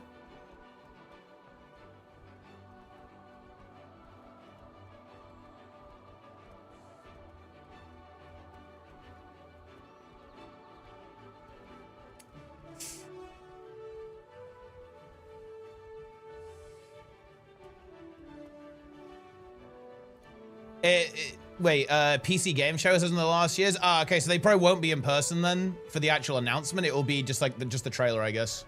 I wonder, wait, do you guys think they'll be at Gamescom? The problem is it's too early, isn't it? You'd only go if you have like a demo, right? I feel like to something like Gamescom. So maybe not this year. Yeah, that's probably more of a next year angle, I guess. Oh, this is bad. I think I'm dead. It's over. Unlucky.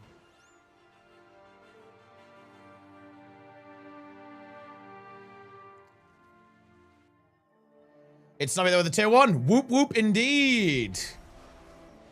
Whoop whoop indeed.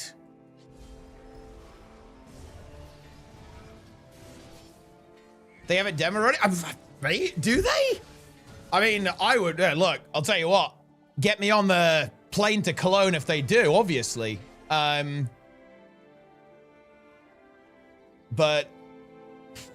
I don't know. I don't know. It's not known if they would have a demo ready. That feels early to me, honestly. That is a verging on cope, I would say. And if they have a demo, I'm obviously going, right? Like, let's be real, guys. Like, if they have a demo, I'm going. Obviously.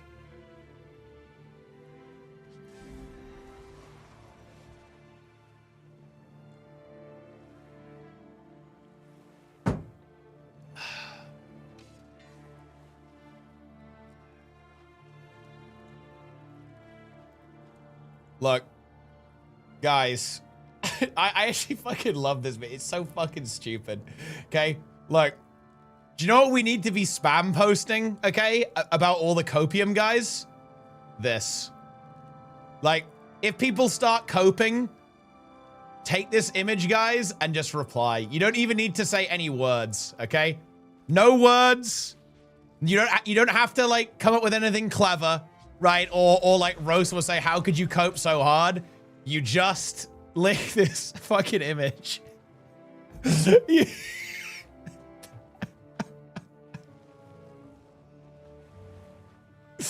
Nothing else. I actually loved it. It's so stupid as well.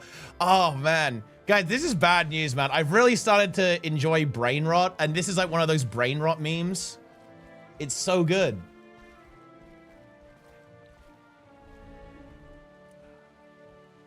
New player race based on me? I mean, I'd say that's pretty unlikely.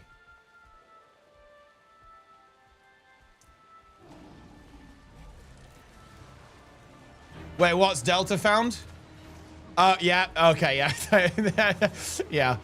Wait, also, wait, Delta, whoa. Did you not say you would consume bugs if they announced Guild Wars 3?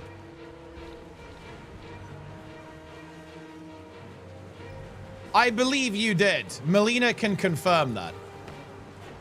Oh, wait, if they don't? Wait, if they did not announce it? Oh, okay, never mind then. So you don't have to eat bugs. Bug.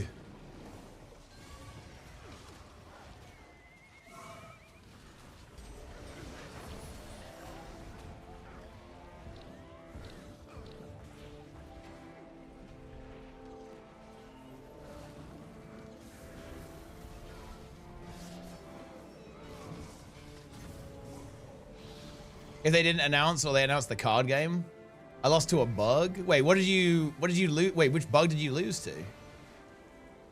The bet to me there that was some code speech between you two. Oh wait, are you like out of date on consuming bugs?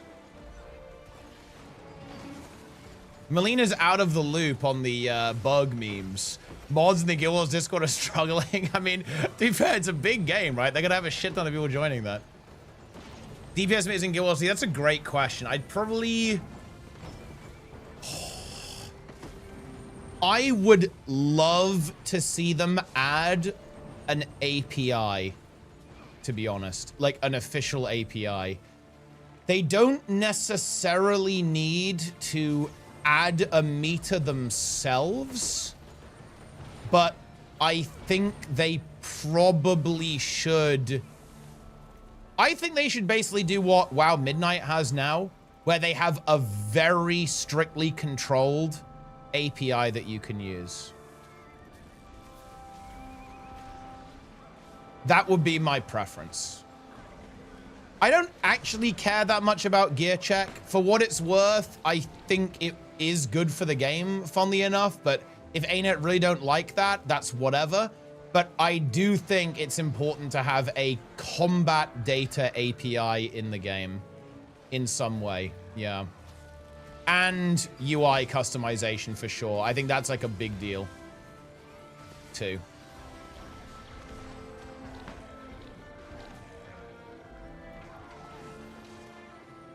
It's a casual console first MMO. Yeah, but so is like every MMO, right? Like every MMO is like casual focused. And you know, look, for the record, I'm very much in favor of that.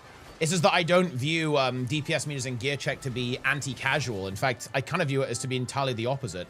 I actually think that giving players metrics in-game without having to install some third-party software is really good for casual players.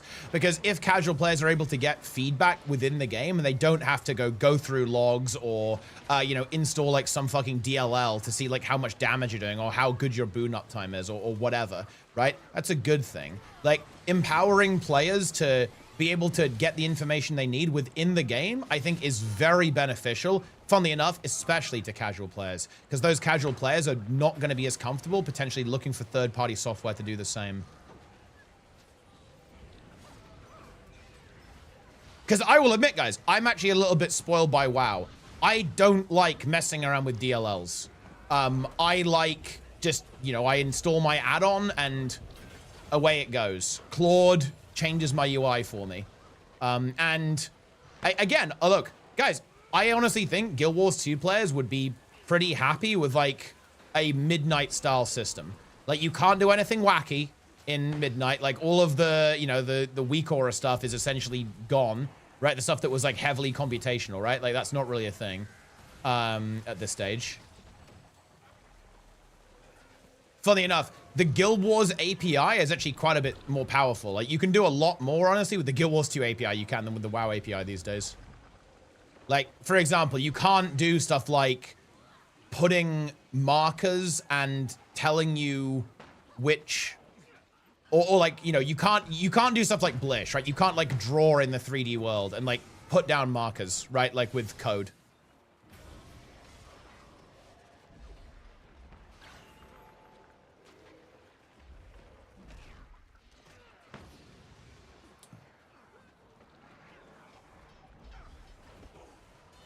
Oh, shit.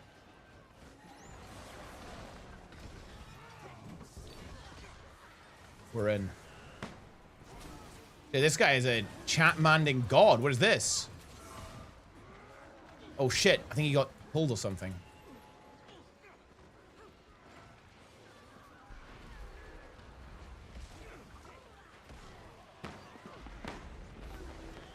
It's less than ideal. Explode? Yo. This guy's telling us to drop the bomb. We like that. Cross? Okay, you got it.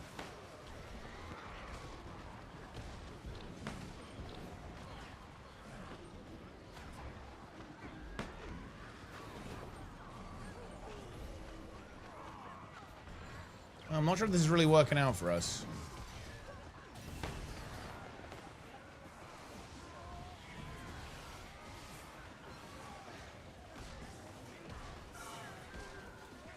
It's not.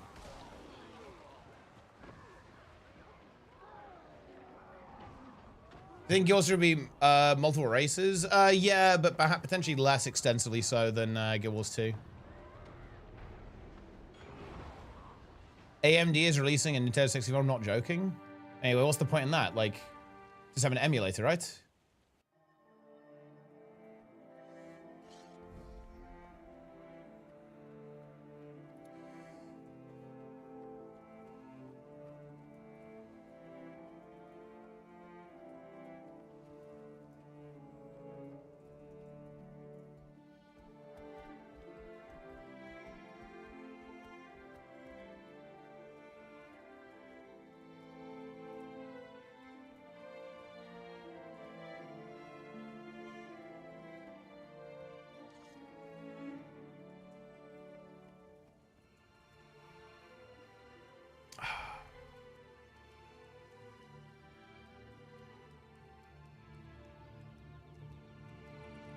Wait, no. Oh, no. No, no, no, no, no, no, no. No, no, no. Guys, you can't say stuff like this.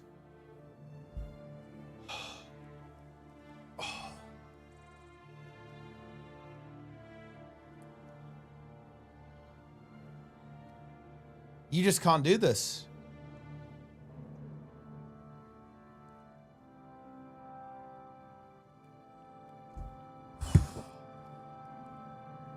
Guy's gonna have to soil himself on Friday.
Wait, what is Jester? What is happening?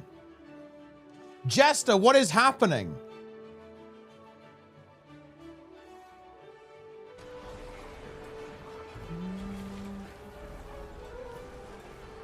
He's fine.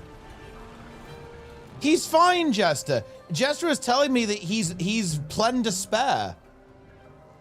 He's full of joy.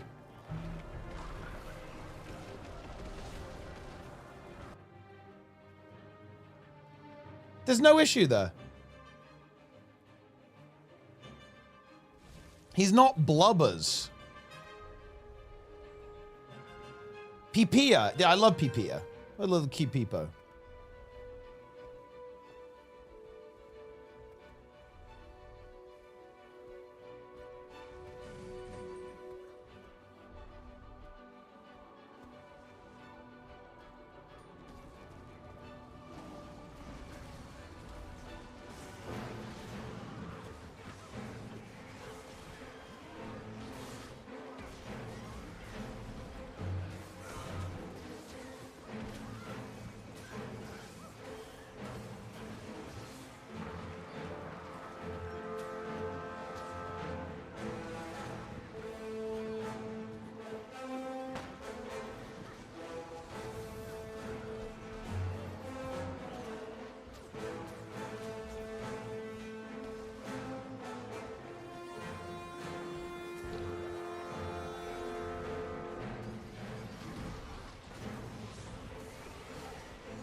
Better make a sale. I mean, look, this is... My inventory is a problem, but who cares?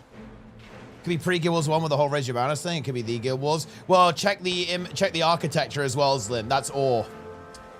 That's all. But it's not ruined and it's not under the sea. Oh, thanks for the raid, boys. I appreciate you, buddy. And enjoy your food. Could it be, dude, Boyce dominating Guild Wars 3 ladder day 0? Could it be happening, guys? What's the emergency plan if it's not Guild Wars 3? Well, I mean, I guess... well, I reveal that I actually am just in it for the money and I clickbaited all of you guys intentionally. Like, that's my backup plan.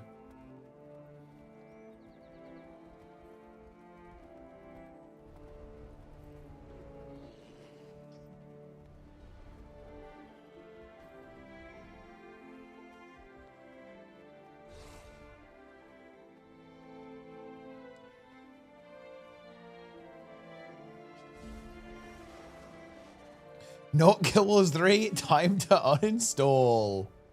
Let's go.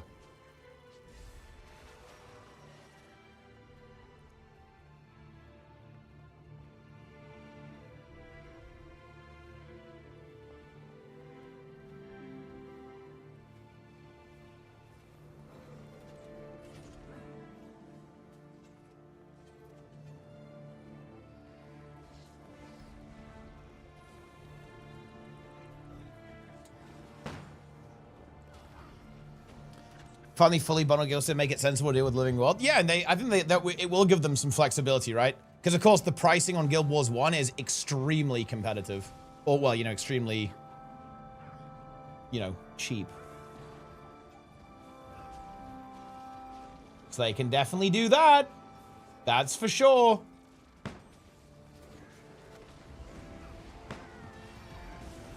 I sent like every single ability. That was not it.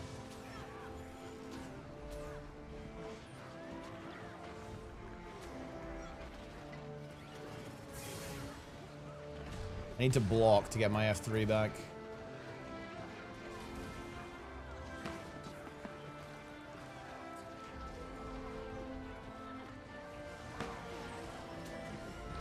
Any blockers?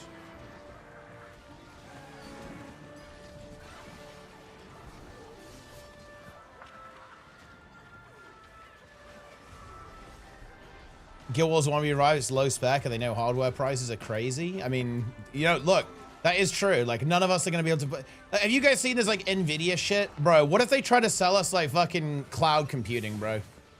You know, there was actually a time when I was actually kind of into this, by the way. There was a service called Shadow PC, and I thought, oh, dude, this is actually kind of cool. Because you could, like, rent, like, a serious, like, editing PC, and you could, like, remote edit on an actual, like something that was, you know, essentially inaccessible to, consumers, right? When, you know, like, it had, like, the real shit in it, right? And you could actually rent, like, basically, a part of a machine like that for a very affordable price. But honestly, like, now that we live in the AI dystopia hellscape, I feel a little bit less confident, you know?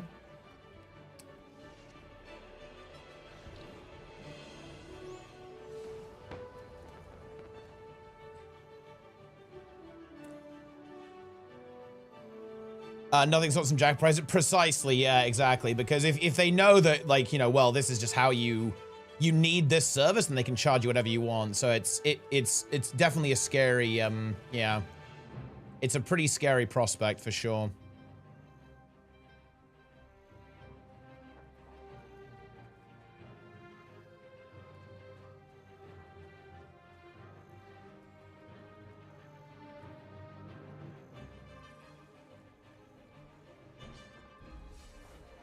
Incredible!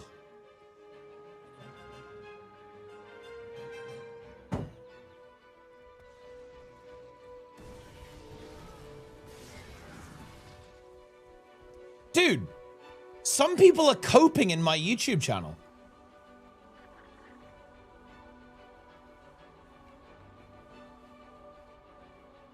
They're coping, guys.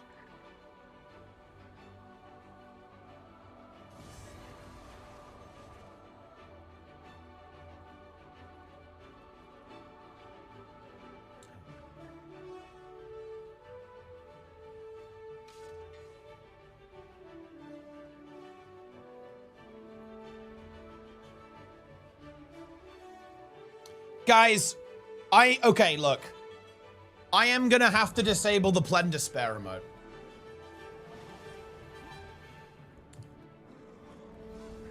I'm sorry, this is unacceptable.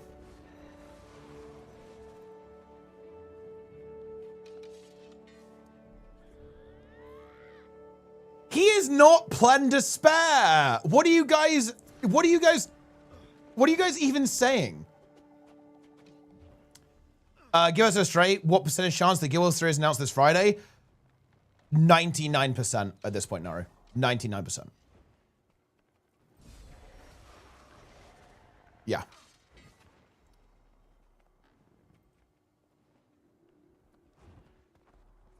It was 95% with the DNS update. But now the fact that there are mass devs who are confirmed to be working on the project, tweeting with like winky face emoji, eyes emoji, and well, will you look at that? I mean, yeah, it's 99% now. Like, yeah, yeah. The fact that the unannounced project like narrative lead reacted to it with eyes emoji, that's just game over. Like, that is confirmed now.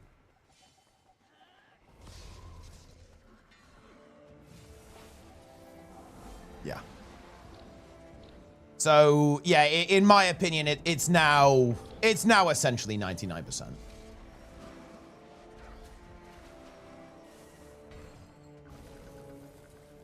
Plan get FC, Friday is clean. We cover another Plan Despair moment. Yeah, I mean, look, we can just, we just need to get crunching on it. Get crunching, and we just need to not have people who are inexperienced on Keeler, right? And then it's completely fine.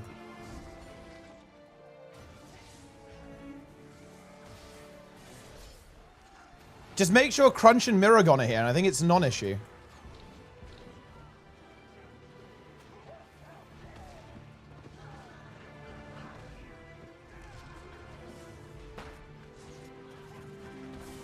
What do you guys think Planix dislikes Plan Despair moments? I mean, how can you like a Plan Despair moment?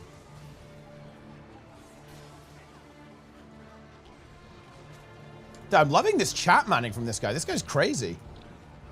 I will save FC Friday. Yes, exactly.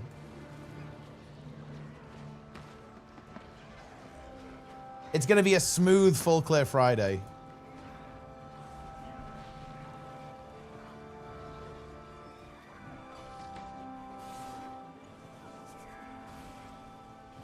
What so many people think about a prequel when they can skip 100 years and have a sequel?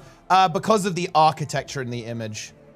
It immediately hit me. Look, I actually love that. It really stuck out to me because I actually love the Orion art style in this game. I think it looks amazing. It's like I think it's one of the best aesthetics that the game has, if not the best. I always remember the first time I made it to Kershaw, it was incredible. Because you have this like little entryway through the coral into these incredible structures. And I was like, holy shit, this is ore. Yeah, this is it. Like, this is like when it wasn't destroyed.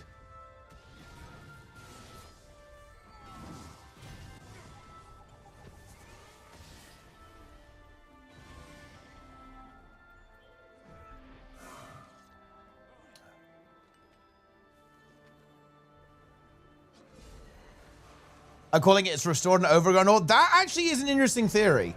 I cannot debunk that right now. You are not debunked. I can't think of a reason why that couldn't be the case. So that is true. It could actually be fully restored ore. That is actually factual. Because, yeah, we do know that. We do know the ore is actually, like, returning to normal. More DRMs in Guild Wars 3? Hopefully not.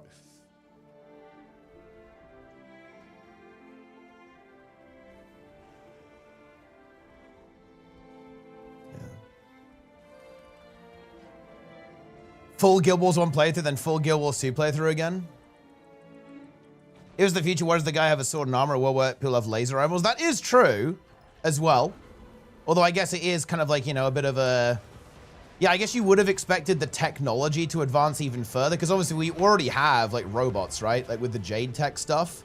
It's like, you know, would you be still using a sword and armor, like, 500 years from now relative to Guild Wars 2 with, like, technological advances? Okay. All right.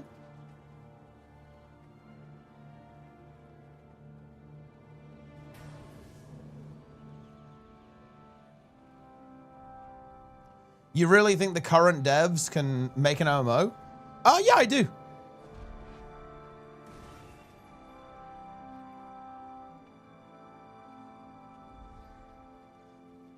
I think it's very unfair to say that the current devs for Guild Wars 2 are bad.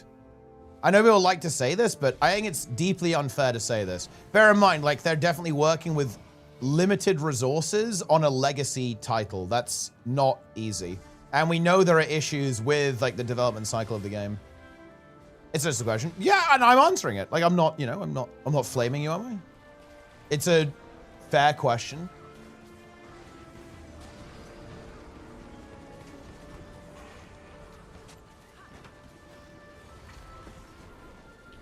Where's this clip?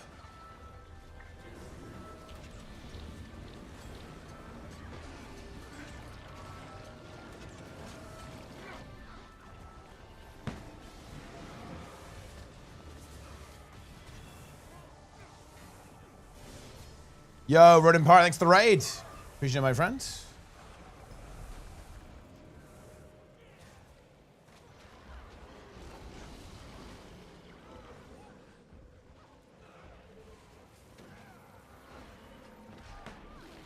The groups found the Adobe Flash was a bug that prevented cache clearing. You can recover videos and games like 15 years ago. Wait, that's actually crazy. What? That's wild. That is really cool, actually. That means you can, like, you know, you're going to be able to restore some, like, ancient stuff that's, like, long since forgotten. I'll have to check that out, actually.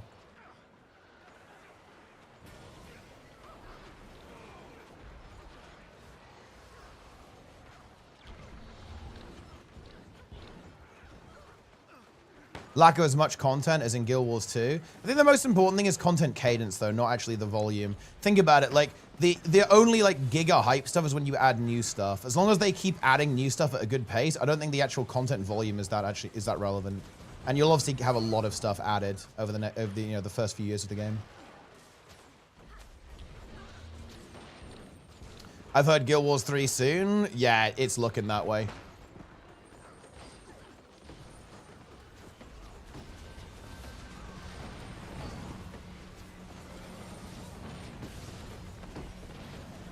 Need to have the updates ready at launch. I actually agree with that. Yeah, they do. They need to have the updates ready at launch.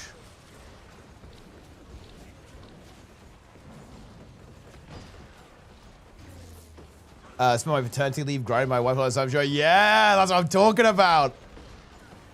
That's some value right there.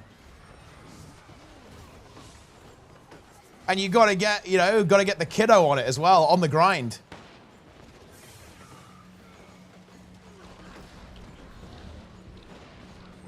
Matters the post-launch support. Well, I mean, well, for what it's worth, Venomhammer, yeah, that's obviously my anxiety as well. Like, there are two things that I'm really, really worried about for Guild Wars 3, and I'm really hoping that ArenaNet are going to focus on them.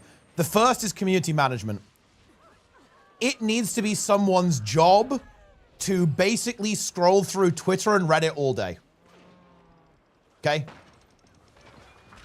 It is what it is. Like, that's the way it is. Right? That just needs to happen. And it also, they need to have a very, very clear comms plan immediately on launch. This is what's happening in the next year, right? So it's like patch, X-Pack, whatever they want to do.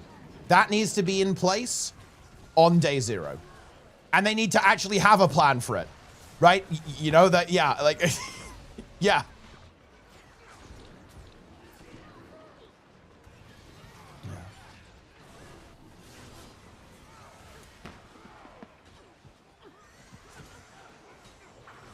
But yeah, no, I think you're right to be concerned about that, and it's certainly not invalid. I'm also very concerned about those things. They've got to get it right. And it's not... Also, I want to be clear here. Look, doing this is actually really hard. Like, making these games is, like, very, very difficult. So, I'm not expecting it to be perfect, okay? Like, that would be, to be frank, absurd. Like my expectation is not that, oh, yeah, they're going to have everything exactly as it should be immediately. But they do need to have a plan. And yeah, mistakes will be made and it won't be perfect, but they need to, you know, iterate and improve and communicate efficiently, or we're going to potentially be in trouble.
How many times do you have to do the I'm not a robot thing for the official Discord?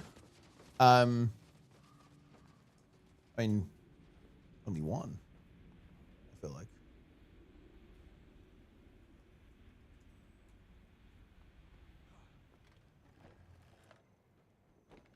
What's really the chance of Guild Wars 3 reveal? 99% at this point.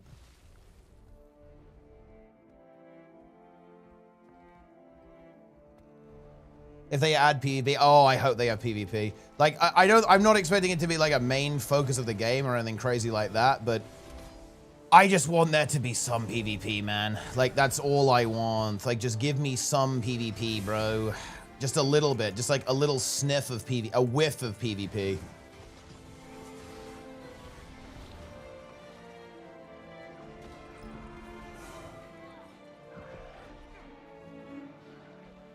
Just something. Give me something. Look at this clip. What is this? Okay, what is this clip?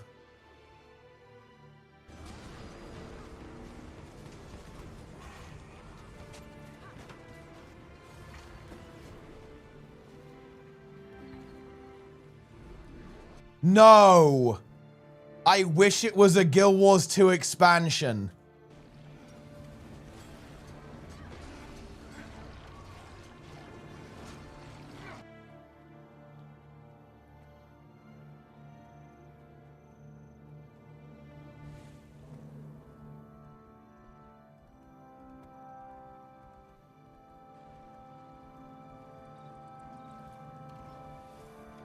Guys, full clear Friday needs to be crisp, okay? Jester, you better bring your fucking A game to full clear Friday, dude.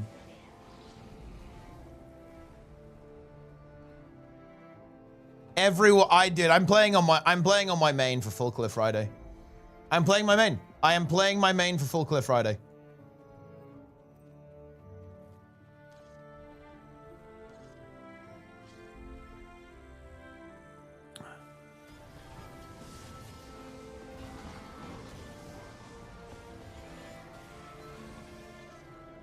Do you think Shroud will have a similar? Dude, this clip is so brutal. It's so brutal. I thought and about random. loading up Guild Wars for some reason. Check this out, guys. Listen to this clip. I thought about loading up Guild Wars for some reason. I don't fucking know. But then I was thinking, like, why would I load up Guild Wars 2 when there's so many other better MMOs? You know what I mean? I just wanted to see that game again because when it came out, it was nice when that game came out. It ran pretty good. It was pretty smooth. Animations were decent. Now it's probably terrible, honestly. in the grand scheme of things, now it's probably not a great game. But Lost Ark is just the GOAT, honestly. Unfortunate that it's built the way it's built, but that game is the fucking GOAT. I love that he fucking simps for Lost Ark as well after that. It's so perfect. Like, of all the games. Kind of cool. I go to Guild Wars 2 streams and everybody's rating. That's got to be a good sign, right? Holy shit, that's fucking funny. Oh man, that's such a it's so random, right? It's so brutal. Out of nowhere. And the thing is then, like, you think it's over, but then he comes back and says, the game's probably terrible.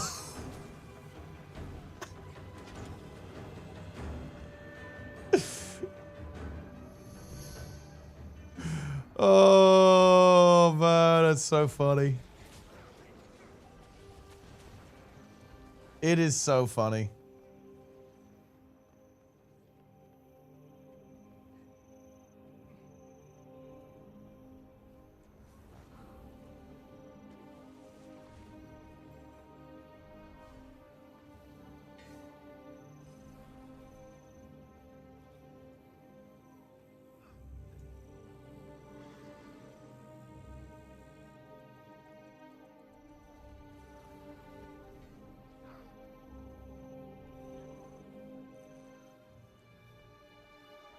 Guys, I'm tweeting the video. You all have to rebird it. I want to see some serious rebirds.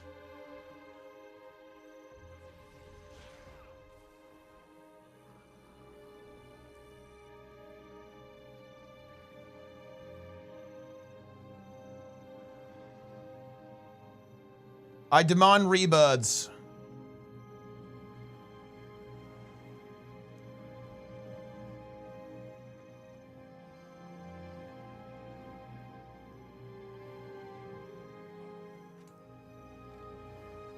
The Mytos clip was the best. Okay, so for context, guys, there was a classic WoW streamer, and me and Jester, we interacted with this guy. Jester was in his chat, and he's like a well-known PvP guy, like a world PvPer called Mytos from a guild known as Apes. Some of you guys who played Classic, especially in 2019, might have heard of Apes and Mytos, but yeah.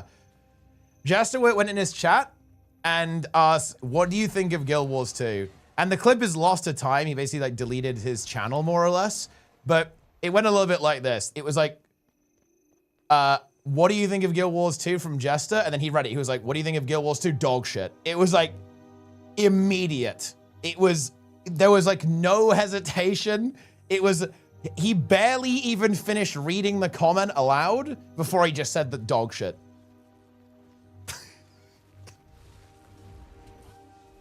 Dude, I fucking love people. I don't know why I find this funny. Like, this kind of shit is just funny to me. I don't know what to tell you. Like, I love it when people just say shit like that. Oh man, it's funny.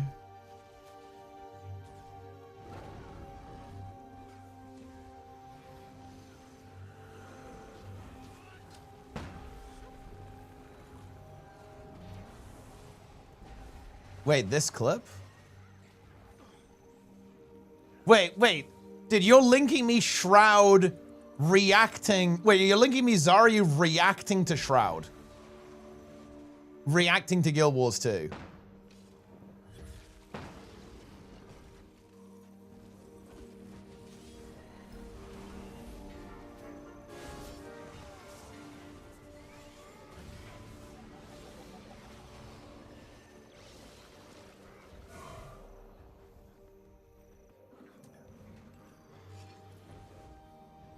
Oh, Lara finally woke up.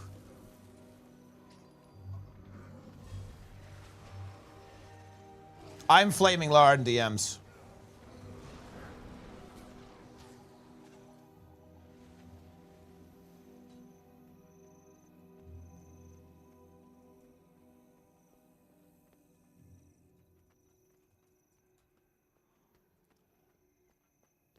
Lara, by the way, she dropped a video at 12 EST.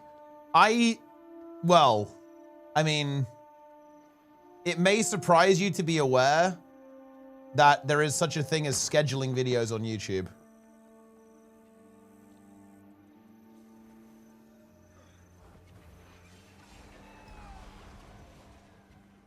Would you be happy to start or a mix of both if Guild Wars coming? A mix of both. In a way, yeah, a mix of both. Because it's gonna be so strange to have essentially been here all the way from the beginning of Guild Wars 2, to a point where it's gonna wind down a bit. I wouldn't say sad is the right term for that. It's bittersweet, you know? It's not sad. It's... I don't even know what the correct word is, actually, for it. It's solemn, I guess. You know, like it's going to be a solemn experience. Exactly, yeah. It is a little bit goosebumpy. It's like that's such a crazy thing that we were here the entire time. The game has been running for over 10 years. We were here for all of it. And now we're kind of not at the end, right? Not at the end, because it will keep developing, but it's not going to be the same, right? Like it's not going to be the same. It will be the start of, you know, Guild Wars 3 taking the spotlight and being that next big chapter, right? For ArenaNet. And I'm not sad about that. I'm happy, right? But you know, you guys know what I mean, right? Like there's going to be a solemnity to it. You know what I mean?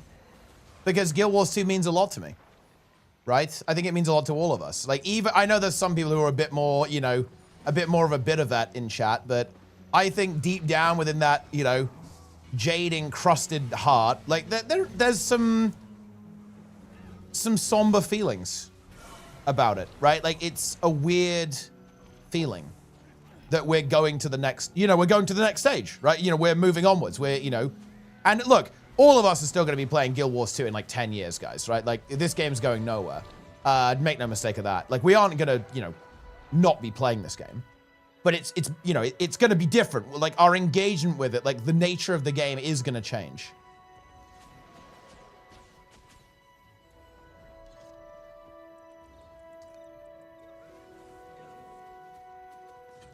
Let it go in a good state and look, right? Yeah, exactly, yeah. Like, I mean, well, look, to be clear, guys, this game is not going to stop being updated. Like, Guild Wars 2 will 100% continue.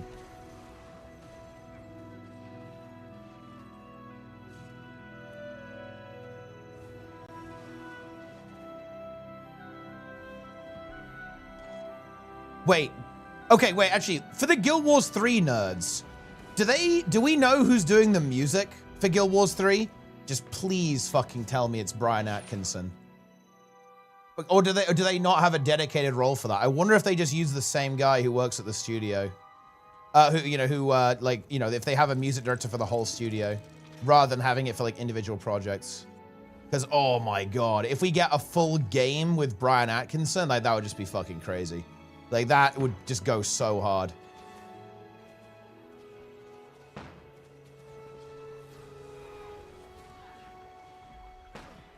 It's not Claude. It's not AI. It's Zach. That would also be massive. McLean. Ooh, that's actually a very interesting theory. Yeah, he didn't do VOE, so they had him on 3. That's actually a very interesting idea and would make sense, and it would kind of line up, wouldn't it? And wasn't McLean talking about how they were adding like new audio systems to an unannounced project, like very dynamic sounds, like for different combat scenarios and like blending them together? He was talking about some kind of innovative audio technology. Darren's could probably give us some context on that because he told me about this, like he brought this story up to me.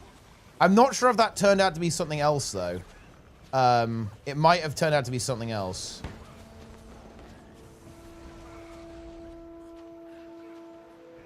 Oh, it's a different game? Okay, yeah. Okay, never mind then. So maybe that theory, yeah, if he was working on another game, then that theory might not hold any water.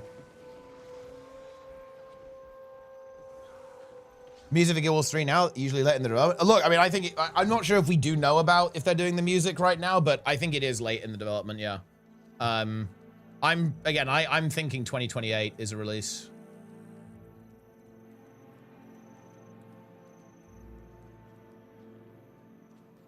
It cometh. The nuke.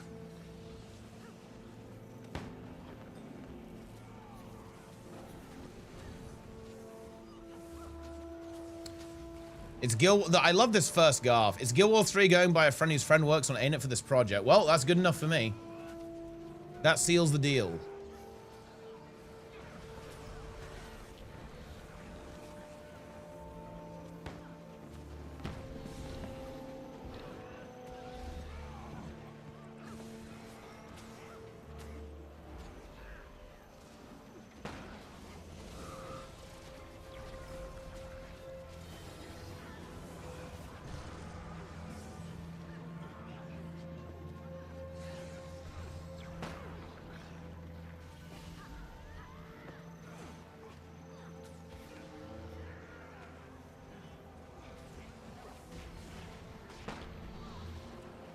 Is ArenaNet slotted for Summer Games Fest? Yeah, they are there. They've confirmed it that they're there.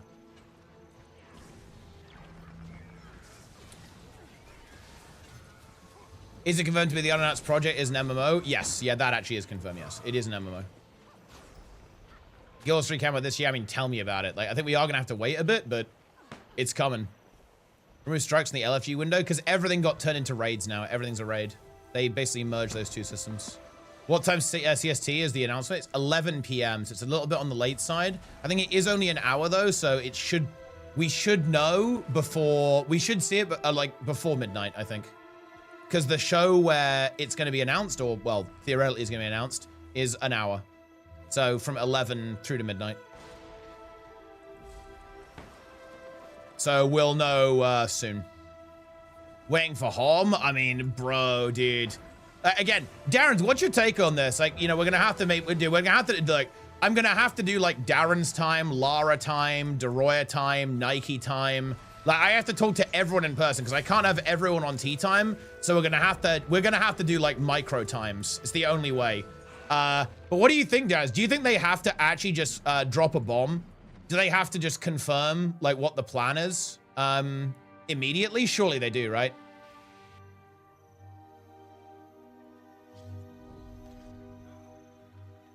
I think they have to. Do you think they have to drop it on Friday?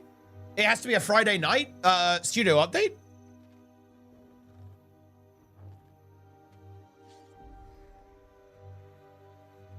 I think it has to be at the same time as the trailer, right? It has to be. Otherwise, that is going to be problematic messaging. I don't want them to wait until Tuesday. That's a lot of time to let people kind of like speculate and be a bit sweaty. So I would not be a fan of waiting until Tuesday. Because bear in mind, guys, SGF is on Friday. Like Friday, like Saturday, Sunday, Monday, Tuesday. You don't want to leave it that long. I think that's illegal. They can't leave it that long.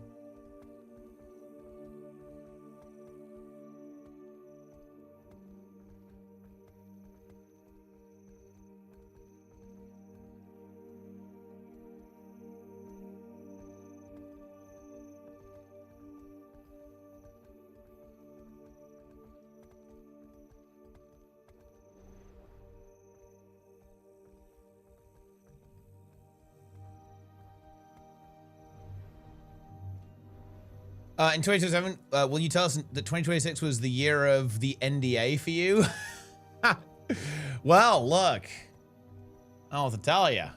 I do. Look, I would love to get early access. Like, I hope it is the year of the NDA.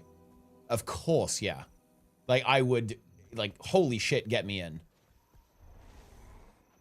I mean, dude, I don't know. I think it is a little bit too early, but if they had a demo at Gamescom, that would be so sick.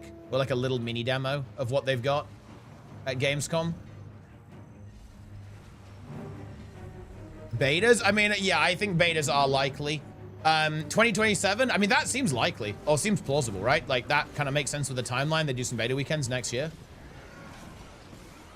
I can't believe it. Mogains, have you seen the news, my friend? I think you've seen the news, have you not?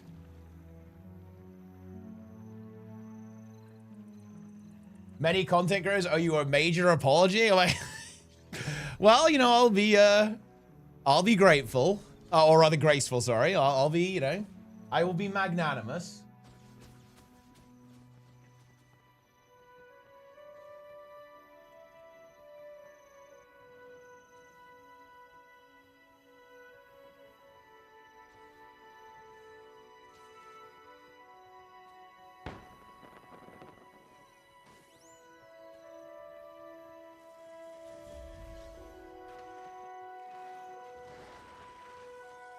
I will indeed. Fuck. This is not only AFK, huh? Mistake to stomp.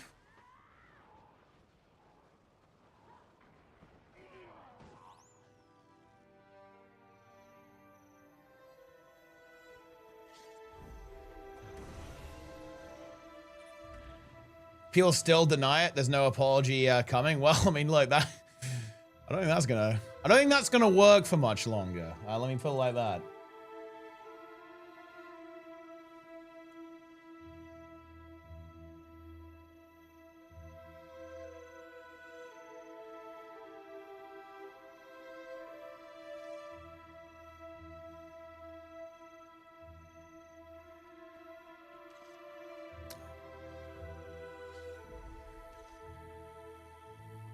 When is the announcement? It's 11 European time, PM on Friday. And to be clear, once again, guys, just so we don't get too ahead of ourselves, there is an announcement from ArenaNet at Summer Games Fest. We don't actually know what it is 100%. Bear that in mind. We don't know 100%. Now, I think it's, again, 99% Guild Wars 3, but again, we obviously have to actually wait until we see that confirmation, right? We have to see that confirmation.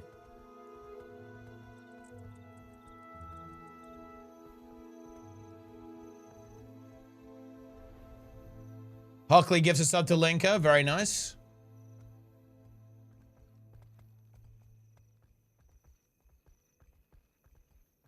He leeches a sub. Feels good.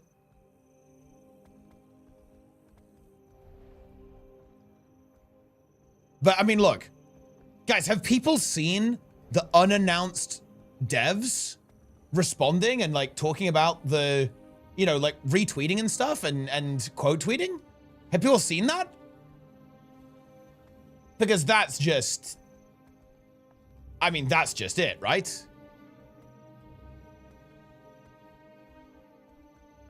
Is there a link to those? Like, in the Guild Wars 3 Discord, yeah. I'm sure people can link them here as well for you.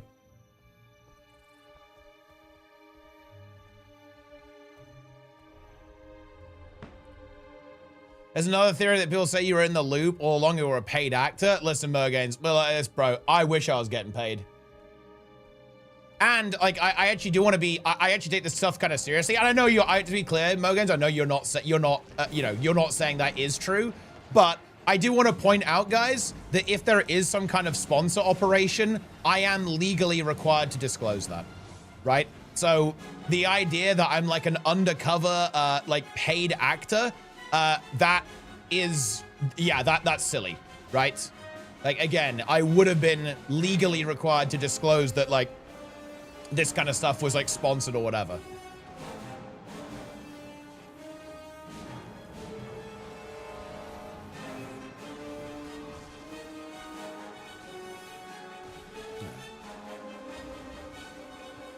So, I mean, yeah, I don't know what to tell you. An unpaid actor. Well, I guess that is the next step in the theory, that I'm just an unpaid actor. That's a fair point. That is actually a fair point. Yeah. I'll give you that one. Do you hope ArenaNet does some major reworks to World vs. World? I mean, they're kind of doing that now, right?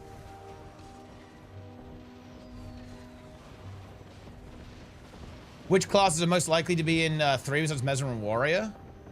Probably not Revenant, because I think the game's in the past, so Rev is probably not a thing. It will be all of the ones that are tied to the human gods. So maybe not Engie, maybe not Thief, and it will probably be like the core Guild Wars 1 ones, at least.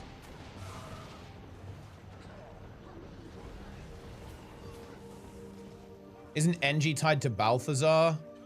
Yeah, but it's kind of like a modern invention, right? If it's in the past, like, Engie wouldn't be a thing.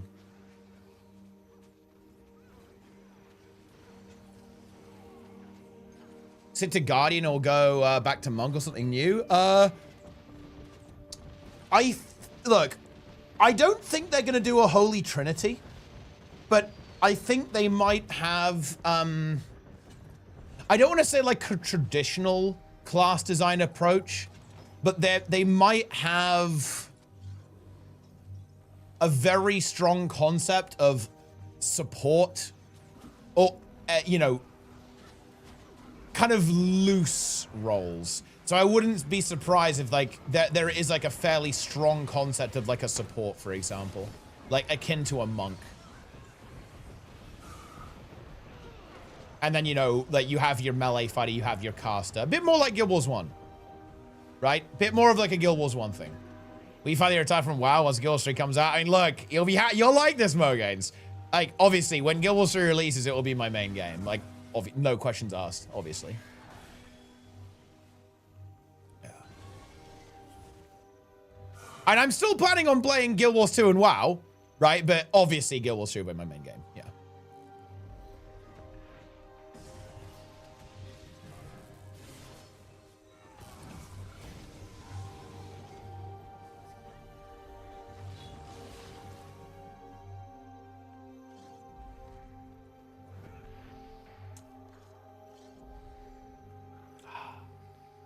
If it's an MMO RPG instead of an MMO, that's a great question. Like, I am expecting it to be an MMO RPG. I don't think it's gonna, I'll be very surprised if it was a co-op kind of thing. That would change my perspective, but I'm actually not sure. I think it just depends. Like, if the game is fucking sick, like, I can get down with like a co-op thing for sure. As long as it has, as long as it ultimately has MMORPG combat, right? Because I just like MMORPG combat design and encounter design and teamwork. I like the like 20-player teamwork thing, or 50-player teamwork, or 10-player teamwork, or 5-player teamwork. Because like that's what these MMOs are. That's what WoW is. Like WoW is a World of Warcraft is a 20-man teamwork simulator in raids and a 5-man teamwork simulator in M+. And that's the essence of what I want. So would I be disappointed if there wasn't some really cool open world stuff? Yeah. But would it be a deal breaker? Actually, no, because it isn't with WoW, right? Like WoW ultimately is just a co-op instance simulator, and I'm fine with that. In fact, I love the game. Like I love retail WoW.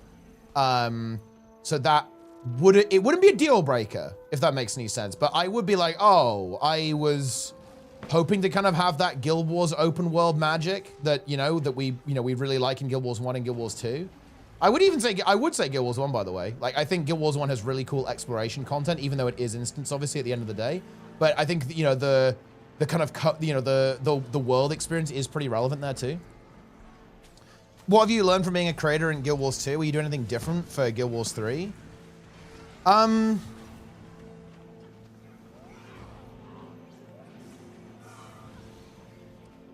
I'm not sure if this is learning. It's more like I just wanted, this is something that I feel like I never really did properly in Guild Wars 2, and I really want to do. I've always wanted to do it, and I really want to do it in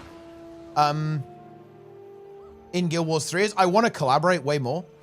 I feel like the Guild Wars 2 community is like way too insular, right? Like we all live in our own little islands. I love interacting with all the other creators, and I think Guild Wars 3 will be a really good opportunity to kind of do that a lot and talk to a lot of people. And regularly create content together with a lot of people.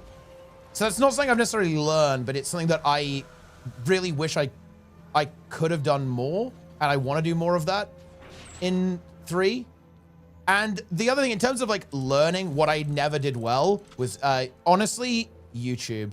Like it took me ages to kind of properly do YouTube, and honestly, I'm not even doing it now, right? Like my YouTube is scuffed as hell. Like basically balancing YouTube videos and streaming at the same time. I think like I was way overcommitted, overextended into streaming. I think that was kind of a blunder. I didn't think about YouTube nearly enough until like the Zero to Hero stuff. I think that was a big mistake. Shout out to YouTube, by the way. Do you think the next game would have world versus world? That's a great question. Like I hope so, like some kind of open world PvP, but I think it won't be world versus world as we know it. I think they'll want to like keep Guild Wars 2 unique. Needs control support. Control support is all but guaranteed. Like some of the job listings talk about like console ports and like console releases. So Guild Wars 3 is almost certainly releasing on console.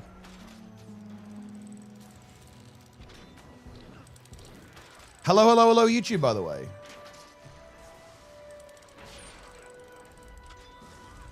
Shout out to YouTube.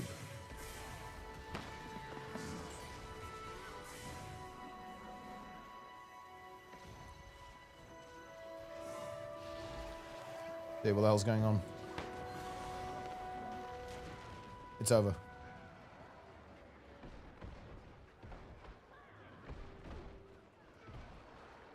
Wait, do I live? I'm a little bit too distracted to be playing World vs. World. I'm gonna be honest with you guys. Like, it's not great. I'm not paying attention to the game at all.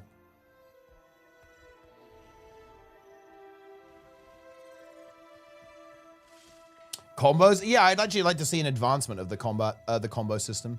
Combo system is very fun in Guild Wars. Also, YouTube, I have very good news for you. I am going to be merging the chat soon, so Twitch will be able to see your chats and respond to you. And yeah, so that's good. Wait, Lynn's dropped a meme.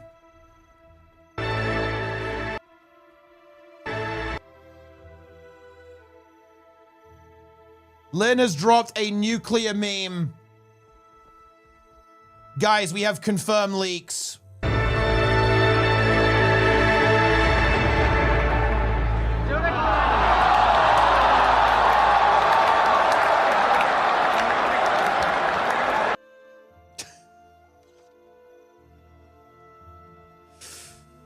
That's a good one. I think we can post that to the subreddit, guys. Roy in the chat, by the way. Roy, of course, lead dev on Guild Wars 3. He accidentally sent that to me to my email. He actually had the wrong address. He said, please don't leak that, bro. But I didn't sign an NDA, so I just leaked it. Shout out to Roy.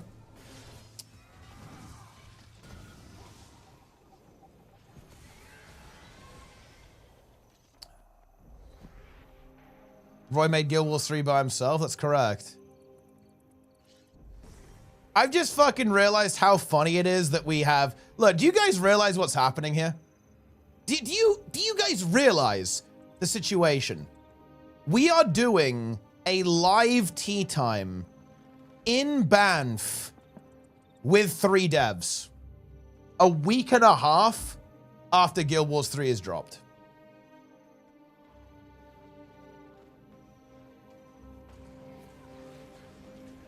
Just think about that.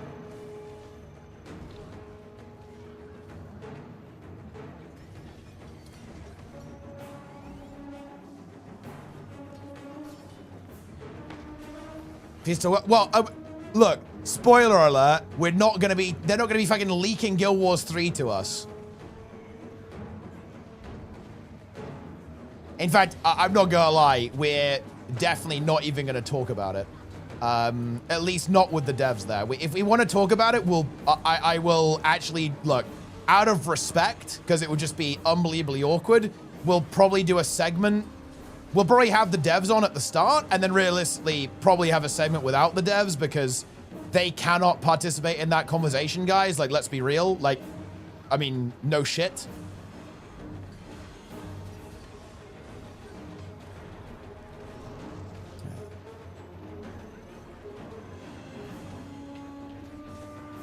So, I mean, yeah. Because obviously they're going to want to, you know, they're going to obviously want to run a tight ship, right?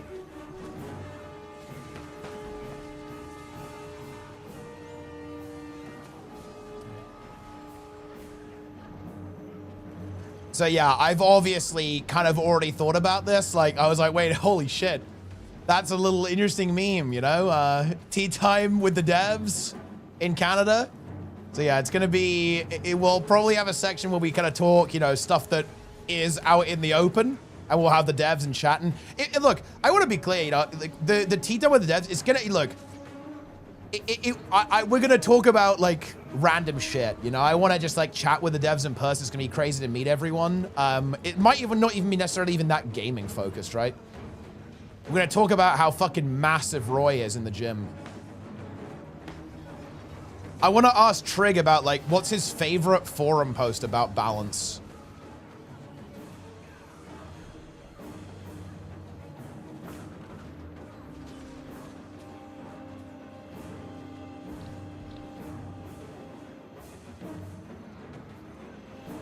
It'll be great so too. He did not, Trig was not a fan of the Great Sword 2 posting, was he? He was not a fan of that.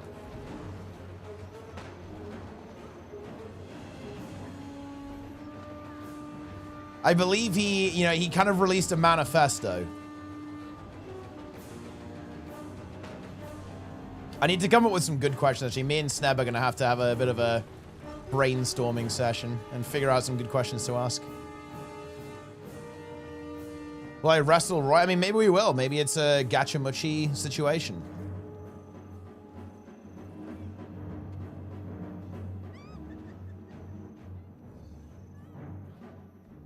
Roman Greco style? Yeah, maybe. A shame the experienced streamers who know the game inside and out aren't close to the development of the game. Well, contrary to popular belief, I actually don't think it's necessarily, no, I don't think it's good actually for non-devs to be involved. It's funny, Chris Wilson actually made a video, the PoE guy made a video talking about this, and I 1,000,000% agree.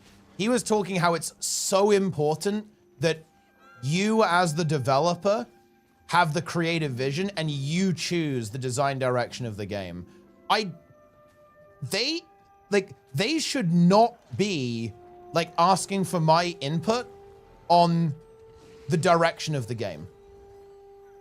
Like at this point, like, yeah, when betas come out, then that's when I think player feedback is obviously super relevant. And obviously when the game is actually live itself. But to be honest, no, I don't actually want to influence it in a way. I want ArenaNet to have a really strong design vision, like a really strong design vision for their game. Chris, I would love to speak to Chris, obviously. Like, I am loving his YouTube channel. I didn't realize he had a YouTube channel until Nike linked it to me, but I am loving his YouTube channel. His videos are so fucking good. Every game dev should watch his YouTube channel. Even before that, though, Nike would often link me, Chris, speaking on a podcast, right? Like, a podcast here, chatting on, with a streamer, PoE streamer there. And I've always really appreciated his takes, actually. He had a lot of insight into the thought process on why they did PoE 2 and, like, how players kind of drift away from the game. The thing that I found really interesting, he was talking about how the reason they kind of wanted to do like a bit of a relaunch with PoE 2 is because it's really hard to get players to kind of come back because they go, oh, they quit the game because something they really didn't like, right, about the game. And then, of course, they go and say, oh, yeah, this thing is wrong with the game. Like, I don't like this. And, of course, the devs then fix that issue or address that issue in some way. But the player doesn't know. They don't play the game anymore, right? They're not in those circles. They go and play something else. So you have this really difficult situation where, well, how do you communicate to players that, like, that particular issue that made them quit has been fixed? Like, they'll never even hear about it, right? They've quit the game. And more importantly, other players, like those players will then propagate that information. And then you have an even harder battle because, like, people who don't even play the game anymore will say, oh yeah, this game was great, but then I quit when this happened, right? Really, really good insights, I think, that was one of the first things I saw from Chris, actually. And yeah, it's just one of those very, very insightful guy. Very insightful guy. In terms of the games industry. So I thought Guild Wars 3 would be a mistake during New World Ashes. There's definitely high risk, high reward. Oh yeah, for sure. Like exactly what you're saying there, Mogains. Like, it is high risk, high reward, and I believe ArenaNet can pull it off. Oh, and yeah, are we doing hiking? Yeah, we are, yeah. I think Sneb's got some stuff planned. I think we're gonna go and visit some of the parks and like do some hikes, yeah. In addition to, obviously, like the half marathon and whatever we're cooking.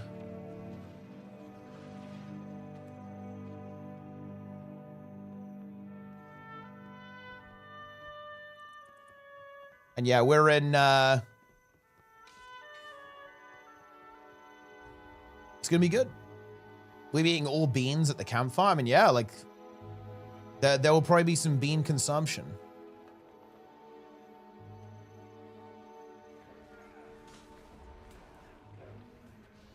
Oh, you've been pretty sick, Roy?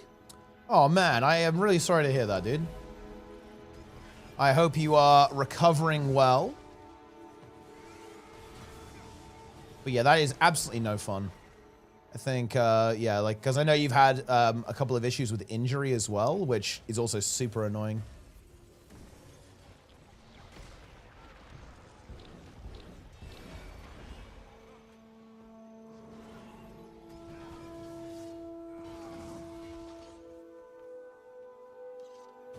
A community will drive a game into the ground. We do not do best. I mean, look, this is the perspective. I think players are great at identifying issues and problems, but not necessarily great at coming up with a fix.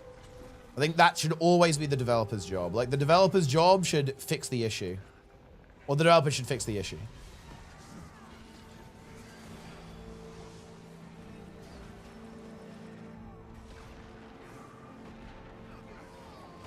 Will you be engaging in political discourse with the devs?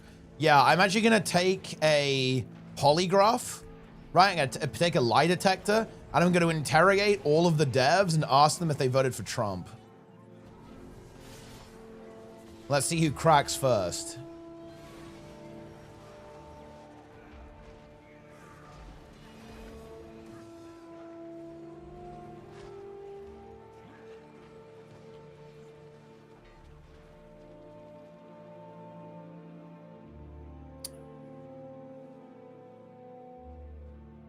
I would like skills tied to classes and decouple weapons and skills. Yeah, the weapon skill system is controversial, so I wouldn't be surprised if like that did get changed, at least in some way.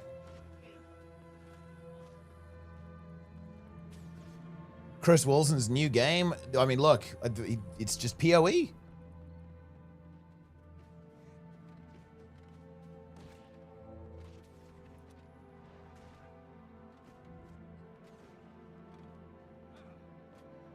You are encumbered. Look, I cleaned my inventory an hour ago, and it's already full of world versus world slop.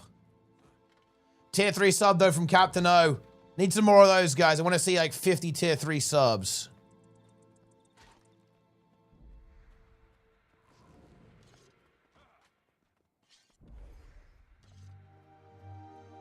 $50 million tier 3 subs.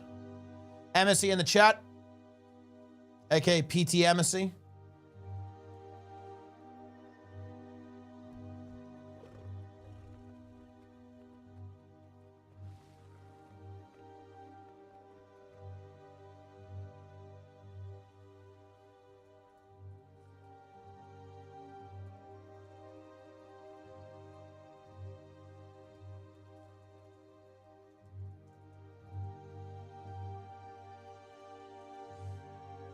The last PT member.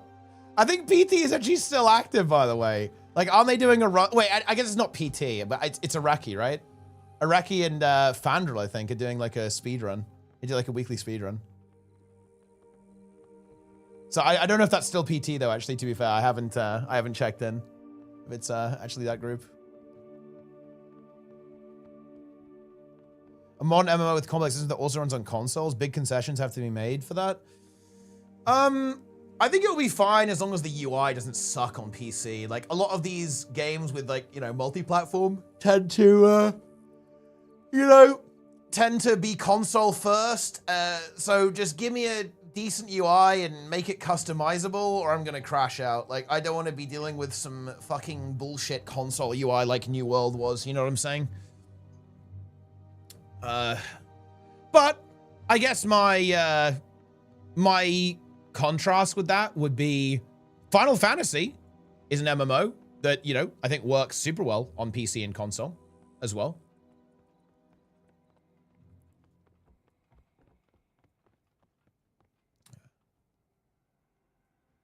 So I think that, you know, it can be done. Can be done.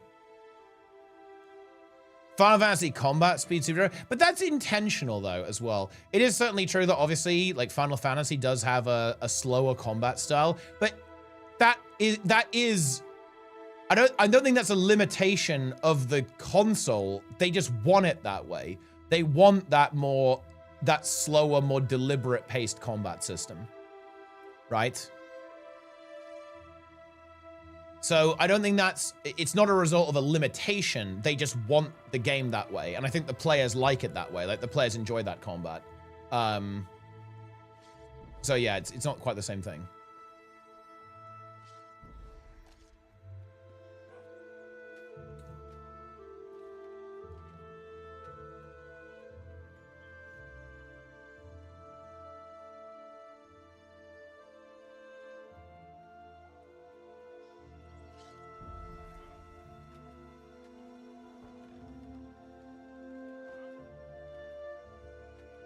Incredible. DLSS 5 will be good. People will say DLSS 5 is magic in a couple of years. I actually kind of don't doubt that. Like, I think that all of the stuff that AI can do, it's kind of insane if you think about it. Like, yeah, it is a little bit sloppy right now, but eventually it probably won't be, surely. And like the upscaling tech they can do is just unbelievable. Like, Jester showed me this thing. I think it was like, wasn't it upscaling Morrowind or Oblivion? Like, you know, a relatively older title. And it was upscaling like absolute potato calculator footage to, what was it? Like 2K, I think, or even 4K. And it was actually very, very, very good. It was like insanely remarkably good. So like the power of this technology is there. Like, yeah, it's not great at, you know, doing faces and stuff, but like there's a lot of potential, right? There's a lot of potential.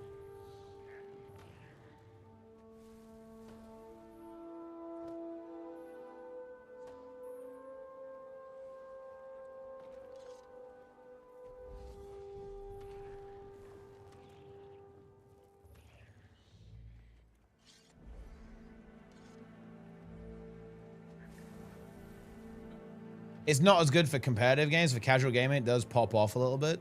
Oh, yeah, like the frame gen. Oh, yeah, for sure. I mean, obviously, it's going to come with a hit, right? I think it's got some input lag associated with it. So, again, it's obviously not going to be necessarily something you're going to play with, you know, competitively. But, again, like, you're not necessarily always doing that.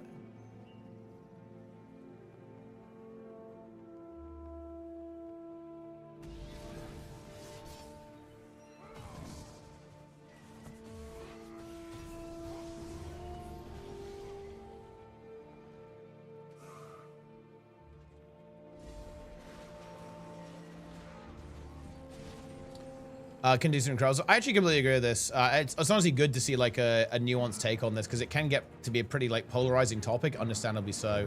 But yeah, that's the thing about generative AI is that like it needs to be regulated and controlled appropriately, and just on the macro level as well. People's jobs, you know, people's like livelihoods need to be protected, right? Because like whenever you have like a really big shift in essentially like an industry like this, like it's naturally going to put jobs at risk. I think this is already kind of the case with like junior developer positions. And there needs to be a plan to basically make it so those people don't get completely fucked, right? Like that's like the really big concern with AI, I think. But it's not, that's not unique to AI. That's more like whenever you have anything that's very industry warping, let's say like automation, right? Like factories, like automated you know, robots and stuff making things. It's like very disruptive, obviously, to like the labor market. And you obviously want to have policy. It's why, like, I do want to see despair a bit. Like, our governments need to get their shit together and actually understand this technology fucking yesterday. Because if they don't, it's going to be too late.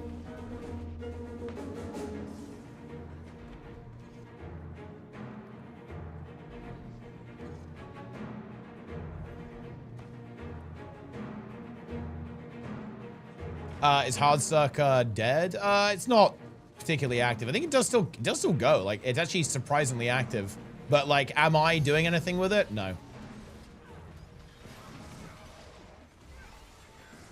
The only thing that I do is the tournaments, and I do, of course, do that through hardstuck.gg. That's like the hub for all the tournaments. But ultimately, I'm not really operating Hardstuck right now. I kind of took a step back from that because it just felt a little bit obsolete in a way. Like, the Guild Wars 2 community doesn't really want what I want Hardstuck to be, I guess.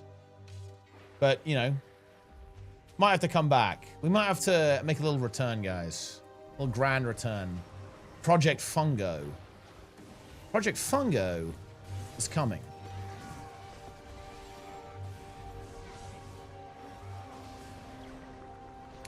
Guys, Plenix is not Plendespair. This is disinformation.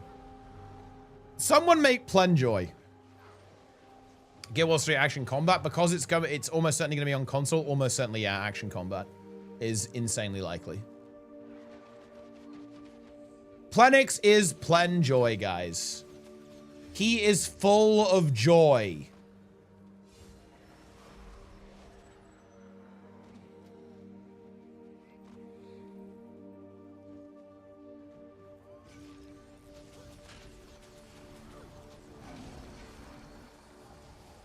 Plenix wants Guild Wars 3, obviously. He fucking loves that shit.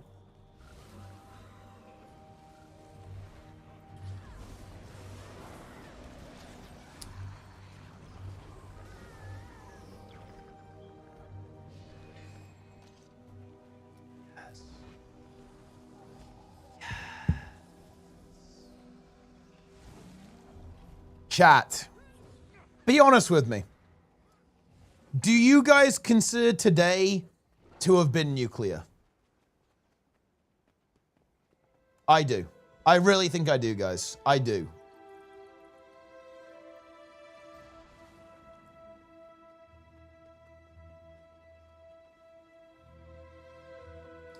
I am not yet wait, so Film, are you not a believer?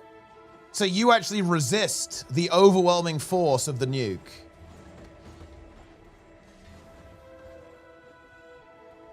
We've seen the flash, but there's no cloud yet. Yes, and Friday is the second bomb, USA style.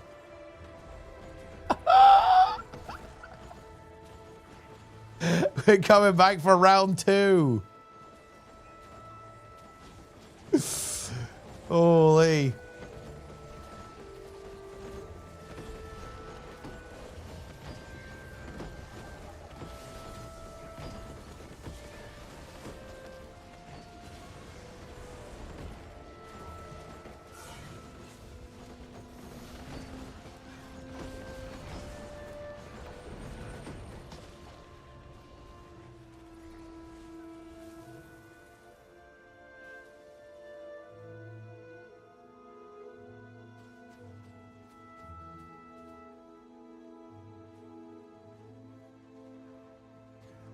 Look, level with me, guys. Would you say it was this nuclear? Would you say it's this nuclear, guys? Waiting for you, General. Please accept our gifts. I'll play that from the start. We gotta go back to the start. Enemy sighted. We have been waiting for you, General. Please accept our gifts. More gifts, General. These are like the two people coping. Holy shit! Guys, this is like the initial Guild Wars 3 deniers. Some of them actually survive the initial gifts, round. General. And they're like running away. And here comes Friday.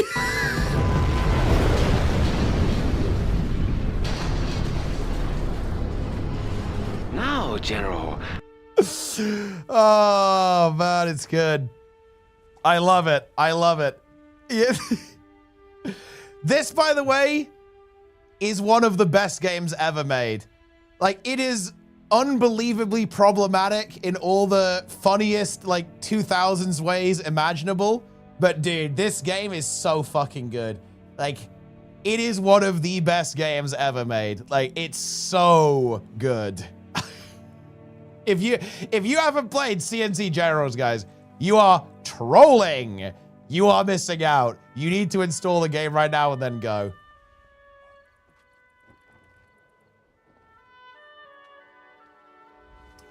I think they'll announce a display co-op. Well, maybe they will. Maybe there will be a display co-op. You know, would you get a Guild Wars 3 displayed? I mean, I would. Hashtag ad. Oh, if only.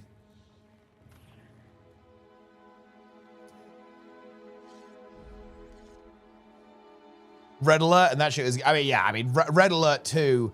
I think Red Alert 2 is almost objectively one of the best games ever made. I would go that far. It's one of those ones that is defining, right? Like, the Command & Conquer series in general, really, but like for me, like Red Alert 2 is a genuinely genre-defining quality of game. Tiberian Sun was also very good. Yeah, 100%. That is also just one of the best games that has been made. Is the Tiberian series, yeah, and certainly Tiberian Sun in particular, I would say, actually, yeah, 100%. I actually have a little bit of a soft spot for CNC 3. I think it's actually very underrated. It is not without its problems, though. I'll admit that. Warcraft 3 better? Oh, yeah. Like, Warcraft 3, if we're being real, Warcraft 3, I think, has very good... It has a very good opportunity to call itself, like, the best game ever made. And yeah, yeah. If someone said Warcraft 3 is the best game ever made, I wouldn't argue, right? I wouldn't argue with it.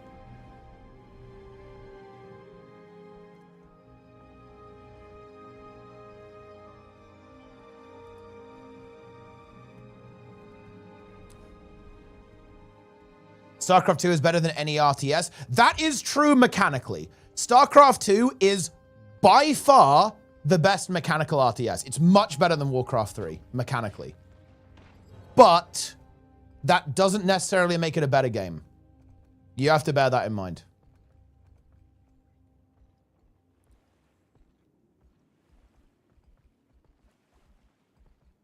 Because there's more than just mechanics. To a video game. Yeah, like the campaign, the world editor, right? Like the hero system, right? In Warcraft 3 is just so good. Like the level design in the missions, right? Like it's just the art style of Warcraft 3, the music, it is close to flawless in terms of those things. I actually think mechanically it does have a couple of issues. I actually really don't like the capped control groups, for example. That is super annoying. It's like a legacy from Brood War that I think is fucking ass. And I also think like the pathfinding is, yeah, sometimes it can get a little bit jank, in my opinion.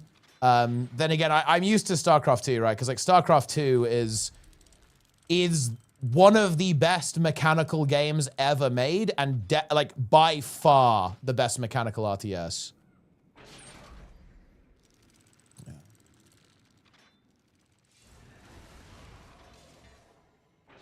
Tab targeting? I mean, I don't think tab targeting is inherently a problem, especially if you have a bit more of a modern take on it. Bear in mind, Guild Wars 2 is a tab target game, guys. Like, you target things in this game, and you can tab. Like, you'd call it a hybrid, but at the end of the day, Guild Wars 2 at its core is a tab target game that just pretends to not be.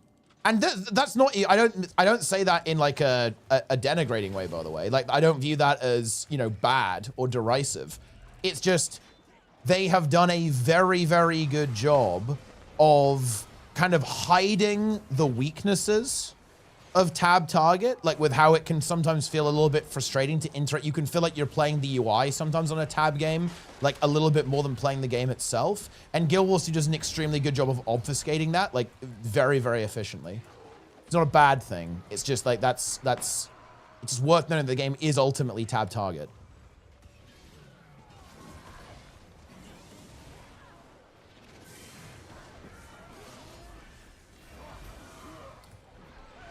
Reforge is bad? No, absolutely not. Reforge is excellent.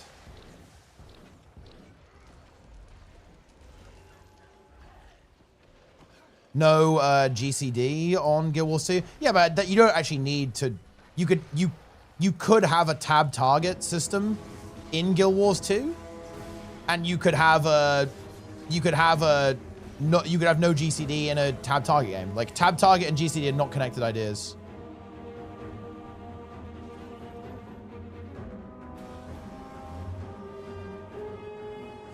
For example, Guild Wars 1 doesn't have a GCD, and that's like a hard line tab target game.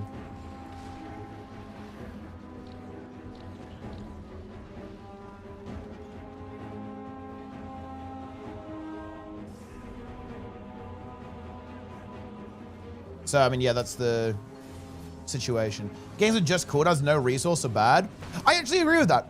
And you can see that, by the way, in more modern elite spec design. I feel like you can see that ArenaNet, I think, agree with that.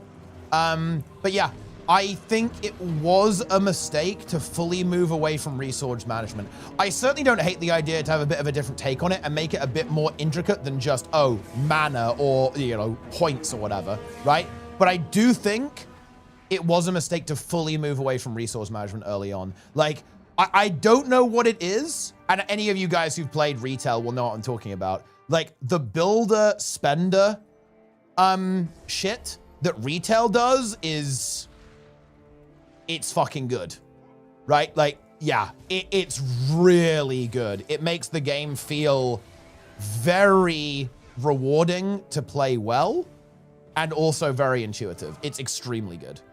And we see that in Guild Wars 2, by the way. Because especially newer elite specs and the spears, for example, yeah, guess what? They have builder spender. Like, they go for resource generation stuff. And guess what? It makes them feel kind of fun, right? Like, having that management aspect to it makes the weapon feel really engaging and really deep, right?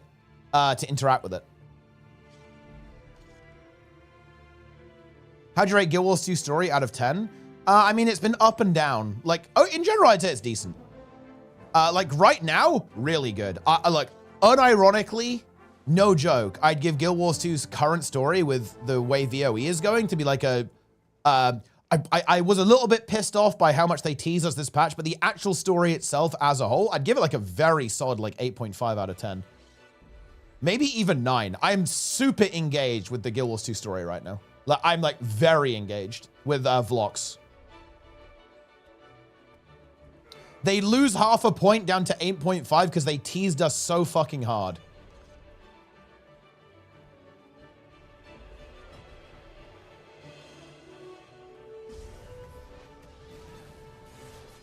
Vanilla Guild Wars 2 is, I mean, I will admit it was definitely not the strength of the core game.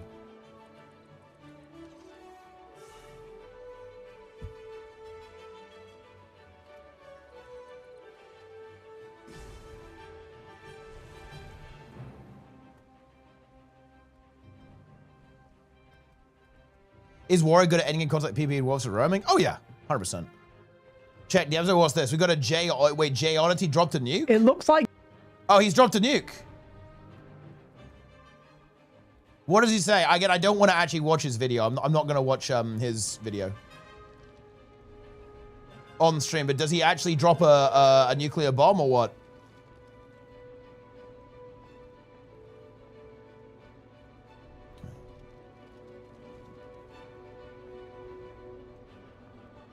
I'm linking the video.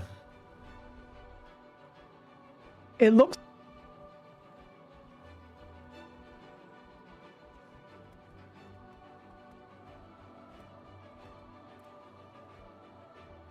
Oh no.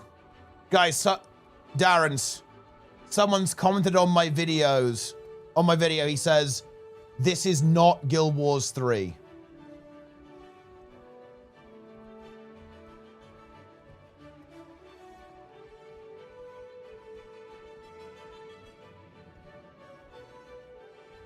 Yeah.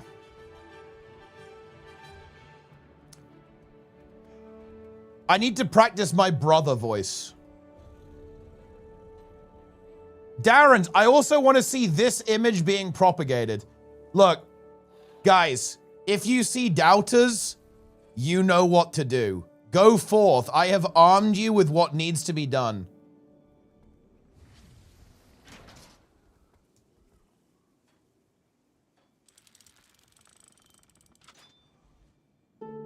Brother, may I have some oats? No. I am starving, brother. As am I, brother. The tall, skinny figure has thrown the oats at me. Me, brother. I believe they have taken a liking to me. No, brother. I have seen this before. I have observed many things. From the roaring beast that the tall, skinny figures crawl inside of to travel far. Dude, this pig right now is us, like, reading all the job listings. Like, trying to warn, like, the other pig. Beyond the horizon to how the figure wept when the other had fallen into a deep sleep. And from my experiences, I have learned that they will give extra oats to one of us before taking them into the shed of no return. They will do terrible things in that shed, brother. Lies! That shed is where the chosen ones go to dine with our tall, skinny gods. That's them saying it's the card game or a Guild Wars 2 expansion? You are a fool, brother, and you shall be left behind in the mud with your backwards ideas. No, brother! You must believe me. Share with me the oats, and you shall not reach the desired girth for the tall, skinny ones. They will spare your life, brother. Aha! So this was all a plan to steal my oats. You truly are despicable, brother. I will not trust your lies. Brother, when they took me outside the reaches of the pointy fences, into the roaring beasts and way over the... Dude, wait, hold on, holy shit. Dude, I need to listen to the end part. Not convinced. And your eyes, brother. I am sorry. Okay, this part. I am sorry for you, brother. Your eyes cannot take the blinding light of the truth, and you scurry back to your cave. I shall take care of your spawn once they consume you, brother, as they have consumed your lover, our father, our mother, and many more.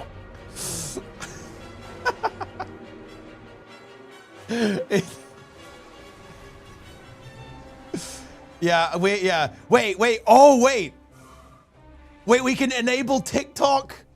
Hold on. I'm adding it. Wait, why isn't it loading? It's not loading for me. Is 7TV just shit or what? It's not loading. Is my internet dead?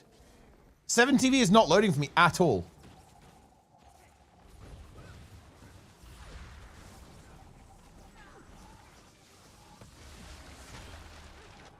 What happened to 7TV?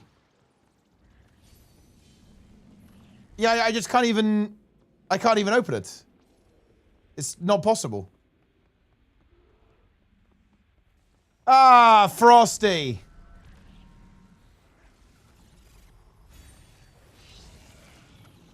Yeah, I mean, I will enable this emote actually, but it's just not... I can't access 7TV currently. So that's not an immediate option for us.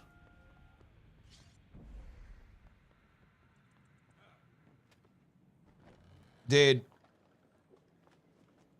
My reaction video is actually popping off. Holy shit. It has giga views. Huckley gifts us up to Forced. Very nice.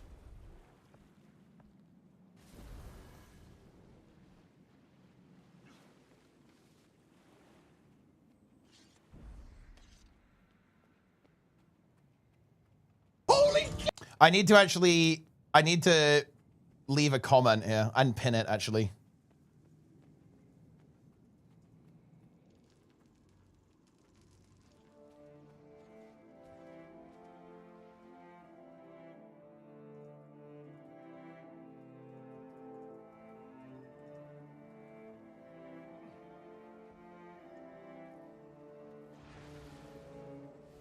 And add it to the description as well.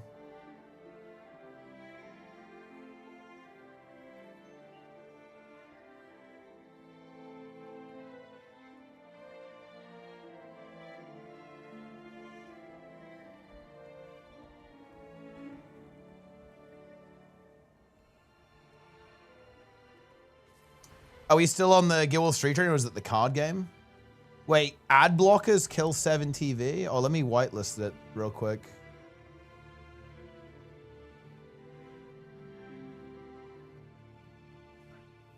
It still didn't work.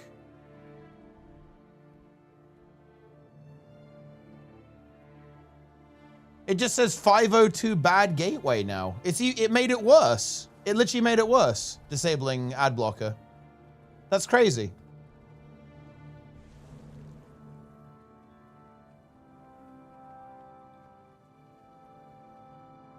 Yeah, now it won't load at all.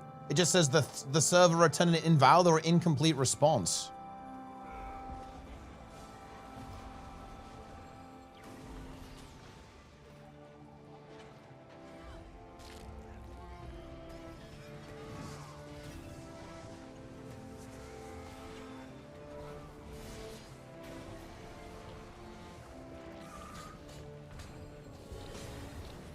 Site works here, Canada? Like, what the hell is going on here?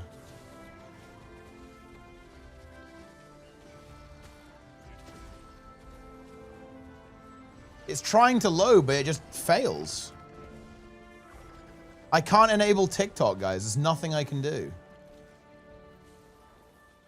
This shit is broken.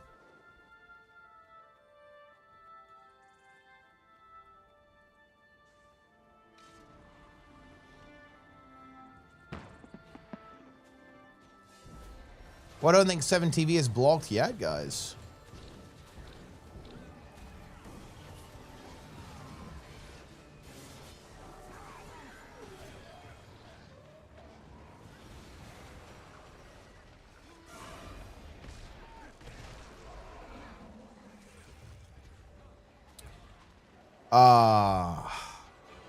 Man, it's actually so early. I've actually been up since midnight last night, so I've been up for 22 hours now. My sleep got super weird because I was really tired when I got home from the wedding. And I basically just like flopped over immediately, but that was at 4 p.m. So I slept for 8 hours and woke up at the wrong time. pretty much. And then tea time was at 11, so I couldn't take a nap right before the nuke. So I had to do tea time, and I was like, fuck it, I'm just going to keep streaming. It is what it is, my friends. Are you wed now? Who's the happy guy? No, I was my brother getting married, not me.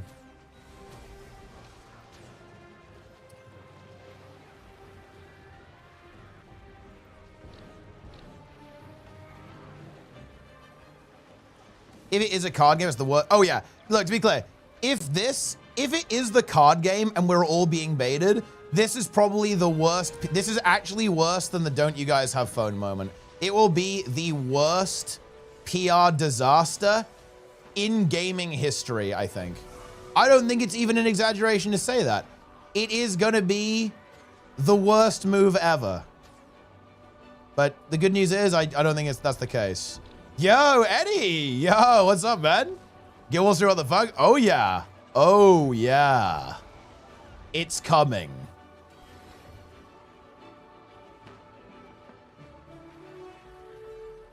Oh, yeah.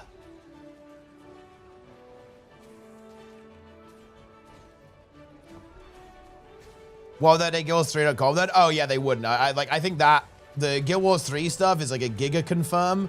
And the fact that a lot of the devs who are on the unannounced project are also like posting like winky face emoji, right, is beyond nuclear.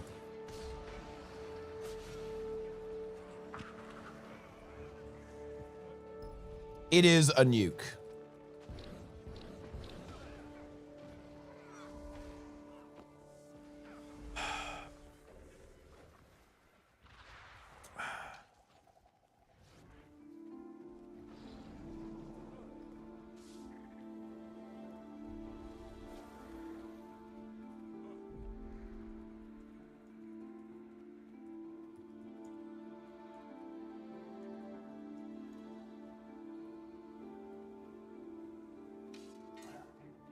I remember when Todd posted a winky face in 2018. It was a good day. I mean, it sounds like it. Wait, surely I can make it. I know you guys are coped up on Todd, but we all know what Todd's gonna do. We all know.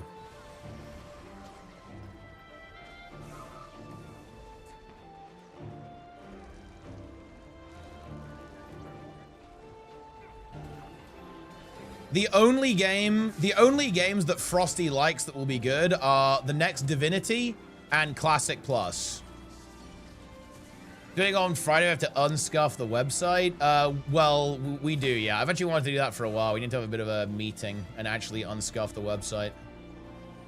And obviously get it prepped for Guild Wars 3. Guild Wars 3 will be the focus.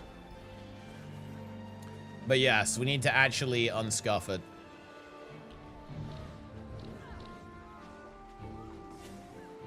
Dude, I'm gonna be real with you. I'm actually, look, I'm gonna make a, I have to confess to you guys. I have to confess, okay? I'm watching a guild try to kill Lura so I can DM probably their, well, definitely their best player, actually, who wanted to join our guild last tier, but we didn't have a spot for them, but now we do. And I'm just watching them, like, fucking chain wipe into it. And it's like, guys, holy shit, lock in, come on. I'm not, look, I'm not gonna DM bro before they've killed, guys. That's like fucked up, you know what I mean? Like, I have some shame. I don't even view it as a poach. The guy wanted to join us last tier, was actually gonna DM us after this. I'm just kind of hurrying things along. Because we're on a time crunch.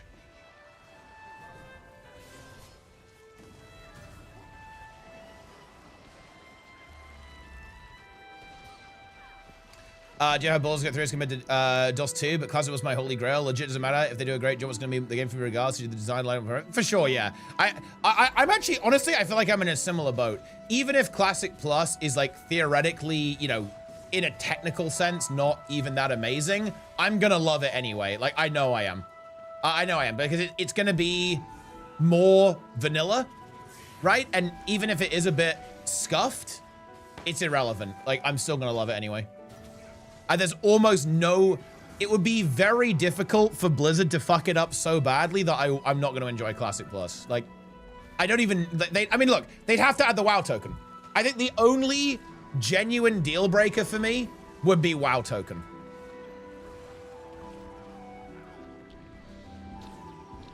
SOD was asked though. I actually really disagree with that. Like, SOD was not perfect, and I will admit that it definitely went way too far in some places, but I actually think SOD was really good. I really liked SOD. Especially the earlier phases. Like, I think phase 1 was amazing. I think phase 2 was actually really good as well. I think phase 4 was where things started to go, where I think the first, like, really big blunders came in. But, like, BFD was amazing. Gnomeregon was amazing. Sunken Temple was amazing. Tank Shaman was amazing. STVP PvP event was amazing.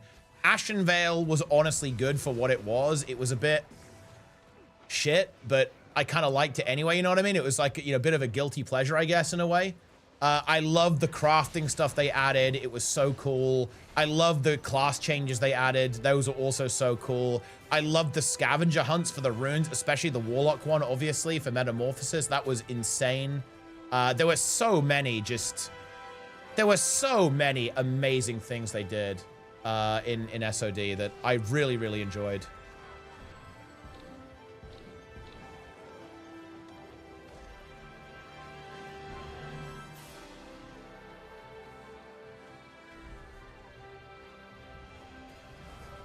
The incursions. Yeah, the incursions were not great. Like, I understand what they were going for there, but it wasn't good, right? Yeah, I don't know.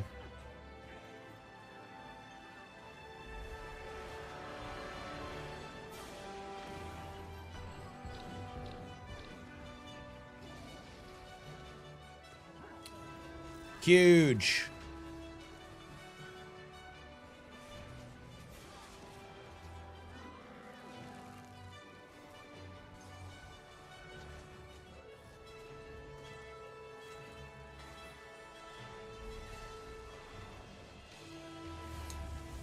Will there be rules for joining agents in Guild Wars 2 without fully enabling the coin? There may be significant reforms coming in Guild Wars 2 before 3 even launches. There will be reforms.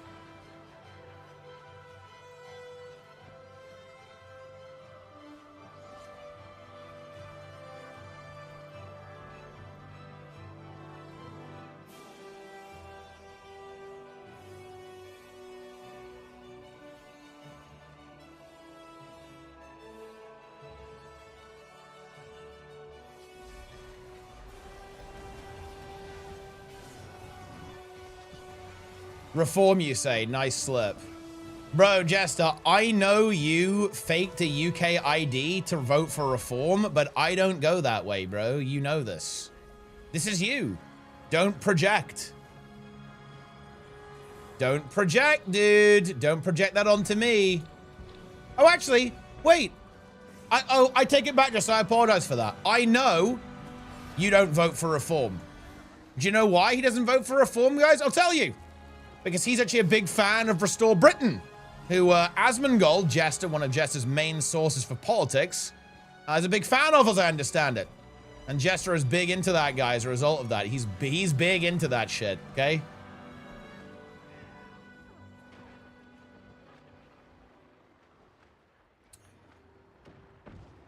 Can't help but feel a bit melancholic. Oh yeah, no, I think I am exactly in the same spot as you, Satan's Diablo. Like, I am very, very, very much in the same position. Yeah.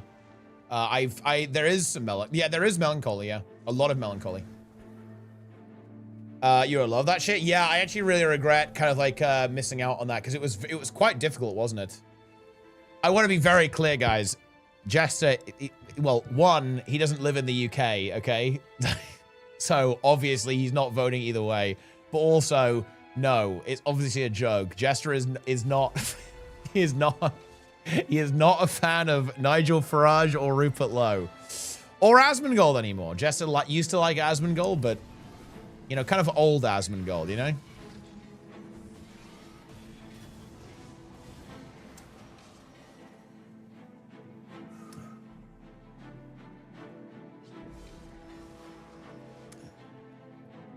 Can't believe you had that neat artwork from us all this time. Bro, this image is so stupid. Like,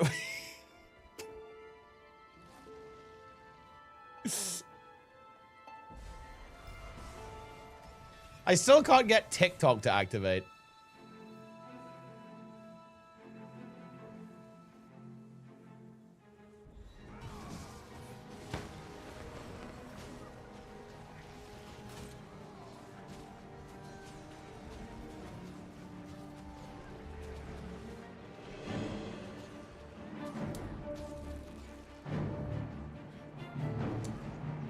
Guild Wars 3 to be announced in the Summer Goon Fest? Indeed.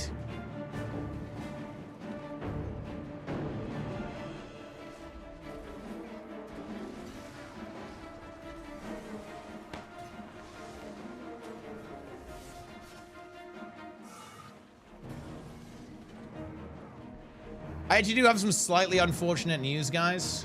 Obviously, as you can imagine, right? Like the whole Canada meme is kind of something that is being thought about, and obviously, like, ArenaNet are aware of, guys. And I have actually just got confirmation that, unfortunately, guys, none of the devs can be on the stream while we're in Canada. There will still be a tea time, but seeing as we are kind of talking about this, like we are, you know, yeah, we are still going to do content there, but understandably, right? Understandably, like the devs will not be able to participate. I just wanted to kind of get that out the way because I did actually talk about it today. You know, a little bit, I said, oh shit, we're doing tea time with the devs. This is fucking crazy. Like post Guild Wars 3 announcement potentially. But yeah, like, as you can imagine, that's not a possibility right now. But I understand. I understand. I think we understand.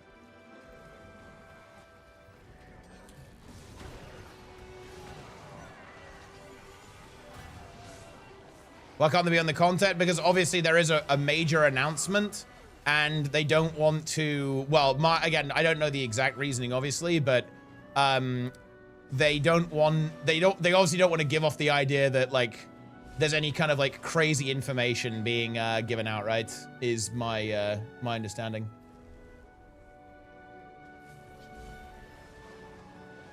And it's just too close to this major announcement, right? I think, you know what I mean?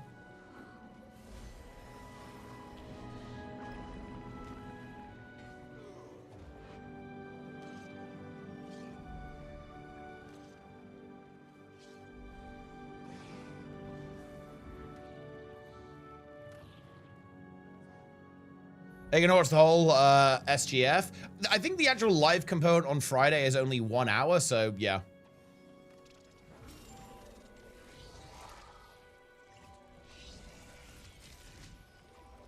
DJ, I'm going to Major. I thought it was Colossal. I think it still says Colossal, right?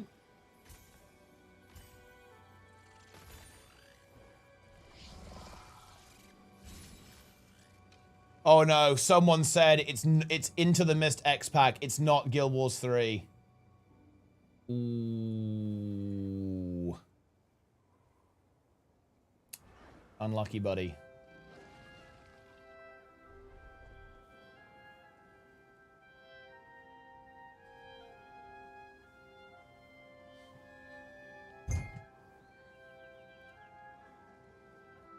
There was a Steam leak of a private test from Guild Wars Arena. I actually don't think so. If it's the same video that I've seen, I can tell you it's not Guild Wars related. Because funnily enough, I actually got invited to... I won't say the name of the project, obviously, because obviously it is like a little bit secret. But I am aware of that project. I have been for a very long time. And it's not Guild Wars related. But we might be talking about a different thing, to be fair. If you're just talking about, like, Lion's Arch Arena, then yeah, that's been known for a while. But it's actually not entirely clear what that actually is. Flagger Boss, thanks to Prime.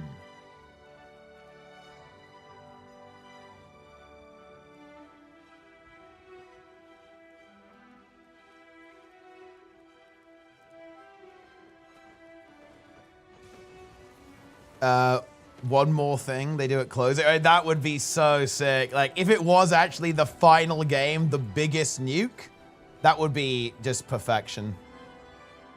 They should do that. They 100% should do that.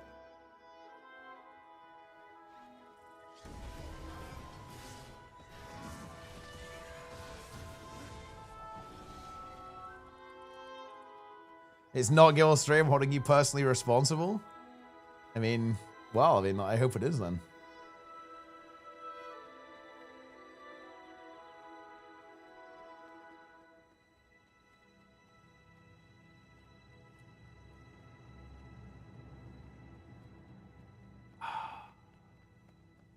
What a day. What a day.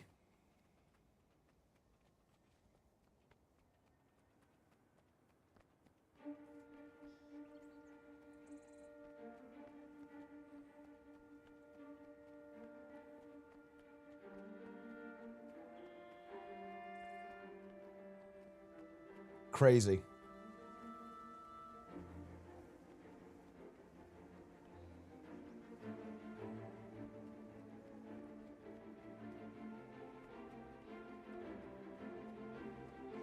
What a nuke. Thoughts? What do we got? Hello, old chum. I'm not a gnolf. I'm not a gnoblin. I'm a gnome, and you've been gnomed. Very funny, Jester. Very funny. You got me.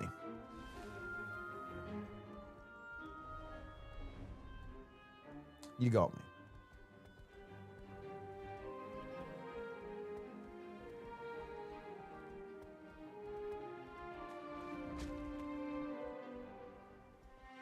Roy in the chat.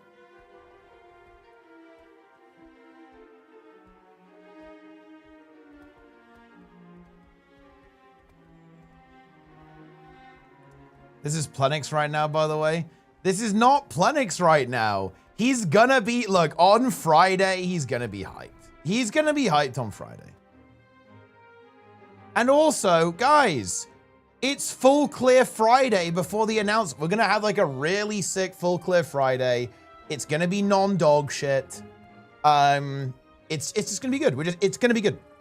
It's gonna be a good full clear Friday. Yeah. It's going to be a good full clear Friday.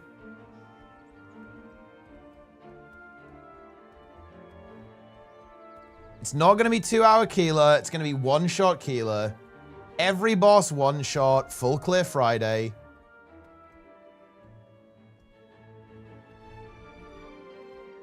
We're going to pick up the shard on Ura.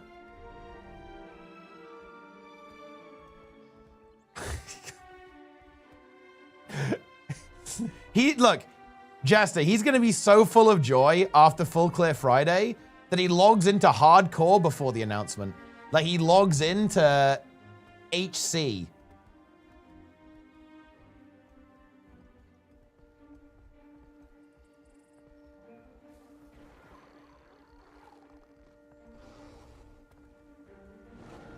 Amalgam nerf? Should be at some point, yeah. We fighting these guys or what?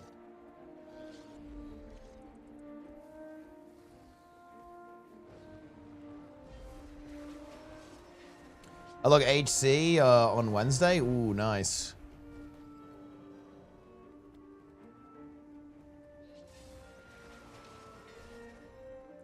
What if they announce Icebrood Saga 2? I mean, that would be less than ideal, in my opinion. I don't really want to see them release Icebrood Saga 2. Next HC stream? Oh, I will definitely try to do some this week.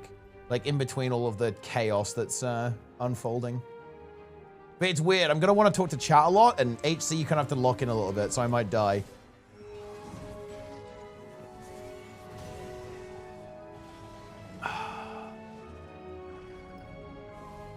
So we'll have to try and balance that.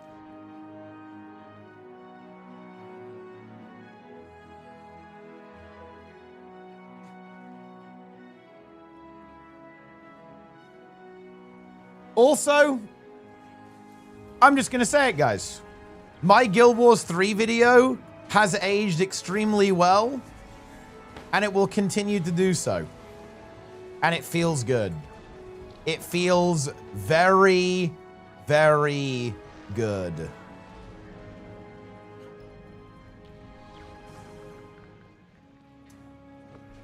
Yeah, it didn't take long. It's not like a really old cheese or a really old wine. It was a pretty fast process.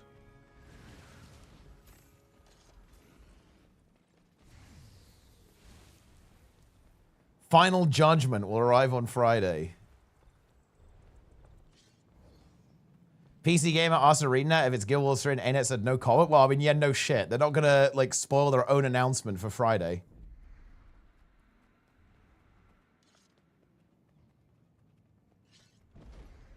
One New World Andy reacted and said you're coping with your timeline. Wait, I'm actually curious. Who? Wait, who's the New World Andy?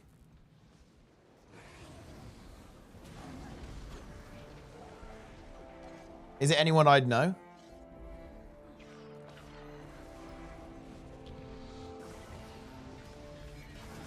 It's the next Guild Wars spoke after the Kunzinger War. I think they would have said. And also, that doesn't really explain, like, the reason why I don't think that's a possibility, Verithim, is because all of the devs who are, well, some of the devs who are working on the unannounced project are explicitly reacting to this image. It got posted on Guild Wars 1 social and Guild Wars 2 social and ArenaNet social. And also, I just think they would have said, right? Like, they would have said, and the DNS records for guildwars3.com got updated on the 22nd of May. Like, yeah. I'm actually surprised we didn't pick up on that, by the way. That's one of the things that I would have assumed people kind of have tabs on.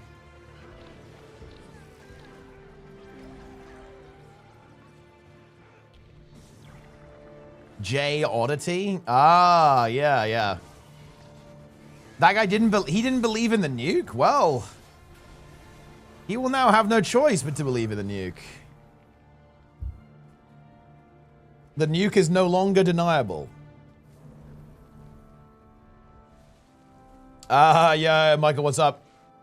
Guild Wars 3 hype. Guild Wars 3 hype. Had the best Full Club Friday ever, made the best Full Club Friday ever. Anything people are saying it was unbelievable. Yeah, that's right. It is going to be unbelievable.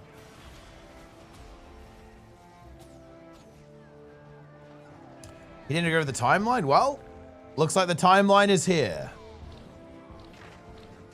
The timeline has arrived. Reality has crashed. Deep into Guild Wars 2. I'm surprised that you stream partners know nothing. They float WoW Classic streamers or something just recently, probably Classic Plus related. I mean, look, don't get me wrong. Like, in the same way that like partners get a little early access for 2 stuff, look, it's pretty likely to happen for 3 as well. I'll be honest with you, but not right now. It's probably too early. You know what I'm saying?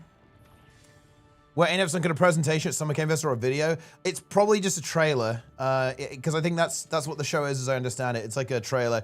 Yo, MM, look, you better be ready for that meeting, buddy. Okay, I know we said like do it a couple of months ago, but it took a while. Okay, MM with the up to 2.4K gifted subs at this point, but it's time to get to work.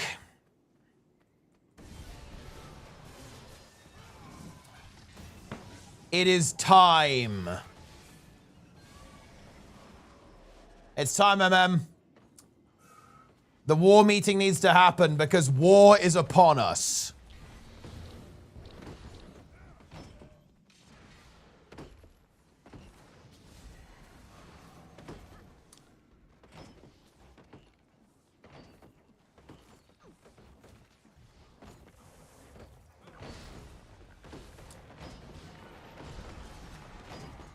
Are we under attack?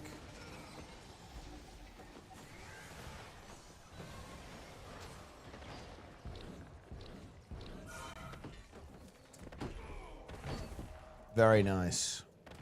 WoW has completely rebuilt some regions. Could it be a progress if we go through with some cataclysmic events or all maps rebuilt? No. That doesn't make sense given the context of the unannounced project devs all reacting very strongly to this announcement. and also the domain update as well. That just doesn't go together. Shit, we're under attack. I think we could actually fight, no?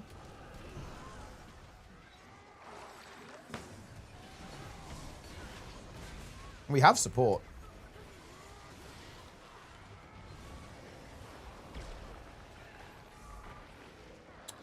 We need to get a kill here, though. There's a few too many now. We didn't get enough of a snowball there. I think that was actually winnable. Oh, we need to go defend Garrison anyway. Woke Wars 2, yeah. I fucking love this about ArenaNet, dude. It's gonna be a fucking woke game. It feels damn good. It's gonna be this shit, bro. Like, you are gonna see Guild Wars 2 on the, like, the Is It Woke game. You know what I mean? Whatever it is. That's what it is. And it feels damn good. gives a sub to Gold Magistrate as well.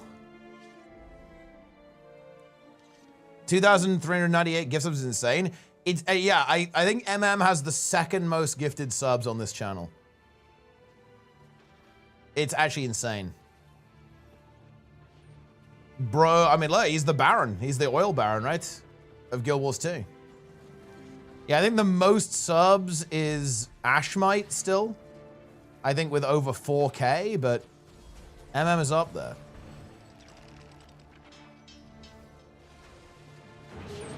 What percent chance would you give to me this will be Guild Wars 3? At this stage, with everything that we found today, 99%. Nothing's a done deal, obviously, but yeah, 99%.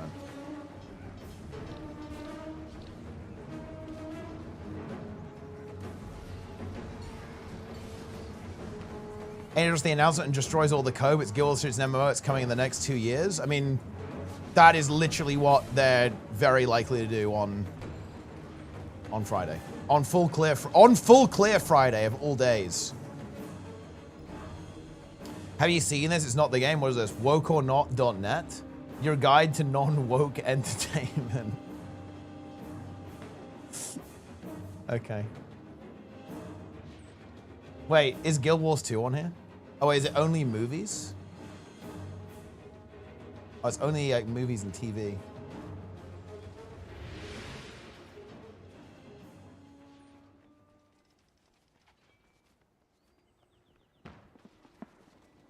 They're giving Obsession 1.0 woke. I feel like there's some pretty serious irony there. Wait, who's watched Markiplier's film? How have they given Markiplier's film Iron Lung 9.0 woke? Wait, what is the, like,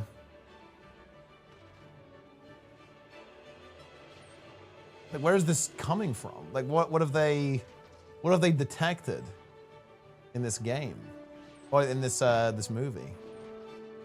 Oh, it just has everything. It has like one vote for every category that they judge it by. That's crazy. Rick and Morty is 1.0 woke. But that's also not very accurate.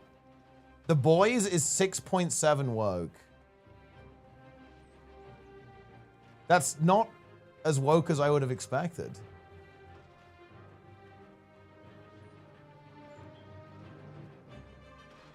Six, 7, yeah. Oh shit, dude, I fucking permaban aggro mob because I misclicked him. Hold on. You're free. What else is woke?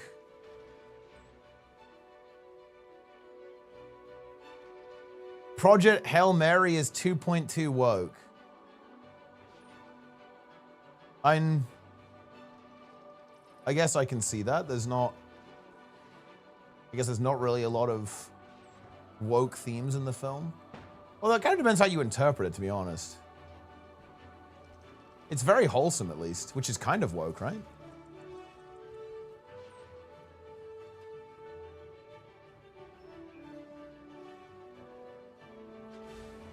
Woke or not? Wait, it has a hard mode? It's developing, it's advanced. Filters out the easier games and only keeps the games that have a more even split between woke or not guesses. Oh shit, so you have to be really good. Although it ends up being random though, like how can you even tell? Just from the title.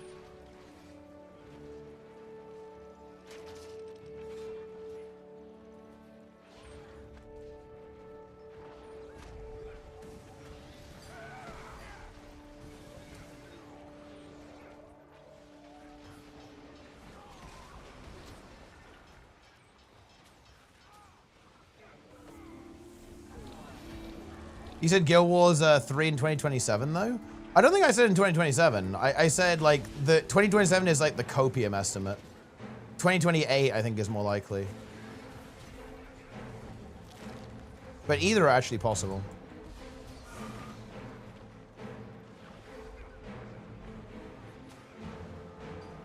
Lego Indiana Jones is 61% woke. What I like about stuff like this is like how precise it is. It's like, ah, yeah, this is exactly 61% woke. Not 1 percentage point above that and not 1 below it. What are they, what is exactly is the, you know, the quantity that they're measuring here? Like what is the, what is the scale? What are the units? I think they go big on Summer Games Fest. I think they go big. Well, I mean, in that weird trailer, at least. Oh, dude, I think I've got to stop the stream soon. I'm fucking tired. And to be honest, I've got nothing else to say until tomorrow anyway. Like, let's be honest, there's nothing we need to talk about for a while.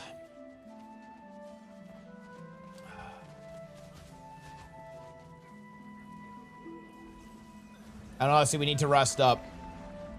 No slop? Dude, I made like 3 slop videos today. Are you kidding me? There's like, look, there is an unending tide of slop coming for you guys. You are aware of this, right?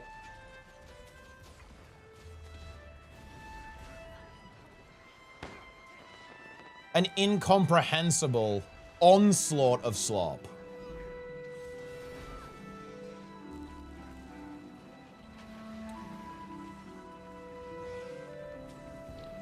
But yeah, I'm gonna stream a little bit longer. I'm gonna do like 5 minutes. Actually, I'll do 3 minutes, in fact, because that means I've done... I don't even know how long I've been live, actually, but it's probably 11 hours or something. Oh, yeah, 11 hours. Yeah, that'll do.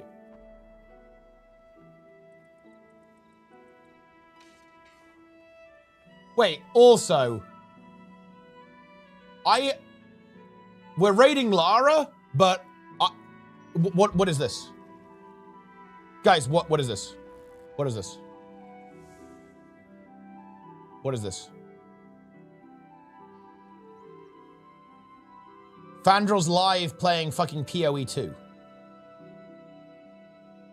Do I need to say it? Like, is he serious? Like, is he serious? Right now. Galvanic shards into endgame surely, and ArenaNet just teased Guild Wars 3? And we're in fucking singing caverns, probably fighting like level 2 skeleton or something.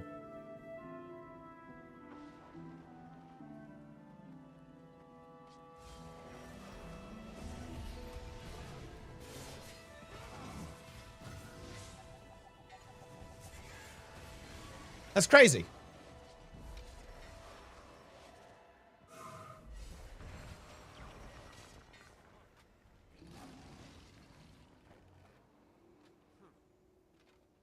I mean, it is what it is.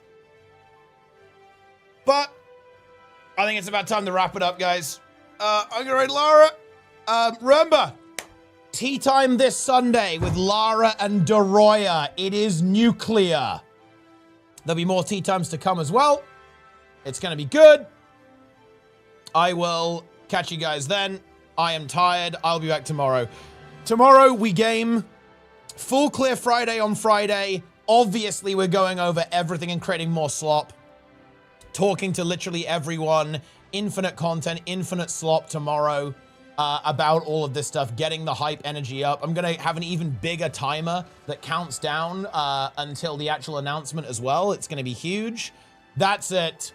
I am done. Guys, if you want to help me out a little bit, do me a favor and share this slop around. Okay, there's going to be a lot of videos. And look, we have to stand, guys. Like, every big streamer is going to be in on this, and we have to defeat them all. So watch the fucking videos. Holy shit! Leave comments, okay? Like stuff. And share it everywhere. Prepare yourselves. Prepare yourselves for the final nuke.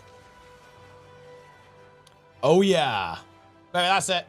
Follow, subscribe, hand over your money, gifted subs, tier 3, tier 2, big donos, infinite money. I'll see you guys tomorrow, okay? Take it easy. We're streaming every day now, except when I'm flying to Canada. But look, we'll work on that. I'm out. Take it easy, gamers. I'll see you then. Enjoy Lara's stream. It will be good.